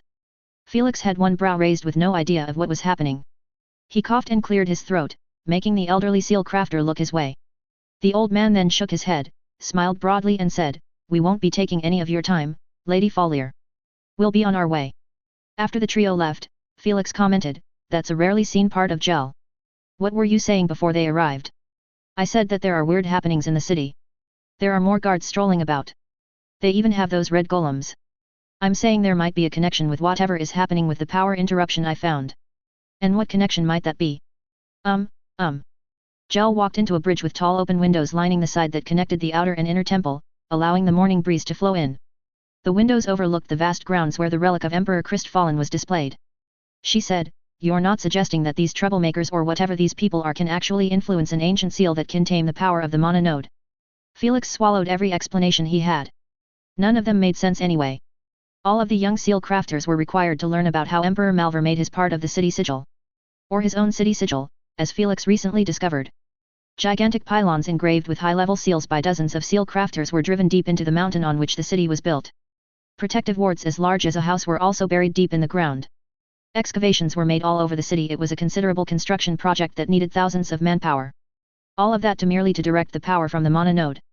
To stop the power from the mononode, even for a fraction of a second, would need much more. It's impossible for his theoretical evil group to carry it out. And they would need to stop the power for more than a second to carry out whatever imaginary nefarious plans they have. Anything more? Jel said. She clasped her hands behind her back and looked out the window. How about, where you're going now? It probably has something to do with those suspects that Aileen and Quill chased, Felix said, desperate to find a reason to keep the conversation going. Normally you'd be teasing Aileen, but you're going somewhere. I mean, there's not much work here besides keeping the tourists in line. Felix followed Jel's gaze to the throngs of pilgrims circling the holy relic. Half a dozen white golems surrounded the artifact. They added 2 new force fields and a transparent glass-like dome to keep the pilgrims much further away. No offense meant with that statement. I know what you mean. But this isn't connected in any way to the city sigil. I'm going to converse with Uncle Malachi over a data orb. The man in charge of the defenses of Crisperium. Must be something big. Not in the way you think. It has to do with Aileen. Whatever approximation you have of the magical strength of Aileen is a severe underestimation. To the Follier family, she is a precious asset, to be cultivated to her full potential. Felix let out a snort of disbelief. Her way of doing things is just to apply brute force as a solution. I can sort of understand how she thinks that way. But someday, when she's more mature, Aileen will stand beside the powerful heroes of history, Jel said with a serious face. That's why her safety is of paramount importance. It's true that there are some malicious elements running around the city. What their goal is I do not know, but Aileen shouldn't have fought with them without guards to protect her. Even when she served under her sister in the army, she was always well protected and never in any real danger. So you'll get a scolding or something? Yes. Most likely. Since I'm in charge of her. This is really an internal matter in our family. Bulletin. But what about the pilgrims below gave him an idea. What about the miracle? The claw shard displayed magical powers. That should mean something. And those zealot warriors are patrolling outside the temple with their white golems. Maybe there's a connection here or something. I didn't take you for a religious type, Jel said. Felix tilted his head and raised a brow. He opened his mouth to speak but Jel continued, no need to be surprised. Folliers aren't big on religion. She pointed at the claw shard it displayed in the middle of the temple grounds. I don't know if that was a real miracle or not, but the Church of the Dragon does. As well as a lot of people. I'm sure the church wanted to help with the security because of the rise of pilgrims. Felix didn't know what to say next. He worked hard understanding the city sigil design and he even plotted out where the possible city sigil of Emperor Crestfallen was. Are you sure you're not just looking for a reason to talk to me? Alone. Jel giggled, parts of her armor clinked together. She smiled and gazed at Felix's eyes. Felix felt his cheeks getting red and quickly looked down. So that was why the old seal crafter earlier turned his eyes away. It was as if Jel stared directly into his mind. Her eyes were calm but firm and looked as if they were staring past the outside appearance of a person. He didn't know how he expected this conversation to go, but it wasn't this. Great. Now, Jel has a new person to tease. So you're saying that I should just stop all of this after I had done so much? Why are you doing this anyway? To become a hero? To save everyone the city from being cut off from the mononode? To show off your skills? To do something because you're bored? Jel patted his head. So what is it, young seal crafter? He pushed Jel's hand away. Don't treat me like a kid. Folliers age at about half the speed of a normal human, so that means that I'm supposed to be older than you. Jel laughed at him. That doesn't work that way, Felix. And you didn't answer my question. Felix frowned and said, you also did not answer my question. You want me to stop this because it's going nowhere. I did not say that you should stop. So what? Felix, Jel said. She jerked her head in the direction of the palace grounds. There are many groups in this empire. Take this temple for example. There's the Folliers, the Seal Crafters, the Church, there's a bunch of different groups here. Different groups, different motivations, different allegiances. Different allegiances? What are you talking about? Not like those conspiracy theories that are surely filling your head right now. Jel reached out to pat Felix's head again, but he stepped away. She grinned and continued with her explanation. Let's take the Asta and the Folliers. Two martial noble families. The Astas have sworn allegiance to the throne, basically, the sitting ruler. The Folliers on the other hand, have sworn allegiance to the first Emperor Crestfallen. There's a fine print to the allegiances of people. I don't really understand the difference. Seriously? You're a bright kid, go figure it out. Jel brought her hand to her mouth in a mock gasp. Oh, I'm sorry. You're not a kid. Haha, he said sarcastically. You're doing that on purpose. And I seriously don't understand the difference. I can see that there's going to be a problem if the first emperor is still around, but that's not a real problem, right? We don't even know where his body was buried. There were no actual records that they were able to recover his corpse from the Blighted Lands. The stories only mentioned that the survivors of the strike team that attacked the stronghold of the Blighted Multitude brought back a shard of his claw that was as large as a shield. Where was Jel going with this? Jel pursed her lips and closed her eyes, probably thinking what to say next. She opened her eyes and pointed at the pilgrims again. How about them? They believe that we are guarding the real body of the first emperor and that it's hidden away somewhere in this temple. What's going on here? Why was Jel changing topics? But that's not true. The real body is not here. The true duty of the Folliers is to guard the crux rune of the first emperor. Felix paused to think. Why didn't he think of this before? There should be 2 crux runes if there are 2 separate city sigils. Guarding the crux rune is the sworn duty of the Folliers. All Folliers, even us younger ones. Its story can be traced back to the siege. Too bad I'm not allowed to tell you about it. Jel patted Felix's head. He wasn't able to evade because he was deep in thought. I have to go. Uncle Malachi might call anytime soon, she said as she hurried off. Felix stood still and stared at the thousands of pilgrims surrounding the claw shard atop a pedestal. The wind ruffled his hair, but it felt cool to his skin. What was all that about? He rubbed the spot where Jel patted his head. Such a fearsome girl, transforming her personality at a moment's whim. He couldn't tell what she was thinking. He sighed. So what am I supposed to do now? He walked back to Quill's room. Felixia's probably throwing fruits around, or maybe Aileen has killed Harvey. Wait. His heart started beating fast. He recounted his earlier conversation with Jel. Did she just tell him the possible location of the crux rune of Emperor Christfallen? Chapter 34. By the dragon blood drinker Emperor Christfallen, before whom I have sworn an oath to protect his castle, I swear another oath, to right my wrong, to pay for my shortcomings, to succeed where I have failed. As long as my blood flows in my veins, no harm shall come upon your most honorable throne. I swear this oath upon my sword, and upon my bloodline. All who bears my bloodline shall forevermore enter into your service. Aluvrius Follier. Logan Baccarat clutched his chest. He breathed slowly as he concentrated on equally distributing his mana to the 2 crystals he used. The second crystal he melded into his body gnawed at the surrounding flesh. It burned and itched beneath his skin. Hopefully, his body would not reject the crystal of his brother. Let it last until he defeats Garrett Burklaw, he prayed to Paximillan. May Paximillan gaze his way and grant him good fortune in return for having denied him of any gifts given to powered humans. He should concentrate on defeating the Roganian first before thinking about his revenge against Garrett, he counseled himself. His opponent certainly had a limit to his defensive capabilities. Otherwise, there was no need for him to evade at all. Right? The Basket Slayer was known for dodging his opponents. Logan clenched his jaws. What if his analysis was wrong? He shook his head. It wasn't possible for this Roganian to be stronger than Burklaw. Logan kicked at a pebble near his metal boot. The pebble rolled over the edge of a large crater and disappeared into the smoke laced with electrical sparks covering the crater. Did he overdo his attacks? No. The Roganian was still in the middle of the crater. Faint mana traces outlined his figure below. This is odd. His mana trace appears to be that of a normal human. What kind of nonsense is this? Logan grumbled. Was his visor malfunctioning? He specifically wanted this feature added to the armor that his father bought from the Geomant Monoforger's house, a visor that could analyze and display data that could help him in his battle. It was a mere fraction of the support a scryer could give him. There are anti-scrying wards all over the place and the shields prevent sinking, so this would have to do, he said. Even though they were outside of the stadium, numerous enchantments were placed all over the mountain to prevent cheating, such as having long-ranged support from a scryer, which would definitely give anyone a large advantage in a fight. Logan toyed with the controls of the visor.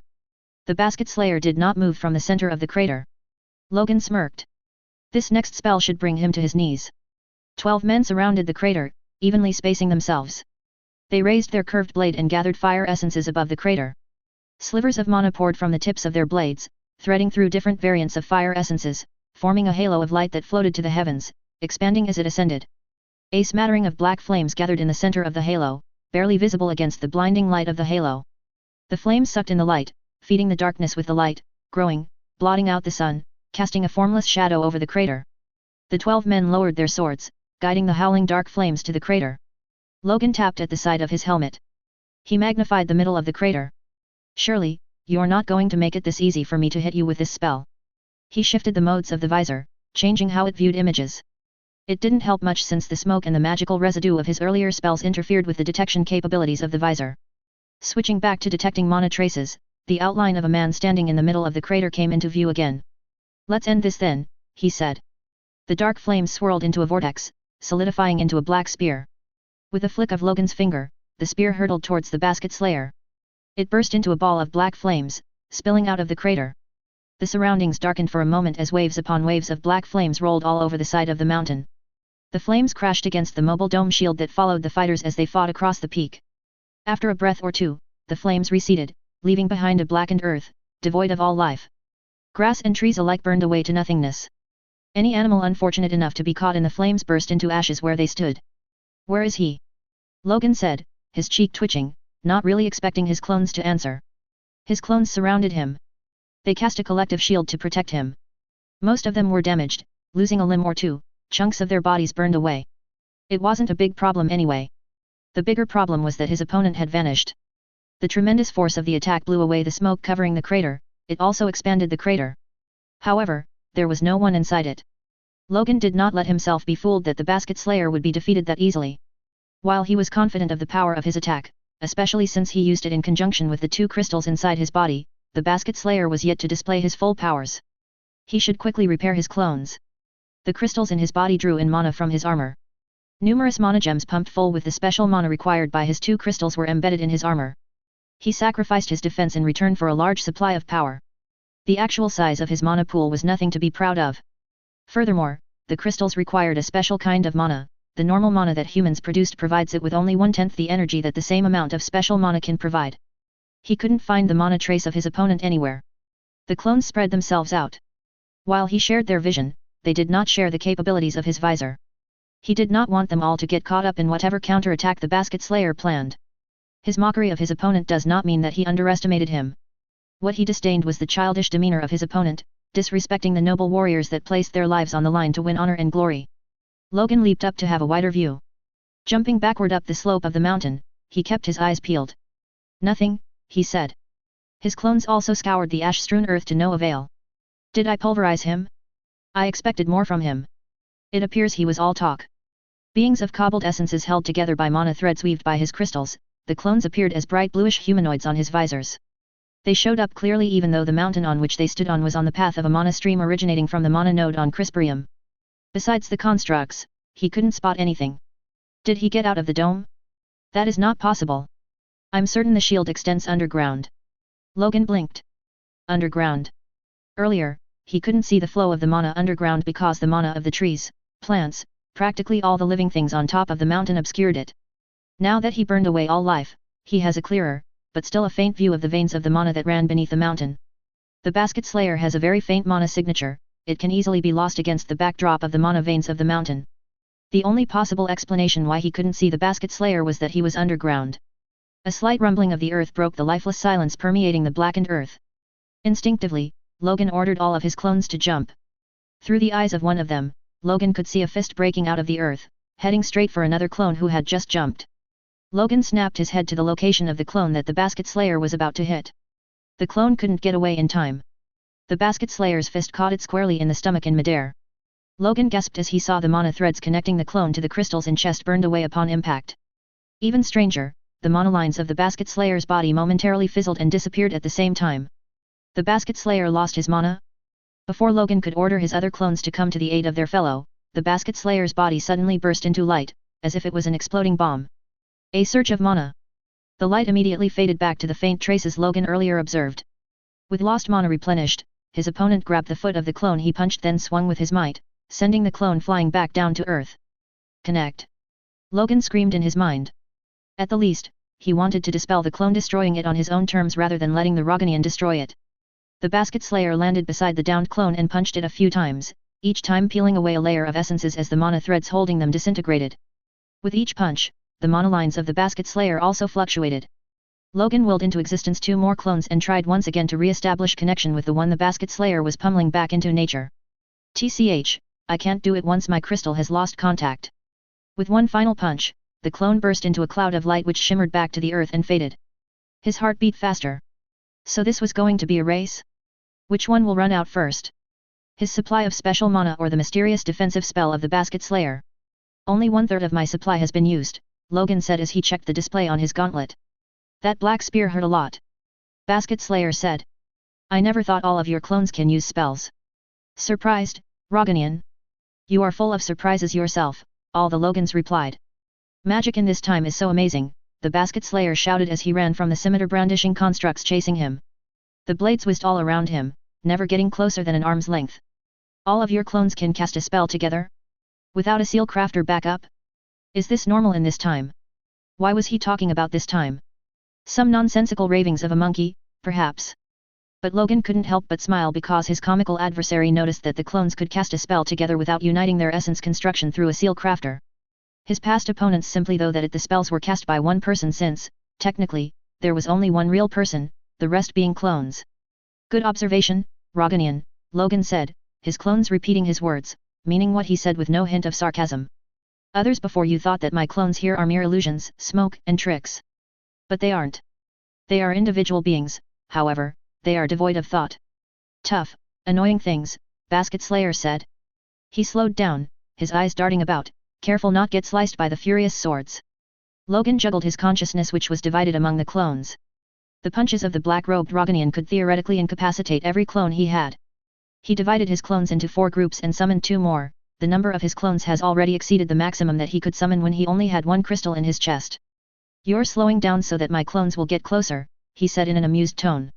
Even a child can see through your plan. Wisps of black smoke rose from the tips of the scimitars held by the clones. They slashed the air, sending lashes of black flame at the Basket Slayer.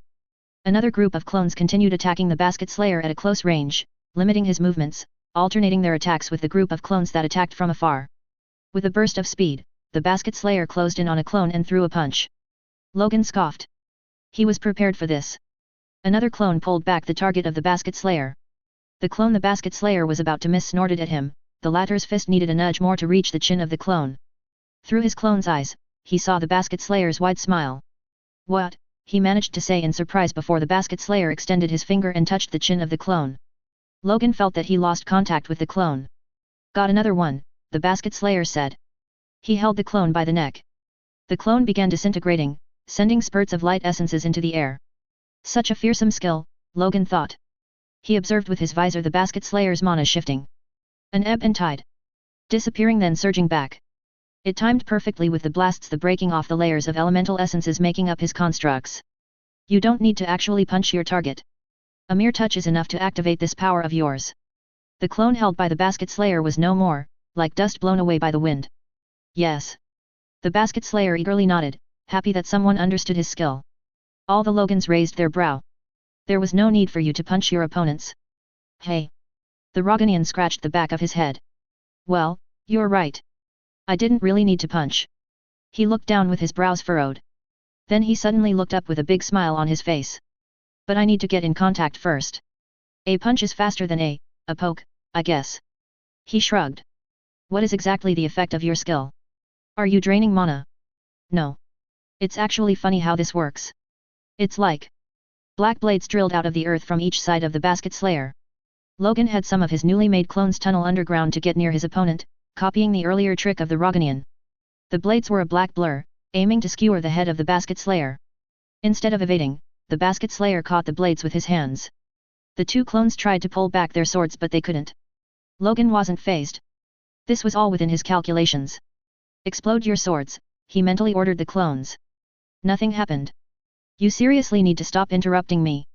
The Basket Slayer pulled the swords he held, dragging the clones that held them. They slumped on the ground but didn't let go of their weapons. So I was right, the swords are part of their bodies. The Basket Slayer looked straight into the eyes of the Logan that was furthest from him.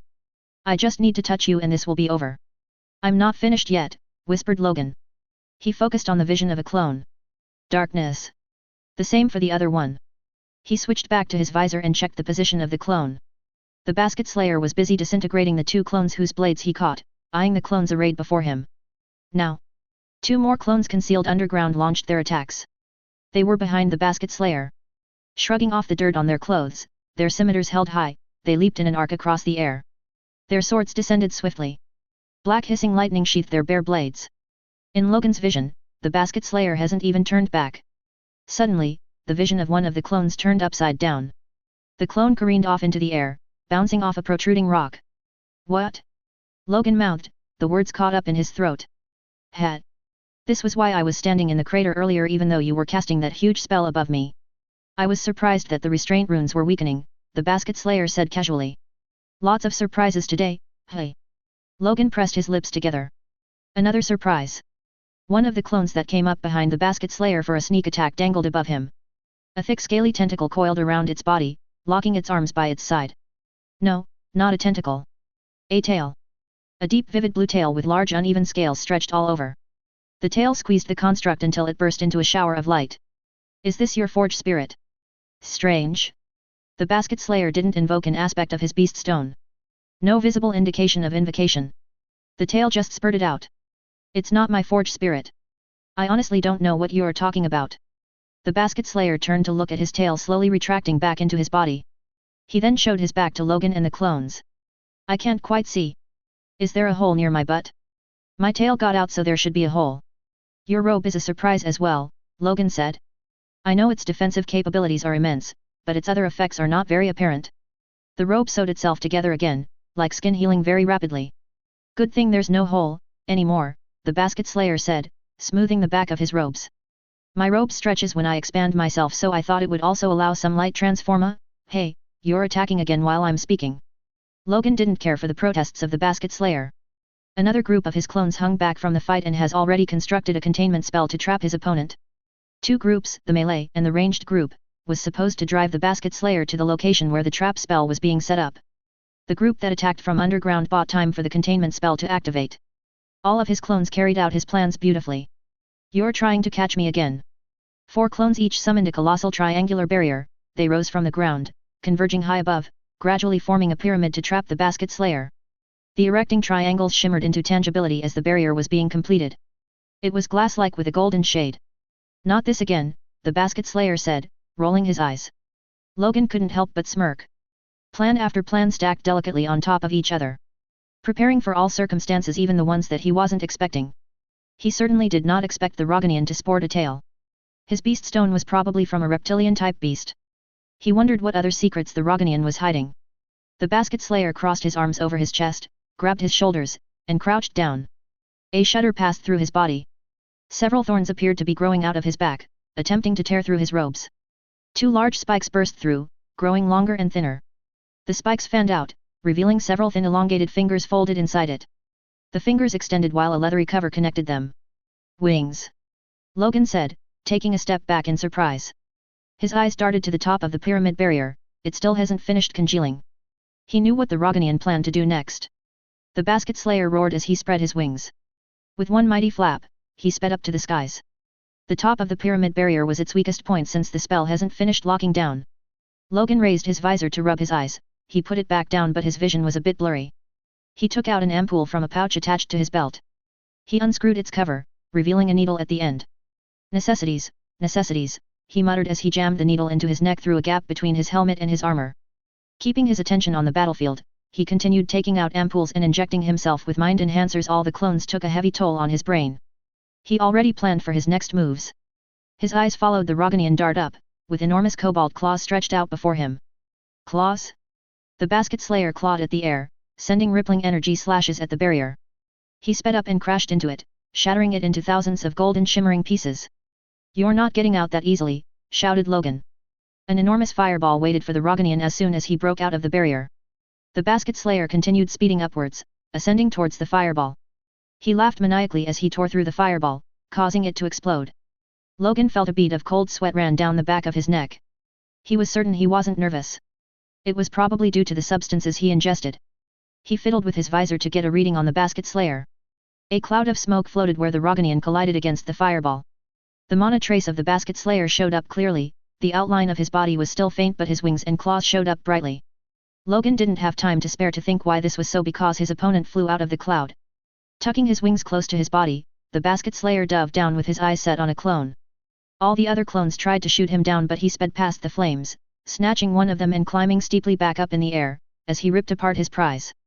A predictable move from a flying opponent, Logan thought. The basket slayer flew down for another run and snatched another clone.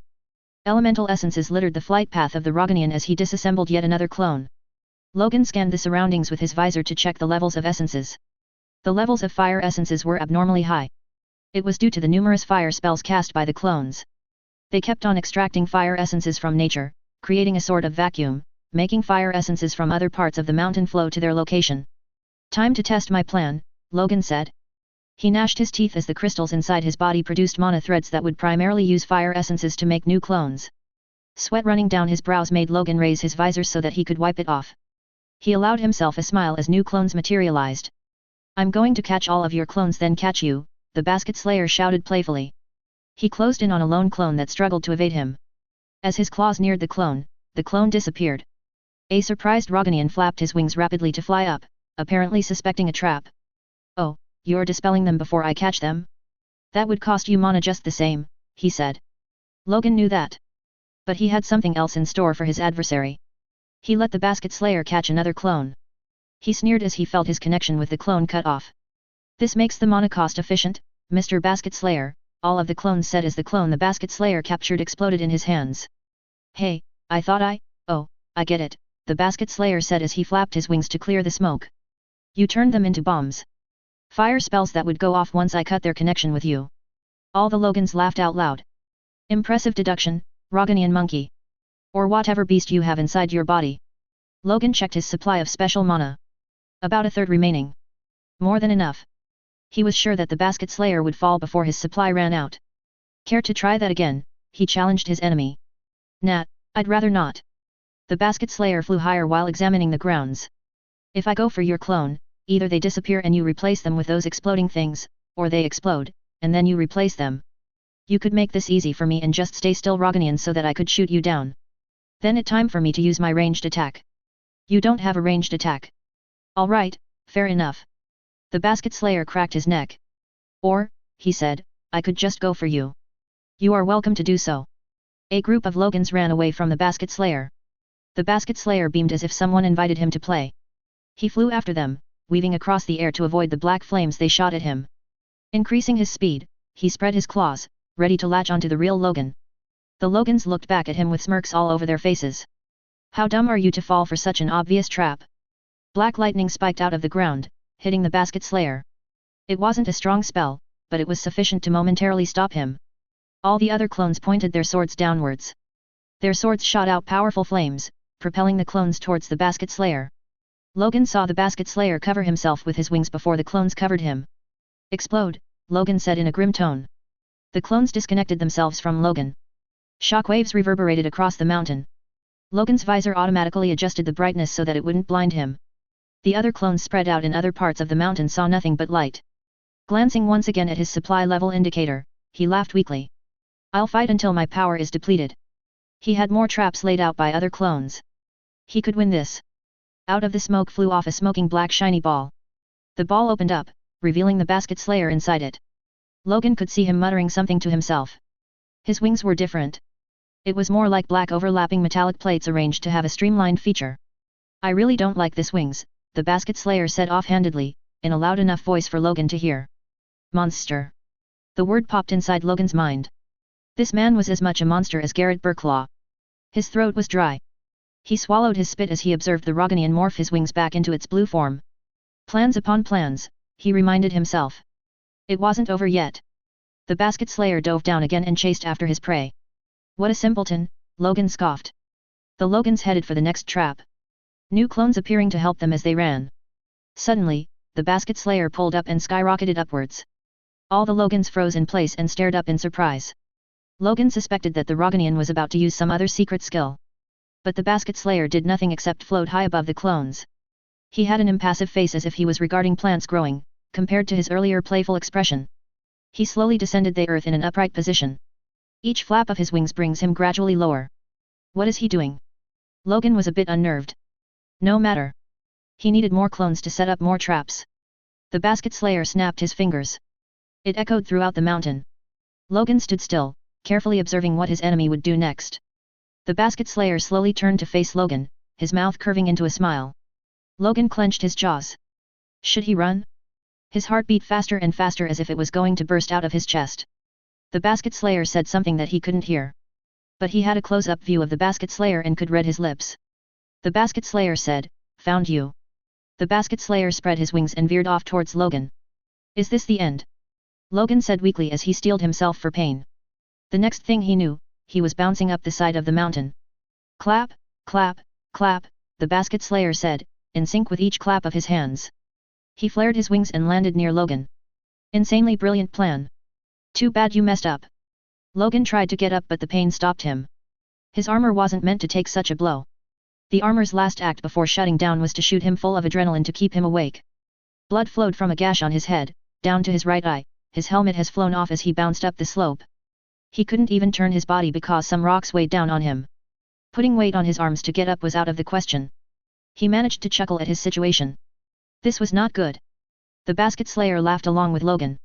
"Funny, isn't it?" he said, obviously misinterpreting Logan's laughter. "Actually, I messed up, then you messed up, then I realized you messed up, and here we are." Logan tried to reply but he couldn't spit out words. Even breathing hurt. Every time his chest heaved, a shooting pain struck him. He bit down hard on a pill containing a powerful pain-numbing substance inside his mouth. As the pain subsided, allowing him to think more clearly, he maneuvered his tongue around his mouth to pop out 2 healing pills embedded as false teeth. He bit them as well to activate them. That's also wrong. We are here because we were brought here to fight. What I meant with here we are was that here we are in this situation." The Basket Slayer scratched his chin. "Did I get that right? All of your attacks earlier made me a bit woozy." He stared at Logan's body half covered by rubble. "That's an impressive armor you have. Impressive for stealth, anyway. For defense. Ho how." Logan pulled his arm from the rubble and pushed back a slab of rock pressing down the side of his chest. He couldn't feel any pain. But he knew that his body needed a healer. Healing pills only assist in regeneration. He stared up at the Basket Slayer who stood by his side, looking down on him with a slight smile on his face. The Roganian's blue leathery wings retracted to his back. The only indication that his opponent was in a fight was his dirt-covered robes. "How did you?" Logan began to say, then he paused to cough out blood. "Crocking damn," he whispered. He wiped the blood on the side of his mouth. "How did you know that? All of them were clones." The Basket Slayer smiled as if they shared a friendly joke. He brushed the front of his robes and looked around. "Do you want the heart-stopping, mind-rending, thriller version of how I found out? An inspiring tale that will surely—" "No," Logan said in a grating voice. This monkey was still making fun of him. He spat blood near the feet of the Basket Slayer. There was no way his body could continue to fight. He pulled up his body in a sitting position. Examining his armor, he found that many of his crystals were broken, the special mana leaking out, mixing with his blood. "Ah, I really wanted to make it into an exciting story. I'm good at telling stories." The Basket Slayer sulked. He crouched down and arranged some rocks to make himself a makeshift seat. He sat down on Logan's right side. "I was keeping track of that construct that I thought was the real you. You did a good job of making it act like he's the real one. Always hanging back, stuff like that. Even after that black spear thingy explosion, it was the one that was undamaged." Clenching his right fist, Logan gauged whether his opponent would evade if he punched him. He was right there beside him. The Basket Slayer's face was unblemished, no scars or scratches. Logan raised his fist. Blood dripped out of the cracks in his gauntlets, streaming down the sides of the plates. His hand was trembling. He couldn't feel any pain but he also couldn't stop his hand from shaking. So this was the difference between someone blessed by Paximilian with gifts and normal men, like him. At the least, he wanted to bruise the face of this black-robed man. A protest to the unfairness of the world. His nostrils flared. Grudges and hate resurfaced in his heart. The Basket Slayer bumped his fist with the raised fist of Logan. He gave Logan an acknowledging nod then said. "Where was I? Oh yeah, well, there I was chasing after your construct that I thought was the real one. Given your strategy of attacking me at a range and gradually wearing me down, that was the only option for me, what?" Logan stared at his fist that the Basket Slayer bumped. "Nothing," he said. He regarded the Basket Slayer.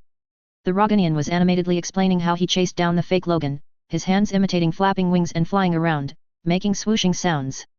This was all a game to him. "After you exploded all those clones, I reeled in the air and lost my concentration. I focused on regaining my balance. I didn't want to land because you sprinkled the ground with all your trap spells." The Basket Slayer folded his arms and nodded. "Yep, staying in the air was the best option for me. I have the whole sky as space to dodge." Logan noticed that he still has his fist raised. He exhaled in resignation and lowered his fist. There was no use to all his struggles. In the end, humans were not equal. The gifted, bloodlines, mages, people with high affinity in using beast stones, he could go on. And even among these special humans, some were more gifted than others. Mages that could control more than one class of elemental essences. In the end, it all came down to how one was favored by Paximilon. When I managed to right my position, I searched for the real you. I saw all of you spread out all over, with your swords raised, trying to shoot me down. I just went for the you that was farthest away from me. So that was it, Logan said. He laughed but then cut it short because he had problems breathing. You're right, Roganian. It is as you said. I messed up.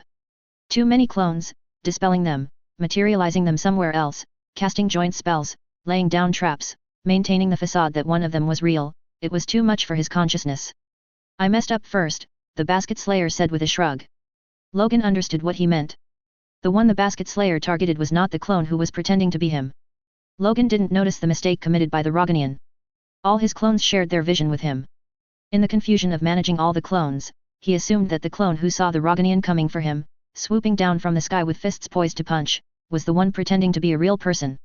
The Basket Slayer said, when the clone I was chasing ran away instead of dispelling itself and turning up someplace else to shoot me, I just continued going after it. Then I realized that the one I was chasing earlier was not the one who was farthest away from me but the one who stood near those containment spells you laid out all around. The Basket Slayer stretched his hands and laid down on the ashy ground.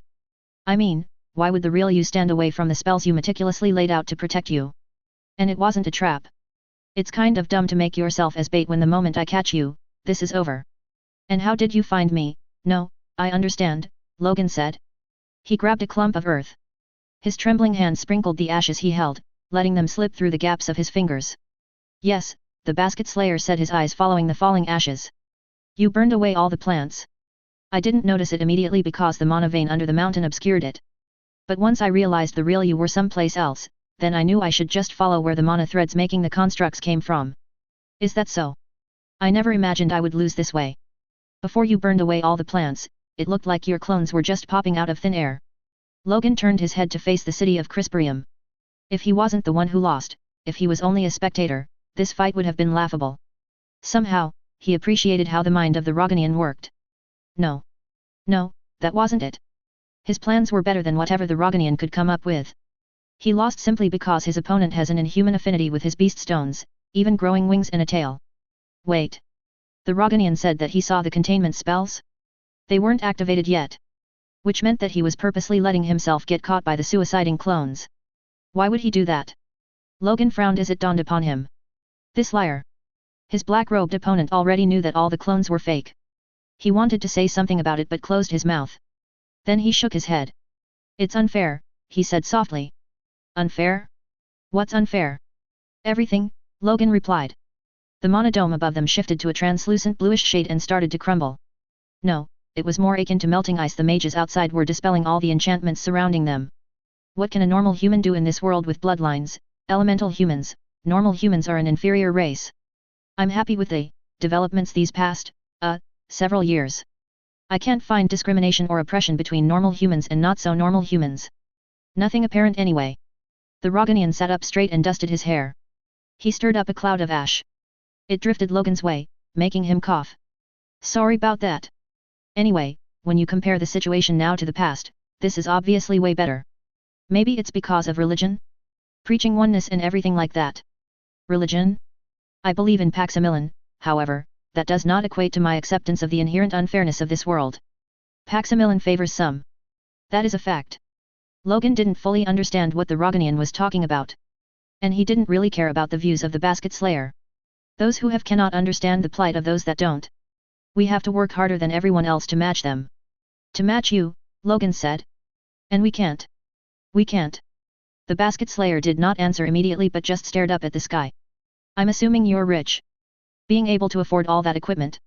Do you have vast plantations of, well, plants? Whatever kind of plants? Yes, Logan answered warily. Oh, so that's where you harvest all the plant mana and sort of mix with your mana. That's what's stored in those gems, right? The Basket Slayer said, pointing a cracked mana gem on Logan's bracer. Logan raised his brow but chose not to answer the question. The Basket Slayer stood up. I'm not going to preach about the world being unfair, and that you should just accept it. You probably heard about it many times. He looked in the same direction as Logan, the majestic city of Crisperium, and pointed at it. Inside that city lives normal, powerless, delicate, fragile humans along with some of the most powerful humans of Forkspear who could have a brawl with a dragon and survive, and even probably kill a dragon. Humans that are, in your words, favored by Paximilon. Sounds like the start of preaching, Logan said wryly. I'm just going to point out something. If we take all those humans inside that city, from the weakest to the strongest, and meld that crystal which I assume is in your body with their body, how many do you think will survive? Logan opened his mouth but said nothing. He hung his head and grimaced. I can sort of see how beast stones can work with humans, although humans aren't supposed to have beast stones inside their body. But as for that crystal you have? I have no idea what you did to be able to use that. The basket slayer gave a derisive grunt. Only select plants have crystals that sort of function like beast stones inside them. Even among plants that have achieved sentience, it is rare for them to form those crystals. And you managed to put inside your body an extremely rare crystal even though you shouldn't have been able to. Logan simply shook his head. His case was different, he wanted to reply. But he couldn't. He clenched his jaw and continued staring down, his eye twitching uncontrollably. And your control of all those clones. Amazing. Of course, if you compare it to Isaac J. Omant, that guy can control 1,000 golems all at the same time with his mind. But still, I'm sure the number of humans that can achieve your level of control over your clones are few in number. And what is your point? Logan lashed out. He gritted his teeth. All of this was virtue of his hard work. That's my point. I said I'm going to point out something, and I did. Point. Point, the basket slayer said with a straight face. You should learn to listen. Logan didn't know how to respond. He never found himself in such a situation before that he was in such a loss for words. He stared at his trembling palms. It felt surreal, his body was bleeding and shaking but he couldn't feel any pain.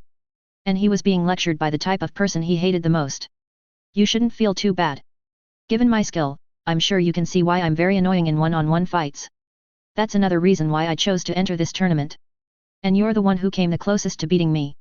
Fighting against you was more like fighting against a group. Words of pity from the winner. Logan said.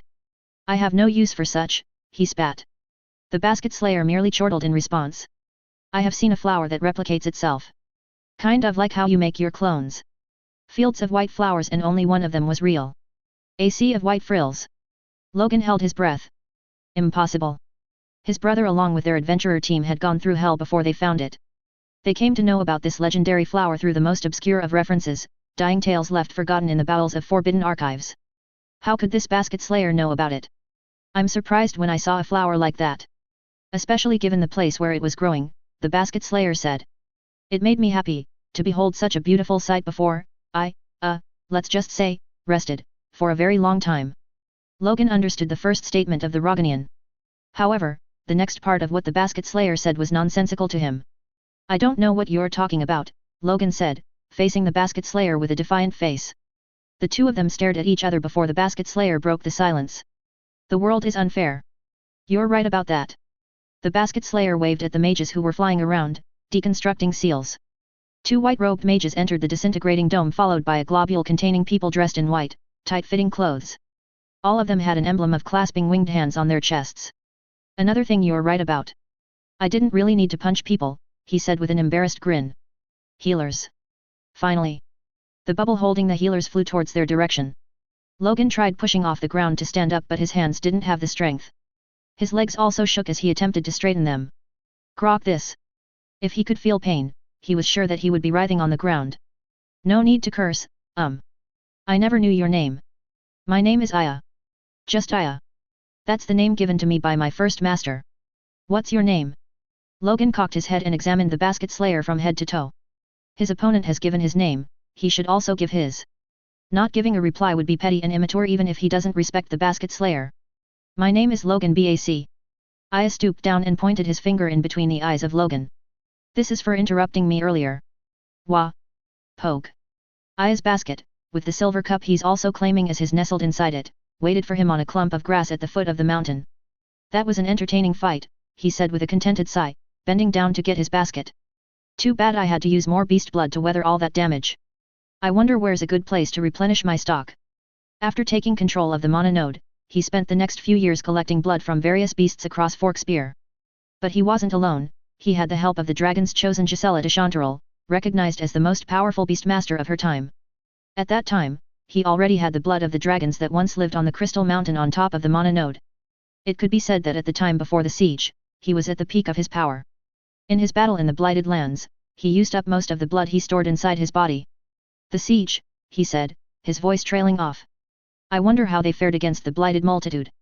He left them to guard the mana node and didn't have any contact with the city while he traveled to the heart of the Blighted Lands.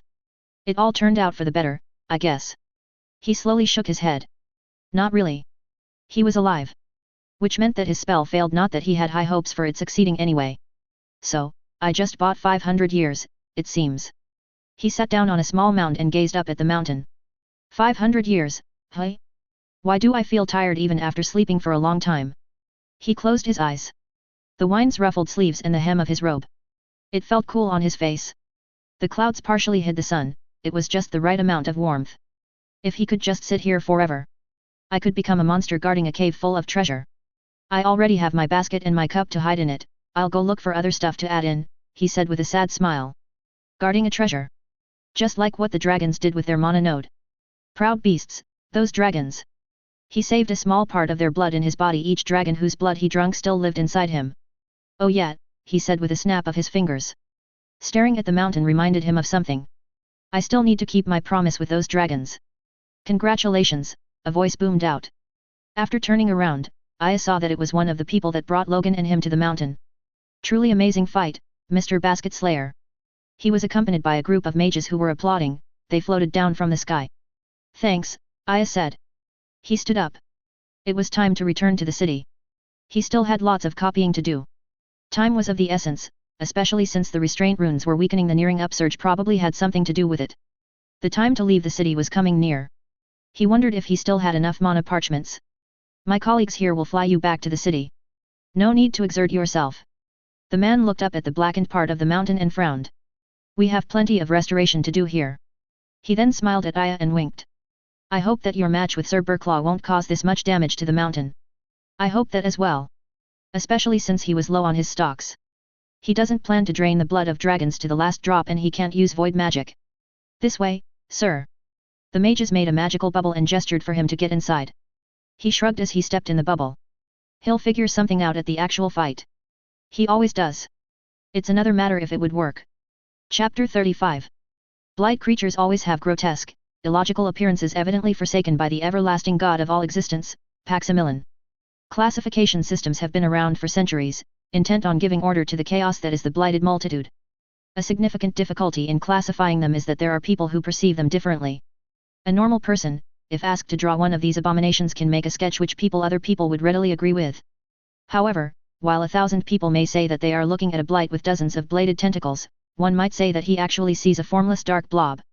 Another might say that he sees a large humanoid creature rather than the consensus of an appearance of a monstrous centipede. These people have no notable abnormalities that might affect their perception. Why do they see the blight differently? The inherent futility of applying taxonomy to the blighted multitude. Thesis of Dr. Karl Mrocklau. Trans held his breath and closed his eyes. Some stupid blight creature got punctured by something and started oozing thick black smoke. Probably shot by the knights. He blindly rolled forward, hoping he got himself out of the smoke. Picking himself up, eyes still closed, he lumbered with one hand covering his nose and mouth, his other hand stretched before him, making sure he would not bump into something. He hoped that he won't ran into some other kind of monstrous creature. Was he near the edge of the wall? Then, he should veer left. If I survive this, I'll become a priest, Trans silently prayed to Paximilon, turning into 10 times the religious man he normally was. His lungs burned, but he didn't dare take a breath. He held up his arms over his head as if it would protect him if some blight creature swiped at him, and ran as fast as he could. He bumped into the side of the next level wall and fell over, involuntarily inhaling. Damn! Was he far enough from the smoke? He peeked and breathed a sigh of relief. Damn it! Damn it! He wiped the sweat of his forehead. I'm getting good at this not dying thing. Somehow he found himself a few paces away from a knight with the assuring blue shade of armor. The knight paid him no mind. Greyish bones, with black slime dripping off of them, surrounded the knight like a grotesque garden of abominations. Fortunately, there was no smoke from these blight carcasses.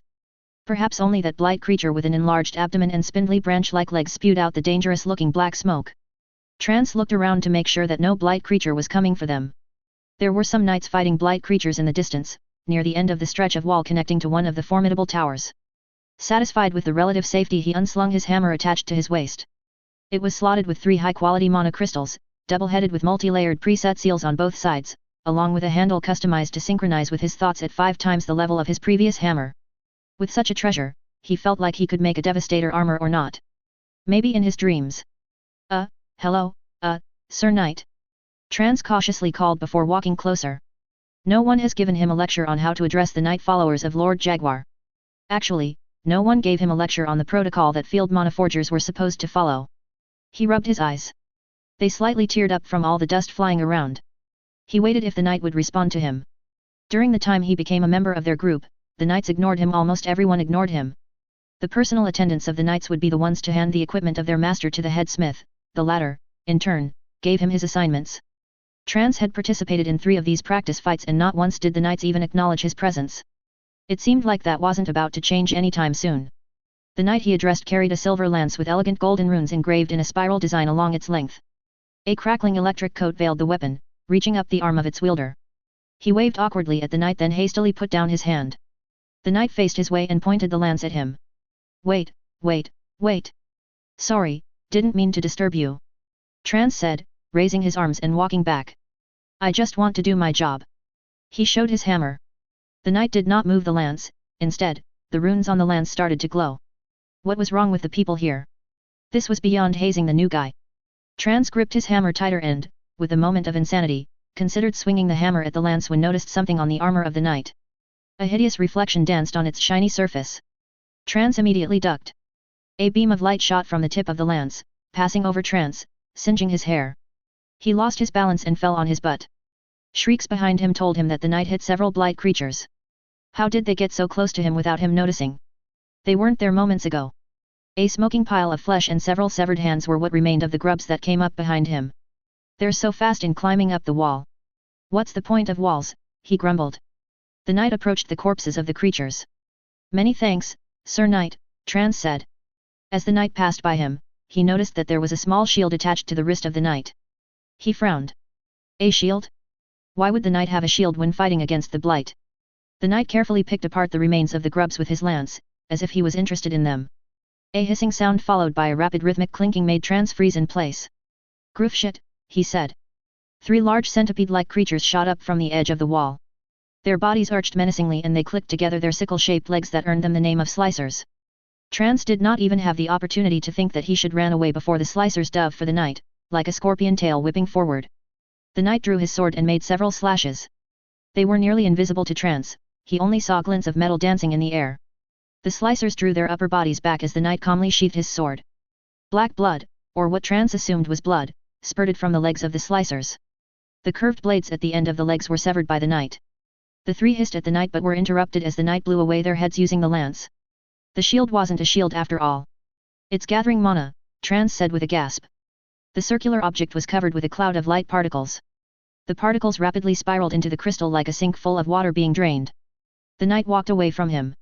Should he follow him? Wait, the Knight slashed the blight creatures, right? Maybe I have something to do here, he muttered happily. He chased after the Knight while waving his hammer. Sir Knight, he said. Would you like me to touch up your sword? Everything that came in contact with the blight degrades, the structure of their essences was broken down, gradually, with each contact. That was why it wasn't wise to raise a shield against the blight. It would be better to evade. The best course of action against them was to shoot from afar. But the soldiers needed to be trained in fighting them in close quarters since massive hordes of the blight could weather the cyclonans and reach the walls. The blue armor of the Knights of Lord Jaguar somewhat lessened the malicious effects of the blight, in instances where evasion wasn't an option, but they could not endure being hit for long. The field monosmiths come into play. That was supposed to be his job anyway. But all of them were ignoring him. Risking life and limb in return for nothing? To his surprise, the Knight stopped walking. The Knight leaped on top of the battlements and peered down. Trans stood still several paces away as his eyes were transfixed on the object on the wrist of the Knight, gathering mana at a frantic pace. The Knight pointed his lance straight downwards, parallel to the height of the wall, and released a continuous beam of light. Trans rushed to the battlements and looked down just in time to see dozens of monstrosities climbing the wall swept away by the beam of light as if they were dirt hosed down by water. Trans jogged up to the Knight and knelt down. It was probably best to show respect to him, although Trans wasn't too keen to kneel in front of someone who did not even acknowledge him. He raised his head to check if the Knight was still there. The Knight faced his way. Sir Knight, I'm sorry, I do not know your name. You all look the same with your armor on, Anyway, he wanted to add. A shadow fell on them. Trance jerked back. An unearthly shriek made him tense up all his muscles. He turned his head to find a slicer diced up into dozens of pieces. The sword of the knight shone brightly in contrast to all the falling dark flesh and limbs. I nearly pissed myself, grokking groofshit, Trance said in a pitch higher than his normal voice. The knight still faced Trance, he didn't even spare a look at the blight creature he sliced in a blink of an eye. Trance coughed. Sorry about my language, he said with a nervous laugh. The knight held out his sword towards Trance with its blade held sideways and gave him a slight nod. What? Trance blurted out in surprise. The knight turned to watch the distant grey desert but he thrust the hilt of his sword closer to Trance. Oh, I'm supposed to repair it.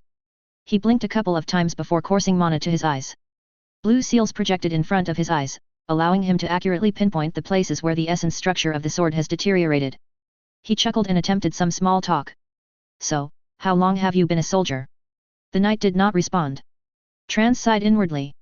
So this was going to be his job? A support of the heroes? At least he could brag about fighting on the front lines. Although there was a chance some blight creature would suddenly pounce on them, he felt strangely calm while examining the essence structure of the sword of the knight. This just needs a few tweaks, he said. The structure appeared as a complex grid to his eyes. The lenses attached to his eyes magnified each place that he wanted to with one command thought. Surprisingly, there was minimal damage to the essence structure of the sword even though the knight had been hacking several of the blight creatures. The knight couldn't have been using a spell to protect his blade because the blight would also break it down and he would have noticed it. Trance gazed up at the knight. So this was pure skill? Amazing, he whispered. The knight turned to face him. He quickly looked down once again and finished repairing the sword although there wasn't much to repair. The knight sheathed his sword then touched the side of his helmet and cocked his head as if listening to something. The knight then saluted. Trance stared around in confusion as to who the knight was saluting. He followed the gaze of the knight, out in the desert, accented by small groups of black masses, some groups of blight absent-mindedly milled around some distance from the wall but were not coming to attack them. The knight pointed to tower nearest them and nudged his head. I'll go back. The knight nodded. Trance hurried to the tower. Whatever was about to happen, he didn't want to be a part of it. Trance, Trance. You there? The head smith, Graham Faber, spoke in Trance's earpiece. Practice is over, young man. Lord Boss has some other plans. This is kind of an earlier end than usual. Not that I'm complaining. Where are you headed? Get to a tower to warp out. I'm running as fast as I can to tower. What's this 34? I'm running to tower 34, Trance said. He zigzagged through piles of dead blight creatures. They were fading away, like an ink stain being washed. He didn't know why they did that nor did he care. I'm near you then. Quickly get to the tower. I'll show you something fun to watch. Sure, Trance said. Something fun would be a nice change to the monsters around here. A loud crash behind him made him stop to look back. He caught a glimpse of a terrifying collection of fangs and blades coming up on the side of the wall. It was huge. Huge and dangerous and coming for him. Do you have rocks for brain? Trance berated himself. Stupid, why did I stop? He inhaled and ran as fast as he could for the tower. The wall slightly quaked. Trance kept on running but he turned back his head to check what happened to the monster that scaled the wall. It was gone. The sky darkened. Blades taller than Trance dropped all around him. They caged him in. He followed the huge blades, they were connected to deformed intertwining limbs. The blades propped up a blight creature he hadn't seen before. He stared at the belly of the beast above him. The belly split down the middle, revealing rows upon rows of serrated teeth. Blade-tipped multi-jointed appendages stretched out from the gaping mouth, clicking together. Trance tightly gripped his puny hammer with both hands and crouched down, making himself small. Acidic saliva dripped all around him, burning holes in the ground. He could smell the stink coming from the mouth of the blight creature. He thought that it smelled like 100 zombies decided to have an orgy inside the belly of the beast. What kind of thought was that? The beast slowly lowered its belly. Trance swung his hammer with all his might at one of the blight's legs. His hammer bounced off harmlessly, not even scratching the leg. Trance's arms, however, were already numb from the impact. So this is how the brave Monoforger, Trance the greatest ever, dies, he said with a forced laugh. He didn't know why he found it so funny. It was probably some sort of a joke that he kept on getting thrust into life or death situations. With a surge of adrenaline, he screamed at the beast.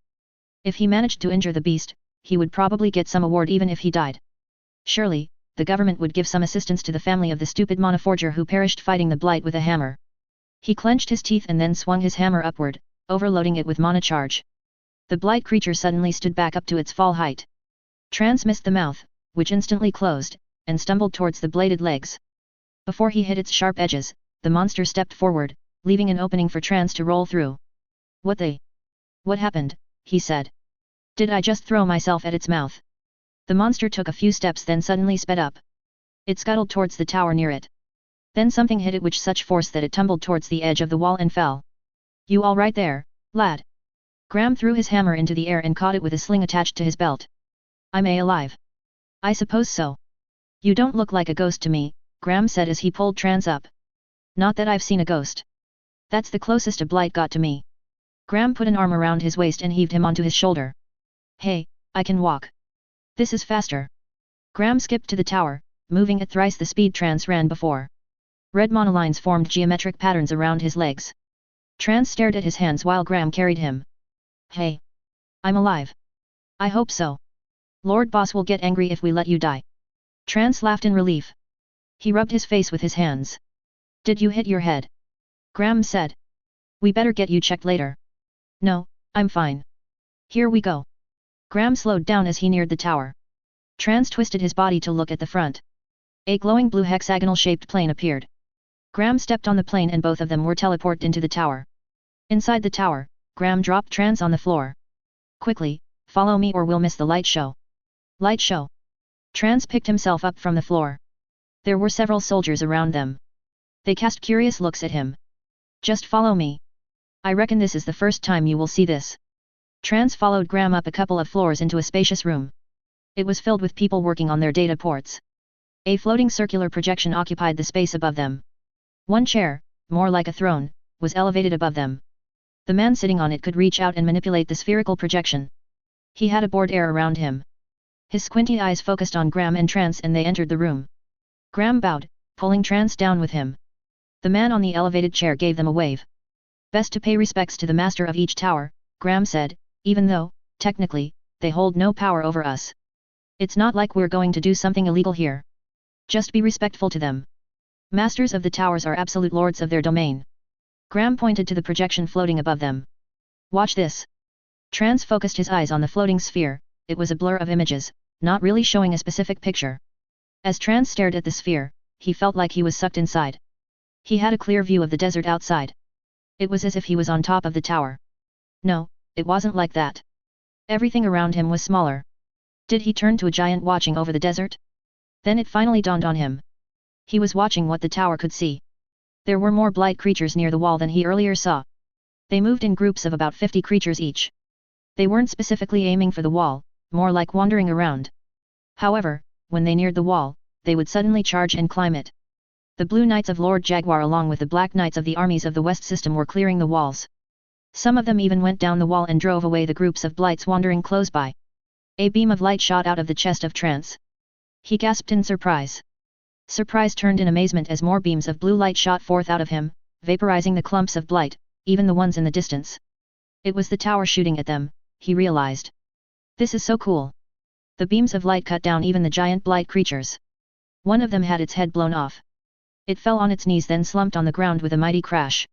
Grubs, the slugs with dozens of humanoid arms and hands as its limbs, spilled out of its open neck. Another blast from the tower smeared them across the grey sand. It's pure mana. Graham spoke directly into Trance's mind. Same as the mana below our capital. Best to use against these things. You know what they do to everything they touch. Same with spells, spells weaken as they come in contact with blight. How about throwing rocks at them? Trance said. I suppose you could. But physical attacks don't actually do much. You know how the Knights of Lord Boss uses swords to cut them down? Well, they coat their blades with pure mana on each contact with the flesh of the blight. Those knights are good. So that was why the knight's blade he saw was only slightly damaged. No idea how they do that, though, Graham continued. Not matters mana forgers should concern with. Imagine the hardships the ancient warriors fought with the blight. Must have been hell to fight against these things. With the sustained volley from the towers, all blight in sight were no more, except for a lone gigantic blight creature walking steadily for the wall. Familiar bulbous growth housing wriggling snakes coated its back. It was a death sprinkler, the same as the one that wiped out the town of Liftersville, albeit smaller. The death sprinkler he saw in Liftersville was larger than all the death sprinklers he saw wandering outside West System. He was supposed to be afraid of it, and he was. Every time he saw one moving outside the walls his hands and neck would get sweaty. But at that moment, he did not feel fear, he felt that he could shoot down the blight creature to oblivion. When you're bringing that filthy thing in here, keep it far away from my tower, a drawling voice said. Of course, Master Delmarion. Trance looked around to see who was speaking, but he only saw the surroundings of the tower. He thought that if he turned his head back that he can exit the projection. He tried to move back but he couldn't feel his legs. How does he get out of this? Those things belong on the other side of the wall. Abominations sully the pristine land that is the empire of Crisperia. My Lord Jaguar needs another specimen for her experiments. Given the current situation. An unhappy occurrence, Liftersville. Unhappy occurrence? What an ass. Trance assumed that the person Graham called Master Delmarion was the master of this tower, the man sitting in the elevated chair. Trance wondered what Master Delmarion's expression was while talking about Liftersville. However, he still couldn't return to his normal vision. He tried imagining moving his body since he couldn't feel his body. I'll be honest, Delmarion said. I'm opposed to bringing that thing in here. But I'm just a lowly master of a tower. Who am I to question the orders of a devastator knight? Graham said, Master Delmarion need not worry. It will not escape containment. Trance stopped himself from cursing out loud in frustration. Since he couldn't get out, then perhaps it was better to see what the death sprinkler was doing. We have 2 devastator knights here, a mere death sprinkler is not a worry, Delmarion said. Ah, there's your Lord Jaguar. I wonder if she was there all along. Even with all the equipment in this tower, we couldn't detect Lord Jaguar. I hope Master Delmarion wasn't specifically scanning for Lord Jaguar, Graham said a bit icily. Of course not. I'm a man of manners. Such uncouth behavior to scan a fellow soldier. I simply find it interesting that even the best of scryers couldn't find Lord Jaguar if she didn't want to be found. Is that so? Trance tuned out the voices of Delmarion and Graham. He focused on a black object floating on top of the death sprinkler, which was still walking straight for the wall. His vision zoomed in on the object. It was a headless suit of armor, a devastator knight, most likely Lord Jaguar, based from the conversations of Delmarion and Graham. The blue armored knights dashed for the death sprinkler, blue streaks of lightning across the gloomy desert sand. Following them were about a couple score of buff lighters, the groofs of the sky, used for lifting heavy equipment across the air. The furry muscular beasts flapped their wide sweeping wings as they struggled to lift a large rectangular case over the desert. Trance realized that it was a cage for the death sprinkler. They were bringing the death sprinkler inside West System. I suppose this doesn't count? Delmarion said with his lazy voice. This shouldn't constitute as a breach of the walls. I would hate to ruin the record of having no breach for 20 years. We will not ruin Master Delmarion's stellar record of protecting his part of the wall. Delmarion has been in charge of a tower for 20 years? Trance turned his gaze back again, but he could see just the West System. Master Delmarion should already be old if he has been holding such a high position for 20 years. But he looked like a man in his late 30s. Trance wanted to take another look at Delmarion but couldn't, he groaned in frustration. He imagined doing all sorts of poses to be able to get out of the projection, but it didn't work. You having a seizure, lad? Graham said in an amused voice. Trance said, No, I'm not. Why do you say that? You're moving like someone electrocuted you and ordered you to dance. What? Trance said. You can see my body? I thought we're looking outside the tower. Ah, you don't know how this works. Graham chuckled. What were you thinking of doing? Everything you think, your body is doing. Oh, I have been thinking of doing silly poses to get out. Everyone in this control room is watching you. Trance removed his chainmail and unstrapped the leather armor he wore beneath. Do we have to do this all the time they fight? Even when they do these small fights where they aren't in any real danger. He took out his hammer and slightly tapped his armor. There was no damage on his armor since he wasn't even hit by any of the blighted multitude, but one couldn't be so sure. Now that he was actually fighting in the front lines, he should do everything to ensure his survival. He stopped and grinned. Look at how far he has gone. Never in his life has he dreamt of being a hero, but here he was, in the front lines, still alive. Maybe he could really make this work. Not really. Just a support of the heroes. But still. Gildan, his fellow smith towering above, stared at him then shook his head. Normally, no. It's because you're here, the bronzed-skinned man said. Trance wanted to ask whether Gildan was from Van Garen or not. Gildan, however, had blonde hair and blue eyes, uncharacteristic of the Van Gareners. He held his tongue. Gildan was most likely half Van Garener, which would then lead to the question of why was he in the retinue of Lord Jaguar. Van Garen and Crisperia weren't the best of friends. He should be more tactful if he wanted to get along with the followers of Lord Jaguar. Yeah, sorry about that. Just learning the ropes. I only learned here how important field monoforgers are when fighting the Blight, Trance said. And you guys have been doing these for a while. I am really amazed. I'm proud to be part of all of these, he added, not fully meaning what he said. Gildan grunted in reply. He turned his back to Trance and busied himself with the tools on his work table. Trance shrugged. At least he tried. It was easy to see that they viewed him as a burden. Gildan, I was able to touch up one of the knight's sword. I think I'm getting better at this. Not the monoforging thing. The surviving thing. That's good then, Gildan said in a flat tone. He hunched over his hammer, examining it with a large lens engraved with a magical circle. Yet. I don't have any training in fighting, but I do get in street fights sometimes. I think that helped me gain some survival skills. I don't think that's the case. Oh, come on. I have some inherent survival skills. Trance hopped in place, then shifted left and right. Evasion, dodging, he pretended to duck incoming attacks. You should focus on studying the books the head smith gave you, Gildan said, instead of playing around. I really think there's something special with me. There's something special, all right, Gildan replied sarcastically. So why did Lord Jaguar hire me? Trance answered in good humor. He picked up his hammer and twirled it by its strap. Everyone here is skilled, amazing people. Admittedly, there's nothing special with me when I worked in Crisperia. I tried to get in the Geomant Monoforges, but, well, nothing came out of that. Am I supposed to cry because of your life story? I'm just saying that Lord Jaguar probably saw something in me. I'll become a great monoforger like you guys. I'm sure of it. I don't think that will happen if you continue yapping about without doing any work. A person as great as Lord Jaguar wouldn't be wrong in choosing me. Although I can't remember her face. Trance scratched his head. I just remember that she is beautiful. Nothing else. Gildan started to hum a tune as he hammered away at his table. Sparks of essences formed a small cloud over his work. What does she look like, anyway? This is weird. I really can't remember. Gildan hunched lower down on his work. Trance said, come on. You've been working for Lord Jaguar for some time. What does she look like? I really want to remember her beautiful face. It's better to shut your mouth, Monoforger. A person wearing blue armor walked in. A knight of Lord Jaguar. Trance has seen them before. What was surprising was that this knight was not wearing a helmet. Wah, you're a knight. The knight said, is there a problem? Is it because I'm a woman? No. No, of course, that's not a problem. Trance smiled. He hasn't seen this woman before, which wasn't surprising since the knights always had their helmets on and visors down. What's your problem then? No problems here, Lady Knight. His eyes darted to her golden hair tied back in a ponytail. Her eyes were deep blue and looked at him with disdain. Her face, which he thought was cute, sported an almost permanent smirk, which made her look like as if she's looking down on him, which she probably was. She tilted her head. Oh, I think you have a problem with me. There are many women among the ranks of knights. Women have been fighting on equal terms with men even hundreds of years ago. I never said anything about that, Trance said. I'm just surprised because you look so young. Which was true. She appeared to be the same age as Trance, maybe even a couple of years younger.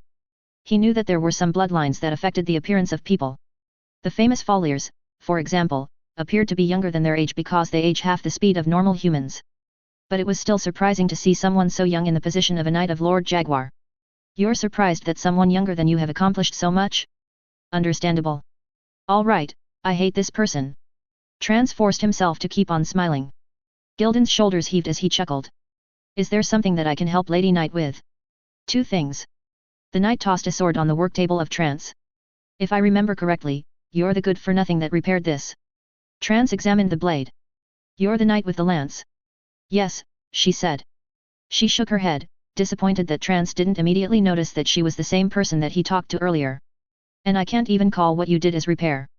You don't know how to fix something damaged by the blight. Bulletin, but there's nothing wrong with this. There's something wrong with it. Trance pulled the large examination tool shaped like a magnifying glass and ran it over the blade. See, there's nothing wrong at all. The knight exhaled dramatically. It's the way you repaired it. She turned to Gildan. What's wrong with this guy? He's a trainee, my lady. Well, he should train more. Train with monoforging, not train running away from the blight. Hey, Trance started to protest. He saw Gildan's furious stare, so he shut his mouth. And the other thing that I came here for is that Lord Jaguar wanted to see you. I could have sent an attendant to tell you, but I wanted to see if you realized your mistake in repairing my blade. Lord Jaguar wants to see me. I'm sorry? Was I speaking another language? I'm quite fluent in several languages, unlike you who can't even comprehend one language. Gildan closed his eyes and shook his head behind the knight. Trance inhaled deeply and said, I'm sorry that my inexperience has sullied the honor of my lady's pristine blade. I'm also sorry for your existence, the knight said. She tapped her blade. Fix that after you meet Lord Jaguar. You have been to her room before. Thank you, Lady Knight. Make sure to remember her face when she decides to meet you without wearing her armor, since you are very interested in what she looks like. Although I would advise against that. Your brain is already addled as it is. I fear that if you try to remember what she looks like, your brain would get damaged further.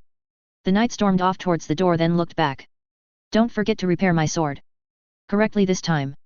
Chapter 36. By order of His Royal Majesty, a competition will be held to decide who will fill the newly created position of the Office of the Royal Artist, whose task is to capture the grandeur of the dragon form of the Emperor. 31 St. Royal Decree of Emperor Malvar. Aya scratched his chin as he examined the portrait in front of him. Beside him was Garrett of the Church of the Dragon, standing tall and proud with his hands clasped behind his back. Garrett wore fitting blue coat over his white uniform emblazoned with the sign of the dragon, hands grasping an orb. Both of them were invited to have audience with the princess. Earlier, several mages dressed in blue came knocking on the villa rented by the Dalsworth students. Aya initially thought that they had figured out that he was a void mage, then he calmed down when he figured that they would have attacked the place rather than come in through the front door. He was already planning to feed them to 5 if it turned out they were trying to capture him. Emily and Arvin were ecstatic when they told Aya the news that mages from the palace came to fetch him. They made a huge fuss out of it and even made Aya wear formal robes, which they borrowed from another student the same size as Aya. Which was the reason he was now wearing silky white robes with fitting sleeves and a high collar, instead of his usual black. The mages placed Aya in a bubble and flew all the way to the top of Crisperium where the new palace was built. He was surprised when he saw that guy he met in the arena who wore the expensive armor was also there. If he remembered correctly, this was the same person that he was supposed to fight last. Maybe he could fight seriously this time. The princess personally met them outside the palace. She didn't have a train of servants following her except for one man. Aya did not know what the princess wanted with them. They were just touring the palace so far. Mostly they were just looking at statues and paintings, of which, the palace had a lot of. Personally, he wasn't big on artistic things, so he just nodded every time the princess explained about a piece. The new palace was dozens of times grander than his own palace. No surprises there. His palace wasn't built with grandeur as a goal, nor was it built to house him or to receive diplomatic guests. Aya wondered when the princess would invite them for dinner. Surely, there would be a banquet for them?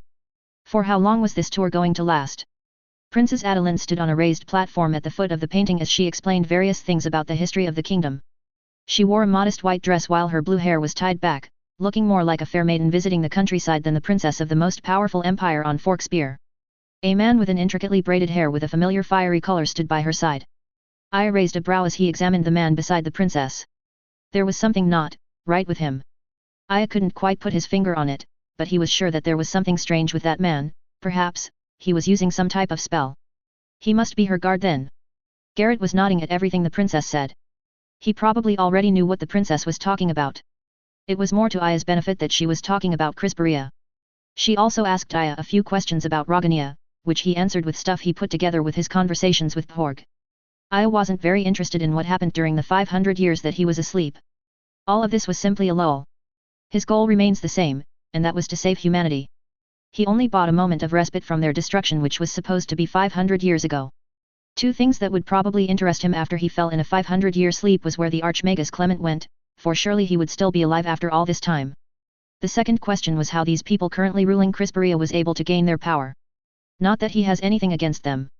They ran Crisperia pretty well in 500 years, which was very impressive. Kingdoms and empires in the past, although starting strong, would eventually decay through time. But that didn't happen to Crisperia. So good job to them. Clap clap.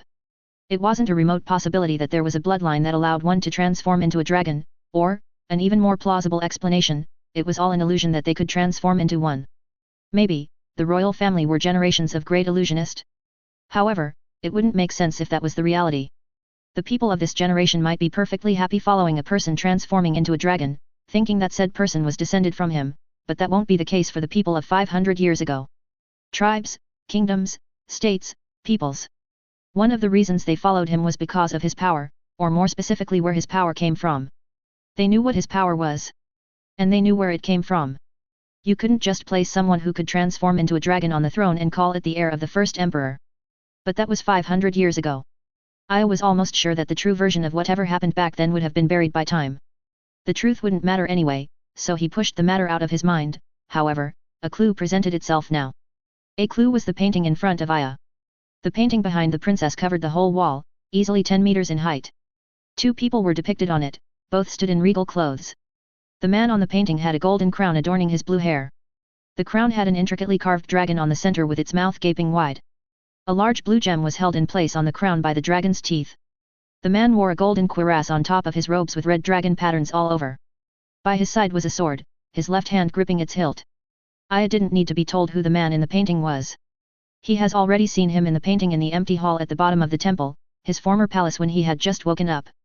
The man's right hand held the hand of the woman Aya assumed to be his wife. The woman was dressed in robes in the same shade of blue as the hair of the man beside her. She stood high and proud as her brown hair fell in front of her shoulders. It was a pleasant surprise for Aya to see her in the painting. She looked very happy on the painting, making Aya smile as well. One could feel the love between the 2 people in the painting even though both of them had passed away hundreds of years ago. I never saw her smile before, Aya thought. Asa Elise. She's beautiful, isn't she? Princess Adeline said, noticing where Aya was looking. Asa Elise, the wife of the first emperor. There's a certain radiance about here in this painting. I often wonder what kind of person she was, to be the wife of the great first emperor. My princess, I am certain that Empress Asa Elise was a strong woman who supported the first emperor in founding our great empire, Garrett said. Founding an empire that lasted 500 years during in the aftermath of the war against blighted multitude, the princess sighed. It's unfortunate that the records are scarce about her. I hope to know more about her and to be more like her. While we know so little about the wife of the first emperor, it is apparent that her mesmerizing splendor has been passed on to her descendants, Garrett said with a bow to the princess. Aya stopped himself from rolling his eyes. This Garrett guy was good. Garrett said it in a way that it sounded like he was sincere with his compliment and not just trying to suck up to the princess. He has met a few people of the same type as Garrett. Princess Adeline smiled. That's such a roundabout way of complimenting me, she said. I hope that I'm not presumptuous in assuming that you were complimenting me. A statement of fact rather than a compliment, princess, Garrett replied. That's a compliment even if you word it that way. The princess walked closer to the gigantic painting that filled the end of the corridor of portraits of past rulers of Crisperia. But it's true that the empress consort was very beautiful. I often spend some time comparing her portrait with her descendants, my ancestors, especially the females. It's amusing that we all look kind of like her even after several generations. Well, she is the princess predecessor in the royal bloodline. And with the great care in preserving the royal bloodline, it should come as no surprise that her features have been passed down as well. That's what I've been mulling over. Passing on the bloodline normally meant that the physical features of the ancestor is passed down as well. For example, Elvrius here and the Foliers all have this shade of red hair. And when I look closely at Elvrius, his chin and cheekbones, and his somewhat tall nose are the same as his ancestor Oluvrius. She turned to the man beside her. Lord Oluvrius was the first one to exhibit your bloodline, is that right? So the man beside the princess was a relative of Aileen and all those Foliers in his former palace. 500 years ago, Oluvrius was considered a gifted one, a human exhibiting superhuman powers with no recorded heritage. When those powers were passed down, then that particular bundle of powers would be recorded as a bloodline. Some powers remain as gifts, never showing any pattern to inheritance and seemingly cropping up in random humans who have no connection to each other. The gifts that turned out to be bloodlines sometimes needed several generations for confirmation. More often than not bloodlines have peculiar rules, like manifesting in every third-born son or something stupidly random like that. Although, that doesn't seem to be the case with Oluvrius' bloodline. There seem to be lots of Foliers who carry his bloodline around in the capital. Yes, my princess, Elvrius said. Another example would be the Ostas who inherit their bloodline have a very distinctively shaped close-set eyes and an aquiline nose, he added. They also have darker streaks of hair that do not turn white even if they get old. Princess Adeline said, precisely my point. Those who inherit the bloodline have the features of their ancestor. For us, it's the blue hair. We should also have the features of the first emperor, but we kind of look more like the empress consort. The first emperor has a wide, strong forehead with a prominent brow ridge. We have, on the other hand, the more slender features of the empress consort. You can see it in the other portraits. I can see it in my dad and the pictures of my grandmother. In historical records, Emperor Christfallen was the first one to exhibit our bloodline. I simply find it interesting that the facial traits of the empress consort were also passed down. That's because she's the one who actually have the blue hair, I thought. An interesting observation, Garrett said. What do you think, Roganian warrior, the princess said. Elvrius instructed me that your people place more importance on runic tattoos rather than bloodline, but I suppose that there are some bloodlines that you prioritize and keep pure throughout generations. Of course, there are. The mole. He placed a hand over his mouth then winked sheepishly. Whoops, I'm not supposed to talk about the bloodlines we are cultivating. I hope the princess understands. And Porg probably do not want people to know their people have such an important bloodline. Such a matter should be a closely guarded secret. Understandable, Roganian warrior. The princess walked past him followed by Elvrius. On our part, the bloodlines of the 5 martial noble houses serving Crisperium is no secret at all. Aya nodded, as if he cared about which bloodlines which kingdom has. He took one last look at the portrait before following the princess out of the hall of portraits of past rulers. His brows furrowed momentarily as he made sure of the identity of the wife of the supposed Emperor Crestfallen. As for the supposed emperor, he had no idea who he was at all. He was strangely familiar but Aya was sure that he hasn't met him before. Maybe he was the son of one of the warlords that followed Aya. That was very plausible. He was just, so familiar, yet at the same time unfamiliar. But he was sure that the woman was Eza Elise. Although he wasn't good in recalling people he doesn't meet often, he was sure that he knew her. That she was the same Eza Elise that he knew. For one, how many people have natural blue hair? As far as he knew, only her. All of the royal family of Crisperia who carried her bloodline would naturally inherit the blue hair as well as her prominent facial features. The observations of the princess were closer to the truth than she could ever have imagined. Retaining much of the appearance of their first ancestor who started the bloodline, it was easy to check which descendant has inherited the bloodline even if they do not have such flashy and human telltale signs like golden eyes or fangs like some bloodlines have. They went out of the hall of paintings by a different corridor than the one they used to enter. It brought them to another hall also full of paintings. Paintings of dragons. Aya made the connection and correctly deduced that these were the dragon transformation of the past rulers of Crisperia. Which meant that they didn't have his full power of transforming into different types of creatures, because if they had, then there was no point in painting specific dragons and ascribing them to specific rulers. Nevertheless, they probably have some semblance of his power which made it possible for the kingdoms and city-states that were to make up the future empire of Crisperia to unite and rally around. The princess said, "Someday I'll also have the portrait of my dragon transformation added here. But I am yet to have my coming-of-age ceremony, so I can't transform yet." Aya fleetingly frowned. What did she mean by that? He doesn't need some coming-of-age ceremony to transform since his power was only given to him. I hope that my transformation would be huge, the princess said wistfully. Perhaps, it could even be bigger than father's, she said with a giggle. Whatever it will be, I'm sure it will be a beautiful transformation, Elvrius said. The princess smiled at him. Aya scanned the paintings as the princess pointed them out one by one, mentioning an interesting fact or two about each one. These dragons were familiar to him. Some of them weren't even technically dragons, but dragon half-breeds or lesser dragons. These people wouldn't know that, of course. Majority of the Dragon Keen perished the day they lost the Mana Node to him. The remnants of the Gultsan Empire would probably have records of the former denizens of the Mana Node, but the blighted multitude started there, so good luck with getting anything from their ruins. So, based from what he has seen, the rulers of Crisperia can transform into one specific creature, and they can pass on this power. This power also was somewhat akin to his own, an incomplete version of sorts. Eza Elise was the key to all of these. Or more specifically, her bloodline. Aya had absolutely no idea what her bloodline was. Then he jerked up from his thoughts. Something suddenly occurred to him. Is everything all right, Mr. Basket Slayer? The princess asked. My stomach rumbled slightly, he said sheepishly. I was just afraid the princess might have heard. This is embarrassing. Aya then glanced at Elvrius and Garrett, as if daring them to say that he was lying, for surely they would have heard it if his stomach did rumble. Perhaps it is time to have a meal, the princess said. All this talking about history have also left me famished. I'll inform the kitchen to send food up, my princess, Elvrius said. Then he turned to Aya and Garrett, this way to the dining hall. Aya grinned at the mention of food. What actually made him jerk up was the thought that the princess and all the past rulers of Crisperia were the descendants of Eza Elise. Somehow, that made him genuinely happy. He met Eza Elise in his first mission as an adventurer. Fresh from the harsh training of his first master who mysteriously disappeared without a trace, Aya resolved to help other people than continue trying to find his master. He came upon a poor village and met a skinny teen, the same age as he was, asking his help to look for a girl that was kidnapped. That was Eza Elise. Some bandits were contracted by an organization that studied bloodlines to gather samples, one of which was Eza Elise. So Aya was sure that Eza Elise had a bloodline, but he had no contact with her after they saved her. The boy who was with him eventually joined him in fighting the blighted multitude and became one of the dragons chosen, but he also wasn't able to maintain contact with Eza Elise. On some level, Aya felt that he didn't really complete his mission since he never knew if bandits came for Eza Elise again. The painting provided closure, and a sense of fulfillment, a surprising event in his grim mission. He couldn't help but smile when thinking that Eza Elise had lots of descendants. It must be the same feeling that Clement experienced when he saw the descendants of his friends who have already passed away and couldn't accompany him anymore in his immortal journey. This plus the food made it a very good day indeed. Trans kept quiet as he followed a couple of blue-armored knights. He found the two of them outside the door of Lord Jaguar's room. They beckoned him and he had been following them since about 20 minutes. They have been walking for a while, even passing through a few elevators and portals. He wasn't sure what part of the West system they were. They probably walked so far that they reached the East system. He chuckled at his own joke, making the two knights look at him.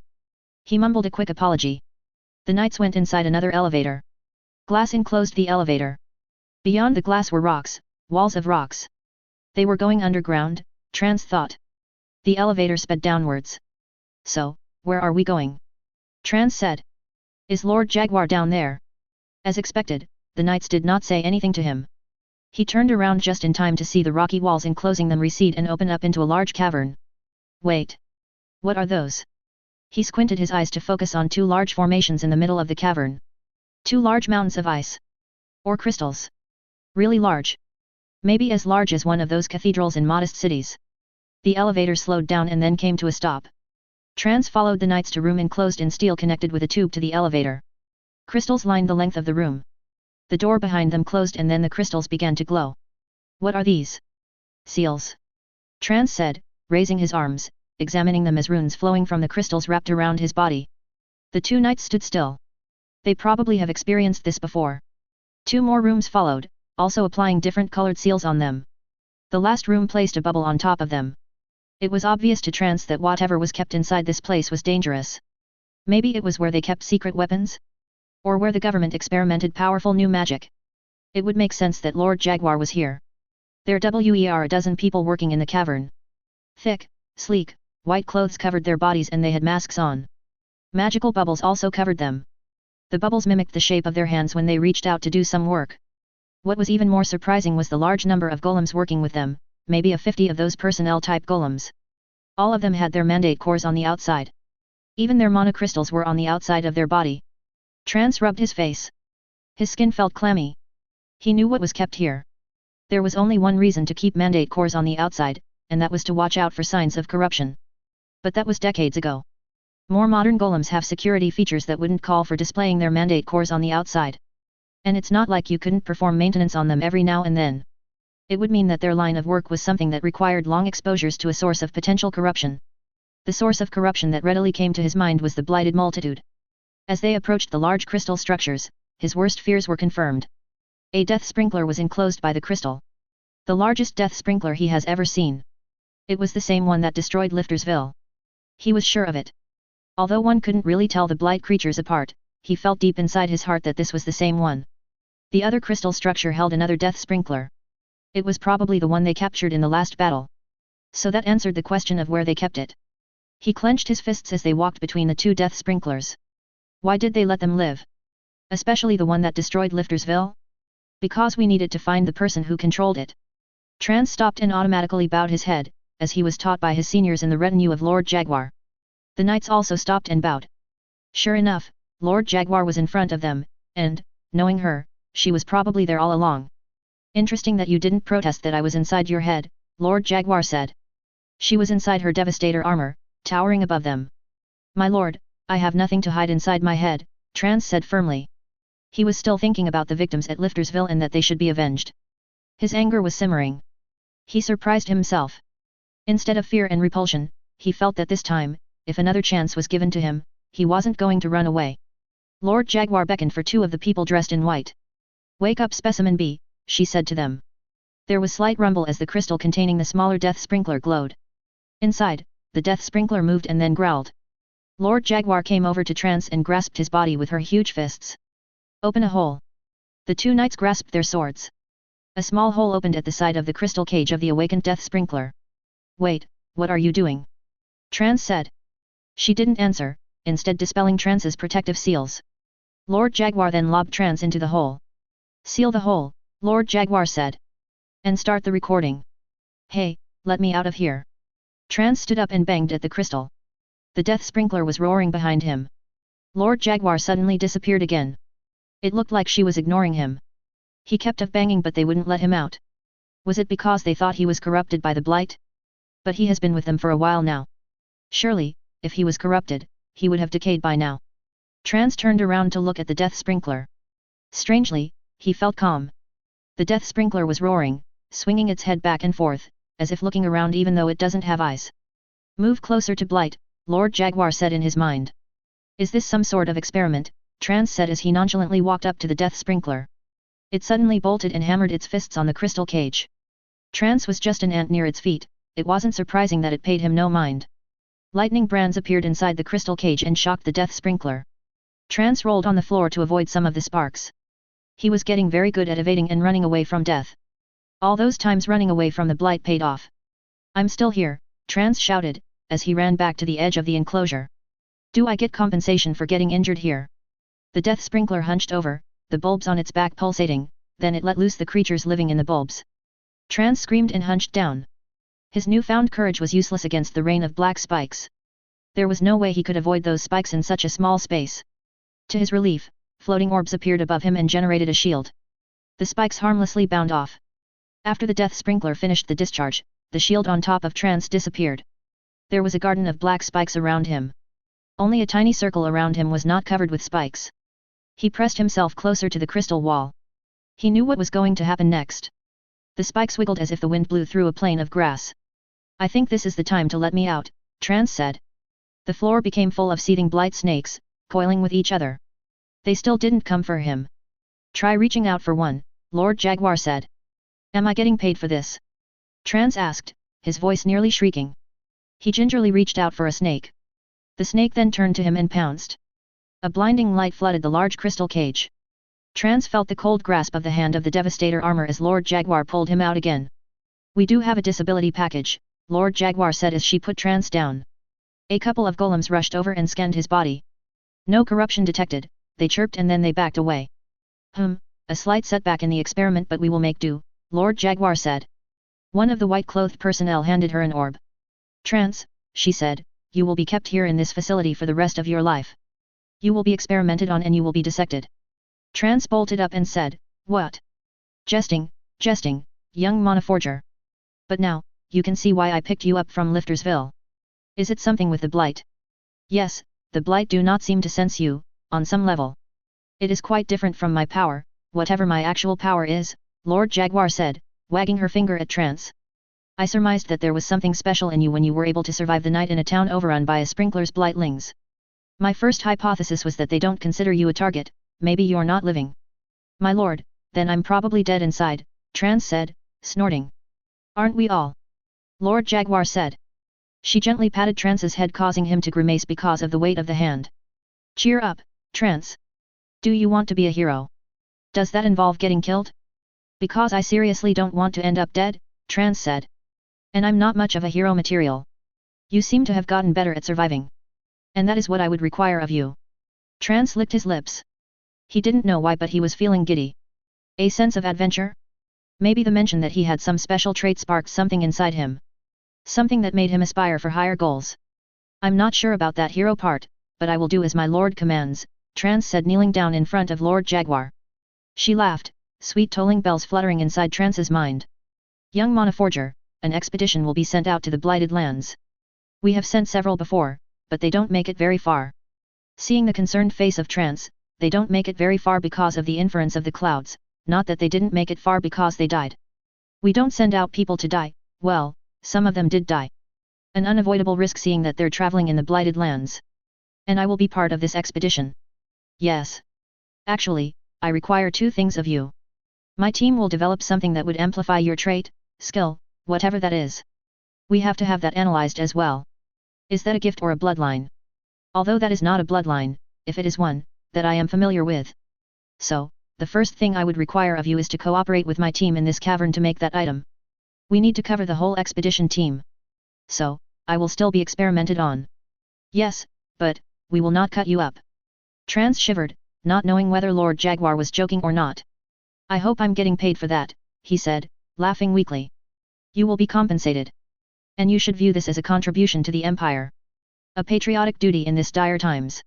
Yes, dire times, that is why we are rushing the preparation for the expedition to the Blighted Lands.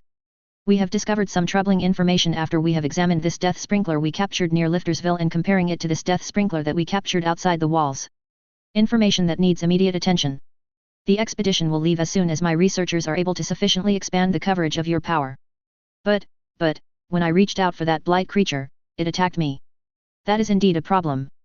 Based from initial findings, it appears to be that your thoughts, if you're specifically concentrating on a blight creature, and the size of the creature are factors that affect your power. Like when you focused on picking up a specific creature, it noticed you when you got near. Trans grinned and said, "Ha, I have a power. Yes, praises be to Paxmillan that you survived the attack on Liftersville. Nothing short of a full military campaign can hope to penetrate the blighted lands. However, with your power, we might have a chance. If we are able to understand your power, then the expedition team can practically roam around the blighted lands unmolested." Trans knew better than to ask what the expedition team would do in the blighted lands. Even though Lord Jaguar told him that he was important, he was still basically a grunt. And it was better to leave all those planning and experimenting and whatnot to the experts. "How large is this team?" he asked, his voice slightly higher pitched due to excitement.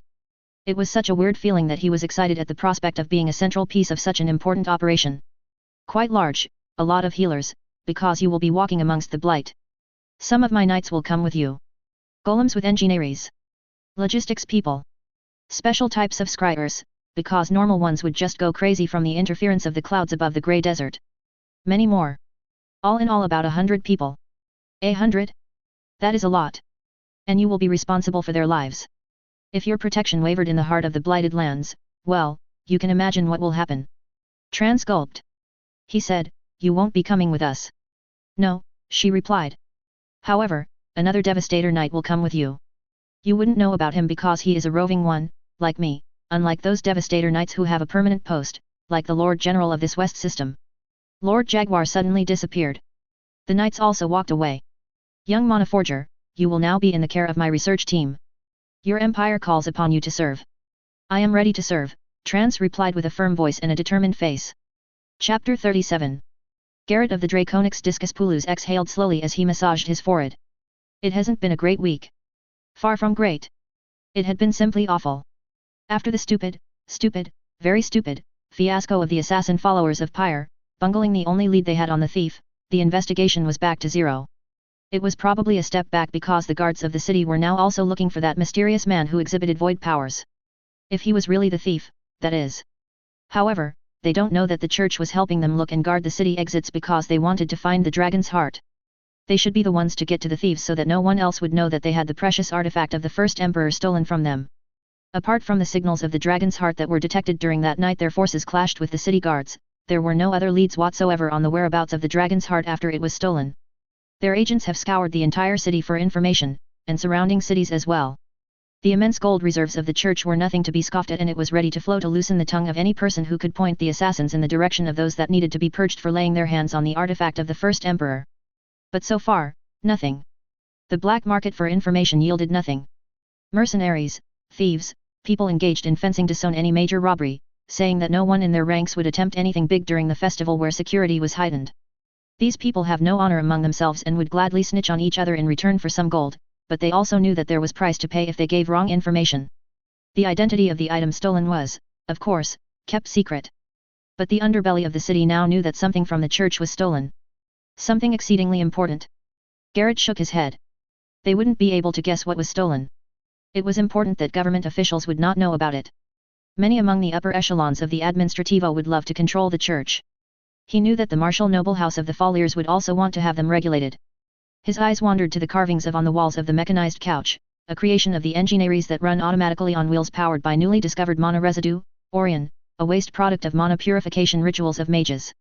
The emblem of the first emperor was embossed on the wall beside the window, the familiar dragon claws grasping the orb of perdition, one of the surviving fragment of which was the dragon's heart. That thing was probably as big as a house. From the history books, the dragon form of the first emperor was always described as being as large as a castle. The holy shard in the temple was also proof that the dragon it belonged to was massive. If the dragon form of the first emperor was that large, then the orb it was grasping was also huge. Garrett didn't know what the original purpose of the orb of perdition was. He only knew that during the time when the first emperor walked among them, it imprisoned myriads of demon spirits and other unclean abominations, corruptions of the natural order of existence. His mouth momentarily curled as he remembered the corrupted spirit that possessed one of the contracted assassins. That was unexpected. There was a chance that that spirit came from the dragon's heart, preying on the weak in psyche. Pyre, the shadow bastard, already assured him that they dealt with that bumbling contractor. They made it look like there was a remnant of the corruption inside him that ate him. Something to be praised, despite my hatred for that shadow bastard. His thoughts wandered back to the orb of perdition. It couldn't have been simply a prison, right? It had to be something more than that. Its fragment, the dragon's heart, allowed one to amplify their powers by boosting their connection to the essences of the existence. And to some extent, it also purified the mana of its user as time went on. However, it wasn't a super weapon of destruction. It wasn't something like the Devastator armor, a fearsome equipment to increase one's power several-fold. Only a select few mages of the church, the bishop, His Holiness, included, could use it. Its boost in power wasn't that much. It wasn't like you could take on a Devastator knight if you were able to use the dragon's heart. Possibly, when it was still whole, it gave tremendous aid to the first emperor. But that wasn't the case anymore with just a fragment. Which still begs the question, why would someone steal it? While it was an item that increased power, it was also a very famous religious relic. It would be too hot to sell even in the black market.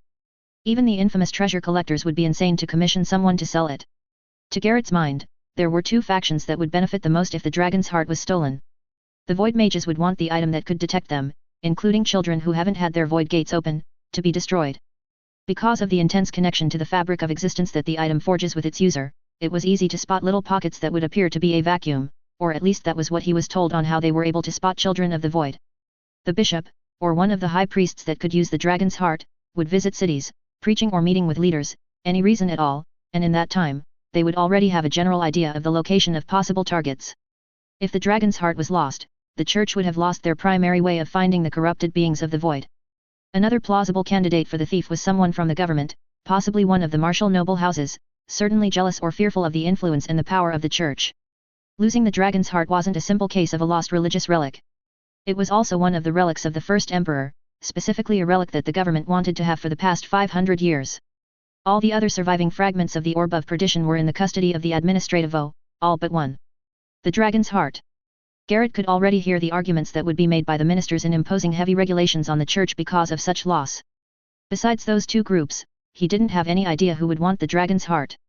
The closest they got to one of them, for Garrett was sure that the perpetrators were an organization, was the large, muscular man who let himself get captured by the city guards. One would think that he was a void mage since he was obviously emitting void magic signals that even made the city's alarms go off, but Garrett wasn't so easily convinced by evidence so blatantly shoved down their throat. A man who appeared to be carrying the dragon's heart while appearing to be a void mage? At a glance at the evidence before them, it appeared as if the void mages were fighting back against the church. It seemed to be an open and shut case. No. The city guards appeared too quickly and in such a large force that they effectively overpowered the men of Pyre. Instead of going after the void mage, if he really was one, the city guards focused on apprehending the church's assassins. Quite a large mess that required pulling many strings to clean up. It was as if someone wanted to make a scandal. Very suspicious. Even if that large man was really a void mage, it does not mean that he was helping the void mages who were smuggling children from Crisperia. And there were rumors that the government was keeping void mages for experimentation and other sinister purposes. Of course, those were just rumors, but given the current circumstances, Garrett was less inclined to chuck them out at simple rumors. Perhaps the threat was not from without, but from within the city walls themselves. Call it a gut feeling, but it feels like someone is trying to throw us off. Garrett didn't appreciate being tricked. It felt so convenient to simply blame the robbery on the void mages. A clue that could show otherwise was how the robber incapacitated the priests and the guards who were protecting the treasures of the church. That wasn't void magic, as far as he knew, although the church's records on actual void magic were scant. The mana circulating the bodies of the unconscious victims were all used up as if they cast spells until they were exhausted. Rather a different scenario from getting your mana drained. I think so. I'm not sure what the effects of mana draining actually look like besides the opinion of the healer that examined the victims. Not that he was an expert on mana drainers, he hasn't even seen the people who have mana draining bloodline of the Empire of Crisperia. However, he had a suspicion of somebody walking around Crisperium who probably has the power to drain mana. And that man was sitting in front of him. The Roganian warrior calling himself Basket Slayer munched on the food he had in front of him. He looked up at Garrett and said, "What? I just love to eat food." Garrett smiled. "Wouldn't it be too convenient if this person was the thief? That was why I invited you. And to know more about you. It's rare to have Roganians in the capital." He couldn't forget what happened during the fight of Maurice against this person. Maurice fainted while trading punches with the Roganian. The healer's diagnosis was that he used up his mana during the fight. Quite understandable. However, Garrett knew the capabilities of Maurice very well. He was sure that Maurice had plenty of mana to spare. Although, it was clear from their fight that there was no way he could have won, he should have been able to hold out longer. An explanation was that his mana was drained, or a spell was cast that had the same effect of using up one's mana, similar to what happened to the priests and guards who were attacked by the thief. I hope you enjoy your food. The Roganian nodded and dove once again on the food Garrett had prepared. After they finished an uneventful meal with the princess, Garrett offered his mechanized coach to take home the Roganian. Obviously, it would be faster if the palace mages flew him back, but Garrett also offered him different pastries that Crisperia was famous for. It was well known in the arena that the Roganian loved to eat. The people in the arena told him that the Roganian would eat everything that was served. It probably looked suspicious to invite him for a ride, for they were the contenders for the finals of the tournament, but Garrett reasoned that he too would like to get to know more about Rogania. The Roganian was very vague about his country throughout the meal with the princess. Which wasn't surprising, if he was a real Roganian. However, it was the sort of vagueness that came from someone who most likely had never been in that place before. Garrett cleared his throat and said, I was an orphan, raised up in an orphanage of the church. He surmised that if he talked about his story, the Roganian would also talk about his origins.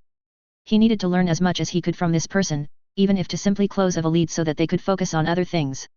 Showing promise for fighting, they trained me to become a warrior of the church. Oh, that's good then. The Roganian wiped his mouth. So we're telling backstories now? My name, given to me by my first master, is Aya. I know it sounds like a girl. My master probably didn't care what to name me. Or she knew someone named Aya. Master? From your clan? If my knowledge of Roganian culture is correct, you aren't really attached to your parents. Those who become warriors, anyway. I'm not from the clans, actually. And I don't know who my parents were. Garrett kept his expression neutral. Why was he telling me about this? Does he know that I was investigating his connection with the Roganian warriors of the Venom clan currently in Rogania? He licked his lips as he thought of how to proceed. Garrett had his own followers investigate the lead concerning the Roganian. He didn't want to alert Pyre on what he was doing. If Garrett came up with nothing, Pyre would try to discredit him and gain control of the whole investigation. Pyre owed him a lot after helping out his assassins that got caught by the city guards. He wouldn't want to give that shadow bastard any ammunition to use against him. Garrett didn't say anything but simply looked expectantly at this Aya, if that was his real name, to continue talking. Aya scrunched his nose and said, in fact, I was raised by a mercenary band who was hired by a mercenary seal crafter. So they're all mercenaries. I'm not really sure who picked me up when I was abandoned, the seal crafter or his bodyguards. But they raised me. I really didn't have a name back then, nor did I care about having a name. I only had a name after my master picked me up after they all died. So I guess we're both orphans then. Garrett chuckled and raised his cup. A toast to us then? For having reached this far despite having such backgrounds. Aya also raised his cup and downed it. So, what's with all these detectors? Detectors? Oh, don't play dumb. Your carriage here is full of them. Well, I guess it's preparation for our fight. The Roganian stood up, balancing as the coach moved, and examined one of the gems in the mouth of a dragon carving on the handle of the door of the Quah. I'm sure this one is a detector of some sort. Pretty advanced than what I used to encounter, but that's understandable. Haha, you got me, Garrett said, holding his hands up as if he was apologetic. He intended to invite the Roganian to his coach so that his body could be examined discreetly by the numerous detectors he has placed inside. Various void magic detecting items crafted by the church through the years of hunting them down. What these couldn't do was detecting someone whose void gate wasn't opened, like a child, but Garrett was confident these could detect void mages just fine. The detectors were silent the entire time. Garrett wasn't expecting the Roganian to be a void mage, anyway. But that it didn't mean that the Roganian was already exonerated in his eyes. No. Garrett was sure that the one who stole the dragon's heart was a different person from the one Pyre's men chased. What are these things looking for anyway? Aya said, poking at another dragon's eye which contained a scanner of a person's passive mana field around their body. Are you scared of how I transformed in my fight? I heard that you could also transform. I admit I was curious as to how you transformed. Reviewing the recordings of the fight, it didn't look like something caused by a beast stone. So you invited me here to get examined. Aya tilted his head. I guess, that's fine since you fed me. I hope you did not find my, conduct as offensive, Garrett said with a sly smile. Although, the Roganian couldn't do anything about it if he indeed found it offensive, he thought. If the detectors so much as peeped that he was a void mage, Garrett wouldn't hesitate to execute him on the spot. Garrett relaxed a notch after confirming that he wasn't a void mage. No, Not at all. It's not surprising that I have many fans, the Roganian said. Then he laughed. I'm joking. I know you have more fans than me. Garrett nodded while allowing a glimmer of smile reached his eyes. I must confess, Roganian. I find you interesting. It's interesting that you find me interesting. What's interesting is that you don't have hereditary tattoos. Garrett's face turned serious. Surely this would rattle this Roganian. The people of Rogania were extremely secretive, especially their warriors, but information about concerning powerful skills would surely surface somewhere. What do you know about hereditary tattoos? Those were supposed to be the secret of Roganians, he said with a fake smile on his face, totally hiding any emotion. Playing the victim, are we? I know you're not a real Roganian. Real Roganian, warrior. He leaned back and crossed his legs on the table between us. Garrett blinked. Well, yes. You're not a Roganian warrior, because they have hereditary tattoos from each clan. Quite interesting that you're impersonating one given that the Roganian warriors are, protective of their status. At the least, you're a Roganian. That can be seen. Or are you? You're already impersonating a Roganian warrior, maybe you're also impersonating a person of Roganian descent. Even though Garrett had some experience in dealing with illusions and disguises, especially by virtue of his association with Pyre and the church assassins, he knew that there were disguises that he wouldn't be able to detect. For example, Garrett wouldn't even dream of seeing through the illusions of Devastator Night Elf Rias. However, he hoped that the magical detection instruments installed in the coach would be able to alert him if the person in front of him was using a disguise. There was a large possibility that the one who stole the artifact of the church was one well versed in disguises. Another plausible explanation how he was able to trick the priests into opening the treasure chamber was that the thief was capable of powerful hypnotism. Most of the investigators were leaning towards the latter explanation. The high priest who led the group to the treasure chamber said that his memory of that time was hazy and he wasn't sure what he was doing. So who are you? Why did you come here? Why join this tournament? Garrett asked. I'm Aya, like I said before. I have other names as well. More like titles though. As for this tournament, I wanted food so I joined. And then I enjoyed playing around in the arena. I missed the carefree life of being an adventurer, just beating up monsters. I didn't find any monsters around, so I just beat other humans. Are you some kind of psychopath? Nope. I just want to play around for now. It's tiring to bear the burden of responsibility all the time. And I'm waiting for the ceremony of the princess. I think that would be interesting. Garrett didn't ask what he meant by burden of responsibility. Instead, he asked, would you be leaving with those Roganians? You mean the real warrior ones? Aya said without beating a brow. It's like he doesn't even care his cover was blown. Garrett said, are you with them? Nope, I didn't even know they were here. Of course, they got angry that I'm impersonating a warrior. I think anyone who has met a real Roganian warrior would immediately notice the carvings on their face. But you're Roganian. Yes, maybe. Haha. I don't know who my parents were. But I do look very much like one, so, that's that. You're a Roganian and a warrior, so you can call yourself a Roganian warrior. Both of them laughed. Garrett didn't mean to joke, but there was something about Aya that made people relax. It was like he simply didn't care and just did what he wanted to do. Garrett had an idea why those Roganians, the real warrior ones, as Aya put it, were in Crisperium, so far from their country. They were dealing with the Baccaras, that meant weapons and armors. It was another question why they wanted those. Preparing for war? But Rogania should be stabilized right now because of their powerful king? Those were matters Garrett shouldn't concern himself with. It was enough that they weren't connected to this fake Roganian warrior. He rummaged around the inner pockets of his robe and pulled out a circular object. It was big as a saucer for tea. It had a clear surface on top, almost like a mirror, while there was half a sphere attached below it housing all its important components. Lightly laying it on the table, it balanced on its curved back. Garrett and Aya's faces were reflected by the shiny plate on its top. This is a Resmus disc. It analyzes your mana, how pure it is, its nature, different aspects. It shows up the results on the disc. You want to examine my mana? If you would be so kind. That's kind of intrusive? I don't know the word. I mean, I understand that you want to know your opponent in your next fight, but this is too much. That's already like asking me to submit myself to a full-body examination. I understand, Garrett said. The Resmus disc could actually tell if one was a void mage. Obviously, if the man before him was a void mage, he wouldn't use his void mana, or else this leisurely trip would turn into an execution. Then he would use his normal mana. A void mage's normal mana was as if it was a normal person's mana, as if it wasn't used for magic at all. Most void mage's mana would be worse off than a normal person's mana, absolutely useless for casting magic, only good for heretical deeds. This would confirm once and for all if this person was a void mage. I know it's asking too much to have your mana willingly examined, and after I have scanned you with my detectors, I do sound like a damn grokker. Aya waved his hand. I don't mind the detectors. I already said that I'm fine with it because you fed me. So how about we make a wager? On the results of the tournament. Like if you win, I get to be examined by that thing. Something like that. I am confident of winning. So am I. It's a deal then. Garrett was fine with waiting until their fight. He would incapacitate the Roganian so that he wouldn't even be capable of running away after their fight, but conscious enough to channel mana into the disc. It wasn't a good idea to force him to get examined now. Now, I just have to make sure he doesn't escape before the fight. Maybe I should put all my men to guarding him? There was this gut feeling Garrett has that there was something more to this man than clowning around in the arena. Was he really the thief? Why not now? Hey! Garrett raised his brow. Let's do an exchange. You're going to use the disc to know something about me. Then let me ask you a question. And you will answer. And that's the trade. Just a question. Yes. Well, there might be questions that I couldn't answer. Just answer it the best way you can. I'm not going to ask about your secrets. Garrett nodded. It's a deal. But you have to get your mana analyzed first. Sure, fine with me. Before that, may I ask you why you agreed?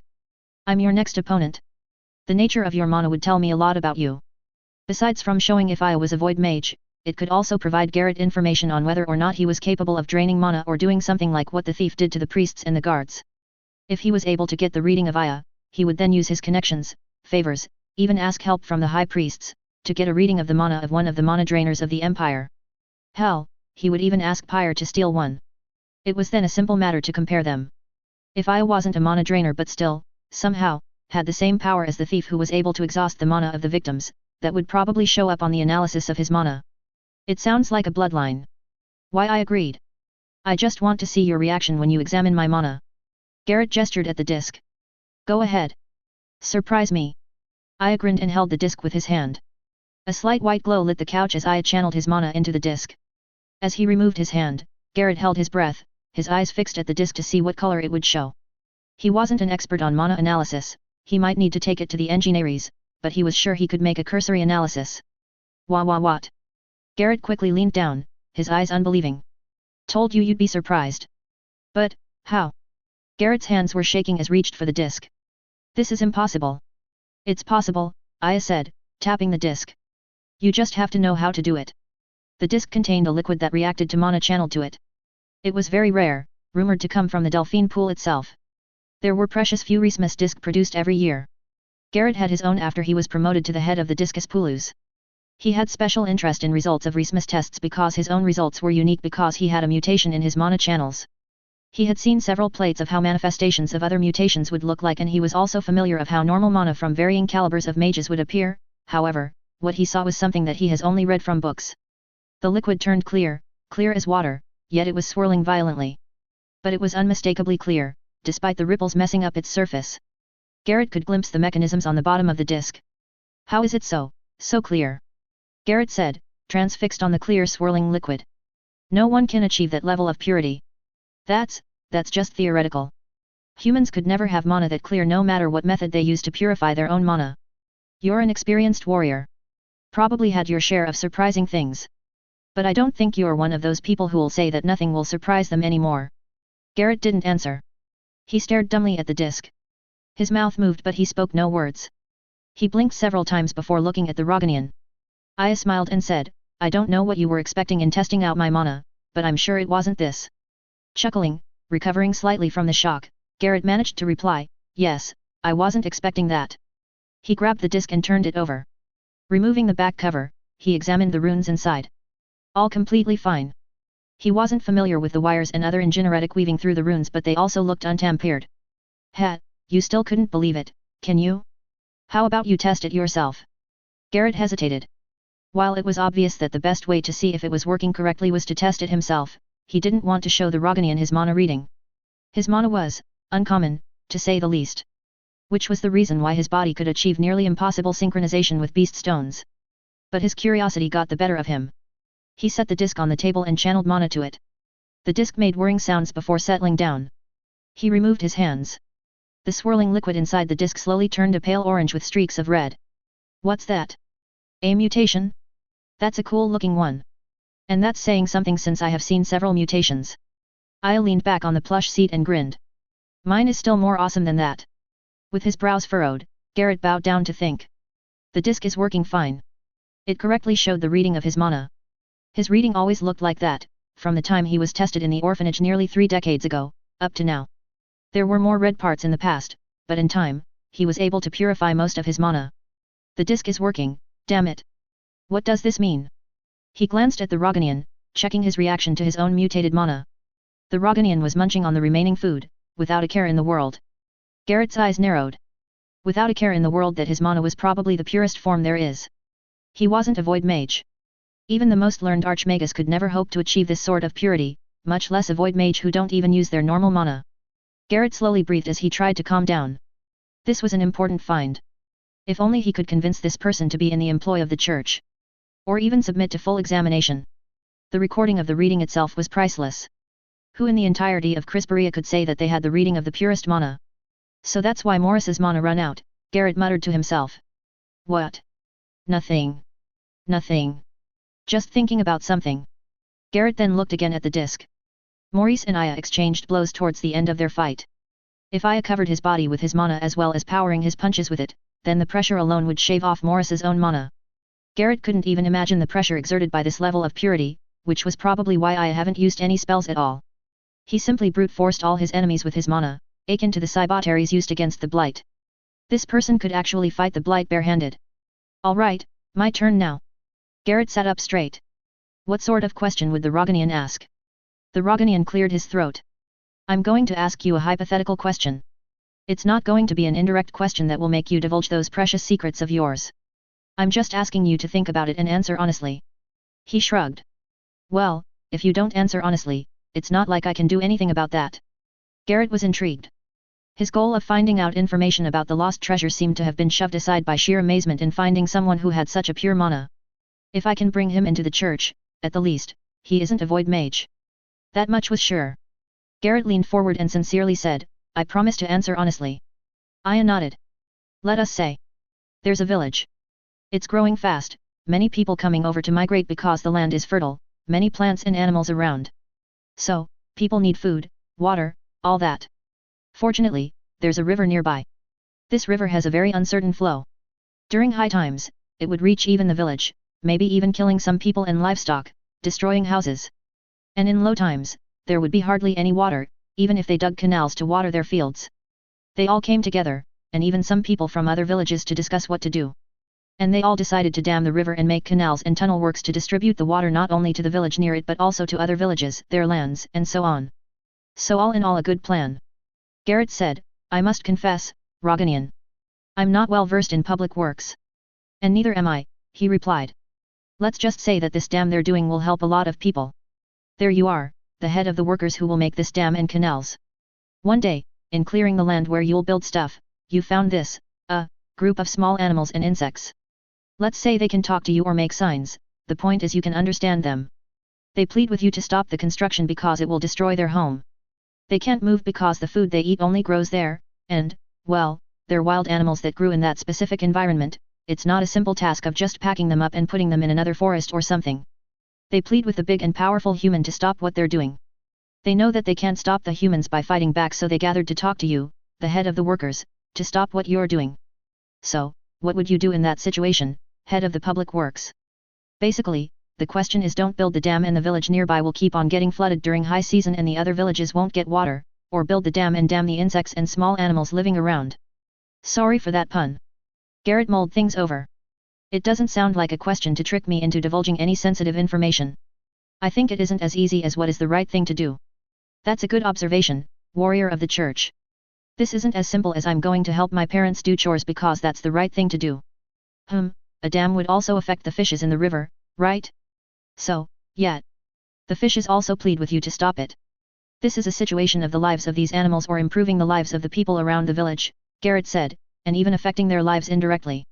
If the river gets dammed and canals get constructed, it would benefit the fields, food, livelihood, make the river safer, I guess. But if I say that I'll help the humans, I would look bad because I'll be condemning the small animals. The perception of others affects your choice. That's the import of what you just said. Are you a philosopher, Roganian? I grinned. I think I have asked that question to 2 others. Their initial reaction is that they would, obviously, help humans. That's the greater good. A dam, bountiful fields, a forest. You could have a small town grow in a few years. One even said to me that you can compare the long-term aspects. That place could be a bustling city in the future. If you don't build the dam, those animals and insects will just be there. It's not like they will leave that place or do good, or whatever. But what prevented those people you asked from instantly saying help the humans is that the animals and insects could communicate. Garrett said. Aya nodded. Garrett said, I can honestly say that that is what stopped me as well from instantly answering your question with what I think should be the correct answer. Is there a correct answer, anyway? Nope. There's no correct answer. It all lies within you. If you're a crazy murderer, your answer might be that you will just destroy the village and kill the animals so you won't have any problems in choosing. Perfectly valid answer. I'm simply trying to see how others would answer it. A moral dilemma of sorts? That was an interesting question, Aya. And yes. I'll help the humans. You'll let the animals and insects die. That does sound bad if you say it that way. Even this city of Crisperium was built on the crystal mountain that used to be a dragon hive. Many dragons were killed by the great first emperor to take control of the mana node beneath this city. And look at this, Garrett said, gesturing outside the window. The forest of buildings making up the lower levels of the city showed up as they rounded a path on the edge of their current level. That's some nice timing to prove your point. And your first emperor killing dragons, that's also a good point. Kind of fitting the situation I outlined. That was all you had to ask? Garrett said skeptically. Sometimes, the priests who ran the orphanage would get into intense discussions of morality. He didn't really understand those when he was a young child. For him, the best thing to do was what would yield the greatest benefits for all. Just like what the first emperor did in making the city of Crisperium. Just like what the emperor did when he sacrificed his life to destroy the most powerful blight creature and turned the tide of war. That's it. Thank you for answering. On the talking animals, that was an interesting twist on this moral dilemma question. Small animals and insects, obviously insignificant. I think everyone has killed an insect at some point in their lives, even if due to inadvertence. Quite different if those animals were able to converse with you.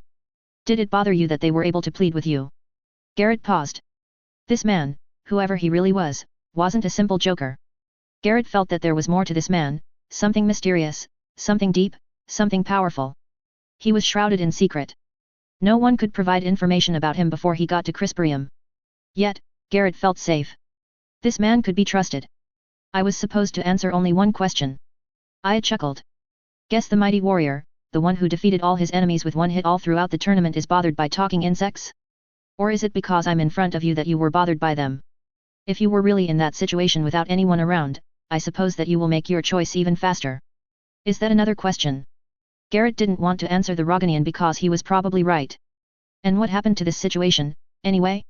He was supposed to be finding a lead on the person who stole the dragon's heart. But he got sucked in a philosophical discussion. You've already asked your question. That was for testing you out with the disc. I also gave you food as apology in advance for getting scanned by the detectors in my couch. That makes us even already. Unless you really want me to answer that question? Then I have to ask you a question of my own. I just like seeing how people think. I don't really think normally. That's an understatement coming from someone who has the purest mana I have ever seen and who entered the tournament carrying the name Basket Slayer and fights with a basket. I looked out the window. Guess we're getting near. Do you have any more need of me? It looks like you have a question for me. So a question for a question? You can ask me one more of your moral dilemmas. The coach lurched to a stop right in front of the golden gate leading into the villa rented by the Dalsworth students. They both alighted and I gestured that they go inside. This is a cozy place, so you say you're staying here in return for teaching one of them? Garrett asked. Yes, and he got into Milla. That's amazing, Garrett said, genuinely surprised. Aya made it sound like anyone could get in Milla if he taught them. Even the most gifted students of various mage academies couldn't assume that they'll get accepted. But then again, this person's mana was amazing to say the least. He might even be one of those ancient sages that travel the land to increase their knowledge. The ones who hide their identity, never caring for fame or fortune. They could easily concoct a potion to make their bodies younger. Aya sat beneath a tree in the garden and said, I'll ask my question first. Sure, go ahead. Garrett sat on a rock in front of the tree. Let's go back to dams. This time, it's a big dam upstream. You're in charge of the dam. After I defeated you in the tournament, you quit and went to work for the government, taking charge of this dam. That's not going to happen. We'll see in our fight tomorrow. Anyway, there's this big storm incoming. You're pretty sure the dam will burst because of the amount of water that will fall.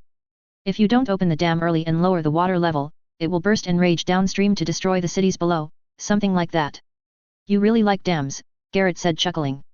So, obviously, you want to open the dam. However, there's a message that some people were going upstream to visit you, let's say your friends from the church. They missed you and wanted to check on you. If you open the dam, they'll be washed away. Hey, I don't know how dams work. Let's just say it's like that. I don't even know why your friends would go there under heavy rain. Your question would be choosing between my friends and saving the city. Garrett said. If I wait for them to get up to me then it would be too late and the dam would burst. So, this time, the choice is between them in contrast to earlier that it's between animals and humans. Nope. That's not the question. As you were thinking what to do, whether to open the dam or not, another employee told you that he would make the choice and answer the higher-ups on whatever happens. I think I'm correct in assuming that you won't allow that. Yes, I would not hand over that responsibility to others. My question is, why? Garrett had a ready answer. Because that would be cowardly, he said simply. Do you want me to elaborate? Aya gave him a sad-looking smile, as if he was remembering something. He shook his head. No need to elaborate. Ask me your question. You'll answer honestly. Yes. Did you steal an orb from the temple? Aya met Garrett's eyes and said. No. Chapter 38. Aileen stepped out of the portal. Wait. She held her head and then closed her eyes. The world was spinning. She pressed her eyeballs. Sometimes that helped, but this time it didn't. Grokking, I think I'm going to vomit. Maybe we should have flown here, Darl said in a concerned tone. I'm fine. I'm not going to puke after all. With deep breaths, her headache went away. Damn this mana of mine. I swear, Aileen. Someday, I'll find a way that you won't get dizzy from teleporting, Jel said as she followed Aileen. That is if I won't forget about it. Her mana gets jumbled up every time she gets displaced, right? And she's going to Mila. Darl said. It's not my choice, I'm going to Mila. Aileen folded her arms and closed her eyes. Her world was still spinning lightly. The further the distance traveled, the more her mana gets scrambled inside her body. It probably had something to do with tunneling through space which bypassed the natural flow of elemental essences and how it reacted to one's mana. This wasn't a problem for most people, even those powerful mages. But it was a huge problem for her because of the sheer size of her mana pool. To make matters worse, Mila Lyceum has one of the few remaining ancient long-range target gates and has someone who could operate such archaeomagitic. It was common knowledge for the noble families with high-priority bloodlines and thus have high chances to have their children enter Mila, that the school used the portal to send the students to dangerous places all over the country, and even abroad. It wasn't unusual for a student to die, because, technically, they were already soldiers of the Empire once they enrolled, so that was an occupational hazard. Mila was sort of like the academy for officers in the army, only this one was for the elite mages of the Empire. So, one problem was that she would get teleported a lot and probably vomit every time she steps out of the gate. I'll beat up any other Mila student who will comment if I vomit, she thought with her eyes narrowed. I'm sure you'll be a great puking mage. Jel said, laughing. Aileen snorted. And that was the other problem. She would become a mage. Not that their own family didn't have mages. However, if she went to Mila, she would be under the banner of Empire's army, not under the Foliers, as an independent martial unit operating with the army. She would be a product of imperial teaching. To the average citizen, they probably wouldn't be able to distinguish what it meant being trained by the Empire itself or being trained by the Foliers, which was also part of the Empire. But to Aileen, that was a very big deal. Her sister was a high-ranking officer in the army, but she was trained in the Foliers' stronghold. Her brother was also obviously stuck in that devastator armor, given only to a few chosen by the Emperor himself. But Elvrius was also trained by the family. She wouldn't have that Folier stamp on her. Jel caught a look at her troubled face and put her arms around her shoulders. I know what's bothering you, she said. You had a talk with your father. Her dad's here. Darl said. Aileen said to Darl, yes. He's going to sit with the Emperor. And to Jel she said, I asked him if he could give me at least a couple of years to train in the stronghold in the frontiers. At least get a beast stone. I mean, what's a couple of years to our lifespan? Hey, people with normal lifespan will get offended by that. That's like rule 1 of dealing with normal people. Don't forget they live shorter than us, Darl said. You probably need to bring a manual on manners when you go to Mila. Most people there don't live as long as we do. Sorry about that. But you know what I mean. At least have me there with the family. And I want a beast stone as well. All of you will have one, at the least. Maybe a few. Her shoulders slumped down and she wrinkled her nose. It's just that, ugh. Aileen let out a low growl. What was that? You're mimicking the beasts on the frontier. That's the closest thing I could do to having a beast stone. They won't allow dedicated mages to have one. Messes up spell construction and essence synchronization. Your father said no. Darl said. Obviously. Oh, I thought he would agree to that one. You have to understand where your father's coming from, Jel said. There's no other place in the Empire other than Mila where your full potential could be realized. I'm sure your father has considered our mages teaching you, but no one can beat the mages of Mila.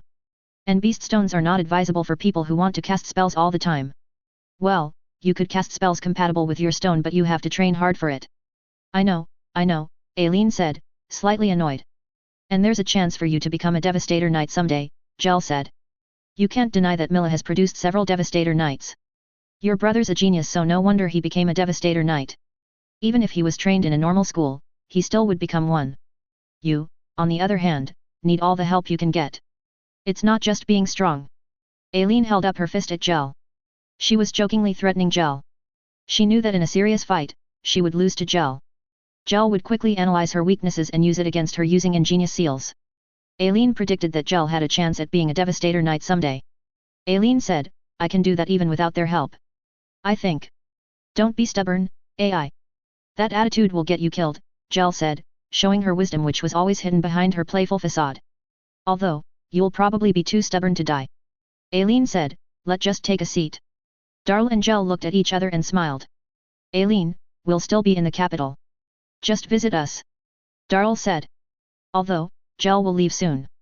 Yeah, she'll leave soon to go to our stronghold, Aileen said dryly. Thanks, guys. That's really helpful, she said sarcastically. You can still visit us, Jel said. That's what portals are for. Haha. Oh, Dad's already there, Aileen said, looking at a projection in their floating sitting box.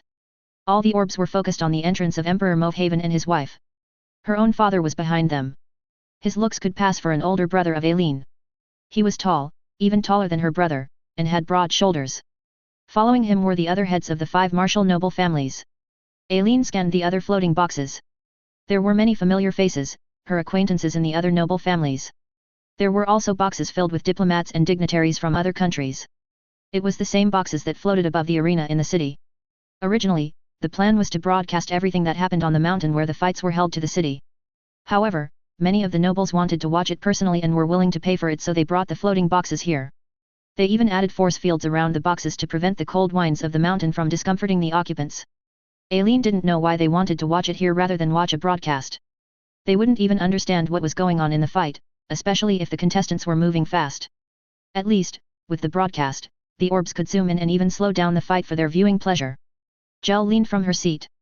Are those people from Van Garen? Whoa, you're right. There were 2 floating boxes that were occupied by bronze-skinned people. They came for the princess ceremony. I think that's a nice gesture to show that our countries are at peace now. Where's your brother? Darl asked. Elvrius was the Devastator Knight assigned to the capital. He was usually with the Emperor and his family. I don't know if he'll be there as well. It would look bad for him to hang around Dad and act all chummy. They're supposed to be all independent and stuff. Aileen didn't say that she was slightly disappointed that she didn't see her brother.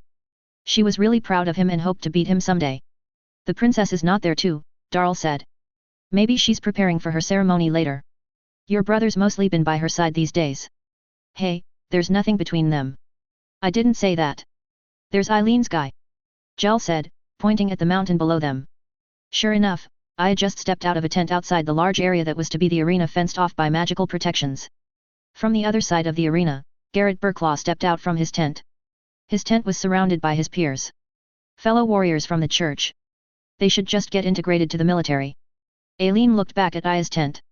No one was around to give him support. There was one person, an attendant from the arena, but besides that, no one else. Which wasn't surprising since Aya seemed to be a lone warrior wandering fork spear. Aileen already knew what Jel would say next. You should go down there, Jel said.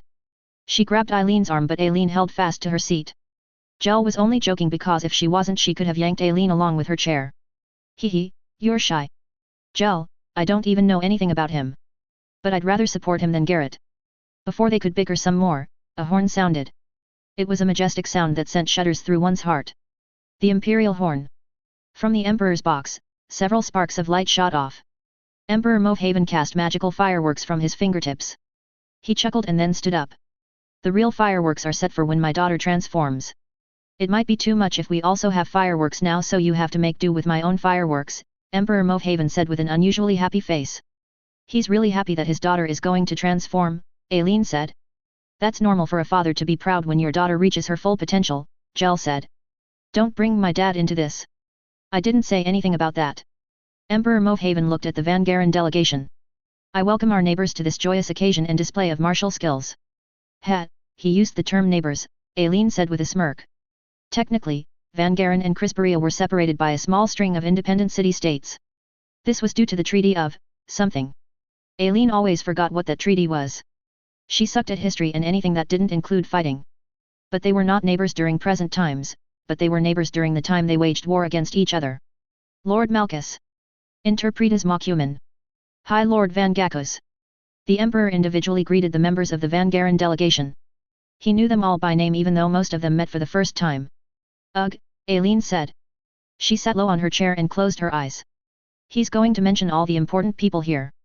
This is going to take a while. Why are you grinning? Garrett asked. They stood in the middle of the arena with the Emperor droning off names in the background. Nothing. Just remembering something. I looked around.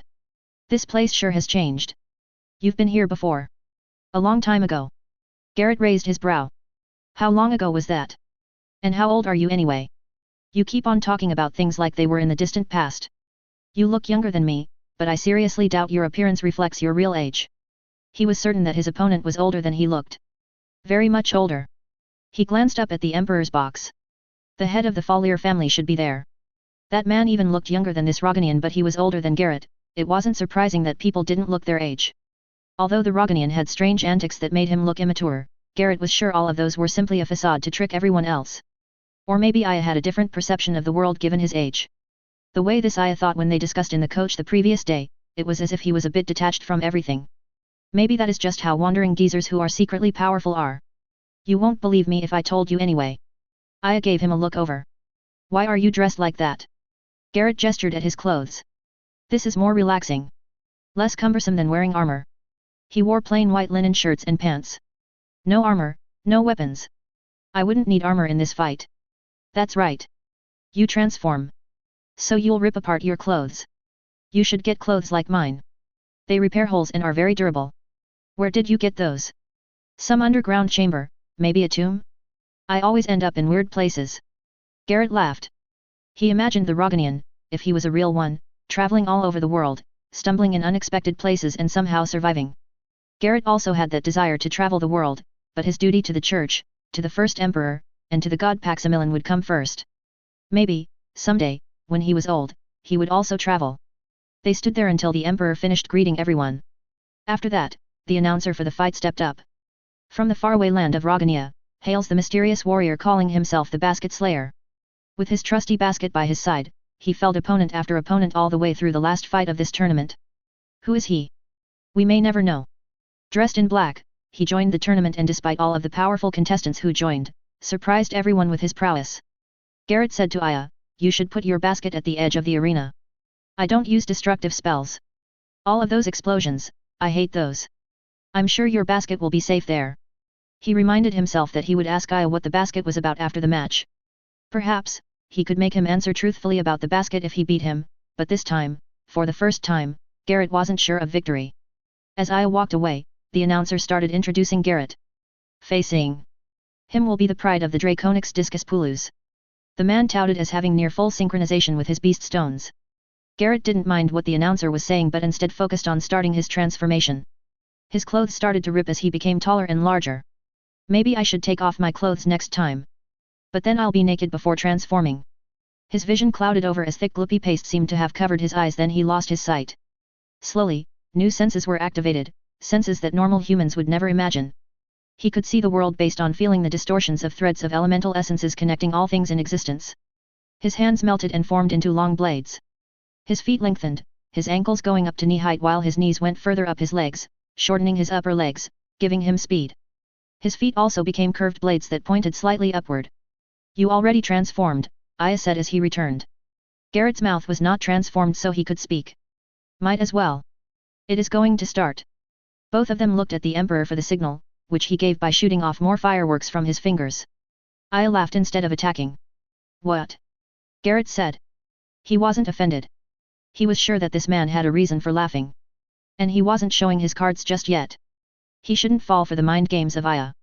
It was obvious from his fights that he had plenty of experience, lending more credence to the theory of Garrett that Aya was older than he looked.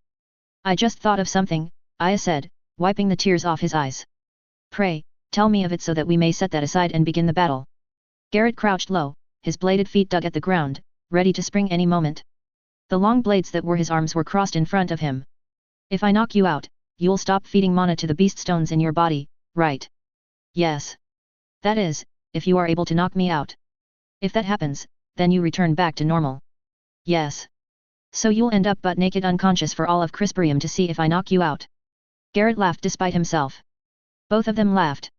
He was sure that the people viewing them were puzzled and were wondering what possibly they could be talking about. He said, aren't you going to transform?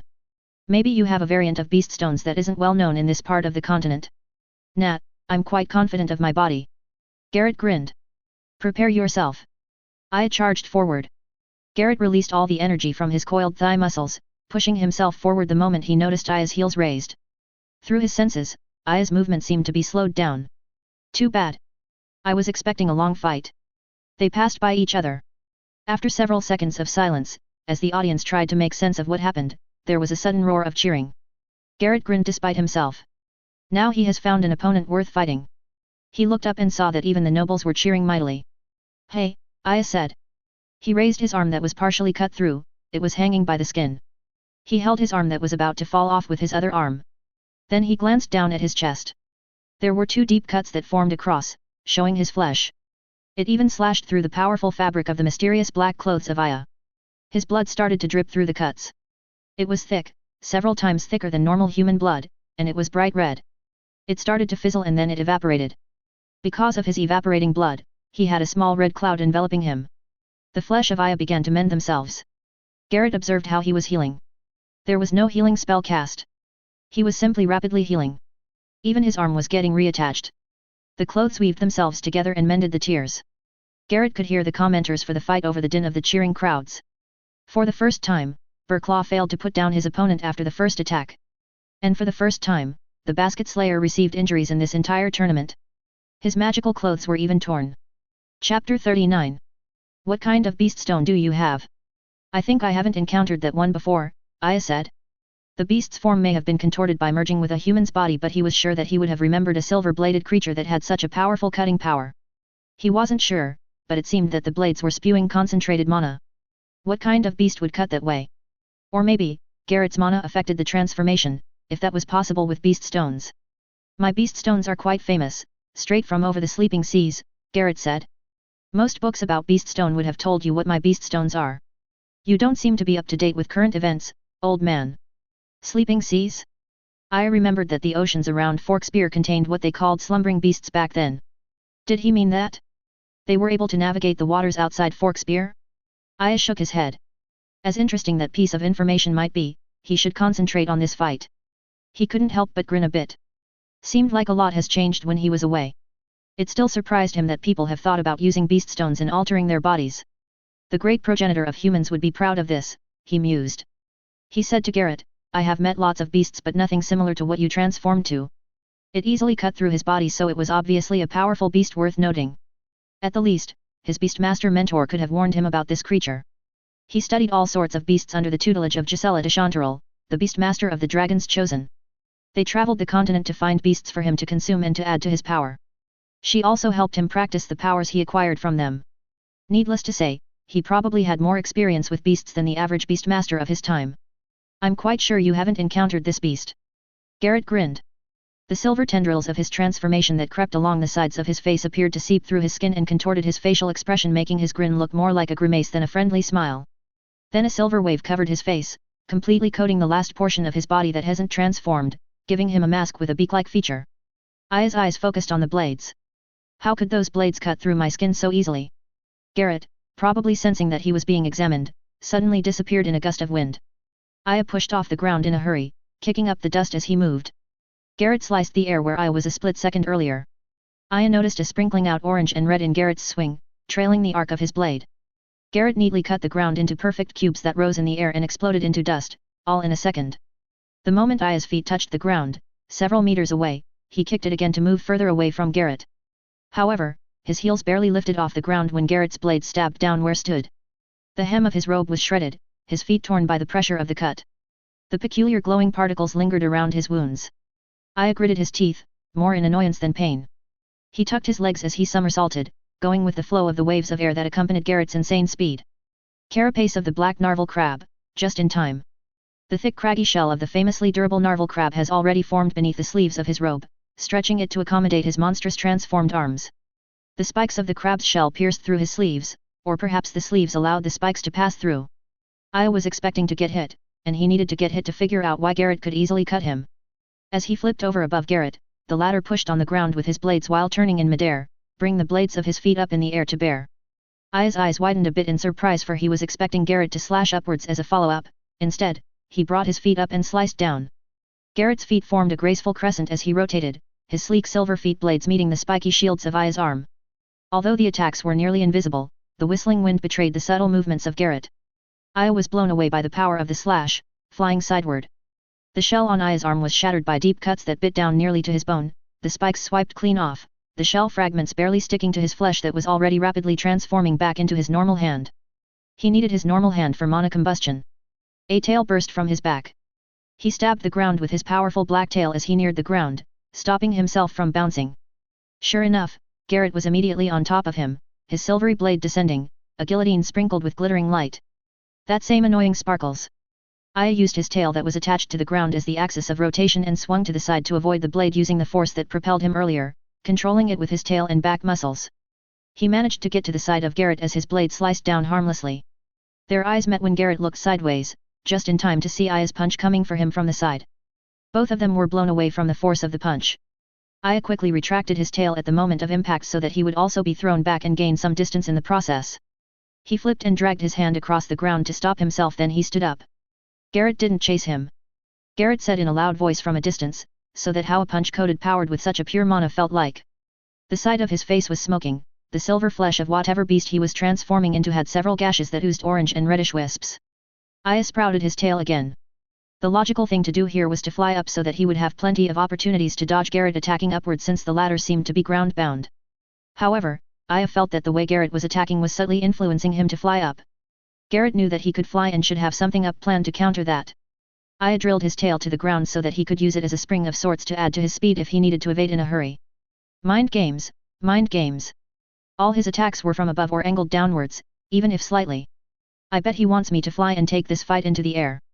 What was worrying was Garrett appeared to be virtually unaffected by his punch. His gashes on the side of his face already healed up. But the damage to the body was not what the punch was for. The fact that it had that effect gave Aya some idea as to the nature of Garrett's transformation. You have layered mana, sheets? Or plates? What do you call that skin? Aya asked. Garrett shrugged and started to walk towards Aya, carefully balancing on his bladed feet. The points of the blades attached to his feet did not sink to the ground even though he put his weight on them. Are you sure that you don't know what beast this is? You seem to know how it works. Your special mana, that's why this beast works so well for you. Yes. That is correct. I initially thought that it's because of your special mana that you could control those beast stones, but rather, your special mana draws out the power of the beast. As if to prove Aya correct, Garrett held up one of his blades and shot forth a burst of his abnormal yellowish sword of orange mana with red tinges. The edge of the blade wasn't an actual edge, but rather it had an opening all along its length to allow the mana to get out. Whatever that mutated mana was, it disintegrated what it came in contact with. Perhaps it was a weaker form of the mutated mana that one of the dragons chosen possessed. Aya remembered Cain Blackwell's special mana, which they used to punch a hole through the defenses of the blighted multitude so that Aya could have a chance to carry out his plan to save everyone, but it cost Cain's life. From what Aya observed, the silvery skin of whatever beast it was, trapped the special mana to protect Garrett as if there were several layers of magic armor. This was the most annoying enemy for him, since he couldn't form a direct bond to start mana combustion and deplete his opponent's mana. He needed to peel away the layers and pockets of mana protection covering Garrett. Aya subtly transformed his legs covered by his robes. A small version of the legs of the Rapaskar dragon, a flightless dragon also known as the running dragon, would be helpful in this fight. He slowly bent his knees as his legs transformed so that Garrett wouldn't notice that he was getting taller. He needed every advantage in this fight. If they went all out in their current states, Garrett was stronger and faster than him. He couldn't mess around, he only did that if he knew that he had an advantage over his opponent. However, Garrett appeared to have studied how he fought, so he was well prepared. At the moment, Aya's true advantage was that he could transform parts of his body into creatures Garrett wouldn't even expect. Aya snorted. Maybe he should have studied about Garrett? Seems like a dangerous person to me. He barely finished his thought before Garrett rushed for him. Springing his tail, he flung himself forward. Using the powerful legs of the Rapaskar dragon, he closed the gap between them with the weird leaps that the Rapaskar dragon used to travel. If Garrett was surprised by the sudden burst of speed, then he didn't show it. Garrett dug his bladed feet in the ground, taking a leaf out of Aya's book, to stop himself going forward and changing his direction. He contorted his body in inhuman ways to evade 2 swings from Aya's fists. So much for the element of surprise. Aya nearly smiled when Garrett copied his move.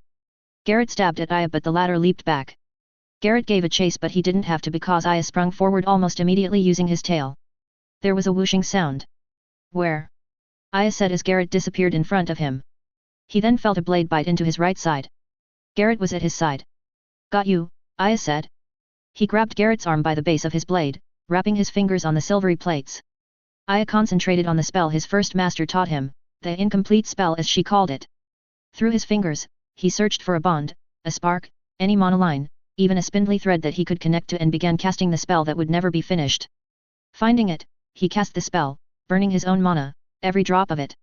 The spell also caught on the mana of Garrett and began to burn it as well. Garrett immediately sensed something was wrong and tried to pull back, but Aya held fast. He sliced at Aya to shake him off, but Aya caught his other arm and also cast the same spell again. The layers covering the arms of Garrett began to peel off as layer after layer of mana coating was burned off. During this time, Aya's meager mana pool was also dissipated several times, but he has trained himself not to faint when his mana ran out. His tiny mana capacity was normal for void mages, but it was also the reason why he was able to push his mana purity to levels that were nearly inhumanly possible. He needed a high level of purity to make sure that the burn of his mana would continue and also burn the mana of his target. The spell would use his own mana to fuel itself. How far it would travel in a mana system, interconnecting mana lines, would depend on the initial burn. This was the gift of his first master to him. A spell where you could force others to cast it with you. The only spell of that kind. An unfinished spell, one where you would just begin casting but never finish. Crocker, Garrett exclaimed. By this time, he already realized that Aya was steadily peeling off all his protections. Let go of me. The joints of Garrett's arms ballooned, stretching the silver skin until it became transparent, showing through the raging orange mana inside. Then it exploded. Like pinpricks to her lungs. That was the pain she felt each time her chest heaved to breathe. She wanted to breathe shallowly to ease the pain, but she shouldn't do that because she might faint from lack of oxygen. What was important now was that she should concentrate on controlling her body. Princess Adeline tried to manage her breathing as she sat in the middle of a circle of hooded figures. 8 of them, wearing purple robes with golden dragon designs, surrounded the princess, kneeling down on the floor, marking 8 points of a magical circle that was drawn on the ground. The circle was formed with glowing purple lines, intricate designs that made Adeline's head spin when she looked at them. Their job was to amplify her bloodline for the coming-of-age ceremony later. This was going to be her first transformation. After this, it would be easier to transform afterward. Her father always told her that the first one was the hardest. Her father didn't have any difficulty in transforming, though. Her father told her that he was alone in this very room she was in when he transformed his colossal dragon form. Time and time again he would assure her that she would also be able to go through the process smoothly. Yet, here she was. She rarely felt self-pity or getting frustrated with herself, but she couldn't help it at this time. 24 people wearing plain white robes formed an outer circle controlling a 24-point healing seal superimposed on the first magical circle.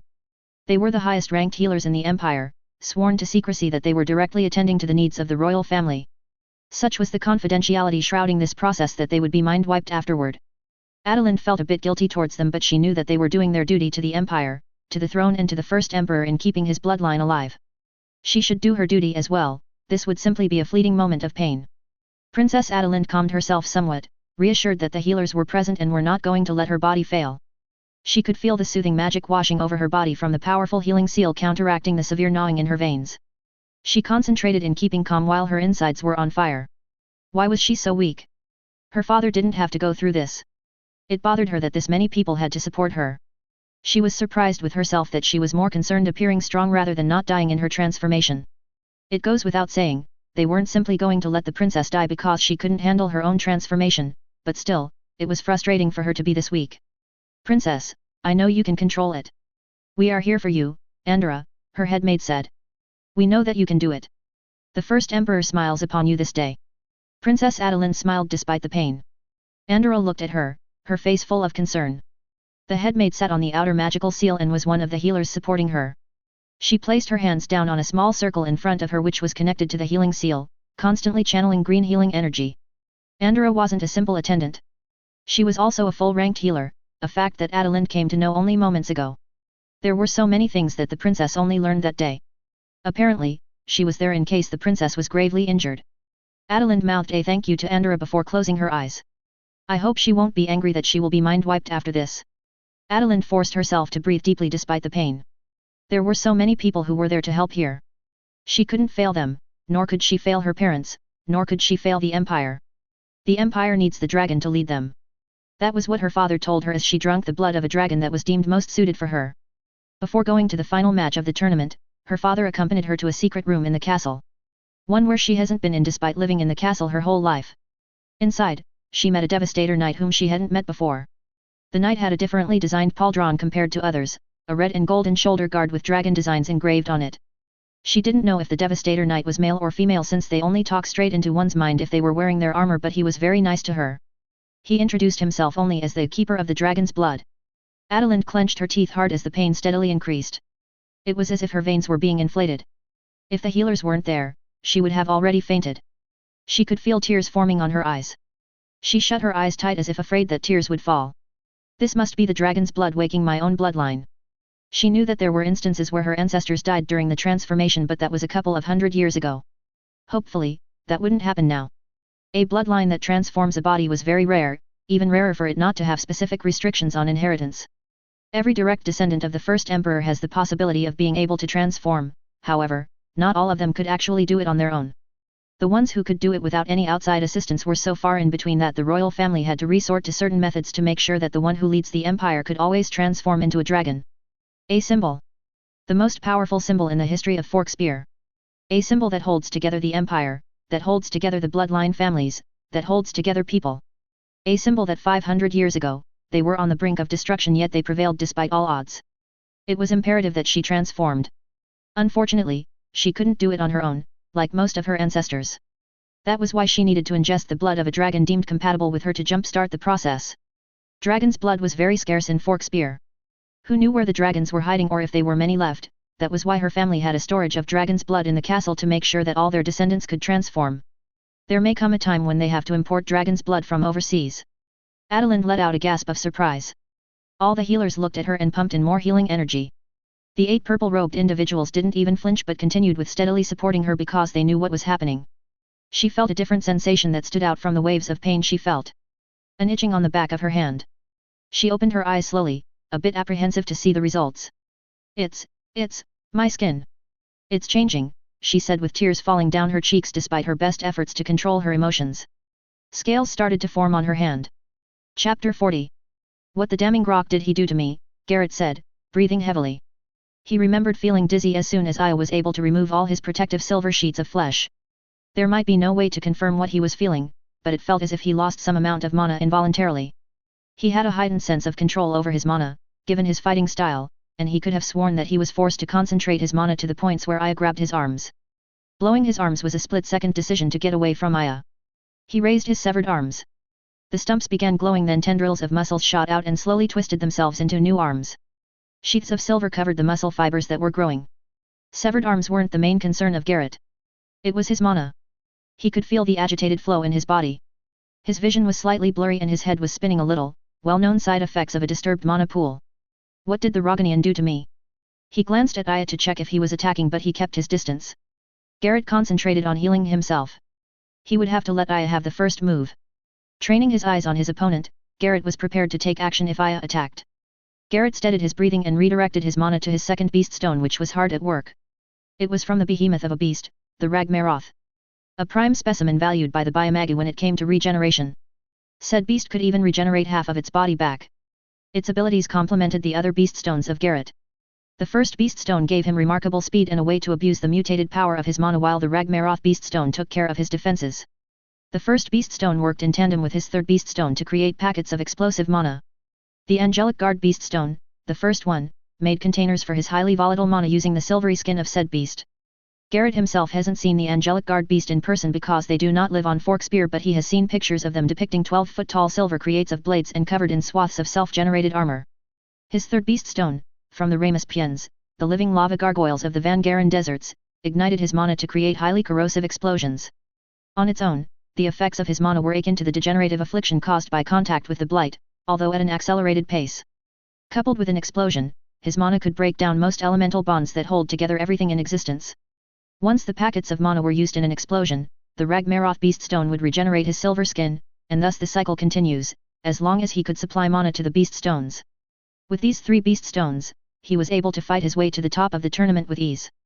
Most of the time, only his first 2 Beast Stones were used. Only rarely did he need to release explosive packets of mana, for he himself did not like explosions and flashy attacks. He never imagined that he would have to blow up his own arms as a means of escape during a match. "You surprised me there," Aya said, opening his mouth wide to make his voice louder. He was doing it in an exaggerated manner, for he surely knew that Garrett could even hear him if he whispered. The Roganian was grinning broadly. Gone was the serious look of concentration on his face during the early part of the fight when Garrett had the upper hand. He stretched out his arms, his hands also gone, shredded by the explosion. "I didn't expect that you will blow up your own arms to get away," Aya said in an amused tone. "You surprised me as well," Garrett said. "It seems I was wrong in thinking that your pure mana was the reason your opponent's mana quickly disappears." "You didn't ask me about it," Aya said with a sly smile. "If I asked you about it, would you have responded truthfully?" "Of course. Not that you would understand how it actually worked," Aya said. "How about your own mana? Does it break down elemental essence structures that come in contact with it?" Garrett's eyebrows twitched because Aya has approximately guessed what was special with his mana. "Looks like I'm right. But that still doesn't explain why you can transform with a Beast Stone while others cannot. From what I have seen in this tournament, and there were many Beast Stone users, you're the only one to have achieved a full body transformation. You're just that special then." Garrett didn't bother responding because he was thinking of something else. Was this man the thief as I had first guessed? Garrett's heart wavered. He didn't want to wrongly accuse anyone of such a grave crime as stealing a relic of the first emperor, for the first emperor would frown upon him if an innocent man was punished because of his false accusation. What did happen when Aya caught his arms? The packets of mana covering his arm began to shrivel and shrink away as if they were being drained. Drained by what? Aya was certainly not a mana drainer. Countries kept track of the pedigrees of the people having mana-draining bloodline, and they would not allow such an asset to roam around the continent joining tournaments of other countries. Garrett also couldn't imagine Aya to be a mana-drainer of Crisperia. Would they even allow him to join this tournament? The healers who examined the victims who were knocked unconscious during the robbery said that the priests and the guards fainted because their mana was used up. Used as in it was as if they cast a spell non-stop until their mana pool was drained, which was usually followed by loss of consciousness. Very much unlike the case of mana draining. So what did Aya do to him? Was it the same as what happened to the victims? "Looks like you're deep in thought," Aya said. Garrett paid him no mind but continued to replay the moments before he was forced to blow off his arms. "My hands are good to go," Aya said. He has transformed one hand into a large claw covered in dark blue scales that glinted as if they were metal armor. Garrett noticed that his other hand stayed normal. "Here I come," Aya said in a sing-song tone. The Roganian hopped on his transformed bowed legs that ended in claws. Garrett knew what he had to do. He already lost the initiative when both of them saw that Garrett couldn't quickly defeat Aya. Superior speed and strength weren't enough to win the fight. As long as Aya caught him, then he could do that insidious move he performed earlier and mess with his mana. Aya should just try to survive being sliced by Garrett, then he could counter-attack.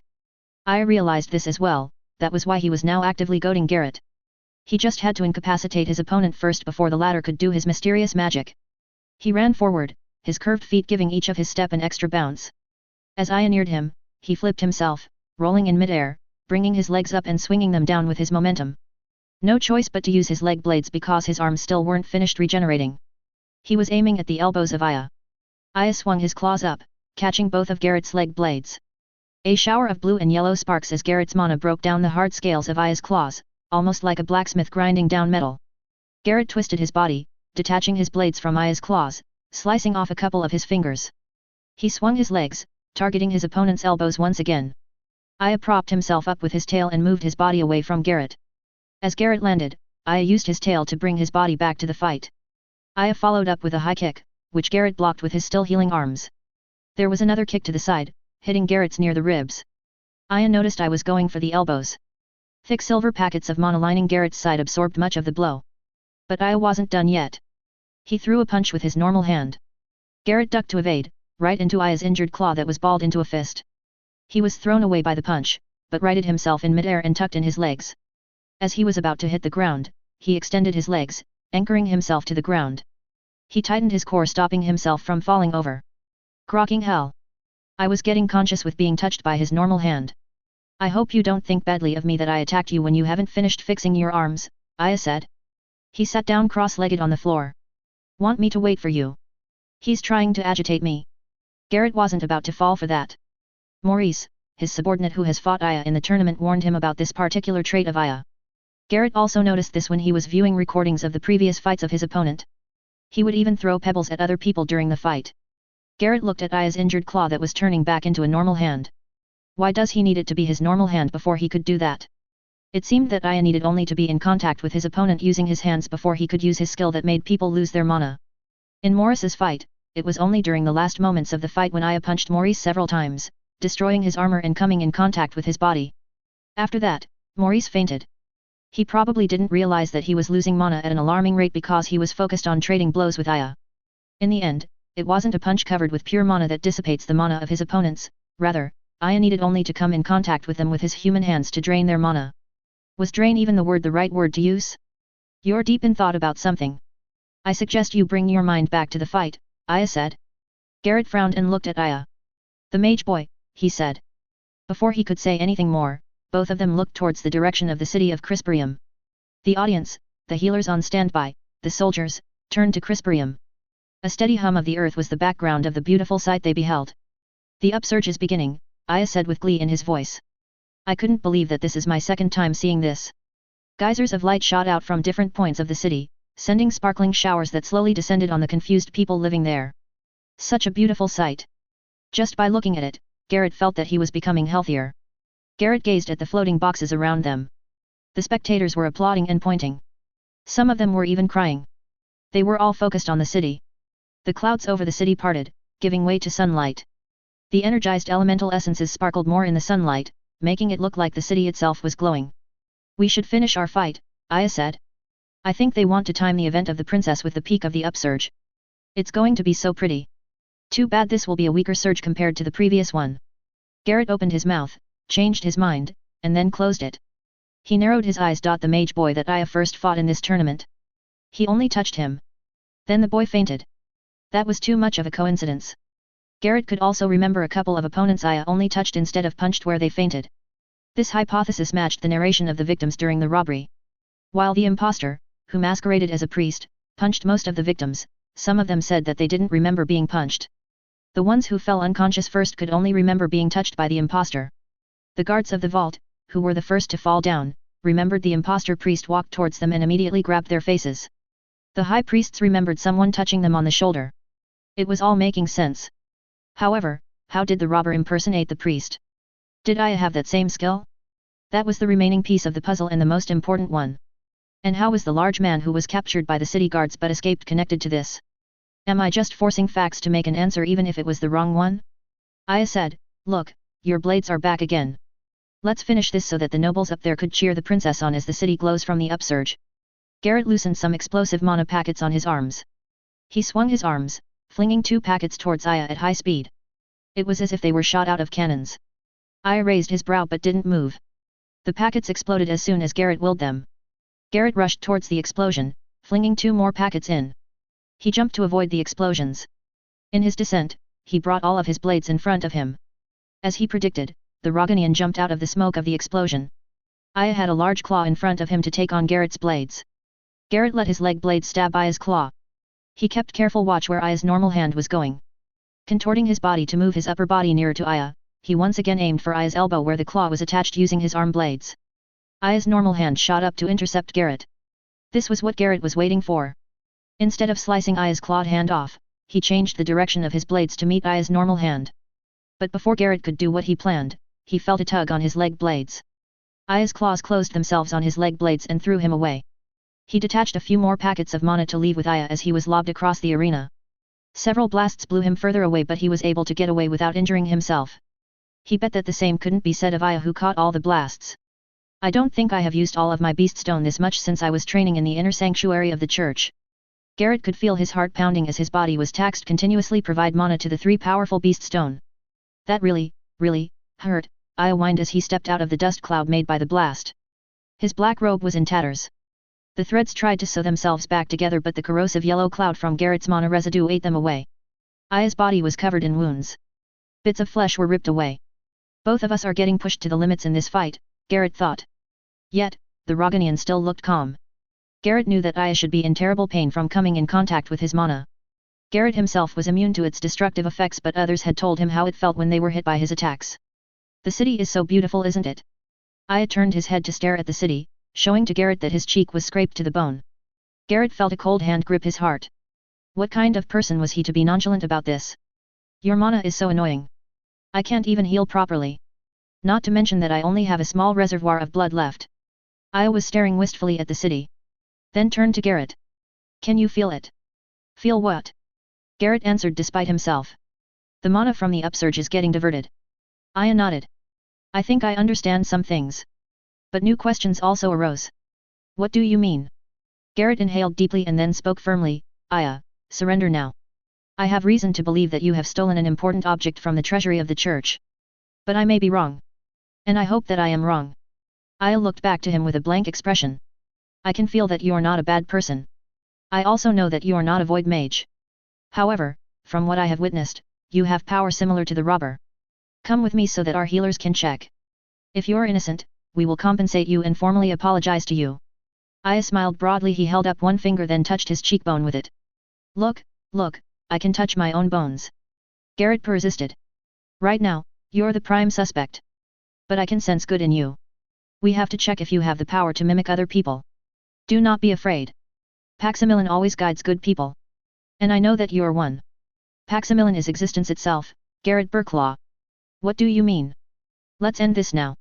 I know that you're in great pain. Aya said, it is annoying, this mana of yours.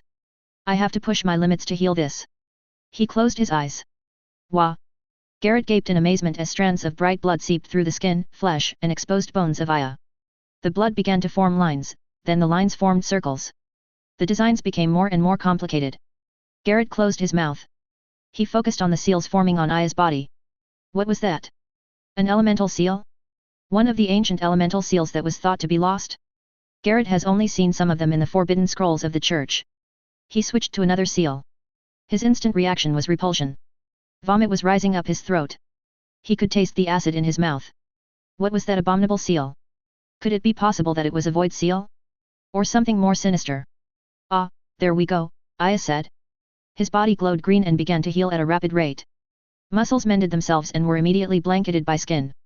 His black robe was not repaired, so Garrett was able to see Aya's body that was quickly regenerating. Aya laughed while looking at the city. So, it was really timed with the upsurge. But how did they get the right timing?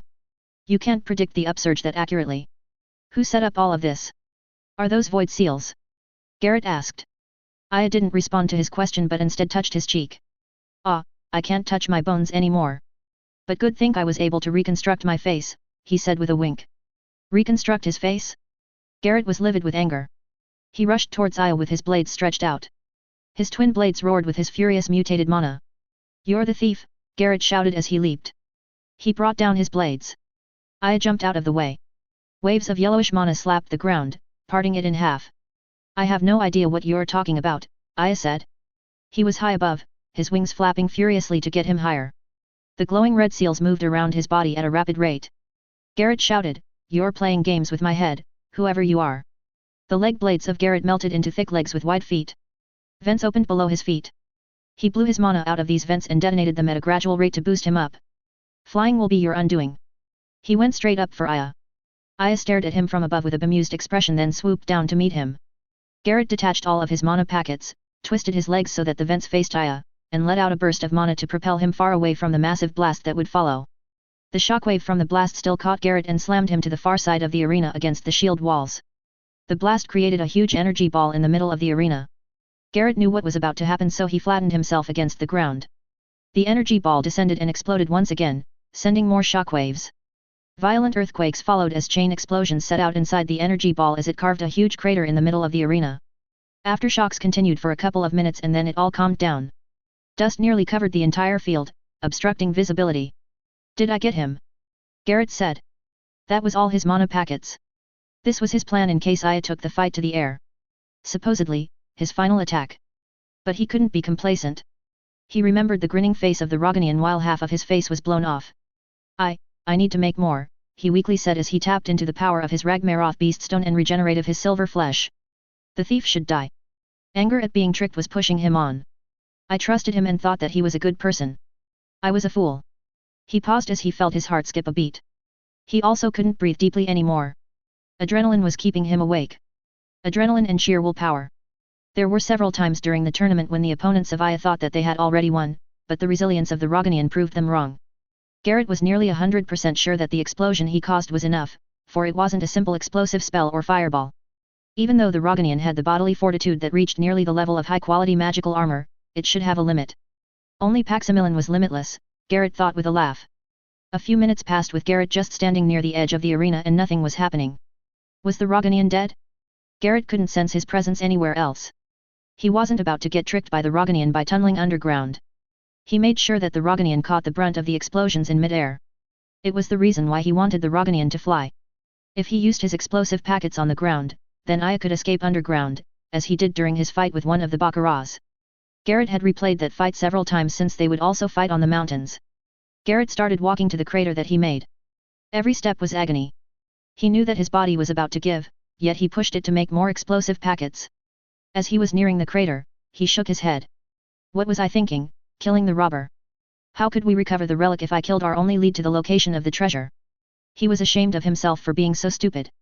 This was the first time for as long as he could remember that he let emotions took over his decisions. Dumb, he berated himself. If the healers acted fast enough, they may be able to revive Aya, then Garrett would be able to question him. That's it. I will volunteer our services in healing him so that we can immediately get custody of him. But what if he already killed the Roganian? He felt guilty that he possibly botched their investigation. Garrett looked up. Through the dust he could see the blue ceiling. They still haven't dispelled the mana shield. The fight would only end if it was certain that the opponent was defeated, even if it should mean that the opponent was killed. Should he go down the crater to get the body? Then they could immediately heal Aya. If Aya was still alive down there, he won't be for long because of Garrett's corrosive mana. Garrett walked to the crater. Yellow smoke rose from the crater accented by vicious red flares. Laughter echoed inside the mana shield dome covering the area of the tournament. Garrett stepped back in alarm. The laughter was deep, guttural as if the earth itself was laughing. Garrett couldn't clearly make out the spectators outside the dome because of the dust, but he caught glimpses of curious faces trying to peer down on the battlefield. The audience outside wasn't distressed by the laughter because the mana shield soundproofed the entire arena as one of the precautions against cheating. A word-bound spell from the outside could sneak in if the organizers didn't do that. This laughter surely wasn't a spell. Or was it? Was he hallucinating from the strain on his body? Was he trapped in an illusion spell? What about Aya? Did he do this? Ha ha ha ugh, what is DHI? The earthy voice said, shaking Garrett's heart with his words. Crack it, Garrett. Your stupid smoke. There were a couple of violent bursts of coughs that slightly shook the earth. Garrett rushed building up more and more explosive packets, fearing the worst. This was the Roganian. He was sure now, for the voice knew his name. Why did his voice change? Why did each word spoken by the dreadful voice shake his entire body? Another shake followed a cough. What was I saying? Oh, yeah. Garrett, the stupid smoke from your mana explosion makes my throat itchy. You tricked me. Show yourself, Aya. Garrett said. Show me what you really are. He forgot all about the ancient relic that was stolen from the church. He forgot about the void mages. The only thing in his mind right now was the ominous presence hiding in the cover of the smoke. Tricked you? I did no such thing. The voice said in a steely tone. This was why you had such a pure mana. You weren't human to begin with. Shut up for a bit, I'm about to do something. Garrett brought his blades up in a cross over his chest. Whatever comes out of the smoke, I will destroy it, even if it costs my life. His guts told him that Aya should not leave this arena alive. He would end him. A black shadow loomed behind the yellow smoke. Large claws peeked through, pushing away the curtain of smoke. A gigantic scaly hand appeared, with claws as long as a full-grown man. Garrett came to expect the unexpected, but he never expected this. The clawed hand landed heavily on the ground. Another clawed hand emerged. Together, they seemed to be pulling the body attached to them out of the crater. The claws dug into the earth, raking up mounds of dirt. Garrett drew in his breath sharply. A large figure was about to come out the smoke. A scaly snout penetrated the smoke, followed by a mouth full of serrated teeth, teeth that might as well be great swords adorning the mysterious monster's maw. 3 yellowish eyes appeared, hooded by a prominent brow ridge full of spikes, sending fear into Garrett's heart as he stared into their depths. 10 horns topped the monster's head, each one was a spiky black tower forming a fortress of spikes, a fitting crown for the black scaly terror. Are you a dragon? Who dares disturb my slumber? The deep and dreadful voice of the monster nearly unnerved Garrett. Garrett didn't know what to do. They stared at each other for a few moments. Nope, doesn't sound right, said the monster. He retracted his head back into the smoke. Bursting out once again, this time he said, "Why do you come to my domain, mortal?" Garrett inhaled. He resolved himself to kill this being in front of him. He was sure that he saw void seals on Aya's body. Perhaps, this was but an abominable transformation of a void mage. Void mage or not, Garrett wasn't going to allow this beast to leave the arena, assume human form once again, and walk among people. That sounded way cooler, right? The monster asked him. Garrett shouted a war cry and flung himself towards the monster. He thought of a prayer to Paximilon. The monster caught him in his mouth, trapping him with his teeth. Garrett's plan was to throw himself down the monster's throat and detonate his entire body for maximum damage. If he detonated outside, the beast would most likely survive, as it did his previous attack. He struggled against the teeth, stabbing it with his blades, but his blades no longer spewed his mana for he spent it all on making packets. He swallowed. Looks like this is it. For the glory of Paximilon, he cried. A voice inside his head spoke. As much as it annoys me, I have to lose this match. I enjoyed playing with you, Garrett Burklaw. Just as the packets were about to explode, Garrett felt a cold point pierce his stomach. It came from inside the mouth of the beast. Then the packets inflated themselves, burned bright yellow, and exploded. Chapter 41. Rank 3 healer Mevrin held on the rails tightly so that he wouldn't fall of the golem. The golem was basically a large carriage with 3 wide feet for support. In large strides, it walked all over the rubble of the recently concluded battle between Garrett Burklaw and the Roganian calling himself Basket Slayer. Everyone, check your suit for signs of contamination. The smoke contains a high concentration of the mutated mana of that Burklaw. You all know the drill when he's the one fighting, full rank healer, Master Hliran said to this team. I still can't believe that he can make an explosion out of his dangerous mana. The damage, it's on another level, Mevrin said, surveying the arena, although he really couldn't see much because of the dust and the yellow magical smoke. Then he checked the indicator on his gauntlet to see how his hazard suit was holding up. One could never be too sure and simply rely on the mana shield of the golem. That was 2 large explosions, another healer said. Caused by that fanatic. He's known for disliking explosions, yet he destroys the arena with that mutated mana of his? The Roganian really gave him a hard time. Don't refer to them as fanatics, Master Hliran said sharply. Sorry. Yup, it's a bad idea to call them that especially since there's a bunch of them hanging out there by the healer's tent, Mevrin said. Master Hliran shook his head. They were giving me headaches. They wanted to come in here, he said, referring to the arena which was still covered by the mana shield except for a small opening through which the medical team entered. Fortunately, they don't have the equipment to dive in this cesspool of toxic, corrosive smoke. I always pity the opponents of that Burklaw for their bodies always end up in a sorry shape. But this? I wonder if his opponent is still alive. It looked like he had a hard time this fight, Mevrin said. To be pushed to this extent? Guess the explosions were supposed to be his trump skill, hey. An urgent beeping interrupted their conversation. The engineer manning the golem said, Master Healer, we have detected a faint life signal. Are other teams heading there? Have they found the other fighter?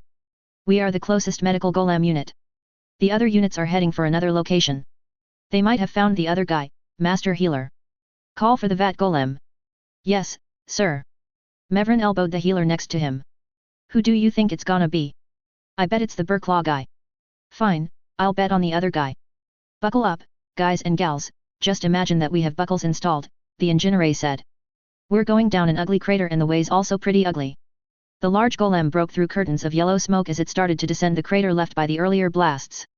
The 5 occupants of the golem were rocked by its movements as its 3-toed feet navigated the steep slope, testing the rocks before putting its weight on it. Although time was of the essence, especially because the longer a body was exposed to Burklaw's mana the more it was consumed, they couldn't rush the precarious path down the crater.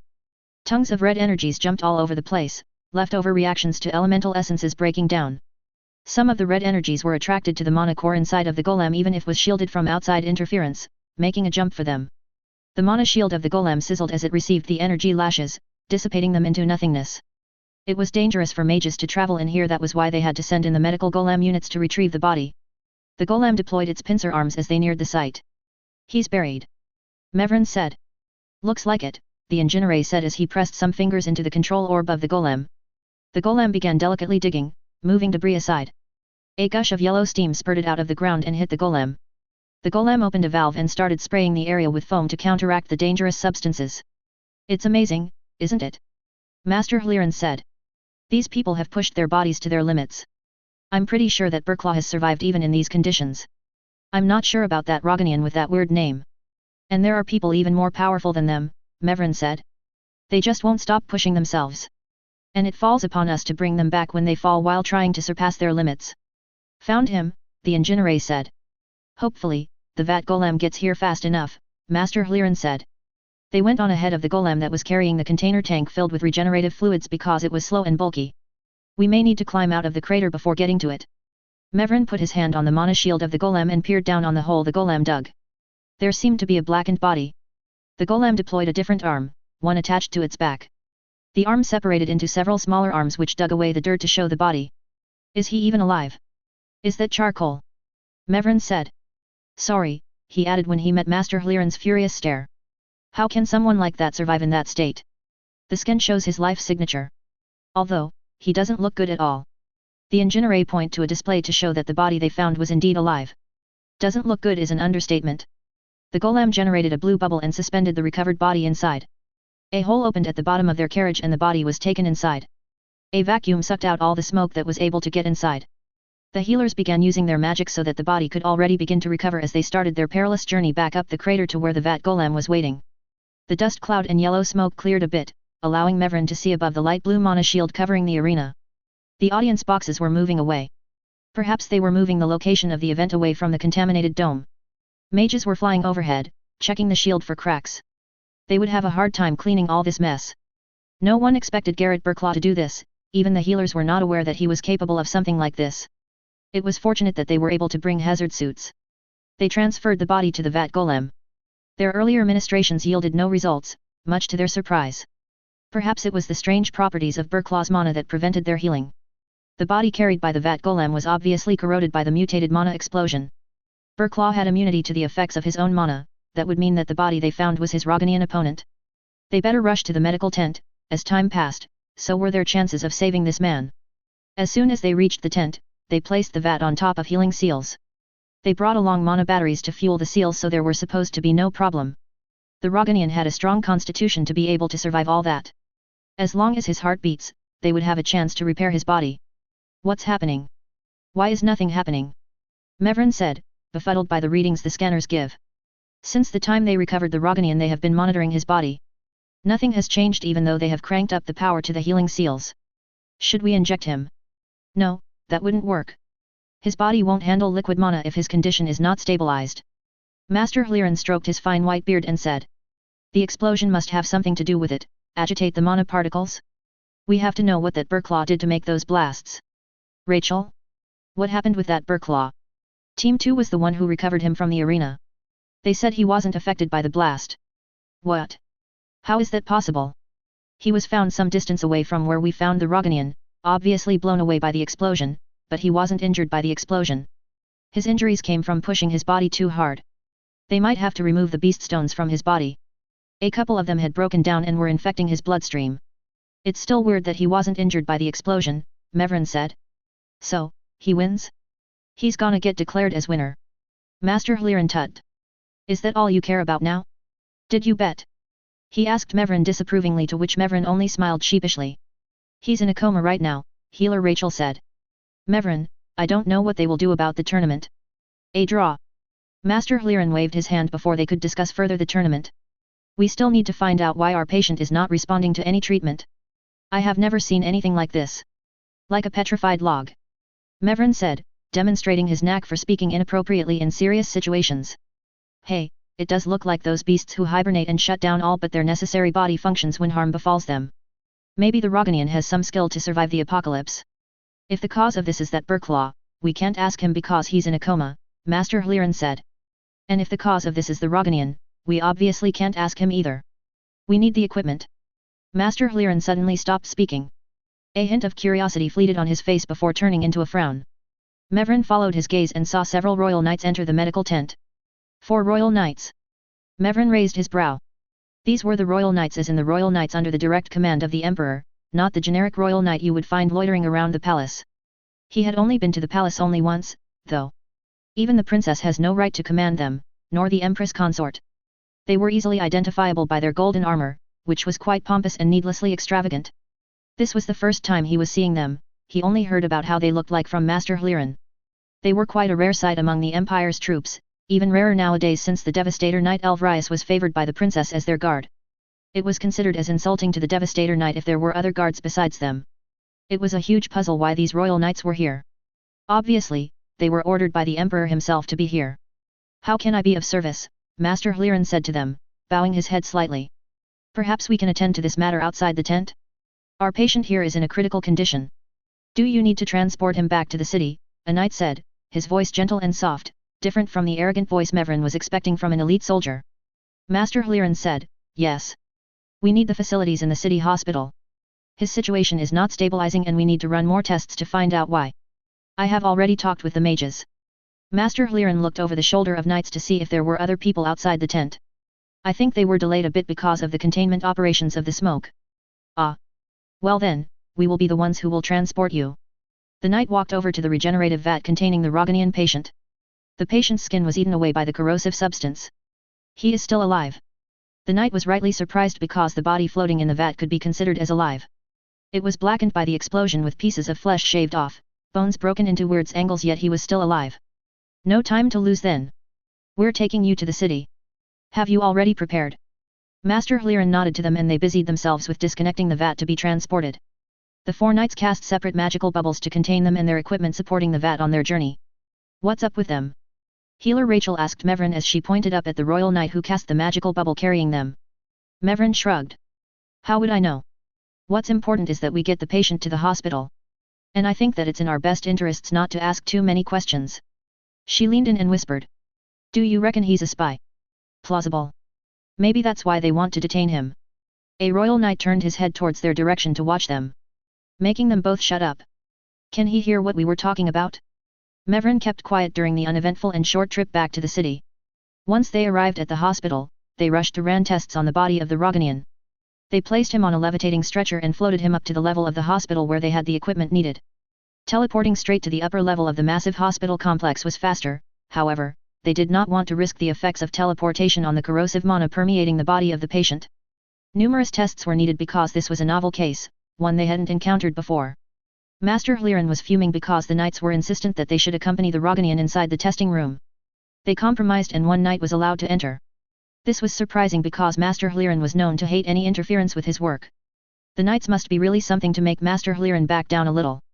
As soon as the results came out, Master Hliren examined them on his data orb. His mouth hung open as he read the data. How could this be possible? He said. Nothing was happening. At all. The readings since they recovered the body did not change one bit. How were they supposed to treat that? Was the body cursed? Mevrin was also examining the test results. Then he looked at the body. Maybe they should force liquid mana into his system. The chest of the Roganian moved a little.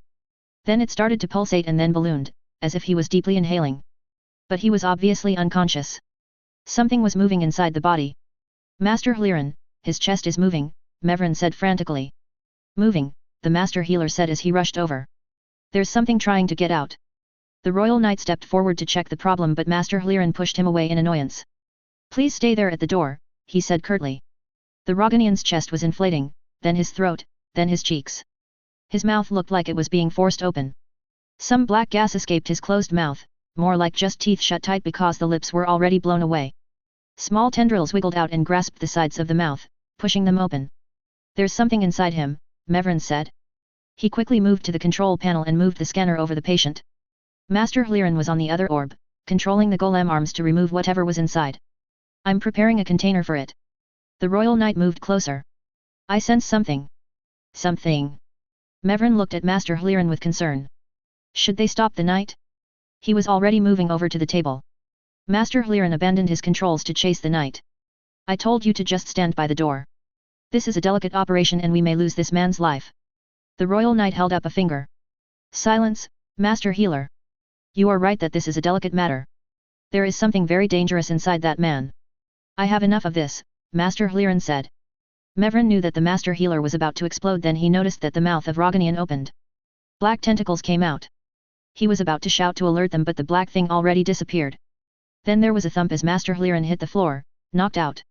The black thing passed by him, hitting him, and then going for the knight. It wrapped around the knight's helmet and removed it. What was that? Mevran said. The black creature dragged the helmet away. The knight looked unfazed from being jumped upon by such a creature. He knight cast a spell to cage the weird black thing as it tried to escape. Mevran rushed to Master Hliran to check if he was all right, then he turned to their patient, concerned about him. But he has also disappeared. Mevran jerked back. What was happening? He swallowed and blinked. His gaze swept the room. There was a naked man holding the face of the royal knight. The knight held the hands of the man, trying to get away. The knight's hand glowed momentarily as if he was casting a spell, but then he slumped down on the floor as the man released him. Whoa! I'm naked, said the man. He looked down at the royal knight and grinned. Element of surprise, surprise. Mevran recognized him. Basket Slayer. It wasn't a blackened body anymore but a normal human body. This was him? Where did all the injuries go? Mevran's gaze switched from the Roganian to the royal knight on the floor. Then he realized that he was in danger. There was something dangerous about the Roganian, that was why the royal knights wanted to come with them. Something covered his mouth. 5. Just knock him out. Chapter 42. 5. Trash this room, Aya said. 5 hears and obeys, Master, the corrupted being said in its disconcerting cacophony of voices as it turned into a whirlwind of tentacles, overturning tables, smashing medical instruments. Leave those green containers to me. I want to smash some things too. Aya drew 2 seals on the air, one with each hand. All of his fingers were moving at the same time, bending in weird angles to draw the complicated runes that made up the seals with inhuman speed. His hands were a blur, with tendrils of violet light spinning off of them spin the magic he was creating. It has been literally ages since he drew seals this complex. Do people even make seals this way anymore? In a few seconds, he was finished. 2 seals, each about a meter across, floated in the air. He opened his palm and pressed them on the seals, then he knelt down and pushed down the seals on the ground. They disappeared right through the floor. That should buy us some time. The friends of the guy in armor he just knocked out loitering around the hospital might not have noticed the faint void magic he used to snap back his past, relatively healthy self to his present seriously messed up body, but they would have sensed their friend getting knocked out. Aya wanted to leave the city already. If he engaged them in a fight, he would win, especially because the curse was already removed, but more and more of them were going to come, and the powerful people currently outside the city for the ceremony of the princess would also rush back. And the defenses of the city would be used against him. There was no way to win this. And he had other things to do than be defeated on the city he founded. The magic circles he made were decoys, high-level ones at that, void seals masquerading as running people meant to attract the attention of the royal knights. The seals would split into more and more seals as they spread out away from them, scattering across the city, triggering all sorts of alarms. Quite harmless except that when someone got close to them, a disabling charm would activate, momentarily incapacitating anyone nearby. It really depended on the capabilities of the person going to be hit by the spell, but even if they were able to easily dispel them, they were certainly an annoyance. The knights would realize that they were decoys. But what could they do? Just leave those things running around the city? 5. You have to get back inside my body, Aya said as he opened his mouth by stretching it with his hands. A lump of incomprehensible tangle of black tentacles jumped into his wide-open mouth. He didn't know how the knights would react nor what the city guards were going to do, but they would certainly go for the void energies roaming around their city. Time. He needed time to finish up his business in the city. However, he sensed that one of the knights was going up to their location. Green water flooded the room as Aya smashed the vats containing regenerative fluid. He then transformed his body into his favorite beast to use for escaping sticky situations, a slimy creature that looked like an eel with dozens of legs that can be retracted at will. A Rabakan, a creature whose blood he drank when he was still testing out his powers in the beginning after receiving them. The Beastmaster of the Dragons Chosen recommended it to him. It proved itself useful, allowing him to escape many dangers in the past. A special trait it has was that its skin mimicked the flow of mana and structure of elemental essences around it, making it hard to look for unless you were specifically looking for it. Not only could Aya transform into beasts several times larger than him, but he could also transform into smaller beasts, something that most people didn't even consider when going up against him. His only restriction was the size of the objects inside his stomach. the orb and the necklace from his master. He jumped down one of the drainage tubes of one of the vats. With the room destroyed, the knight wouldn't know that he specifically smashed one vat to use its pipes to escape. Well, they should enjoy chasing after void energies running all over the city right now. Slithering, he navigated the piping system of the hospital. Sometimes he felt fluid energizing him, probably healing liquid, and sometimes he passed something he'd rather not think about. The weird mouth of the Rabakan made a clicking sound making it see even though it didn't. With every click, it was able to sense the world around it, even what was on the other side of the tubes and the walls. A room with only one person. Perfect. Aya swam his way up a tube and opened the Rabakan's mouth filled with sharp serrated teeth. He chomped his way through the metal cover of the tube. Once he was through, the fluids of the vat he exited in started to drain down the tube. He extended his legs to climb out of the pipe. Then he transformed back into human form and smashed the glass of the vat. There was a man inside the room cleaning it. He didn't notice Aya in Rabakan form bursting into a vat behind him, but he did notice the sound of breaking glass. He turned his head as Aya grabbed his face. The man fell unconscious. He caught the man so that he wouldn't fall to the floor. Need some new clothes, Aya muttered as he undressed the unconscious man, leaving him in his undergarments. Aya turned his head to get a good look at his face. Should he copy the man's face or make something random? He had plenty of blood left from the shape-shifting creature that one of the dragons chosen captured for him for stealth purposes. That was towards the start of the war with the Blighted Multitude, which was why he rarely got to use the skill and had plenty of its blood left. Obviously, trying to disguise himself as one of the Blight wouldn't work since people have different perception of them and no one knew what they actually looked like. I wouldn't have to do this if Garrett didn't make everything go boom. Aya sighed. He really didn't expect that Garrett was capable of doing that. He was forced to transform into a dragon to survive it.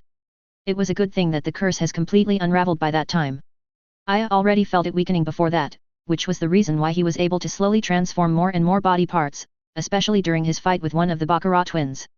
With his dragon blood stores running low, he used a portion of each, mixing them all together, and out came that dragon that took on the explosion of Garrett. He made sure that he left some blood of all the kinds of dragon he had inside him, as was his promise to the dragons. Aya was wary of the exploding mana because he saw a stronger variation of that being used by one of the dragons chosen. He had to go all out and to mitigate the damage to him. Aya wasn't sure what the people saw in that arena. The Emperor surely saw it, but what exactly did he see? Did he see someone transform into an actual dragon, a power only they supposedly wield? An imposter who mimicked their powers? A powerful illusionist? An over-the-top beast stone transformation?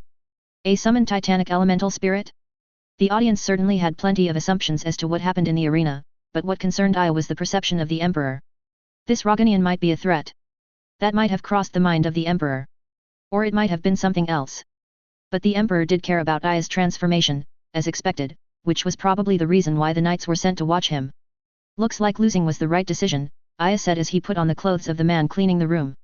Aya's only way out was to get injured enough to get rushed to the hospital, away from the event. Once he was in the hospital, Aya was sure that he could figure out some way to escape. They wouldn't bring an army to escort a severely injured man on the brink of death, now would they? The knights sent to accompany him were powerful. But they didn't know what he was capable of. Countless enemies have fallen because they let him touch them. A punch obviously needed to be avoided, but a touch?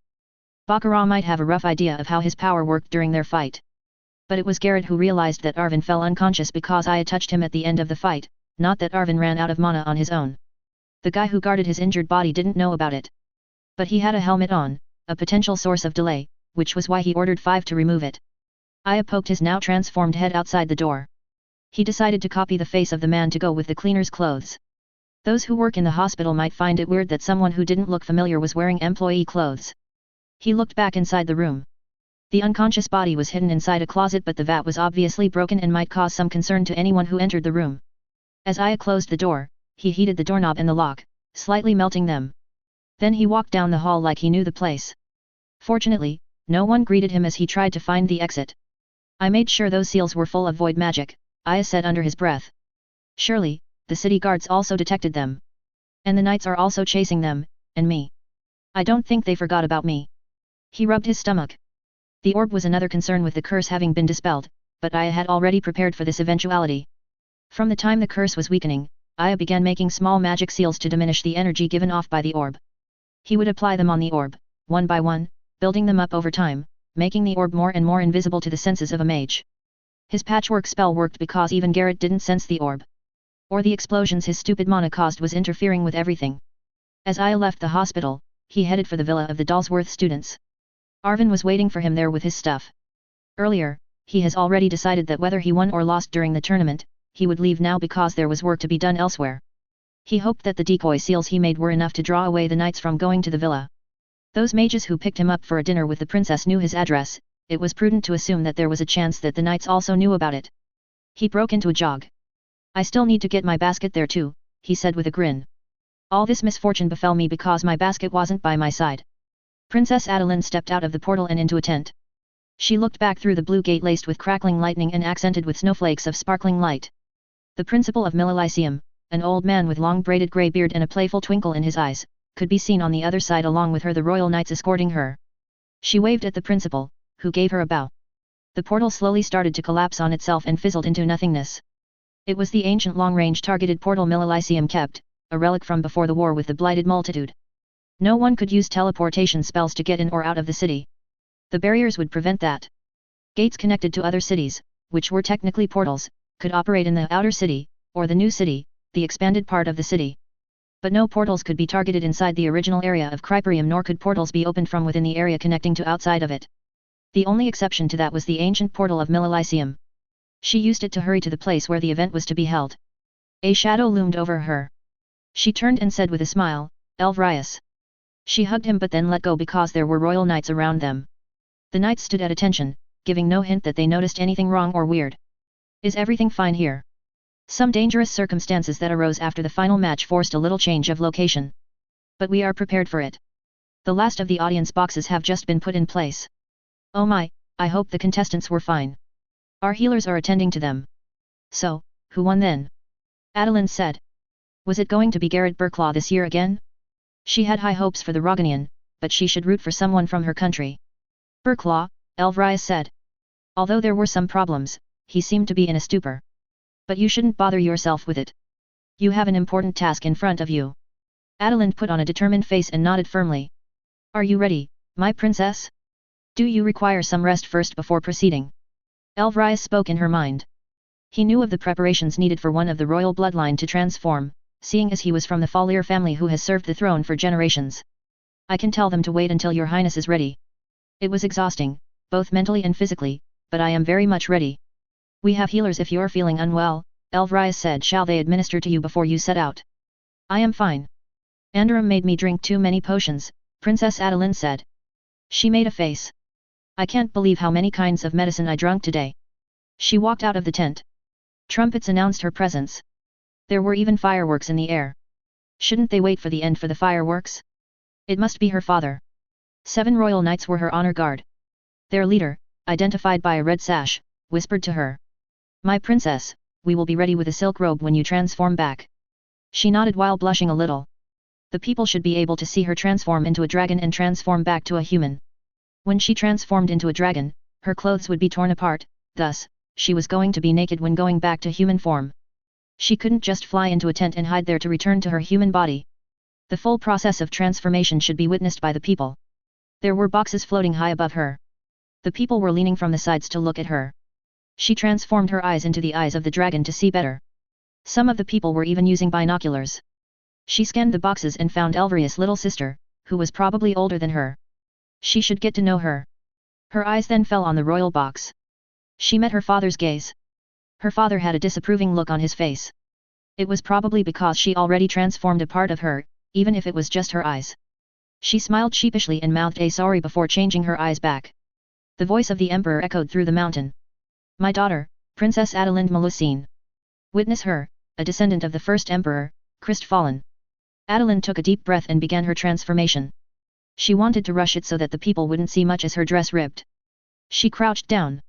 Her plan was to transform her wings first so that they can cover her partially. There was no more pain. Only discomfort from the sensation of her internal organs and bones rearranging themselves and growing. She felt the thin bones holding up the wings erupt from her shoulders, dragging and stretching her skin along. Feathers grew from her skin. First, they were just ugly buds, then they grew and spread out into a beautiful covering of white and red. Only her hands and legs weren't sprouting feathers. A thick layer of black scale covered them.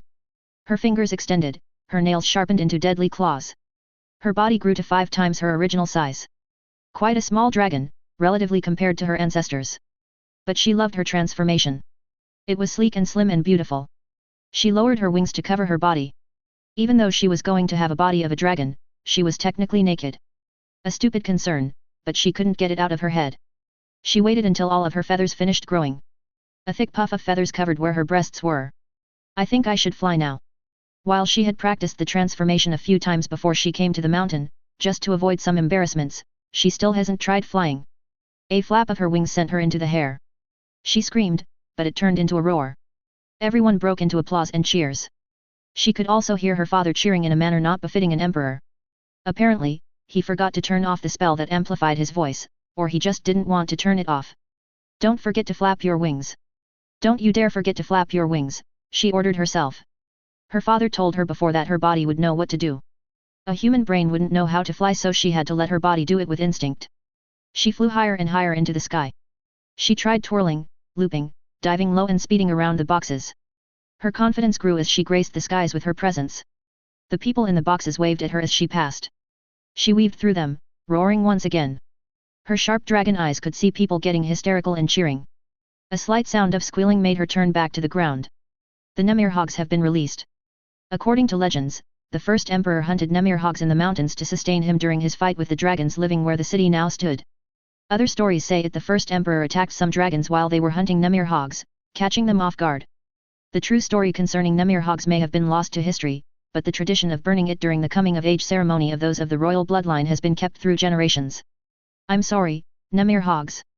I promise that I will share you with everyone. She opened her mouth and used her mana, or rather the dragon's mana, to generate flames. Her chest felt warm as her beast stone provided energy. A stream of blue and purple's flames poured from her mouth. She felt a pang in her chest as the hogs squealed in pain and tried to get away. Tune it out. This is just like roasting pigs. Chapter 43. Good, no one is coming here, Aya said as he gazed across the street and watched the villa rented by the Dalsworth students. With his decoy seals running around the city, he was confident that no one would have thought to come to the villa. That was if they even knew about this place, or considered that he would return here. What did they want with him? Whoever ordered them to guard him was obviously interested in the transformation he showed during the fight with Garrett. Was it the good kind of interest, or bad? Whatever it was, his escape from the hospital would certainly affect their perception of him. Now it was bad. He was sure of it. By now they would have revived the knight that fainted because of mana depletion. After Five attacked the knight and took off his helmet, Aya used his unique brand of void magic to snap back his injured self and then grabbed the face of the knight as the latter turned around. The knight couldn't have caught a glimpse of him because his hands covered the eyes of the knight and immediately started to burn both of their mana pools. Aya didn't faint because he had trained himself to weather the effects of mana depletion, something that could only be done if one only had a pitiful amount of mana in their body. But how about the healer? The younger one, since Five knocked out the older healer who seemed to be in charge. Yes, one of them saw him return to his healthy body. What would the healer have made of that? Obviously, that healer wouldn't know that it was the rarest form of void magic at work. Like their counterpart elemental mages, void mages at birth would have an affinity for one of the 5 different types of void gates. Others, although it rarely occurred, would have access to 2 void gates. Aya hasn't met anyone who had opened 3 void gates naturally, but there were records of such individuals. One would think that the exception to that was Clement the Void Archmagus. But his case was different. He was born with an affinity to open only 1 void gate, but due to intense experimentations on his body, guaranteed success by his apparent immortality, he was able to open 4 void gates at the same. The last one, he wasn't able to open, no matter how much he tried. Which was the reason why he looked for Aya. Void mages who could open the 5th gate were even rarer than those who could open 2 gates at once. And there was never a time when a void mage could open another gate along with the 5th gate. Aya was sure that even normal void mages wouldn't know what he did back in the hospital. The healer who saw him wouldn't think that he was a void mage. But there were void signals running around the city, plus, Aya disappeared right before. Putting 2 and 2 together, the knights would think that he was in league with the void mages even if he wasn't one himself. Or would they think that the void mages kidnapped him for their own interests? Is there a chance that they would consider the latter proposition? He was curious what the knights and the guards of the city were thinking right now. Should he ask one of them? Nah, that will just bother them. I don't think they will like it if I stop them to ask what they think of the void thingies roaming around. There was a noticeable increase in the number mages flying above. He hasn't spotted any golems yet, but he was sure they were bound to show up soon. They were trying to increase security without alarming the public, but it was obvious to the normal citizen that something was going on. However, there were only a few people out on the streets because most of them were probably watching the ceremony of the princess in places where they could find orbs. This made the movement of the guards more conspicuous. The knights would have known by now that those things moving around, or most of them anyway, were just decoys. Aya could sense that less than half of them were still up. But Aya was gambling that they wouldn't just let those things roam around. Given the general attitude of the people of Crisperia when it came to void mages, he was sure that they would hunt the remaining decoys down with fervor.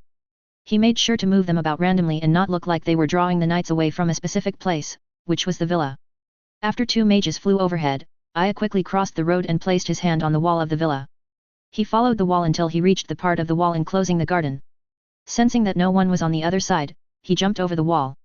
He rolled as he landed on the soft grass on the other side and ran to the main house and placed his hand on the wall once again to feel the vibrations. There were people inside. A lot of people. They were in the inner part of the compound. All the students were probably grouped together in the dining hall to watch the ceremony of the princess. Like what most of Crisperium was doing. He transformed his face back to normal. It would be hard to explain to a Dalsworth student what an employee of the hospital was doing at their place. It would be easier to explain why he was wearing a hospital worker's clothes than why he was wearing a hospital worker's face. Too bad about that black robe. I wonder what happened to it. His room was located in an outer wing of the compound. He sprinted to it while making sure not to make any noise. No one was roaming around the house. The ceremony of the princess had all of them glued to their seats. Upon reaching his room, Aya stopped to count how many decoys were still up. About a quarter left. He opened the door to his room and quietly slipped in. There was an open chest on his bed. He asked Arvin to get one for him. The boy was delighted to do anything for him. Arvin swore that he would repay the help Aya gave him someday. The Dalsworth students only expected Emily to be accepted in Milla Lyceum since she was a prodigy among prodigies. Arvin, on the other hand. No one really expected anything out of him, but because of Aya, he was able to tap his talent and land a spot in Milla. Aya sighed. I hope nothing happens to him when I go.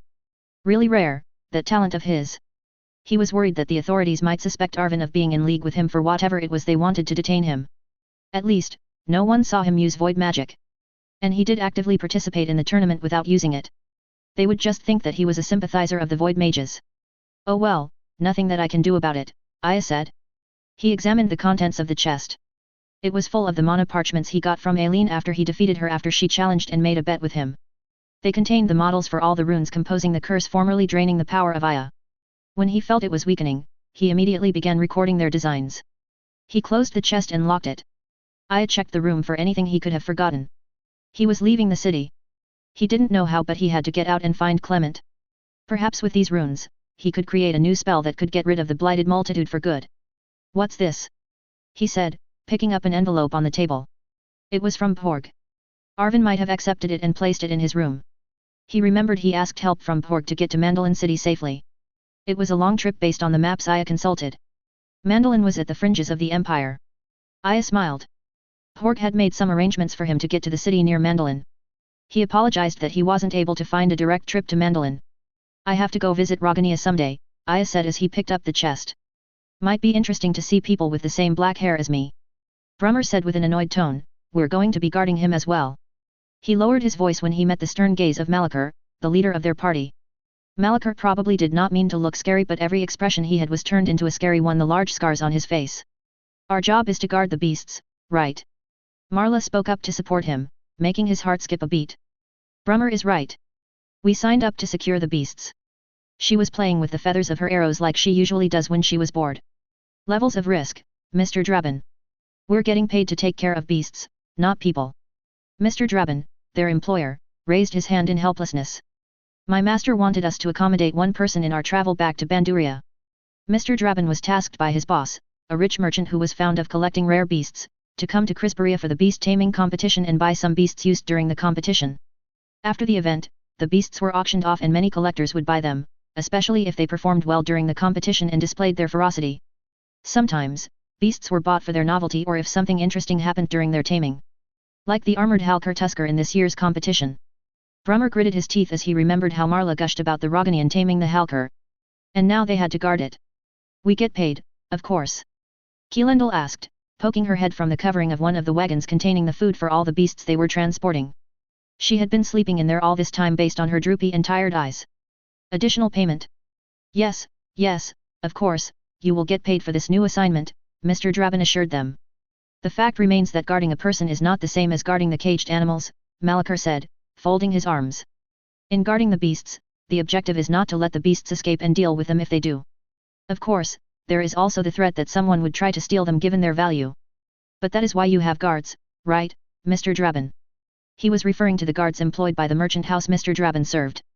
Well, yes, I see your point. We were hired because of our experience in dealing with some of the beasts you have bought. In essence, we are babysitters in this contract. We make sure the beasts don't hurt others or themselves, Malakar said. Those guards, Mr. Draben said, jerking his thumb towards some of the white and blue-clad persons currently loading a large cart with the cage of the stone wark, are for the general security of the whole caravan. I'm asking you to guard one specific person, in addition to your duties taking care of the animals. Mr. Draben inhaled and said with emphasis, with pay. It's with pay, you guys, Keelendal said. Let's take it. She slid back into the wagon but added, I could use some spare money to have my sword sheath decorated. That could have several interpretations, Marla said, giggling. I'm sleeping. Keep your interpretations to yourself. Brummer said to Marla, what do you mean? Going back to the matter at hand, Malakar said. My problem with this is that we do not even know who this person is and the possible threats he is facing. Or is this more of a general guard him from robbers and kidnappers? Why don't you ask him yourself? Mr. Draben said. I'll go get him. And as I have said before, you will be paid, so no worries. He waved at them, telling them to discuss it on their own first as he went to get the person they were supposed to guard. Brummer said, what if this guy has some assassins coming for him? Isn't it really suspicious that he's suddenly thrust to our hands? He may be part of some sketchy business. That was what I was considering as well. I do not want to endanger our party. Malakar looked up in the sky. Many mages in red robes flying overhead. Yeah, I noticed that too, Marla said. Lots of city guards. What if this was connected to the person we were supposed to guard, Brummer said. Maybe he stole something. That could be it. Do not assume, Malakar said. He is coming now. We will ask him, politely, why he needs bodyguards. Brummer shrugged. They were going to end up taking on this new assignment. He just knew it. He hated bodyguard missions. You never knew who would come to attack your client. And you were required to put your life on the line for that. There were times when their past clients have lied about the people who were targeting them. One time, it resulted in a situation where they bit off more than they could chew. Thanks be to Paximilin they got out alive. Brummer hated guarding a person since then. Mr. Draben returned, followed by a very tall but thin man in a scholar's clothes. One of those researcher types who were usually employed by rich mage families to manage their libraries. He even had matching medallions they wear for storing information quickly without the need for a data orb. Brummer has met their kind before during their time serving the Bergandel family of mages. At least, he doesn't look like a thief. What was a thief supposed to look like, anyway? This is I didn't catch your name earlier, sir, Draben said. It's Aileen. Aileen is my name, he said, peering from his glasses that sat on his long sharp nose.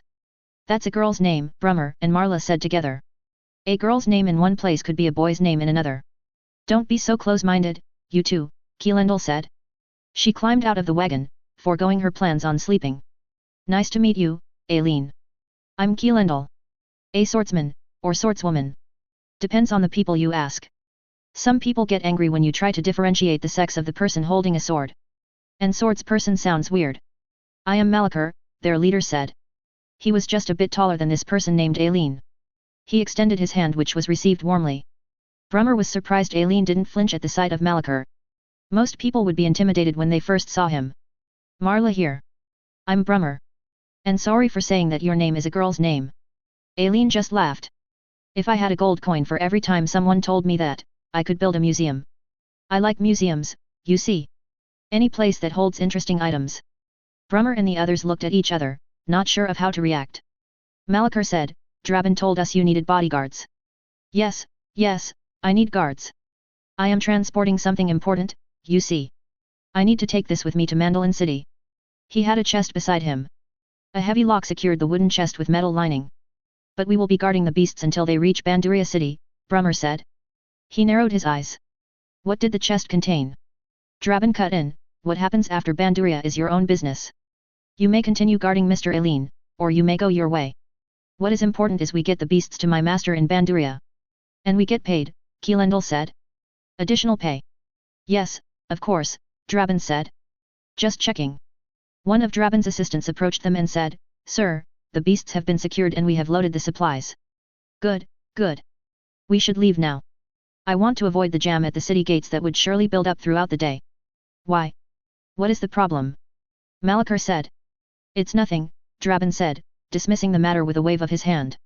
Just some criminals the city guards are looking for. I don't even know what they did. Sir, the assistant said. I heard they were looking for one very large and muscular man, a very old man, and a young man who had black hair. Black hair? So a Roganian like the basket slayer. Marla said excitedly. I don't know if they were looking for a Roganian, the assistant said. That's enough, Draban said. Let's go now. We might snag some trouble because Malachar is a very large and muscular man and they might take time to examine him. Draban shook the hand of Aileen. Glad that you're with us. I heard that your friend is a friend of my master. Please make yourself comfortable. Then he left to attend to the preparations of the caravan. Guess you're with us, Mr. Aileen, Brummer said. Can people get naturally black hair if they are not Roganian? Marla said. And I don't know why someone would want to have their hair dyed black. I dunno, Keelendil said. That does not concern us, Malachar said. Come with me, Mr. Aileen. Let me help you with that chest. I take it there's nothing dangerous inside. It's full of mana parchments, Mr. Aileen said. Very important mana parchments. Marla sighed. I just couldn't get over the fact that they declared Burklaw the winner. Both of them were knocked out. That Garrett Burklaw may have come out with fewer injuries and regained his consciousness, but they were saying that he still needed intensive care because he wasn't responding to people. Like that's much better than what happened to Basket Slayer. I do hope they heal him quickly. Brummer almost said serves him right, but he held his tongue because Marla would hate him if he bad-mouthed her idol. Instead, he followed Aileen. At last, someone he could talk to about magic theories. Someone who might understand him. Maybe this wouldn't be such a boring trip with animals, after all. Chapter 44. Will it work? Aya said. He flapped his hands, pretending to be a bird, as he floated higher and higher to get a clearer view of the different parts of the model. Then he paused somewhere in the middle of the colossal hollow tower that housed their experiments. He tilted his head while looking at the flow of the void energy through several seals superimposed on top of each other. Do you think this will work? He said in a louder voice. His voice echoed, bouncing on the musty grey bricks of the tower. He squinted his eyes as if it would change something. He smiled. It was holding together. Barely. They were stagnating existence. You're asking me will it work, the soft voice of Clement the Void Archmagus said. He flew beside Aya with his bony hands clasped behind his back. A ragged robe covered his body. Fashion and clothing weren't high on the priority list of the man who has given his life for researching the secrets of the void. A glorious wiry white beard covered his lower face, hiding his mouth. The beard was so long it reached his belt. Deep wrinkles lined his eyes. His face looked like a skull draped with skin, with no flesh whatsoever. He wasn't eating for some time now. Who else should I ask if it will work? Oh, Venerable One, Aya said with a hint of a chuckle. Clement carried the title of Venerable since he had been an Archmagus for over 200 years and a full-fledged Void Mage for over 300. Aya always told him the title of Venerable was only given to him because of how old he looked. And Aya had evidence to back it. The title of Venerable hasn't been given to anyone in history who didn't look ancient. Quite a persuasive argument, right? You still manage to display your juvenile humor in this time of crisis. Well, we should learn to laugh even at the face of death. Not that you know of death, said Aya. Clement was also an ever-living. Immortal. Free from diseases, injuries, and the shackles of time. Able to regenerate even if only a speck of ash remained of their bodies. Not that they tried to reduce Clement to ashes. But Aya was interested to test the limits of an ever-living. However, now was not the time for it. The blighted multitude can consume me, Clement said, and I died. Once. You should have died sooner. At a younger age, I mean. If you could call what happened to you as death. Then people might not call you venerable like you're some old sage on the mountain ready to answer everyone's question, Aya said. If I died at an early age, my appearance would have been bound with youth. But 300 years is still 300 years. The title of venerable would still be bestowed upon me given the knowledge of the void I acquired through the years. Not that I care for the title. They had this conversation plenty of times, but Aya was just bringing it up to take a break from all the planning. Clement first died when he was already 90 years old. He was but a humble void mage at that time. Nothing special, except, perhaps, his tenacity in pursuing the secrets of the void. Feeling he was past the average lifespan of a human, he tried a dangerous experiment that would probably cost him his life. He opened a second void gate and, indeed, it cost him his life. It was when he found out he didn't really die. From his shredded body, he regenerated, good as new. Or good as old. His 90-year-old self. The rest was history. A history of monstrous experiments on his body to explore the void. Something not possible for not-so-immortal people. Aya laughed. Nat, they won't call you venerable even if you're 300-something years old if you look young. They call people who look old as venerable. Just take Rebecca for example. An elemental mage who could manipulate all elemental essences. Yet, they still don't call her venerable because she looks young. And she is young. But it's a different matter with her. Many are afraid of her power. Clement faced Aya with a sad smile on his face. The possible end of our world is near. Yet you can still divert the conversation to something as trivial on whether one should appear aged to carry the title of venerable. The end of our world. Yes, Aya closed his eyes and exhaled. He opened his eyes and stared directly into Clement's eyes. Sue, will this work? In principle? Yes. In principle. Aya frowned. You want to bind the one they call Blight incarnate with the void plane and the elemental plane and stagnate his existence? Effectively, that will remove it from existing here, there, which is also here, in a sense. Everywhere. The Blight incarnate will be just is. Just is. Was. Will be. The theory is sound, and we have been preparing for a long time. It has worked with lesser existences. Aya laughed. I still can't get over the fact we're calling it the Blight incarnate. Kind of a tame title. Tame title as compared to? As compared to the only child of the first being to come into existence? Ah, maybe someone else could think of a better title. Something to make people understand what we're really up against. Clement also laughed. If you put it that way, it sounds tame. And why do people call them the Blighted Multitude? They are the most beautiful beings I have ever seen. Clement didn't comment on what Aya said. He never told Aya how the Blighted Multitude appeared to him. Aya was aware that before Clement awakened his bloodline as an ever-living, he also saw the Blighted Multitude as, well, monsters. The activation of his bloodline changed his perception of the Blight. Aya couldn't relate to that because he always saw them as immaculate beings of life since he first saw one. They weren't humanoid. More of something like creatures of flowing light. It was very hard for him to fight them and kill them because of how they appeared to him. Aya said, and you're still not answering my original question. It has a very low chance of success. I am not outright saying 0. But nearly 0. Aya looked down in silence and gradually floated back to the ground. Clement followed him.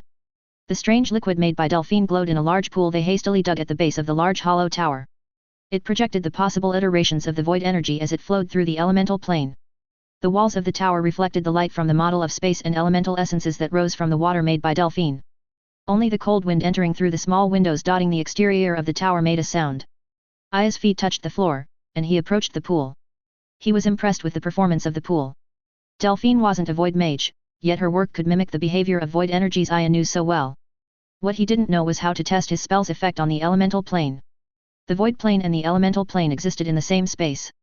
No one could fully comprehend how they acted with each other because no one has the power to combine the void essences which came through a void gate and the elemental essences of the plane they existed. This was the closest approximation they have. Nearly 0, Aya said, breaking the silence. Nearly 0, Clement confirmed. And yet our only alternative is to ignite the mana of this world via the mana node. And blow up a large part of this world hoping the Blight incarnate will die in the process, Aya finished. Not to mention millions and millions will also die, the survivors will starve and try to live in a world racked by mana storms. The mana lines of the earth will shift, causing many plants and animals to die. Magic will be unusable until the elemental essences calm down. Not a really good place to be. And it's not like we can let the Blighted Multitude eat us all and change this world. Then I pray that you succeed. Praying to who? You don't believe in gods. I don't. Aya didn't push the issue further. The progenitors, the beings closest to being the gods of their world have left them. Clement was always critical of the actions of these higher beings. But there was no point in being angry with someone who wasn't there. They had to do their best to survive on their own. No relying on gods to save them. They have to save themselves, even if only a very small number will survive.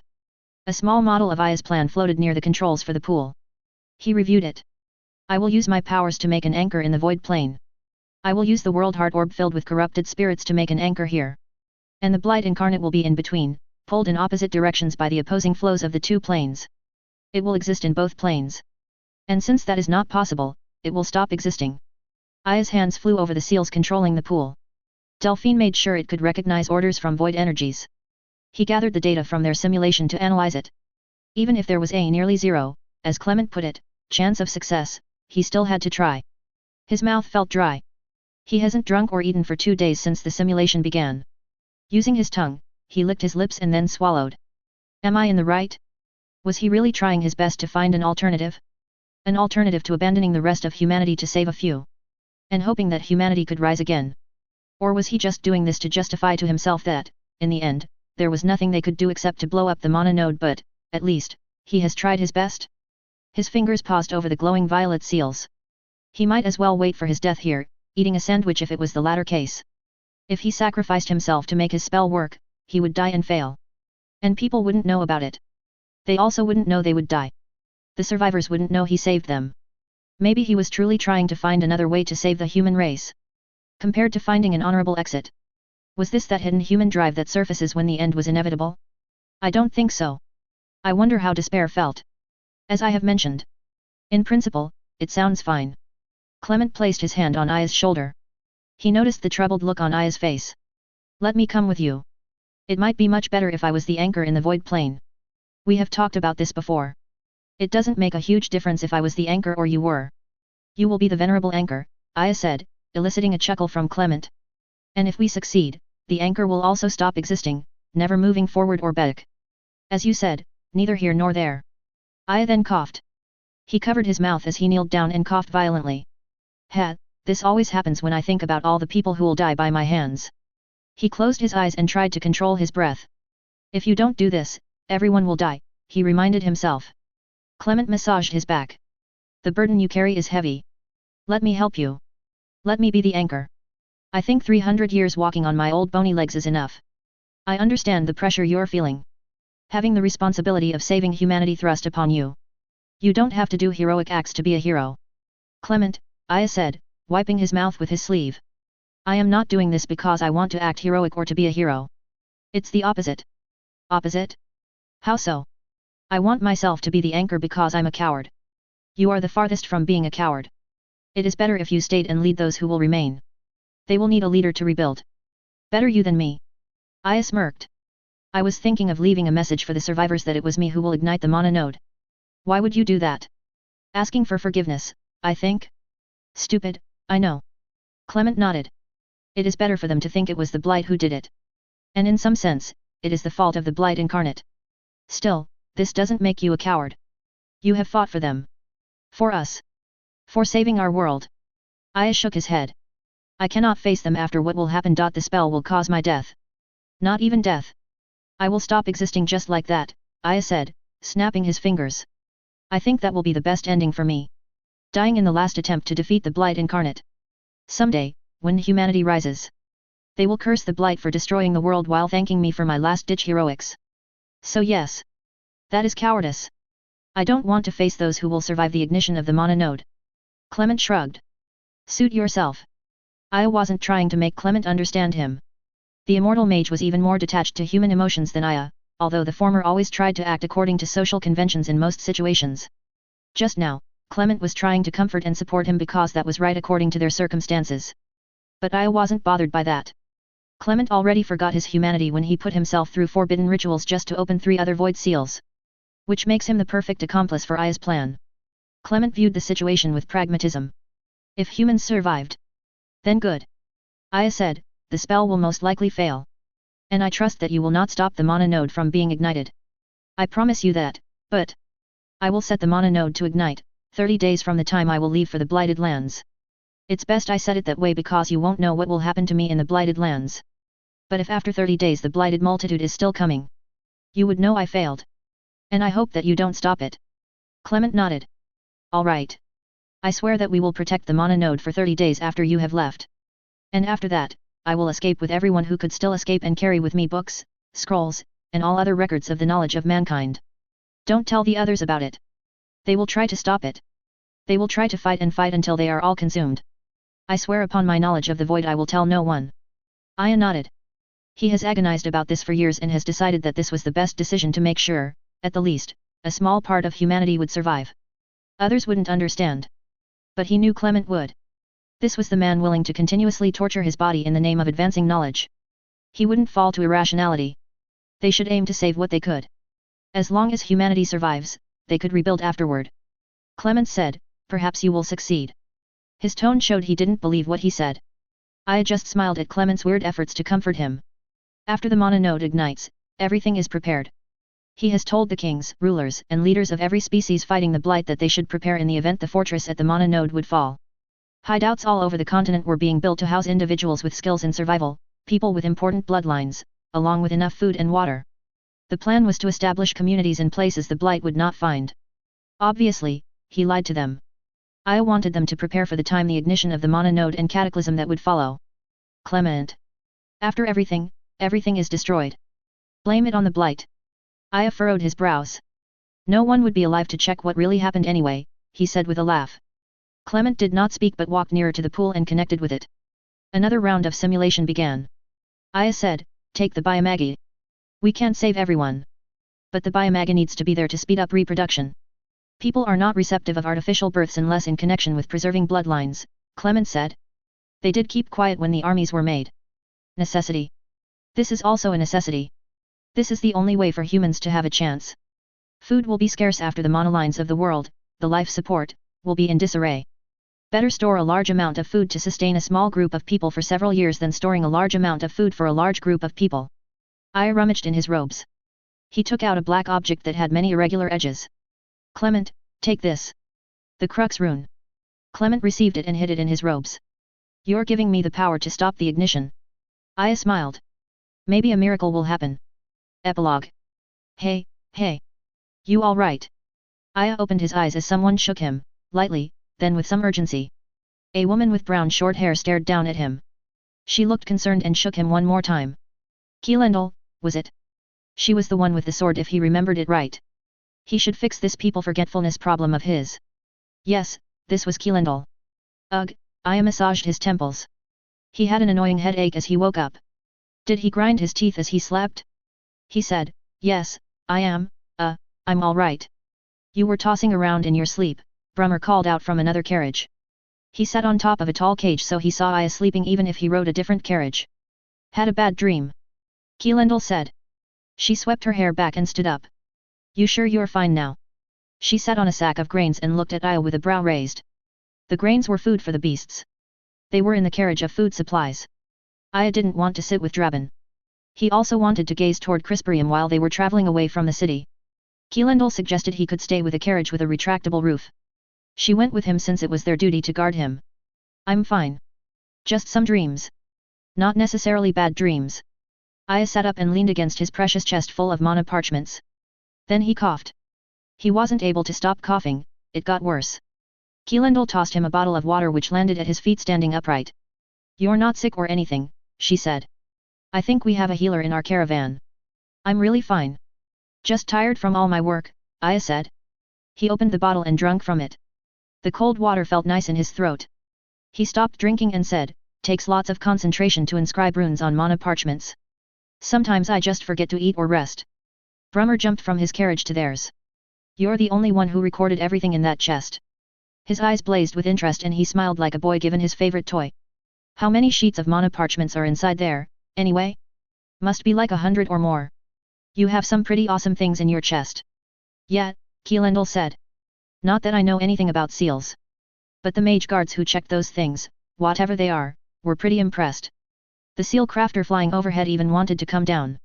You remember that guy maintaining the scanner seals we passed through? I could see on his face he wanted to have a closer look. Aya patted the hard wooden side of the chest. I did research hard for this. My master has some contacts with the seal crafters of Crisperium. Exclusive access to their vaults. You know, and other stuff, he then winked at Brummer. Yeah, I get you, Brummer said with a laugh. It's good you got that because I have no idea what I'm talking about. Aya finished the rest of the water bottle.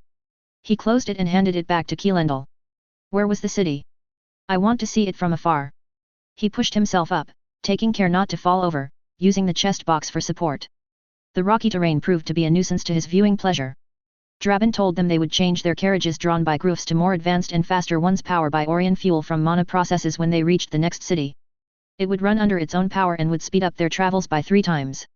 It would be expensive to rent the Orion carriages in Crisperium and use it for non-stop travel to Banduria. It was the capital city after all. Expensive rent rates weren't surprising, particularly since many people were also leaving the city after the festival. No permanent portals connected Crisperium to Banduria, or even to Mandolin. The latter cities were part of the reclaimed areas from the Blight. The monolines running beneath the earth threading through those places hasn't recovered and was still thin. Not enough to support permanent gates. It was fine, Aya thought. Traveling in wide open plains made it easy for him to blank out his thoughts. And he could admire more of Crisperia. Keelendil said, "It was fortunate that you were with us. Sped up the whole scanning process."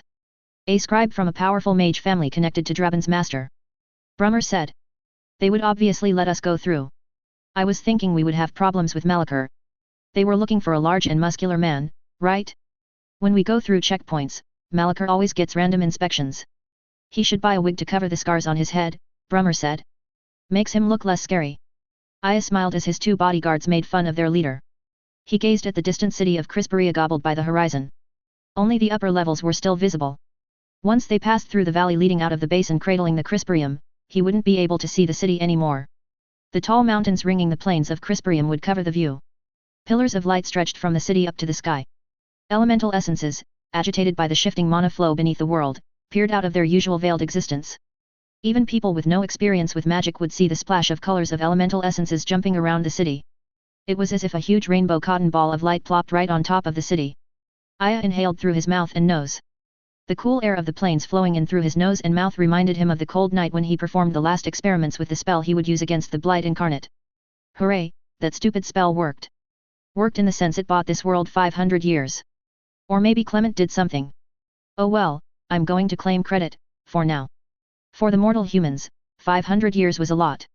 Like 15 generations? Did he expect that he destroyed the Blight Incarnate? No. Absurd. And he was still alive, wasn't he? The spell should have bound him, the Blight Incarnate, and the thousands of corrupted spirits in the world heart orb in one common point of existence between the void and the elemental plane. Just bind them there. Stuck. Forever. He was walking around. 5. One of those spirits in the world heart orb, was inside his stomach. If the two anchors were walking around, then the one they were supposed to anchor certainly was walking around as well. Still. 500 years was 500 years. I sound like Clement talking about his age. A beautiful city, isn't it? Aya said. Keelendil and Brummer stopped joking about their leader and turned to him. They saw the serious and sad look on his face and kept their silence. Aya nodded. A very beautiful city. He said it with almost a sigh. How many times had he said or thought Crisperium was beautiful since he woke? Was this all a dream? What if, right now, he was floating around in a state of non-existence, dreaming about the world he saved? Aya snorted in derision. His two bodyguards gave him weird looks and turned to each other with questioning expressions on their faces, but they didn't speak. They might have imagined this was the way an eccentric but overworked rune scribe with a girl's name passed time. What made Clement stop the ignition? Did they find a solution during the time he left for the Blighted Lands and failed completing his spell? Good job to them. Clap. Clap. Or was it because of him? Clap, clap to him. He was excited to find Clement to know what happened. Hey, maybe I crippled the Blight Incarnate or something. Another worrying thought was that perhaps the Blight Incarnate was also asleep all this time like him. Round 2, then? A second chance? This time, Aya had something new. His precious chest filled with ancient runes that even he couldn't make. Thank you, friend, whoever you are. Aya closed his eyes and bowed, his own way of honoring this person who was most likely already dead. Aya wasn't sure if the one who buried him beneath his old palace and placed the curse on him was on his side, but he already accepted this mystery person as a friend. When he awakened, he did not have an inkling of the persecution of void mages. It was only a matter of time until he would have pranked someone using his void magic just for a few laughs. And then the armies of Crisperia would fall upon him. The end. But the curse prevented that from happening. This person prepared for the awakening of Aya, setting up some kind of timer for everything to work flawlessly after his death. Unless he had a bloodline that made him live longer, then he would surely be dead. The secret chamber was beneath the old castle. For that to happen, somebody dug it up, made some nifty renovations, and put everything back into place. The history books mentioned nothing like that happening in the past few hundred years. They even made it into a museum of sorts. They wanted to take care of the structure of the old palace as a legacy or heritage. Which meant they or he or she constructed the chamber a short time after his death. The person who constructed it would be fertilizer by now. It occurred to Aya that Clement could have been the one who hid him, possibly to hide him from the purging of void mages. But that scenario made little sense. Clement would have prevented something like the Void Mage Wars from happening in the first place. Aya constructed a rough timeline of what could have happened. He messed up the spell binding the Blight Incarnate but somehow stopped it from ending the world. Or perhaps the others found another way to stop it. Clement then paused the countdown of the ignition of the mana node. Clement left for some inexplicable reason. Everybody went nuts and fought among themselves. During that time, or maybe after the Void Mage Wars, someone buried him beneath the palace with safeguards in place to trigger after 500 years. Was this the right guess? There were plenty of questions that needed an answer. Many of these questions were irrelevant to saving the world. Like what's up with the void magic hating? Why do people hate the void mages yet their government have void mages to control the city sigil? His part of the city sigil. Void seals, void magic, void mage. Since they operated the city sigil of the old part of Crisperium, they had to have void mages. He even tried contacting them for fun but they didn't respond. Not really his problem. They were probably enslaved or mind-controlled or something. An irrelevant matter to saving the world. He didn't even bother revealing himself. Many wouldn't believe him. But he was sure there would be those who would go with him. Civil war, for sure. Not the crap I want. At the least, they could their remaining time in peace and harmony. I couldn't save everyone, that much was clear. It was best for people not to know his plans. A repeat of the past wasn't needed here. The metal lining of the wooden chest caught a hint of sunlight. I had turned to it. Maybe he shouldn't be that pessimistic. There was still a chance if he could rework his spell. And it would be unfair for the person who went through all the trouble to make sure the runes reached Aya if he disregarded it completely and went with his original plan of imploding the mana node. It was obvious to Aya that the person who left him with the curse made from the weird runes wanted to help him with his spell. This time, Aya had access to runes that could channel both void and elemental energy.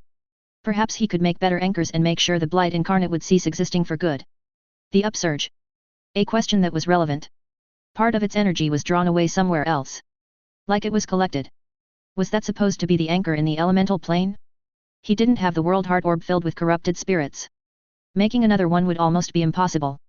Filling it with corrupted souls once again would take a few generations of work. Did his friend provide him with one anchor? I ran calculations in his head. He didn't any confidence they could bind the blight incarnate. That monster probably wouldn't let them get near again. No high hopes. But he had a new hope. If it failed. Then. Sorry. I swallowed. He could feel a cough coming.